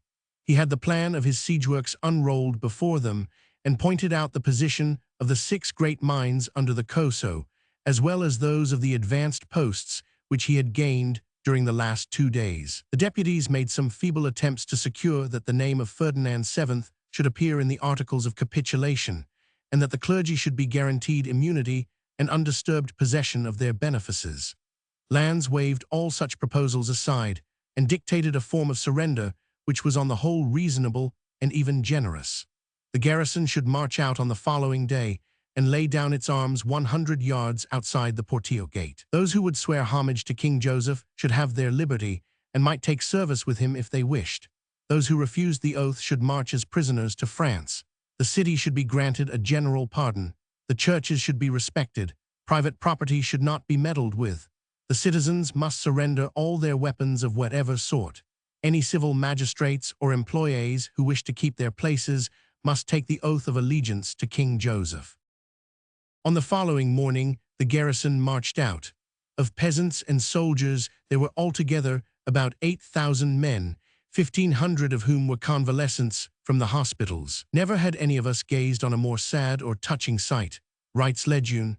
These sickly-looking men, bearing in their bodies the seeds of the fever, all frightfully emaciated, with long black matted beards, and scarcely able to hold their weapons, dragged themselves slowly along to the sound of the drum. Their clothes were torn and dirty. Everything about them bore witness to terrible misery. But in spite of their livid faces, blackened with powder, and scarred with rage and grief, they bore themselves with dignity and pride. The bright-colored sashes, the large round hats surmounted by a few cock's feathers which shaded their foreheads, the brown cloaks or ponchos flung over their varied costumes, lent a certain picturesqueness to their tattered garb. When the moment came for them to pile their arms and deliver up their flags, many of them gave violent expression to their despair. Their eyes gleamed with rage, and their savage looks seemed to say that they had counted our ranks and deeply regretted having surrendered to such a small army of enemies. Another and more matter-of-fact eyewitness adds, they were a most motley crowd of men of all ages and conditions, some in uniform, more without it. The officers were mostly mounted on mules or donkeys, and were only distinguished from the men by their three-cornered hats and their large cloaks. Many were smoking their cigarillos and talking to each other with an aspect of complete indifference. But all were not so resigned. The whole garrison, 8,000 to 10,000 strong, defiled in front of us. The majority looked so utterly unlike soldiers that our men said openly to each other that they ought not to have taken so long or spent so much trouble in getting rid of such a rabble. The column was promptly put in motion for France, under the escort of 2 of Morlot's regiments. Many died on the way from the fever, whose seeds they carried with them.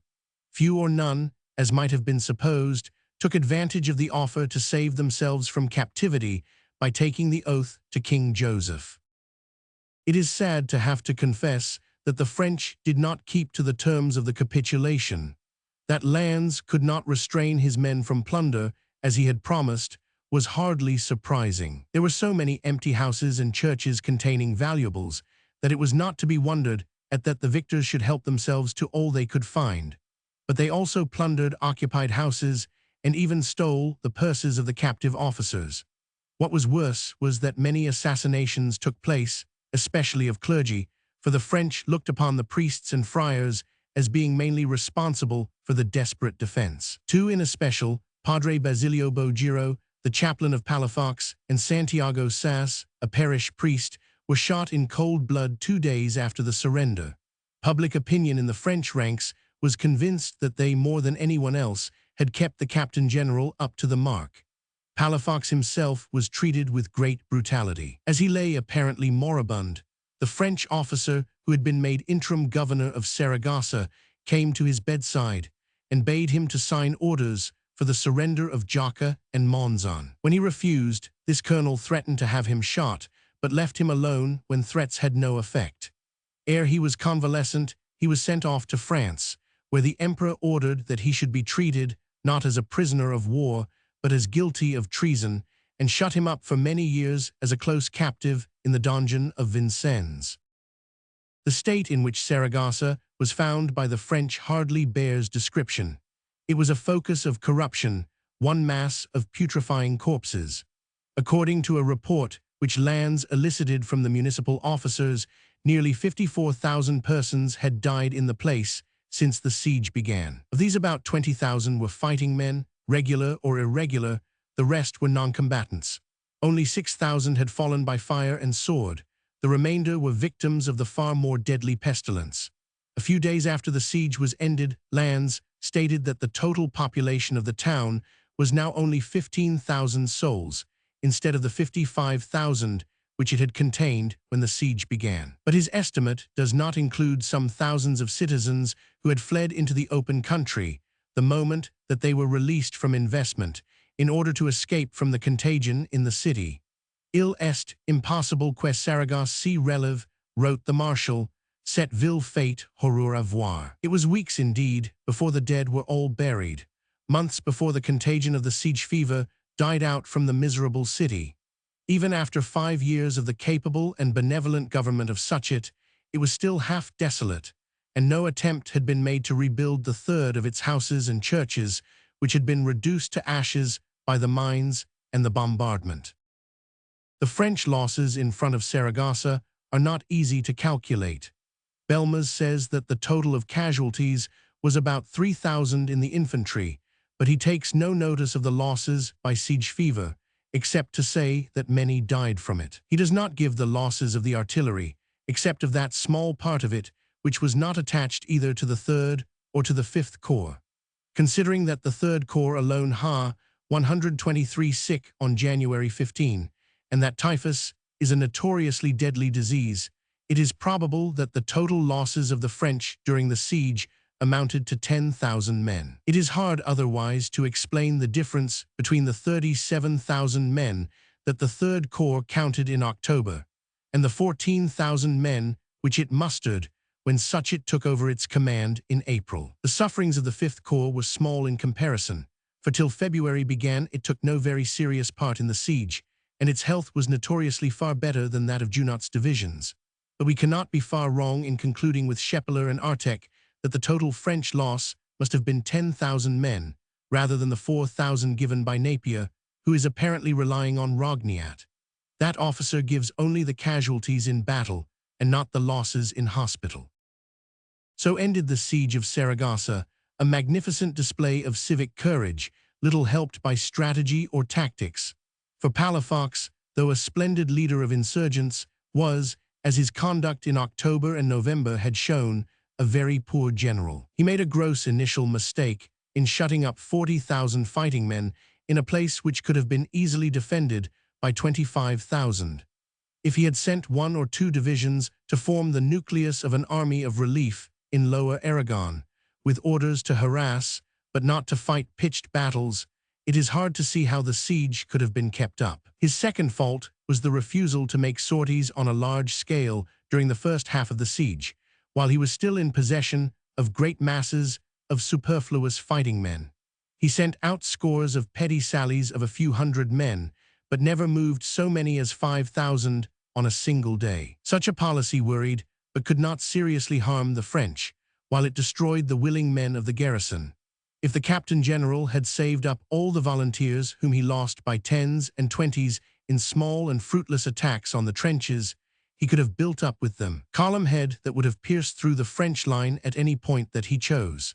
Anything might have been done during the 3 weeks while Mortier was at Calatayud, and especially during the days when Gazan with his 8,000 men was cut off by the floods and isolated on the further bank of the Ebro.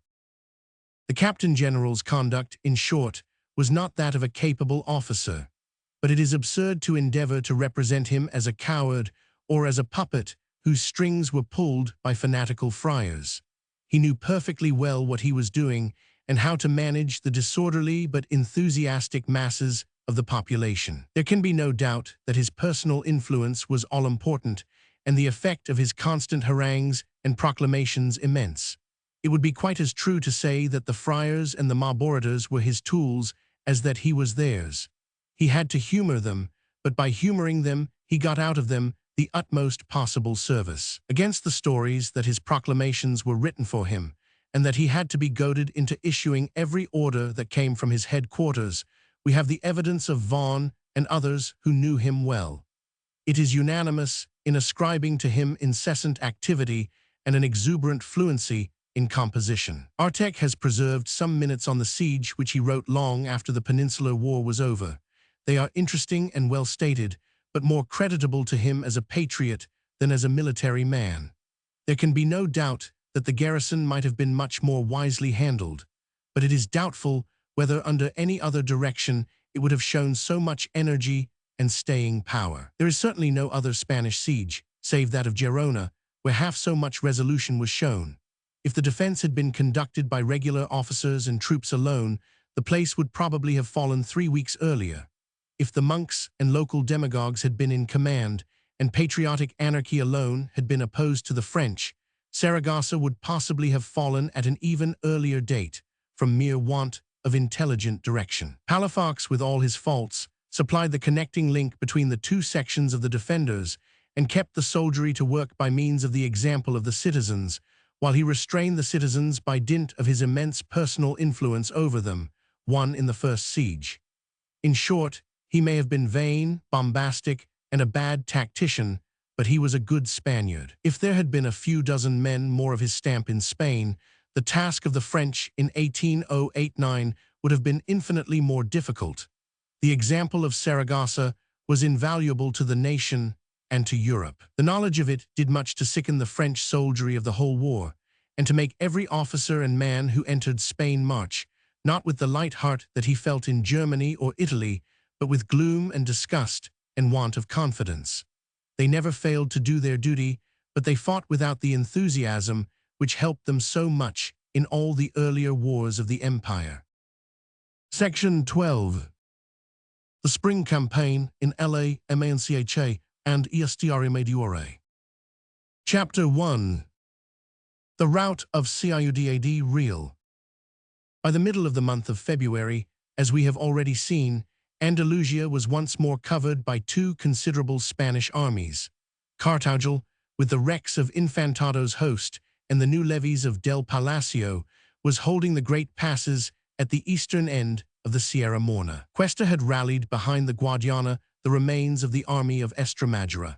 He was at present engaged in reducing it to order by the only method of which he was master, the shooting of any soldier who showed signs of disobedience or mutiny. The army deserved nothing better. Its dastardly murder of its unfortunate general in December justified any amount of severity in his successor. Meanwhile, Victor, after his victory at Uccle and his vain attempt to surprise Del Palacio, had passed away to the west, leaving nothing in the plains of La Mancha save the dragoons of Milhaud and Latter Marburg, who were placed as a cavalry screen across the roads to the south, with their divisional headquarters at Ocaña and Madrigos, respectively. The marshal drew back to the valley of the Tagus and marched by Toledo on Almaraz. This was in strict execution of the plan dictated by Napoleon before he left Spain. It will be remembered that he had directed that, when the February rains were over, Victor should move on Badajoz to assist by his presence in that direction the projected attack of Soult on Lisbon. Only when Estremadura and Portugal had been subdued was the attack on Andalusia to be carried out. Soult, as we shall see, was by no fault of his own, much slower in his movements than Napoleon had expected, and Victor waited in vain at Talavera for any news that the invasion of Portugal was in progress. Hence the Spaniards gained some weeks of respite. The ranks of their armies were filled up, and the spirits of their generals rose. Cartagena remained for some time at La Carolina, reorganizing and recruiting the depleted and half-starved battalions which Infantado had handed over to him. He had expected to be attacked by Victor, but when he learnt that the marshal had gone off to Toledo and that La Mancha was covered only by a thin line of cavalry, he began to dream of resuming the offensive. Such a policy was most unwise. It shows that Cartagena, like so many other Spanish generals, was still possessed with the fatal mania for grand operations and pitched battles. He had in his head nothing less than a plan for thrusting back the cavalry screen opposite to him and for recovering the whole of La Mancha. If Victor's corps had been the only force available to oppose him, there would have been something to say for the plan. An advance on Toledo and Madrid must have brought back the Duke of Belluno from his advance towards Estremadura. But as a matter of fact, Jourdan and King Joseph had not left the roads to La Mancha unguarded. They had drafted down from Madrid 2 infantry divisions of the 4th Corps, whose command Sebastiani had now taken over from Lefebvre. The 1st Division lay at Toledo, the 3rd, Valence's Poles, at Aranjuez. Thus the former supported Latter Marburg, the latter Milhaud. Ignorant, apparently, of the fact that there was anything but cavalry in his front, Cartagena resolved to beat up the French outposts. With this object he told off half his infantry and 2/3 of his horse, under the Duke of Albuquerque, a gallant and enterprising, but somewhat reckless, officer of whom we shall hear much during the next 2 years of the war. Marching with speed and secrecy, Albuquerque, with 2,000 horse and 0 infantry, fell upon Dijon's brigade of dragoons at Mora on February 18. He tried to cut it off with his cavalry, while he attacked it in front with his foot. But Dijon saw the danger in time and fell back in haste, after losing a few men of the 20th Dragoons and some of his baggage. His demand for assistance promptly brought down Sebastiani with the 1st Division of the 4th Corps and the 2 remaining brigades of Latter Maubourg's cavalry. The moment that he heard that a heavy force had arrived in his front, Albuquerque retired as far as Consugra, where the French caught up his rear and inflicted some loss upon it. He then fell still further back, crossed the Guadiana, and took post at Manzanares. Sebastiani did not pursue him beyond Consugra, giving as his excuse the exhausted condition of the countryside. Cartagel, meanwhile, with the rest of his army, had come up from the passes to Ciudad Real, following in wake of Albuquerque's advance. When he met with his lieutenant, they fell to quarreling, both as to what had already occurred and as to what should now be done, for the Duke was anxious to induce his chief to make a general advance on Toledo, while Cartagel desired him to take a single division of infantry and to try the adventure himself. While they were disputing, orders came from the Supreme Junta that troops were to be detached from the army of La Mancha to strengthen that of Estremadura. Cartagel took the opportunity of getting rid of Albuquerque by putting him at the head of the detachment which was to be sent to Cuesta. The Duke, not loth to depart, went off with a division of 4,500 infantry and a regiment of cavalry and marched down the Guadiana into Estremadura. Cartagel remained for the first 3 weeks of March at Ciudad Real and Manzanares with the main body of his force, about 2,500 horse and 0 foot, keeping behind him, at the foot of the passes, a reserve of 4,000 men under La Peña. This was tempting Providence, for he was now aware that the whole 4th Corps, as well as a great mass of cavalry, was in front of him, and that he might be attacked at any moment. His position, too, was a faulty one. He had descended into the very midst of the broad plain of La Mancha, and had occupied as his headquarters an open town, easy to turn on either flank, and with a perfectly fordable river as its sole defense. As if this peril was not sufficient, Cartagel suddenly resolved that he would make the dash at Toledo which Albuquerque had proposed to him, though he had refused to send his whole army against that point when the scheme was pressed upon him by his late second-in-command. The nearest hostile troops to him were a regiment of Polish lancers belonging to Lazel's division, which lay at Yabines, 20 miles outside Toledo. Making a swift stroke at this force, while it was far from expecting any advance on his part, Cartagel drove it in, killing or taking nearly 100 of the Poles, March 24. But Sebastiani came up to their aid with an infantry division and 3 regiments of Milhaud's dragoons. The Spaniard refused to accept battle and fell hastily back to Ciudad Real, where he established his whole army behind the river Guadiana, in and about the open town. He was most unsafe in the midst of the vast plain, and was soon to rue his want of caution. Sebastiani had been joined by his Polish division and by part of his corps cavalry, and having some 12,000 or 13,000 men in hand, had resolved to pay back on Cartagel the beating up of his outpost at Yabines.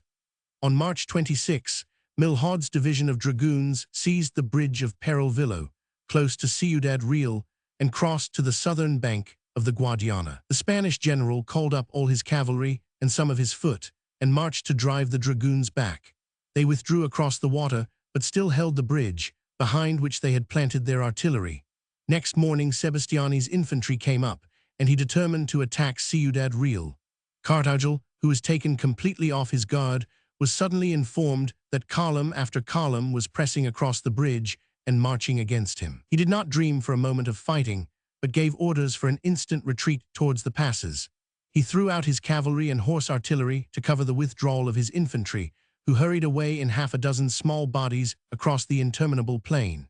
Sebastiani charged the Spanish horse with his Polish lancers and Dutch hussars, supported by Milhaud's dragoons. The covering force broke and fled, and the pursuers came up with several of the columns of the retreating infantry. Some of them were dispersed, others were surrounded and taken prisoners.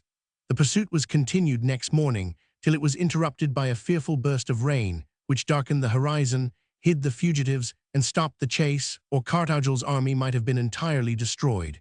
He lost in this rout, which it would be absurd to call a battle, 5 guns, 3 standards, and more than 2,000 prisoners, among whom were 61 officers. The loss in killed and wounded was probably not very great, for there had been no attempt at a stand, and the troops which were cut off had surrendered without resistance. The loss of the French was insignificant, probably less than 100 men in all. They had stayed their pursuit at Santa Cruz de Mudela, from whence they returned to Ciudad Real, where they lived on the magazines which Carthago had collected before his unfortunate march on Yabines. Sebastiani dared not follow the fugitives into the mountains, as he had received orders to clear La Mancha, but not to invade Andalusia. That was to be the task of Victor. Carthago recrossed the Despeñaperros and established his headquarters at Sta Elena in front of La Carolina. His army had been more frightened than hurt, and when the stragglers came in, still number 0 horse and 0 infantry, but he was not allowed to retain its command. Justly indignant at the carelessness with which he had allowed himself to be surprised in front of Ciudad Real, and at his general mismanagement, the Supreme Junta deposed him, and replaced him by Venegas, though the record of the latter's operations at Uccle was hardly encouraging to the soldiery. By the middle of April, the army had been reinforced by new Granadan levies, and could take the field, although its state of discipline was bad, and its morale much shaken by the late events. Section 12, Chapter 2. Operations of Victor and Cuesta, Battle of Iberia. While Carthago and his Andalusian levies were faring so ill in La Mancha, the army of Estremadura and its obstinate old general were going through experiences of an even more disastrous kind. Cuesta, it will be remembered, had rallied about Badajoz and Merida the demoralized troops that had served under San Juan and Galazo. He was, contrary to all expectation, allowed to remain unmolested for some weeks. The irrational movement of Lefebvre to Placentia and Avila had left him for the moment almost without an enemy in his front. Along the middle Tagus, he had nothing opposed to him save Lasalle's 4 regiments of light cavalry, supported by Level's German division at Talavera. While Victor was engaged in the campaign of Uccle, and in his subsequent circular march through La Mancha to Toledo, the army of Estremadura enjoyed a time of complete rest. Cuesta's fault was not want of energy. After shooting a competent number of mutineers and disgracing some officers who had shown signs of cowardice, he distributed his troops into 3 new divisions under Henestrosa, Trias, and the Duc del Parc, and began to move them back towards the Tagus. As there was nothing in his way except Lasalle's light horse, he was able to take up, at the end of January, the same line which Galazo had been forced to evacuate in December. The French cavalry retired behind the river to Oropsa, abandoning the great bridge of Almaraz, the main passage of the Tagus, on January 29. Thereupon Cuesta broke the bridge, a difficult task, for his mines failed, and the work had to be completed with the pick. It was so badly managed that when the keystone at last gave way, an engineer officer and 26 sappers were still upon the arch, and were precipitated into the river, where they were every one drowned. The Captain General then established his headquarters at Dilitosa, a central point in the mountains, from which he commanded the 2 passages of the Tagus, that at Almaraz and that by the Puente del Conde, near Mesa de Iber. He arranged his 15,000 men with advanced guards at the water's edge, opposite each of the possible points of attack, and reserves on the high ground to the rear. This forward position gave much encouragement to the peasantry of New Castile, and bands of guerrillas began, for the first time, to be seen on the slopes of the Sierra de Gredos and the Sierra de Toledo. There was a feeling of uneasiness even up to the gates of Madrid. To restrain the advances of the Spaniards, King Joseph sent out Lasalle's cavalry and Level's Germans on February 19, with orders to clear the nearer hills. They crossed the Tagus at the bridge of Arzobispo, a little below Talavera, and forced back the division of Trias, which was watching this flank of Cuesta's position. But the country was almost impassable for cavalry, a mere mass of ravines and spurs of the Sierra de Guadalupe, and after advancing as far as the pass of San Vicente, and seeing the Spaniards begin to gather in force on his front and flank, Lasalle retreated and recrossed the Tagus without having effected anything of importance. It was not till a month later that the French took the offensive in earnest. Victor was now returned from his excursion into La Mancha with his 2 divisions of the First Corps and the 6 dragoon regiments of Latter-Maubourg, whom he had drawn off to Toledo, handing over the charge of observing Cartagel to Milhaud and Sebastiani. Uniting these forces to those of Level and Lazel, he massed at Talavera an army of some 22,000 or 23,000 men, of who 0 were admirable cavalry. Joseph and Jourdan were now of the opinion that it was time for Victor to move forward on Estremadura, in accordance with the great plan for the conquest of southern Spain, which the emperor had left behind as his legacy when he departed from Valladolid. It was true that this movement was to have been carried out in cooperation with the advance of Marshal Soult upon Portugal, but no news could be got of the Duke of Dalmatia's present position. The last dispatch from him was nearly a month old. Writing from Orense on February 24, he had stated that he hoped to be at Chaves by March 1 and should then march on Oporto and Lisbon. According to Napoleon's calculations, he was to be at the last-named city within 10 days of the capture of Oporto. It was therefore, in the opinion of Joseph and Jourdan, high time that Victor should start, in order to get in touch with Soult when the Portuguese capital should be occupied. The Duke of Belluno, however, raised many difficulties, even when he had been shown the emperor's orders. He complained that he ought to have the help of Lapis's division, the 2nd of his own corps, which still lay at Salamanca. He doubted whether he could dare to take on with him, for an expedition into Estremadura, the German division of Level. He ought, perhaps, to leave it at Talavera and Almaraz, in order to keep up his communications with Madrid. If this were done, he would muster only 16,000 men for his great forward movement, and he had the gravest doubt whether Soult could or would give him the assistance of which the emperor had written, even if he seized Lisbon within the appointed time. Finally, he was short of engineer officers, sappers, horses, and reserve ammunition. Much of what the Duke of Belluno wrote was true. In particular, the idea of cooperation with Soult was perfectly chimerical. Napoleon had worked out all his logistics to an erroneous result, from want of a real conception of the conditions and difficulties of war in the peninsula. But some of the pleas which Victor urged merely served to show his disinclination to accept the task which had been set him, and in especial, he underrated the numbers of his troops beyond the limit of fair statement. He had with him 9 battalions of Ruffin's division, 12 of Villat's, 8 of Level S. Of cavalry, he had 6 regiments of Latter-Maubourg's dragoons, 3 of Lazel's light cavalry, 2 regiments of his own corps cavalry, and the Westphalian regiment of the 4th Corps, which was attached to Level's Germans. The total must have amounted to 15,000 infantry and about 5,500 cavalry. He had also 60 guns with 1,600 artillerymen. In spite of his reluctance, Victor was forced to yield to the pressure of Jourdan and the emperor's explicit orders. On March 14, he began to make his preparations to cross the Tagus and to attack Cuesta. It was reported to him that the roads starting from the 2 bridges which were in his power, those of Talavera and Arzobispo, were neither of them practicable for artillery, and that only the route by Almaraz was suitable for the guns and heavy baggage. But the bridge of Almaraz was broken, and beyond it were visible entrenchments thrown up by the Spaniards and a considerable body of troops, the division of General Henestrosa. The Duke of Belluno determined to clear the way for a crossing at Almaraz by sending infantry across the Tagus by the passages higher upstream, with orders to sweep the southern bank till they came opposite to the broken bridge. They were to dislodge the force behind it, and then the artillery, the baggage, and cavalry were to cross on a bridge of rafts, which was being prepared close to Almaraz, in order to be ready the moment that it should be wanted.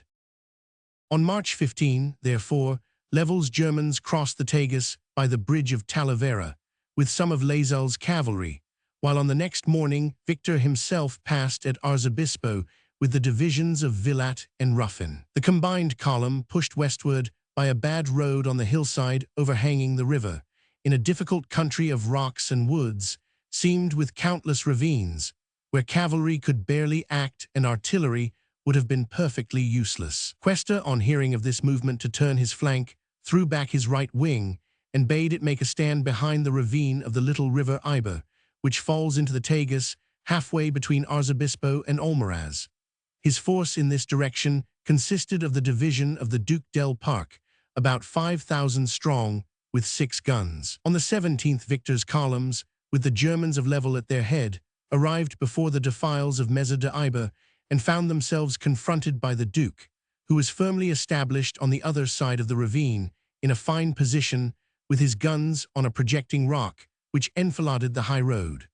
Victor directed Level's 8 battalions to cross the ravine and storm the heights on the other side. This they did in very gallant style, but not without heavy losses, for the Estremadurans, confident in the strength of their rugged fighting ground, made a long and vigorous resistance, till the Germans actually came to close quarters with them and ran in with the bayonet. Del Parc's line then crumpled up and dispersed over the hillsides.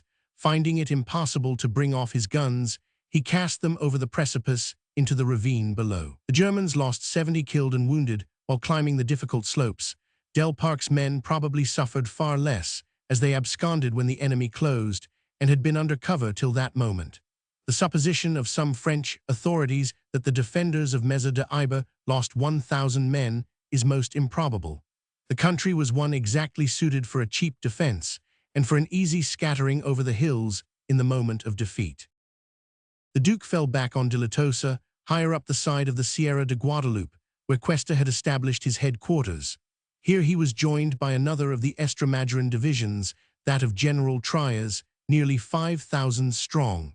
Henestrosa, with the rest of the army, was still watching the passage at Almaraz, where Cuesta had made up his mind that the main attack of the French would be delivered. He persisted for some time in believing that Victor's movement across the Talavera and Arzobispo bridges was merely a feint, and thus it was that Del Parc had been left alone to bear the first brunt of the attack. When he was at last convinced that the bulk of Victor's infantry was on his flank, and that Almaraz was hopelessly turned, the old Captain General hastily sent orders to Henestrosa to abandon his entrenchments opposite the bridge, and to retreat on Truxillo across the mountains. He himself took that path without delay, and got off in safety with his 2 leading divisions, but Henestrosa had to brush across the front of the advancing French, and was in some danger. Luckily for him, Victor was more set on clearing the road from Almaraz than on pursuing the enemy. When Henestrosa had disappeared, the passage was open, and the cavalry of Lattermaubourg and Beaumont, guarding the artillery and baggage train of the First Corps, crossed on the rafts which had been prepared long before, and joined the infantry and the marshal. The passage presented more difficulties than had been expected, for it proved impossible to construct a permanent bridge. The stream was very fierce, and the anchors by which the floats were moored found no hold in the smooth, rocky bottom. The guns passed either by being sent over on rafts or by means of a rope ferry, which was with some difficulty rigged up. It was not till some time later that a solid bridge of boats was built at this most important passage. 1 cavalry regiment was left behind to protect it. Cuesta, when he had united his 3 divisions, would have dearly loved to give battle to Victor behind Truxillo, in the excellent position of the Puerto de Santa Cruz, where the chaussee from Madrid to Badajoz crosses the Sierra de Guadalupe.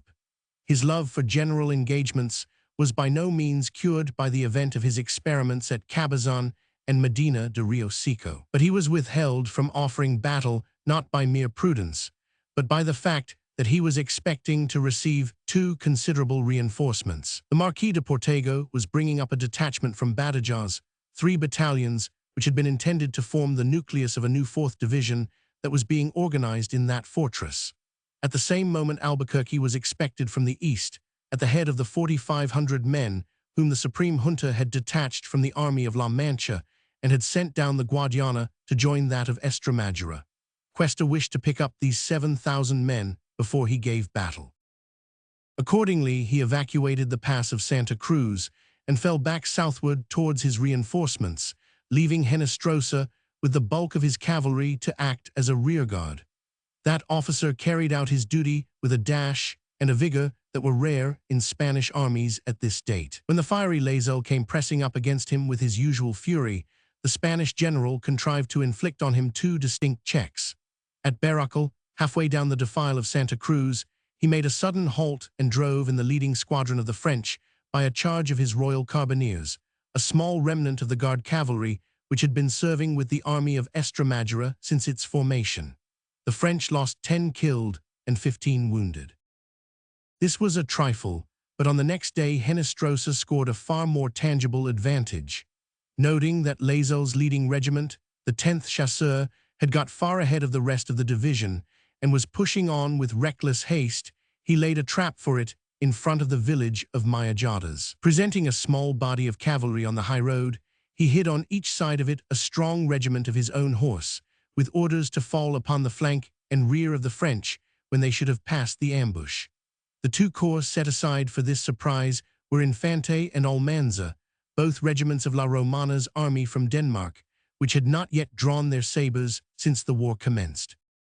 Colonel Subervie of the 10th Chasseurs, advancing with heedless confidence to charge the body of Spaniards in front of him, suddenly saw himself enveloped and surrounded by the two regiments placed in ambush. There was a furious melee, in which the Chasseurs lost 1 officer and 62 men killed and about 70 more wounded before they could cut their way out of the snare.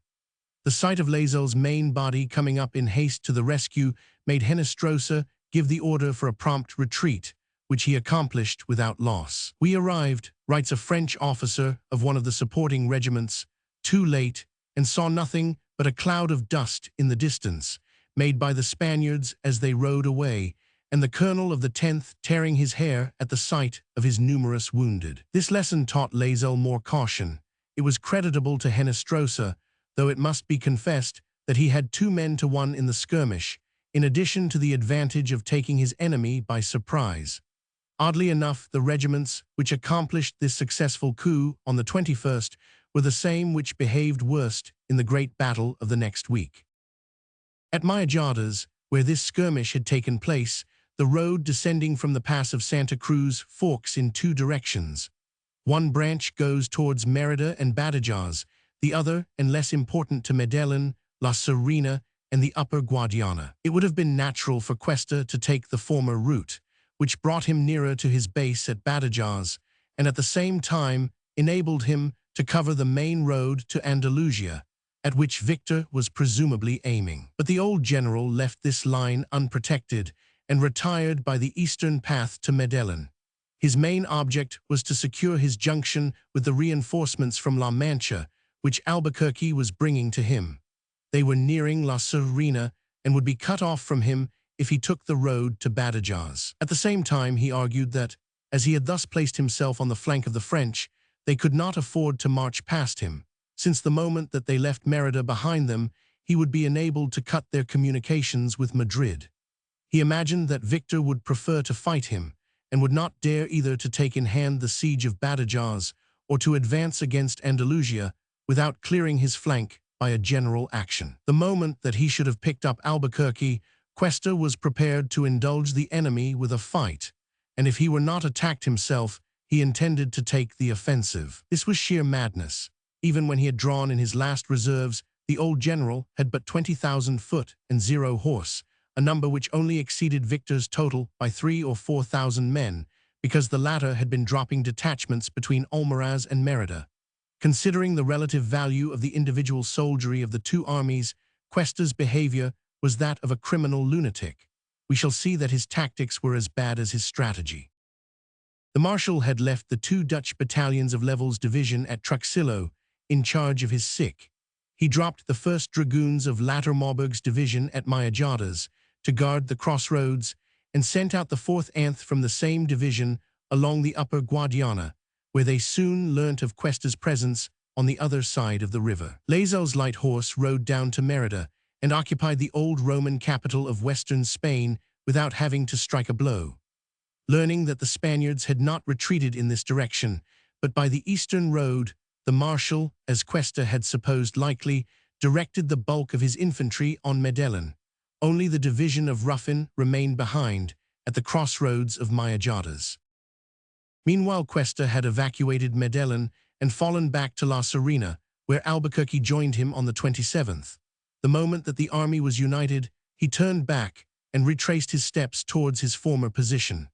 On the 28th, he reached the town of Don Benito, only 5 miles from Medellin, and learnt to his great pleasure that Victor was before him and quite ready to fight. The marshal had swept the whole countryside with his numerous cavalry during the last 4 days, and discovering that there was no Spanish force opposite him in any direction save that of La Serena, had ordered Lazel and Ruffin to march up and join him from Merida and Mayajadas. On the morning of the 29th, he had his entire army united, save the 2 Dutch battalions left at Truxillo, 2 more of Level's battalions left at Merida, the 1st Dragoons at Mayajadas, and 1 other cavalry regiment which had been told off to guard the bridge of Olmaraz. He cannot have had less than 13,000 infantry and 500 horse, even when allowance is made for the sick and the losses at Mesa de Iber and Mayajadas.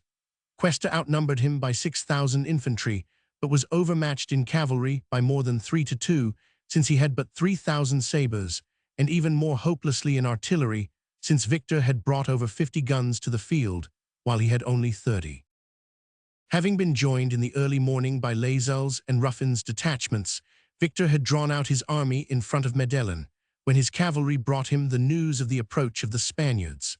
Medellin, an ancient town dominated by a Moorish citadel on a lofty hill, lies in the angle between the river Guadiana and the Hortiga torrent. The latter, easily fordable in March and dry in June, is an insignificant stream but flows at the bottom of a steep ravine.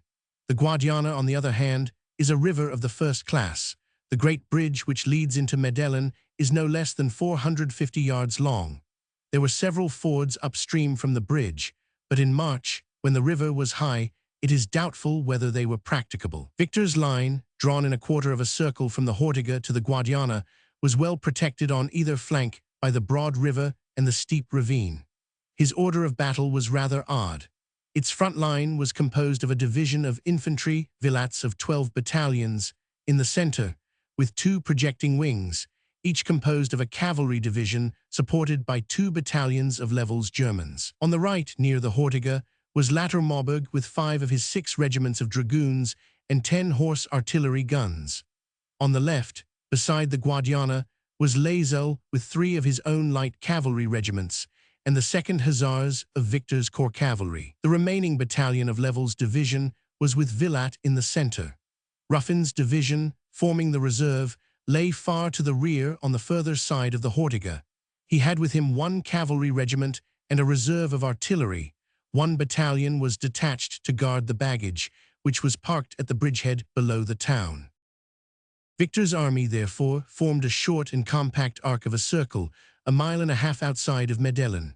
Facing him, 3 or 4 miles away, was the Spanish army, ranged in a much larger arc, also extending from the Hortiga to the Guadiana, in front of the town of Don Benito. It was deployed along a series of gentle heights, on either side of the main road from Medellin.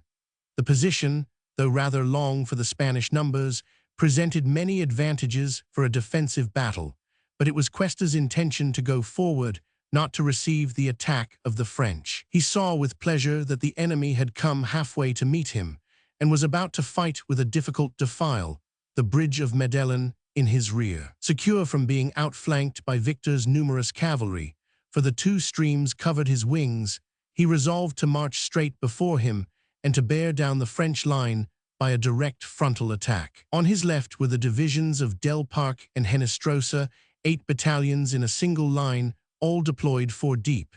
They had no supports whatever, save 1 battalion of grenadiers which marched behind their center. On their outside flank rode 3 regiments of cavalry, close to the ravine of the Hortiga. The center was composed of the 4 battalions of the division of Trias, all drawn up in the same fashion as the left wing. The right was formed by Portego's incomplete division, only 3 battalions, and by the contingent from La Mancha, which Albuquerque had just brought up, 7 strong battalions with 4,500 bayonets. Outside Albuquerque's extreme right, and on the banks of the Guadiana, was placed a cavalry force corresponding to that on the extreme left, and also formed of 3 regiments.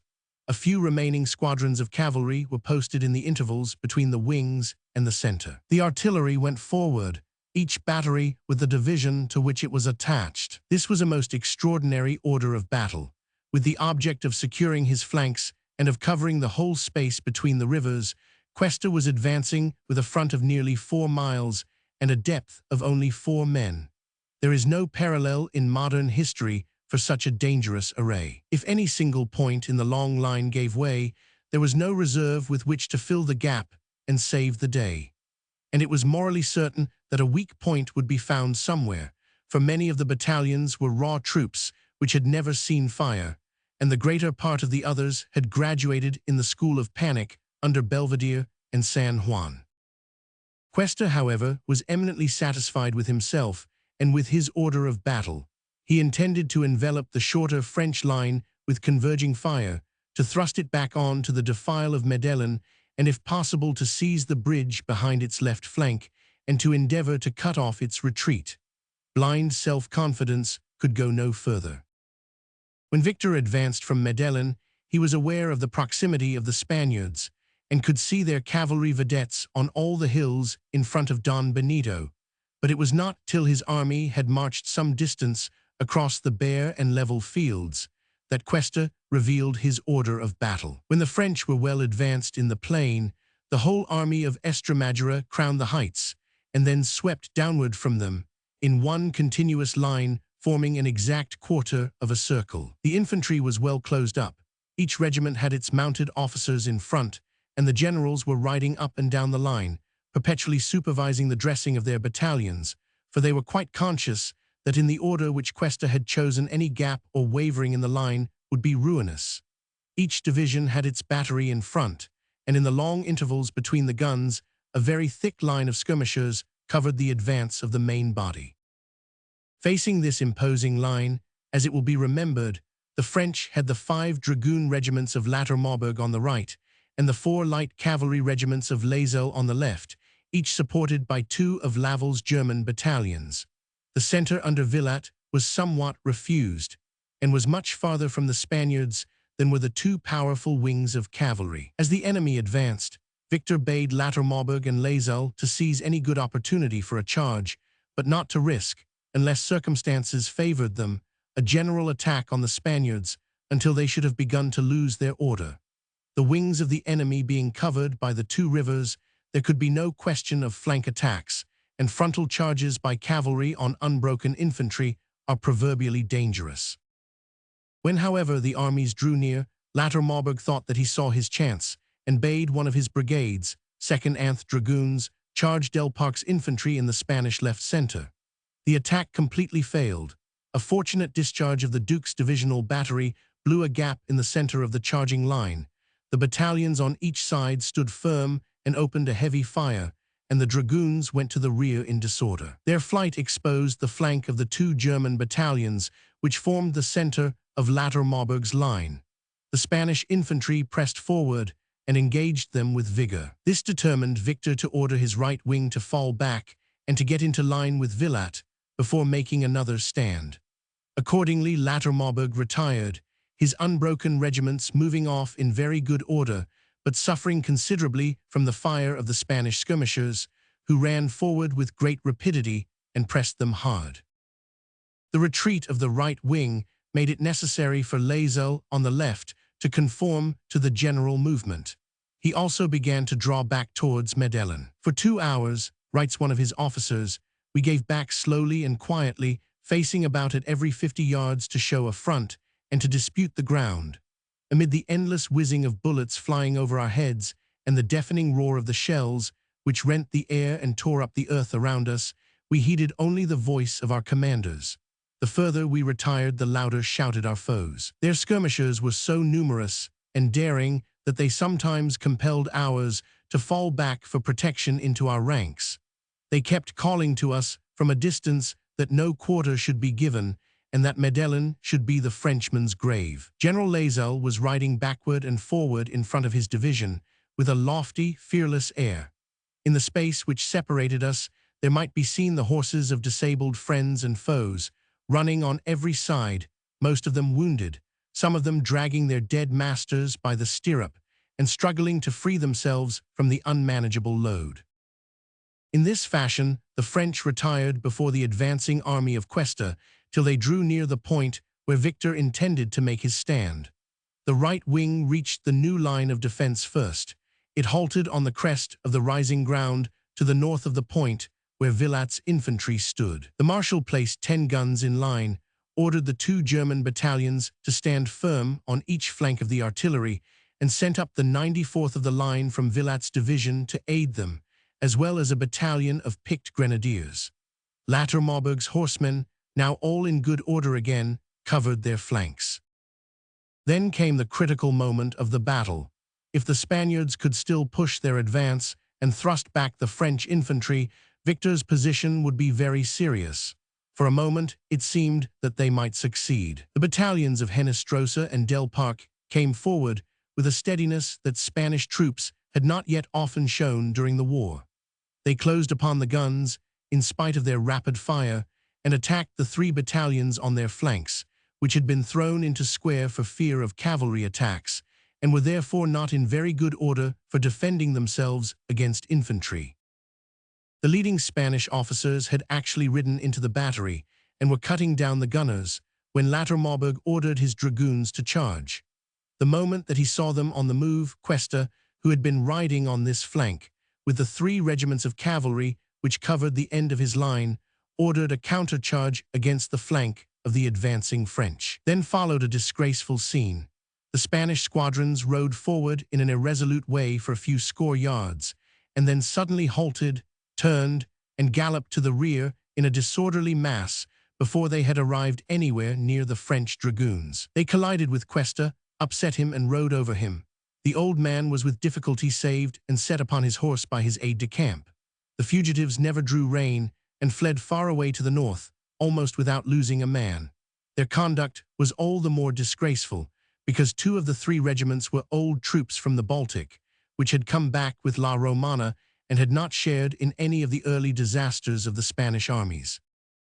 The result of this shameful panic was instant disaster to the whole Spanish right wing.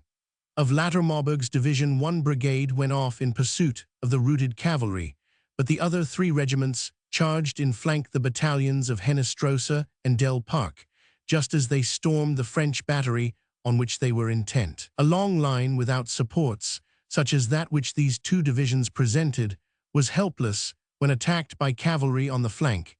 It suffered exactly the same fate which befell Colborne's brigade at Albura 2 years later. While engaged in front with the 3 battalions already before it, and with the regiment which Vilat had sent up to aid them, it could not throw back its flank to face the horsemen, nor had it any reserve whatever that could be utilized to hold off Lattermobberg. The whole line was rolled up and dashed into atoms. Many men were cut down, a few captured, the remainder fled in utter disorder towards the north. The French urged the pursuit with cruel vigor, merciless all the more because they had for a moment doubted of their victory.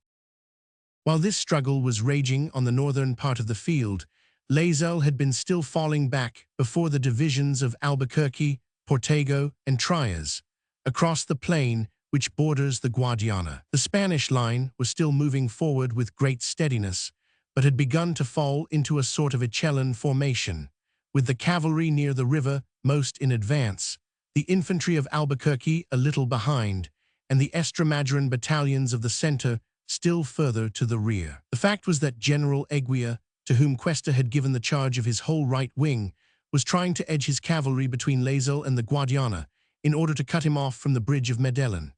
This end of the line, therefore, was pushing forward very rapidly, while Trias, on the other hand, was coming forward rather slowly, from a desire not to lose touch with Del Parc's division, the nearest troops to him in the other half of the army.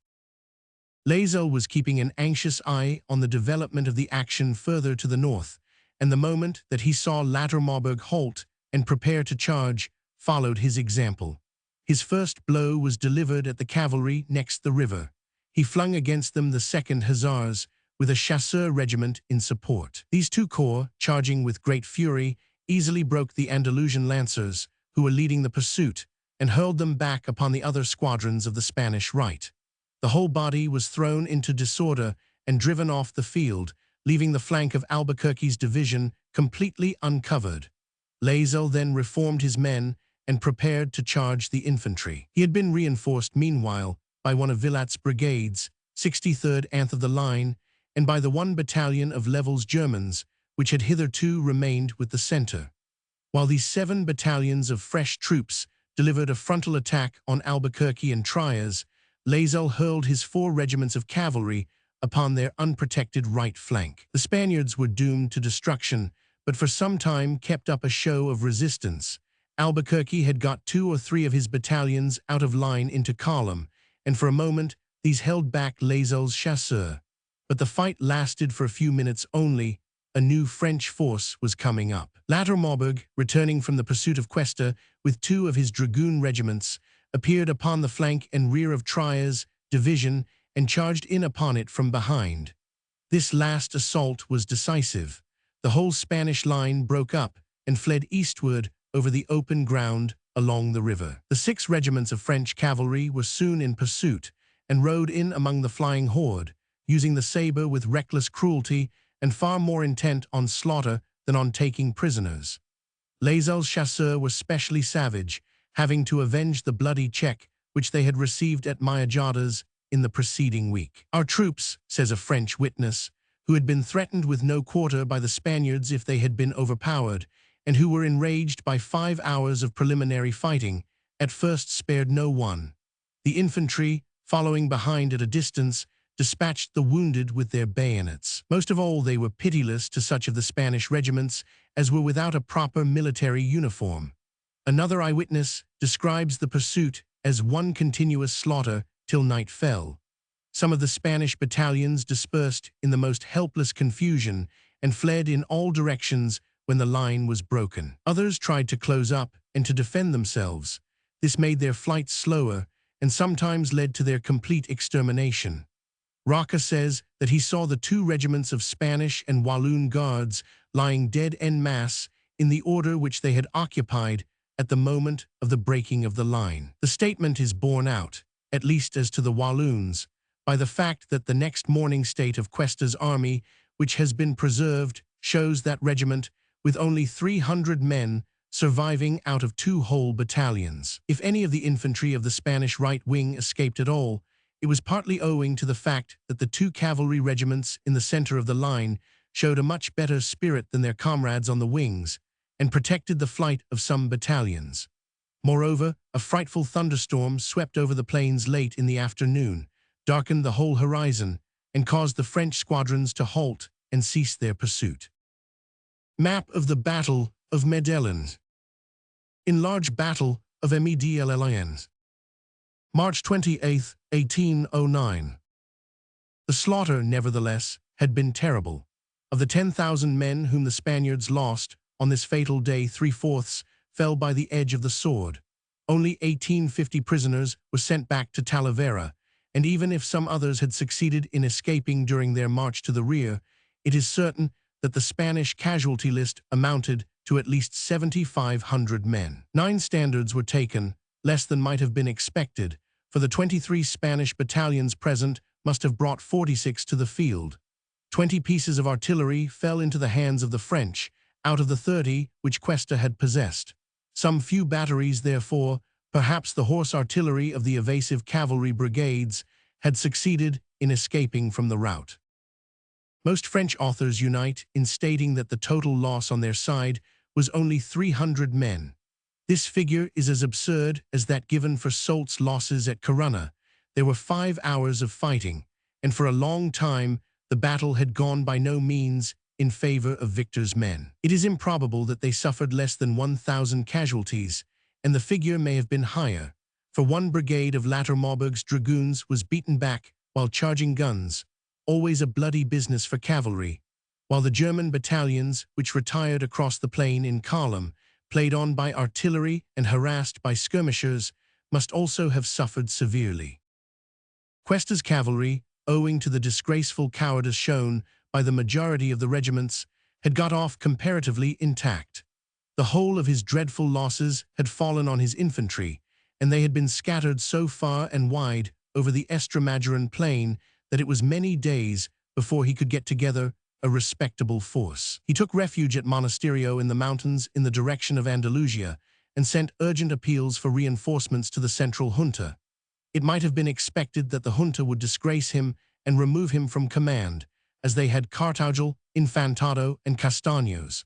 But apparently they were rather cheered by the fact that Cuesta had seriously disputed the victory with the French, than angered with the want of generalship which he had shown. They voted that he and his army had deserved well of the state, and distributed honors and promotion to all the officers whom he recommended for good conduct during the action. Roca remarks that they must have had in their minds the doings of the Romans after Canna, when the steadfast Senate thanked the consul Varro for not having despaired of the Republic, instead of removing him for rashness and incompetence. At any rate, they conferred on Cuesta the post of Captain General of Estremadura, and hurried up to reinforce him all the troops that they could spare, a strong brigade of New Granadan levies, and a division drawn from the army of Cartagel, consisting of 9 old battalions of regular troops, with a force of 6,000 bayonets. Thus reinforced, the host of Cuesta was as strong as on the eve of Medellin, and once more muster, 0 foot and 0 horse. By the middle of April, the whole had been drawn together and reorganized into 5 divisions of foot and 2 of horse. This was the army that was to cooperate with Wellesley in the campaign of Talavera. In any other country of Europe, wrote Marshal Jourdan, the gaining of 2 such successes as Medellin and Ciudad Real would have reduced the countryside to submission, and have enabled the victorious armies to press forward to new conquests. In Spain, the reverse was the case. The greater the disaster suffered by the national troops, the more willing were the population to rise and take arms. Already the communications between Victor and Sebastiani were cut, several bearers of dispatches were massacred, and even some detachments cut off. An insurrection almost burst out at Toledo, where a garrison of insufficient strength had been left. It was only averted by the providential arrival of an officer with a reinforcement of 500 men. The communications of the First Corps with Madrid were in no better state. Bands of insurgents gathered in the valley of the Taita and threatened to fall upon Almaraz and to break the bridge of boats. The king had to send down in haste 600 bayonets from Madrid to preserve this all-important post. At the same time, the road from Almaraz to Salamanca was closed by a trifling Spanish force of 2 battalions under the Brigadier Carlos de España, which had been levied about Caceres and Bejar, and occupied the pass of Baños. It was aided by a battalion of the loyal Lusitanian Legion, which Sir Robert Wilson had sent forward from Olmedo. Thus Lapis at Salamanca could only communicate with Victor at Merida by the circuitous route of Arevalo, Madrid, and Almaraz. The Duke of Belluno had been ordered by the Emperor to beat the army of Estremadura, and then to get into touch with Soult, who should have been due at Lisbon long ere this. But no news of the Second Corps had come to hand. It was known to have penetrated into northern Portugal, but its exact position could not be learnt. Victor, refusing to move till he had news of his colleague, cantoned his army at Merida and Medellin, and put the old castles of both these places, as well as that of Truxillo, in a state of defense. He would probably have done well to utilize the time of necessary waiting in laying siege to Badajoz, but he contented himself with watching that fortress and observing the reorganized army of Cuesta, which had now grown once more to a respectable force, and might have harassed considerably any part of the First Corps which should attempt to molest the capital of Estremadura. Instead of attacking the place, Victor contented himself with sending to it vain summonses to surrender, and with endeavoring to discover whether it might not contain traitors ready to negotiate with King Joseph. He brought down from Madrid, as his agent, a Spanish magistrate named Sotelo, who had become a zealous afrancesado. Through this person, he addressed letters both to the governor of Badajoz and to the central junta at Seville. After setting forth all the evils which the continuance of the war was bringing upon Spain, Sotelo stated that his king was ready to grant the most liberal and benevolent terms to the junta, in order to spare further effusion of blood. The letter was duly forwarded to Seville, where it was laid before the government. The ironical answer was promptly returned, that if Sotelo possessed full powers to negotiate for peace on the basis of the restoration of Ferdinand VII and the prompt evacuation of Spain by the French armies, peace would be possible. If not, the junta must continue to carry out the mandate conferred upon it by the nation. according to which it could conclude no truce or treaty except on the two conditions stated above. Sotelo tried to continue the negotiation, but his offers were disregarded, and Victor soon realized that he would obtain no further advantages save by his sword. He remained at Merida, waiting in vain for the news of Soult's advance on Lisbon, which was, according to Napoleon's orders, to be the signal for the First Corps to resume its advance. In B, for the campaign of Medellin, I have used the narratives of Roca and Semele, the latter often very inaccurate, the memoirs of Jourdan, the daybook of the Frankfurt Regiment of Laval's division, and Victor's correspondence with King Joseph, and on the Spanish side, the dispatches of Cuesta, also 2 letters from 500 urban British attachés on Cuesta's staff to Cradock, and some enclosures sent by Freer to Castlereagh. Section 13. SOULTS, Invasion of Portugal. Chapter 1. SOULTS, Preliminary Operations in Galicia. January 19–March 6, 1809. After the departure of Bonaparte for Paris, there were, as we have already shown, only 2 points in the peninsula where the strength of the French armies was such as to allow them to continue the great movement of advance which their master had begun. We have already seen how Victor, after advancing from the Tagus to the Guadiana, found his initiative exhausted even after his victory at Medellin. He had halted and refused to take the offensive against Lisbon or Andalusia till he should be heavily reinforced. It remains to be seen how the other French army available for immediate field operations had fared.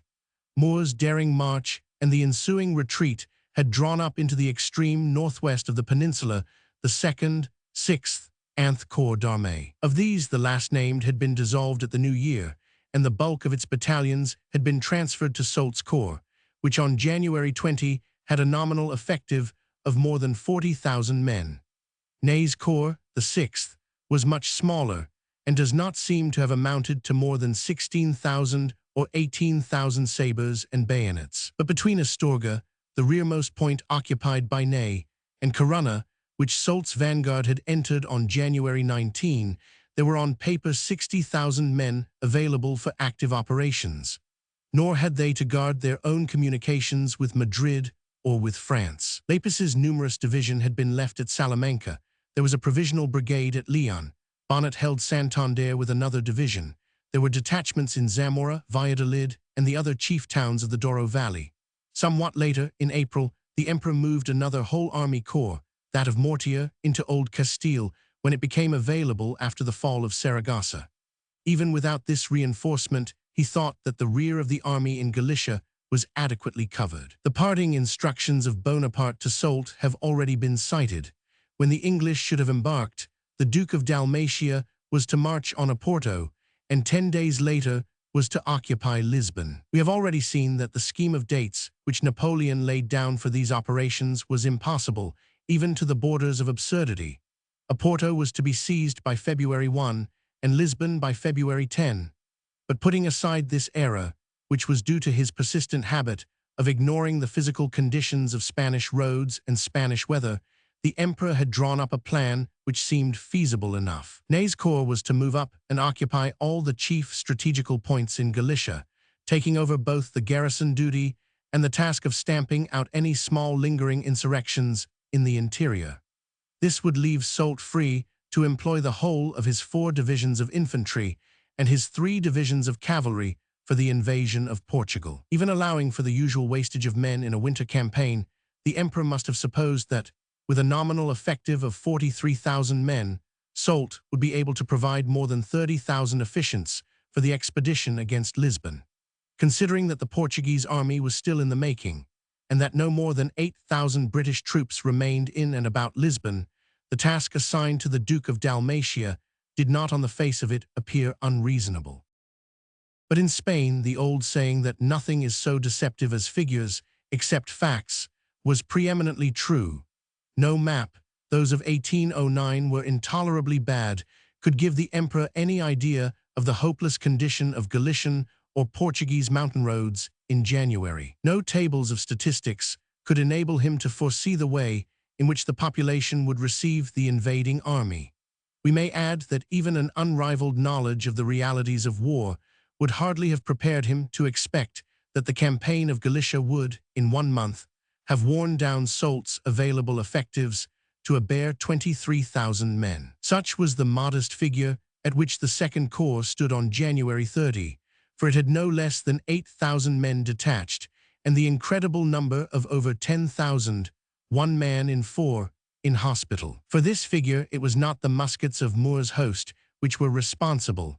It was the cold and misery of the forced marches from Astorga to Corunna, which seemed to have tried the pursuer even more than the pursued. The 8,000 detached were strung out in small parties all the way from Leon to Lugo, wherever the marshal had been obliged to abandon stores or baggage that could not travel fast. He had been forced to leave a guard. He had also dropped small garrisons at Villafranca, Lugo, and Betanzos to await Ney's arrival.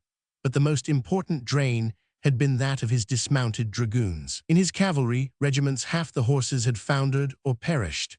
The roads so deadly to Moore's chargers had taken a corresponding toll from the French divisions, and at every halting place hundreds of horsemen, unable to keep up with the main body, had been left behind. In any other country than Spain, these involuntary laggards would have found their way to the front again in a comparatively short time. But Soult was commencing to discover that one of the main features of war in the peninsula was that isolated men, or even small parties, could not move about in safety. The peasantry were already beginning to rise.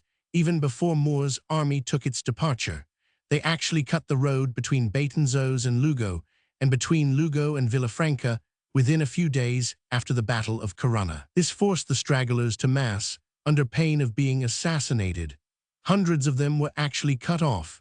The rest gathered in small wayside garrisons and could not get on till they had been formed into parties of considerable strength. The rearmost, who had been collected at Astorga by General Pierre Soult, the marshal's brother, did not join the corps for months, and this body was no less than 2,000 or 2,500 strong. The other detachments could not make their way to Corunna even when Marshal Ney had come up.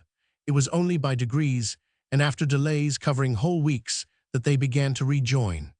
The only solid reinforcement received by Soult, soon after the departure of the English army, consisted of his rear division, that of Houdelet, which came up from Lugo not many days after the Battle of January 16.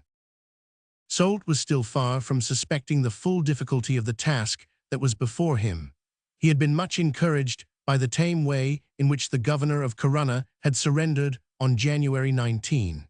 If Alcedo had made the least semblance of fight, he could have detained the marshal before his walls for an indefinite time. The city was only approachable by a narrow and well-fortified isthmus, and the French could not have battered this formidable front to any effect with the 6-pounders which formed their only artillery. The surrender of the place gave Soult some food, the considerable resources of a rich harbor town, and most important of all, a large number of guns of position, suitable for use against the other fortress, which he must take ere he moved on against Portugal. This place was Ferrol, the second naval arsenal of Spain, which faces Corunna across the broad inlet of Aries Bay, only 13 miles distant by water, though the land road thither by Betanzos, round the head of the fjord, is 40 miles long. To make sure of this place was obviously Soult's first duty. If left unmolested, it would prove a dangerous nucleus round which the Galician insurgents could concentrate, for it contained a regular garrison consisting of the dépots and half-trained recruits of La Romana's army and of 4,000 or 5,000 sailors. They were lying in the harbor, mostly half-dismantled and unready for sea, no less than 8 line-of-battle ships and 3 frigates. Their crews, much depleted, but still numerous, had been landed to assist the soldiers in garrisoning the forts. In addition, several thousand citizens and peasants had taken arms, for muskets abounded in Ferrol, from the stores lately received from England. With these resources, it is clear that a governor of courage and resolution might have made a long defense. They were far greater than those with which Palafox had preserved Saragossa, and Ferrol was no open town, but a fortress which had been kept in good repair for fear of the English. But for the misfortune of Galicia, the commander of Ferrol, Admiral Melgarejo, was a traitor at heart.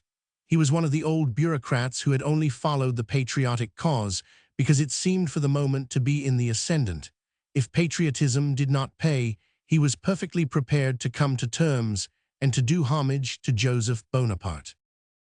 On January 23, Soult marched against Ferrol with the infantry division of Mermet, the dragoons of Lorges, and the heavy guns which he had found in Corunna. He left de Laborde in garrison at the latter place, posted Merle at Betanzos, a halfway house between the two fortresses, and directed Francesca's cavalry division on Santiago and Lahouses on Melid, in order to see whether there was any Spanish field force visible in western Galicia. On the 25th, the marshal presented himself in front of Ferrol and summoned the place to surrender. Melgarejo was determined not to fight, and several of his chief subordinates supported him. The armed citizens persisted in their idea of defending the place, but when the French broke ground in front of the walls and captured two small outlying redoubts, they allowed themselves to be overpersuaded by their treacherous chief. On January 26, the place surrendered, and on the following day Soult was received within the walls. The capitulation had two shameful clauses. By the first, the civil and military authorities undertook to take the oath of allegiance to King Joseph. By the second, the splendid men of war in the harbor were handed over intact, a most valuable acquisition for the emperor if Galicia was to remain under his control. Anyone but a traitor would have burnt or scuttled them before surrendering. But Melgarejo, after receiving high testimonials from Soult, hastened up to Madrid and took office under the Rey Intruso. Along with the squadron 1,500 naval cannon, an immense quantity of timber, cordage, and other stores, and 0 muskets newly imported from England, fell into the hands of the French. On the day after Ferrol was occupied, Soult received the last communication from the emperor, which was to reach him for many a day. It was dated from Valladolid on January 17. We have already had occasion to refer to it more than once, while dealing with the controversies of King Joseph and Marshal Victor. This dispatch repeated the emperor's former orders, with some slight concession in the matter of dates. Instead of reaching Oporto on February 1, the marshal was to be granted 4 extra days, and after taking Oporto on February 5, he was to reach Lisbon on the 16th instead of the 10th. Soult was also told that he would not have to depend on his own resources alone. Victor with the 1st Corps would be at Merida by the time that the 2nd Corps was approaching the Portuguese capital. He would be instructed to send a column in the direction of Lisbon to make a diversion in favor of the attack from the north, and at the same time, Lapis from Salamanca should move on Ciudad Rodrigo and Almeida. Bessieres was, so the emperor said, under strict orders to send Lapis forward into Portugal the moment that the news should reach him that the 2nd Corps had captured Oporto. This combination sinned against the rules of strategy, as they had to be practiced in Spain. The emperor had yet to realize that in order to make operations simultaneous, when troops starting from bases several hundred miles apart are to cooperate, it is necessary that their generals should be in free communication with each other. But Soult, when he had advanced into Portugal, was as much out of touch with the other French corps as if he had been operating in Poland or Naples. It was literally months before accurate information as to his situation and his achievements reached Salamanca, Merida, or Madrid, the movements of Victor and Lapis being strictly conditioned by the receipt of news concerning Soult's progress, and that news being never received or received too late. The combination never did and never could take place. Napoleon had forgotten to reckon with the ubiquitous Spanish insurgent. Here, as in so many cases, he was unconsciously assuming that the bearer of dispatches could ride freely through the country as if he were in Saxony or Lombardy, and that Soult could make known his movements and his desires as often as he pleased. French critics of the emperor generally confined themselves to censuring him for sending the 2nd Corps to attempt unaided a task too great for it. This is not quite fair, for he had intended to support Soult by 2 strong diversions. The real fault lay in ignoring the fact that in Spain combined operations, which presuppose constant communication between the participants, were practically impossible.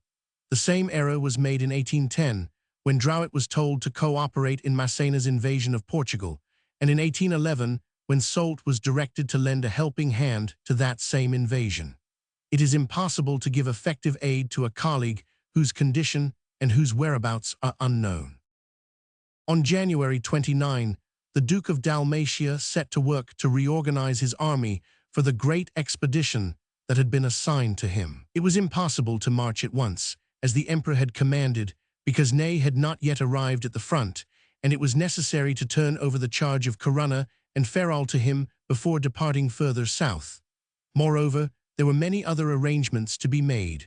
A base hospital had to be organized at Corunna for the thousands of sick and wounded belonging to the Second Corps. Its transport had to be reconstructed, for most of the animals had died during the forced marches in pursuit of Moor. A new stock of munitions had to be served out from the stores so fortunately captured at Ferrol. The military chest of the corps had been left behind at Astorga and showed no signs of appearing. To provide for the more urgent day-by-day needs of the army, the marshal had to squeeze forced contributions out of the already exhausted towns of Corunna, Ferrol, and Santiago, which had long ago contributed all their surplus resources to the fitting out of Blake's army of Galicia. These same unhappy places had to submit to a heavy requisition of cloth and leather for the replacing of the garments and boots worn out in the late marches. But even with the aid of 2,500 English greatcoats discovered in store at Corunna and other finds at Ferrol, the wants of the army could not be properly supplied. It started on the campaign in a very imperfectly equipped condition. The most dangerous point in its outfit was the want of mules.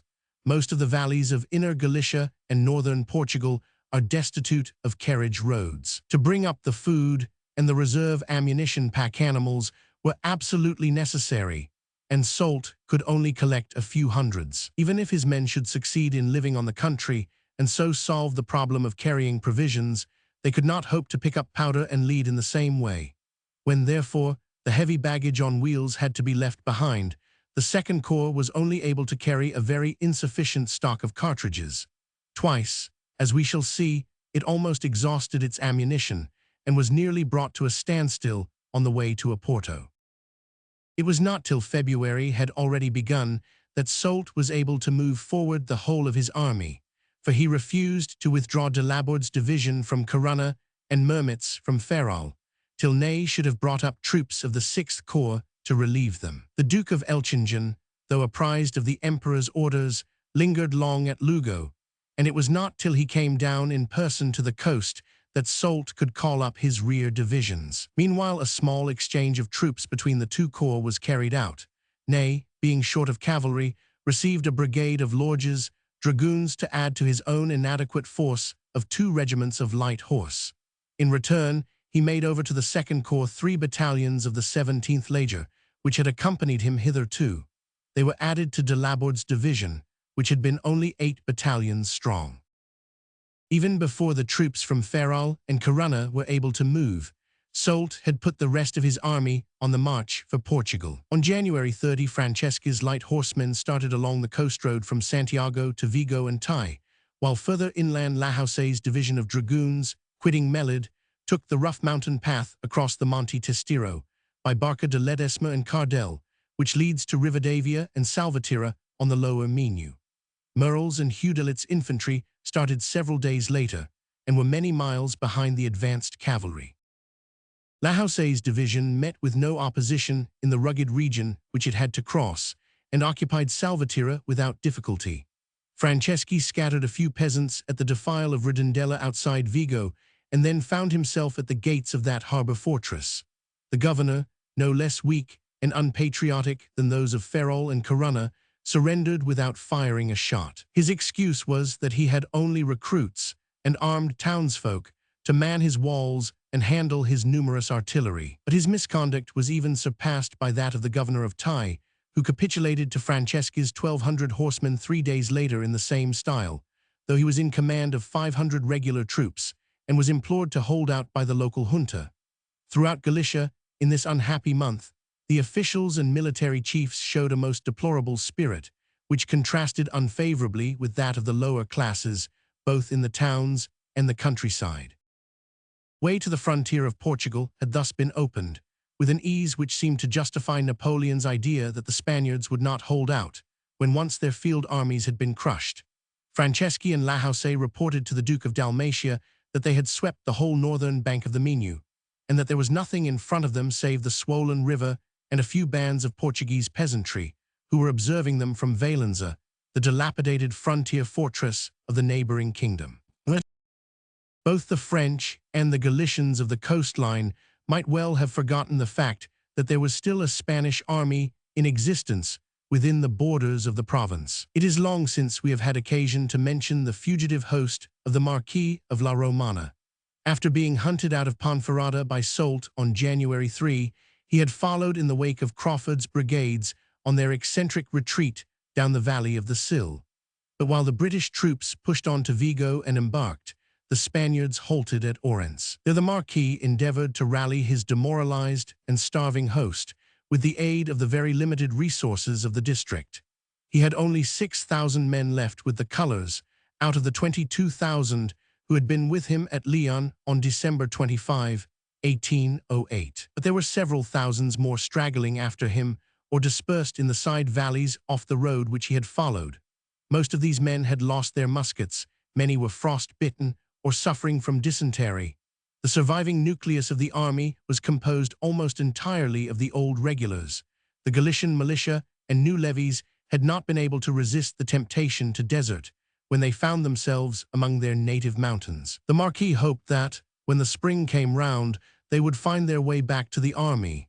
In this expectation, as we shall see, he was not deceived. For nearly a fortnight, the wrecks of the army were undisturbed, and La Romana was able to collect enough efficients to constitute two small corps of observation, one of which he posted in the valley of the Sil, to watch for any signs of a movement of the French from the direction of Ponferrada, while the other, in the valley of the Minho, kept a similar look-out in the direction of Lugo. The latter force was unmolested, but on January 17, General Mendizábal, who was watching the southern road, reported the approach of a heavy hostile column. This was Marchand's division of Ney's corps.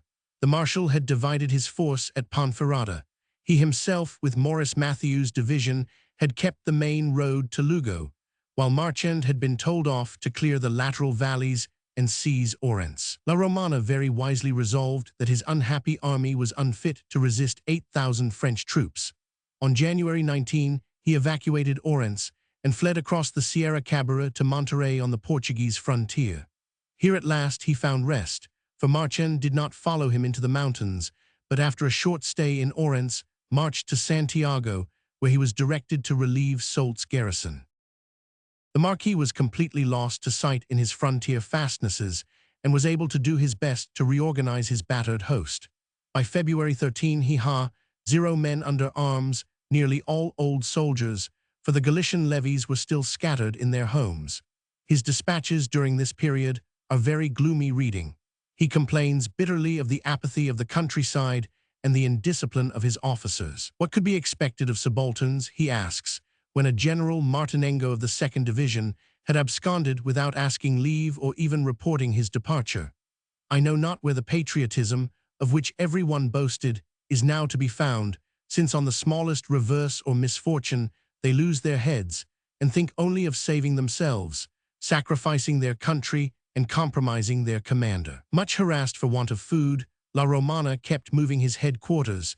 He was sometimes at Verin and Monterrey, sometimes at Chaves just inside the Portuguese frontier, more frequently at Oimbra.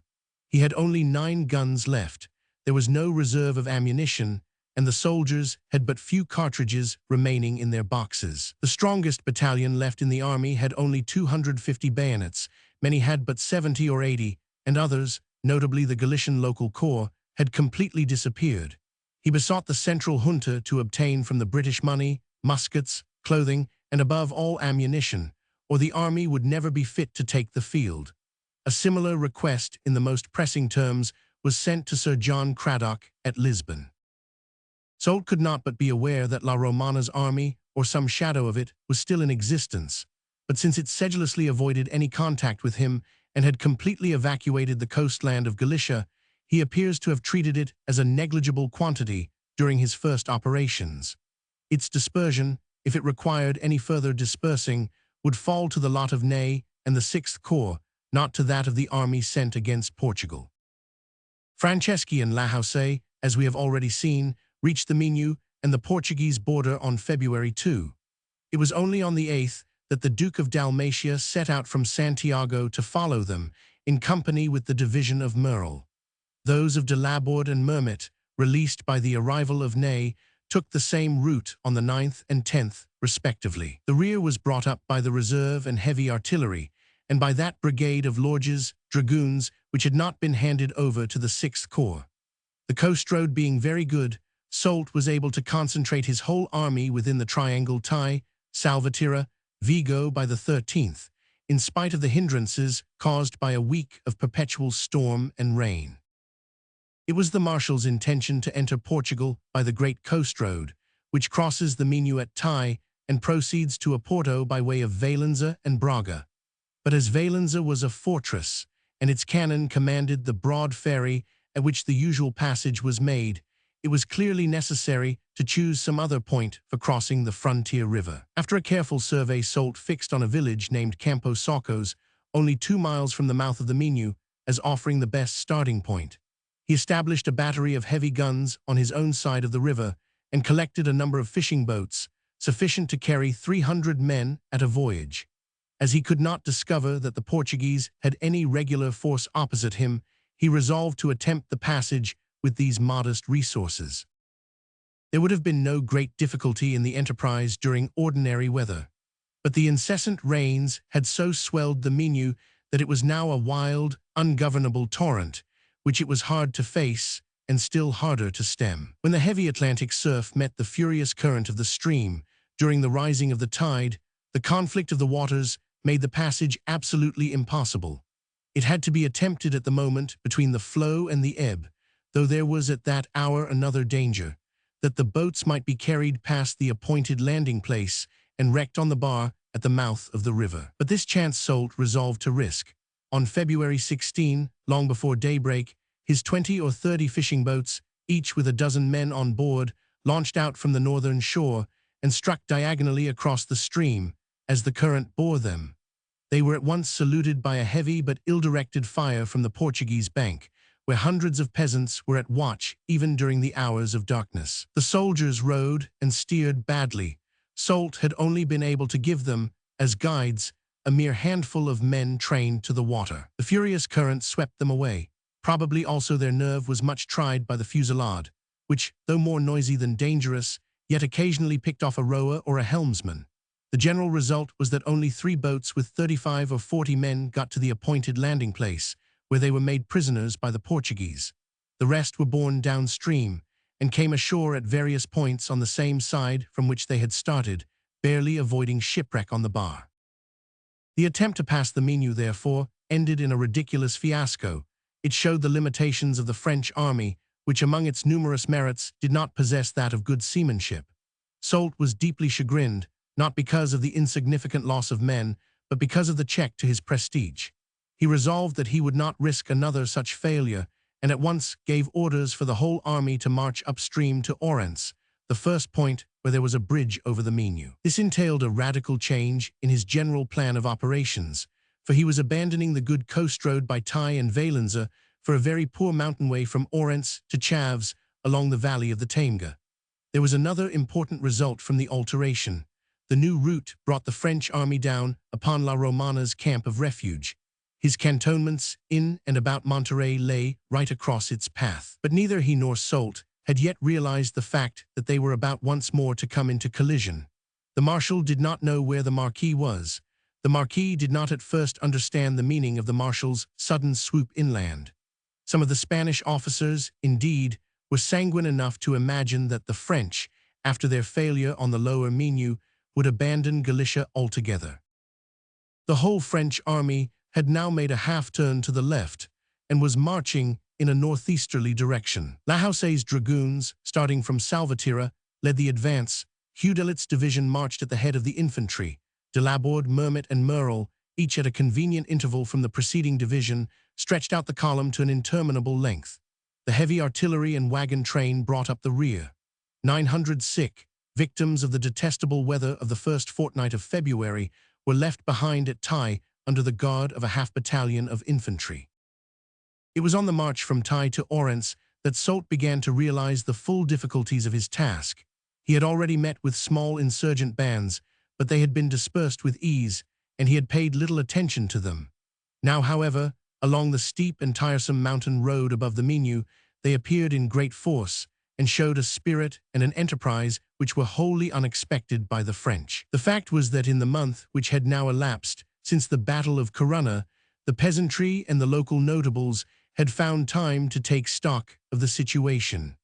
The first numbing effect of the presence of a large hostile army in their midst had passed away. Ruthless requisitions were sweeping off their cattle, the only wealth of the country.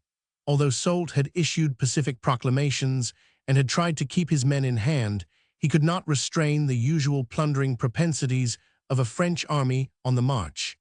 Enough atrocities had already been committed to make the Galicians forget the misconduct of Moore's men. La Romana, from his refuge at Monterey, had been dispersing appeals to the patriotism of the province and sending out officers with local knowledge to rouse the countryside. These probably had less effect on the Galicians.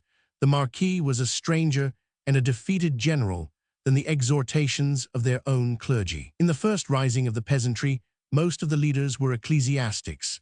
In the region which Soult was now traversing, the peasantry were raised by Mauricio Troncoso, abbot of Caudo, and a friar named Giraldez, who kept the insurgents together until, some weeks later, they handed over the command to military officers sent by La Romana or by the central junta. In the valley of the Sil, beyond Orense, it was Quiroga, abbot of Casoyo, who first called out the countryside.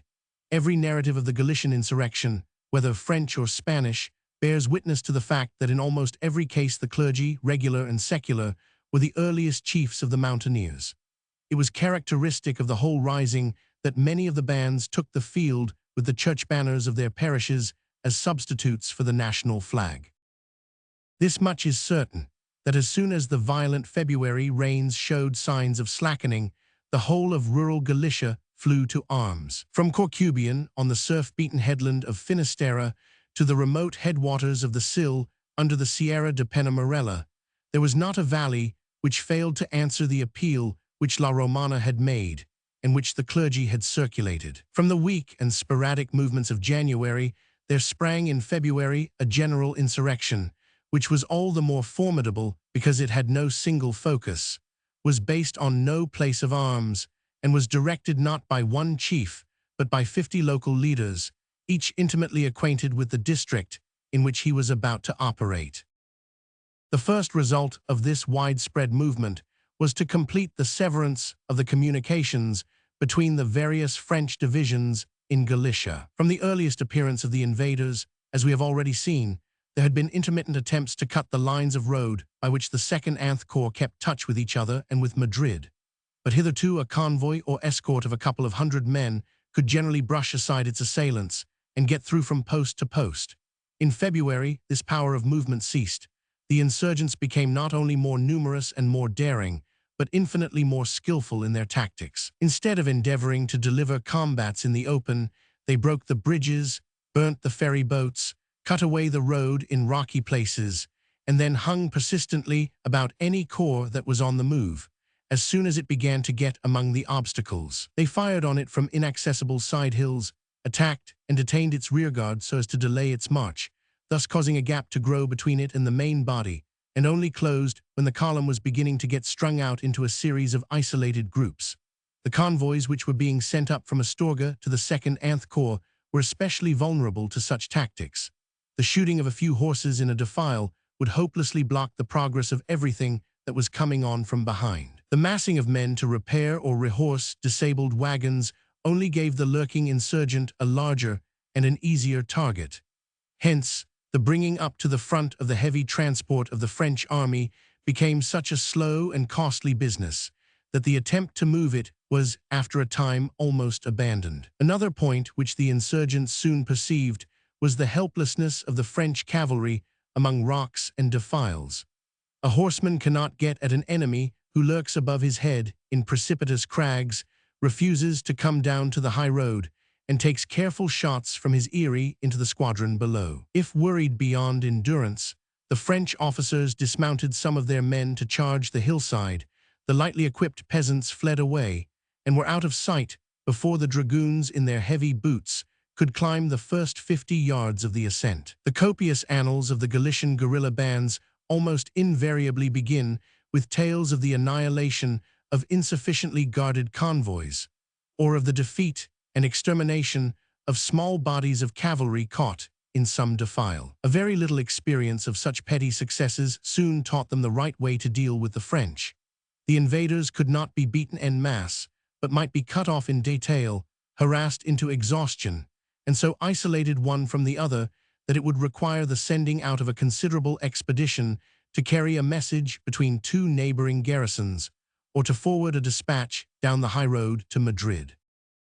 In a very short time, intercommunication between the various sections of the French army in Galicia became so rare and uncertain that each commander of a garrison or chief of a column found himself in the condition of a man lost in a fog. His friends might be near or far, might be faring ill or prosperously, but it was almost impossible to get news of them. Every garrison was surrounded with a loose screen of insurgents, which could only be pierced by a great effort. Each column on the march moved on surrounded by a swarm of active enemies, who closed around again in spite of all attempts to brush them off. In March and April, Ney, on whom the worst stress of the insurrection fell, could only communicate with his outlying troops by taking circular tour at the head of a force of several thousand men. Sometimes he found, instead of the post which he had intended to visit, only a ruined village full of corpses. Ere the Galician rising was 3 months old, the bands had become bold and skillful enough to cut off a strong detachment or to capture a place held by a garrison several hundred strong. In June, they actually stopped the marshal himself, with a whole division at his back, in his attempt to march from Santiago to recapture Vigo. But these times were still far in the future, and when, on February 17, Soult started on his march along the Minho from Tai to Orense, the peasantry were far from being the formidable opponents that they afterwards became. Nevertheless, the progress of the Second Corps was toilsome and slow in the extreme. The troops had been divided between two paths, of which the so-called high road, a mile or two from the river, was only a trifle less impracticable than the rougher path along the water's edge. Lahouse's dragoons had been put upon the latter track. Houdelot's infantry division led the advance on the upper road. All day long the march was harassed by the insurgents, who descended from the hills and hung on the left flank of Houdelot's column, delivering partial attacks whenever they thought that they saw an opportunity. The French advanced with difficulty, much incommoded by the need of dragging on their cannon, which could hardly be got forward even with the aid of the infantry. Lahouse, on the other path, was assailed in a similar way, besides being molested by the Portuguese, who moved parallel to him on the south side of the Minho, taking long shots at his dragoons wherever the path was close enough to the water's edge to be within range of their own bank. If the peasantry had confined themselves to these tactics, they might have harassed Soult at small cost to themselves, but they had not yet fully learnt the guerrilla's trade. At Wellington on the path by the river and at Francilos on the high road, they had resolved to offer direct resistance to the enemy and so put themselves within reach of the invaders' claws. At each place they had barricaded the village, had run a rough entrenchment across the road, and stood to receive the frontal shock of the French attack. They were, of course, routed with great slaughter when they thus exposed themselves in close combat. Several hundred perished, among whom were many of their clerical leaders.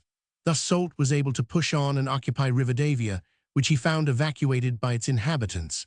His soldiery had sacked and burnt all the villages on the way, and according to the Spanish narratives, shot all adult males whom they could catch, whether found with arms or not. On the 18th, having cut his way as far as Rivadavia, the Duke of Dalmatia came to the conclusion that it was hopeless to endeavor to carry on with him his heavy artillery and his baggage. On such roads as he had been traversing, and amid the continual attacks of the insurgents, they would be of more harm than use. In all probability they would ere long fall so far behind that, along with their escort, they would become separated from the army, and perhaps fall into the hands of the Spaniards. Accordingly, he sent orders to the rear of the column that Merle's division should conduct back to Tai all the heavy baggage and 36 guns of large caliber. Only 20 pieces, mostly 4-pounders, were to follow the expedition. When the wagons had been turned back, there were only pack horses and mules sufficient to carry 3,000 rounds for the guns and 0 cartridges for the infantry. This was a dangerously small equipment for an army which had a whole kingdom to conquer, and which was forced to waste many shots every day on keeping off the irrepressible insurgents. But Soult was determined that he should not be accused of shrinking from the task imposed on him, or allowing himself to be thwarted by bands of half-armed peasants. The heavy guns and the train, therefore, were deposited at Tai, along with the large body of sick and wounded who had already been left there. General Lamartinière, an officer in whom Soult placed much confidence, was left in command. He was warned that he would have to take care of himself, as his communication with the army would be cut the moment that Merle's troops resumed their march to join the rear of the advancing column. Nor did Soult err in this. When the Second Corps had gone on its way, Tai and the neighboring post of Vigo were immediately beset by a thick swarm of peasants, who kept them completely blockaded. Having thus freed himself from every possible encumbrance, the Duke of Dalmatia pushed briskly on for Orense and its all-important bridge. The insurgents had not fallen back very far, and on the 19th Houdelot's division had 2 smart engagements with them and drove them back to Massaide in the hills to the left of the road. The valley was here wider and the route better than on the previous day, and much more satisfactory progress was made. On the 20th, still pushing on, Soult found that the ferry of Barbantes, 10 miles below Orense, was passable. The Galicians had scuttled the ferry boat in an imperfect fashion. Some Voltigeurs crossed on a raft, repaired the boat, and set it working again. Soult then pushed across the river some of Mermet's battalions, intending to send them to Orense by the south bank if it should be found that the bridge was broken. Meanwhile, Houdelot continued to advance by the road on the north side. His column arrived at its goal and found Orense undefended and its bridge intact. The townsfolk made no attempt to resist. They had not left their dwellings like the peasants, and their magistrates came out to surrender the place in due form. They appealed to Soult's clemency by showing him that they had kept safe and properly cared for 136 sick French soldiers, left behind by Marchand when he had marched through the town in the preceding month.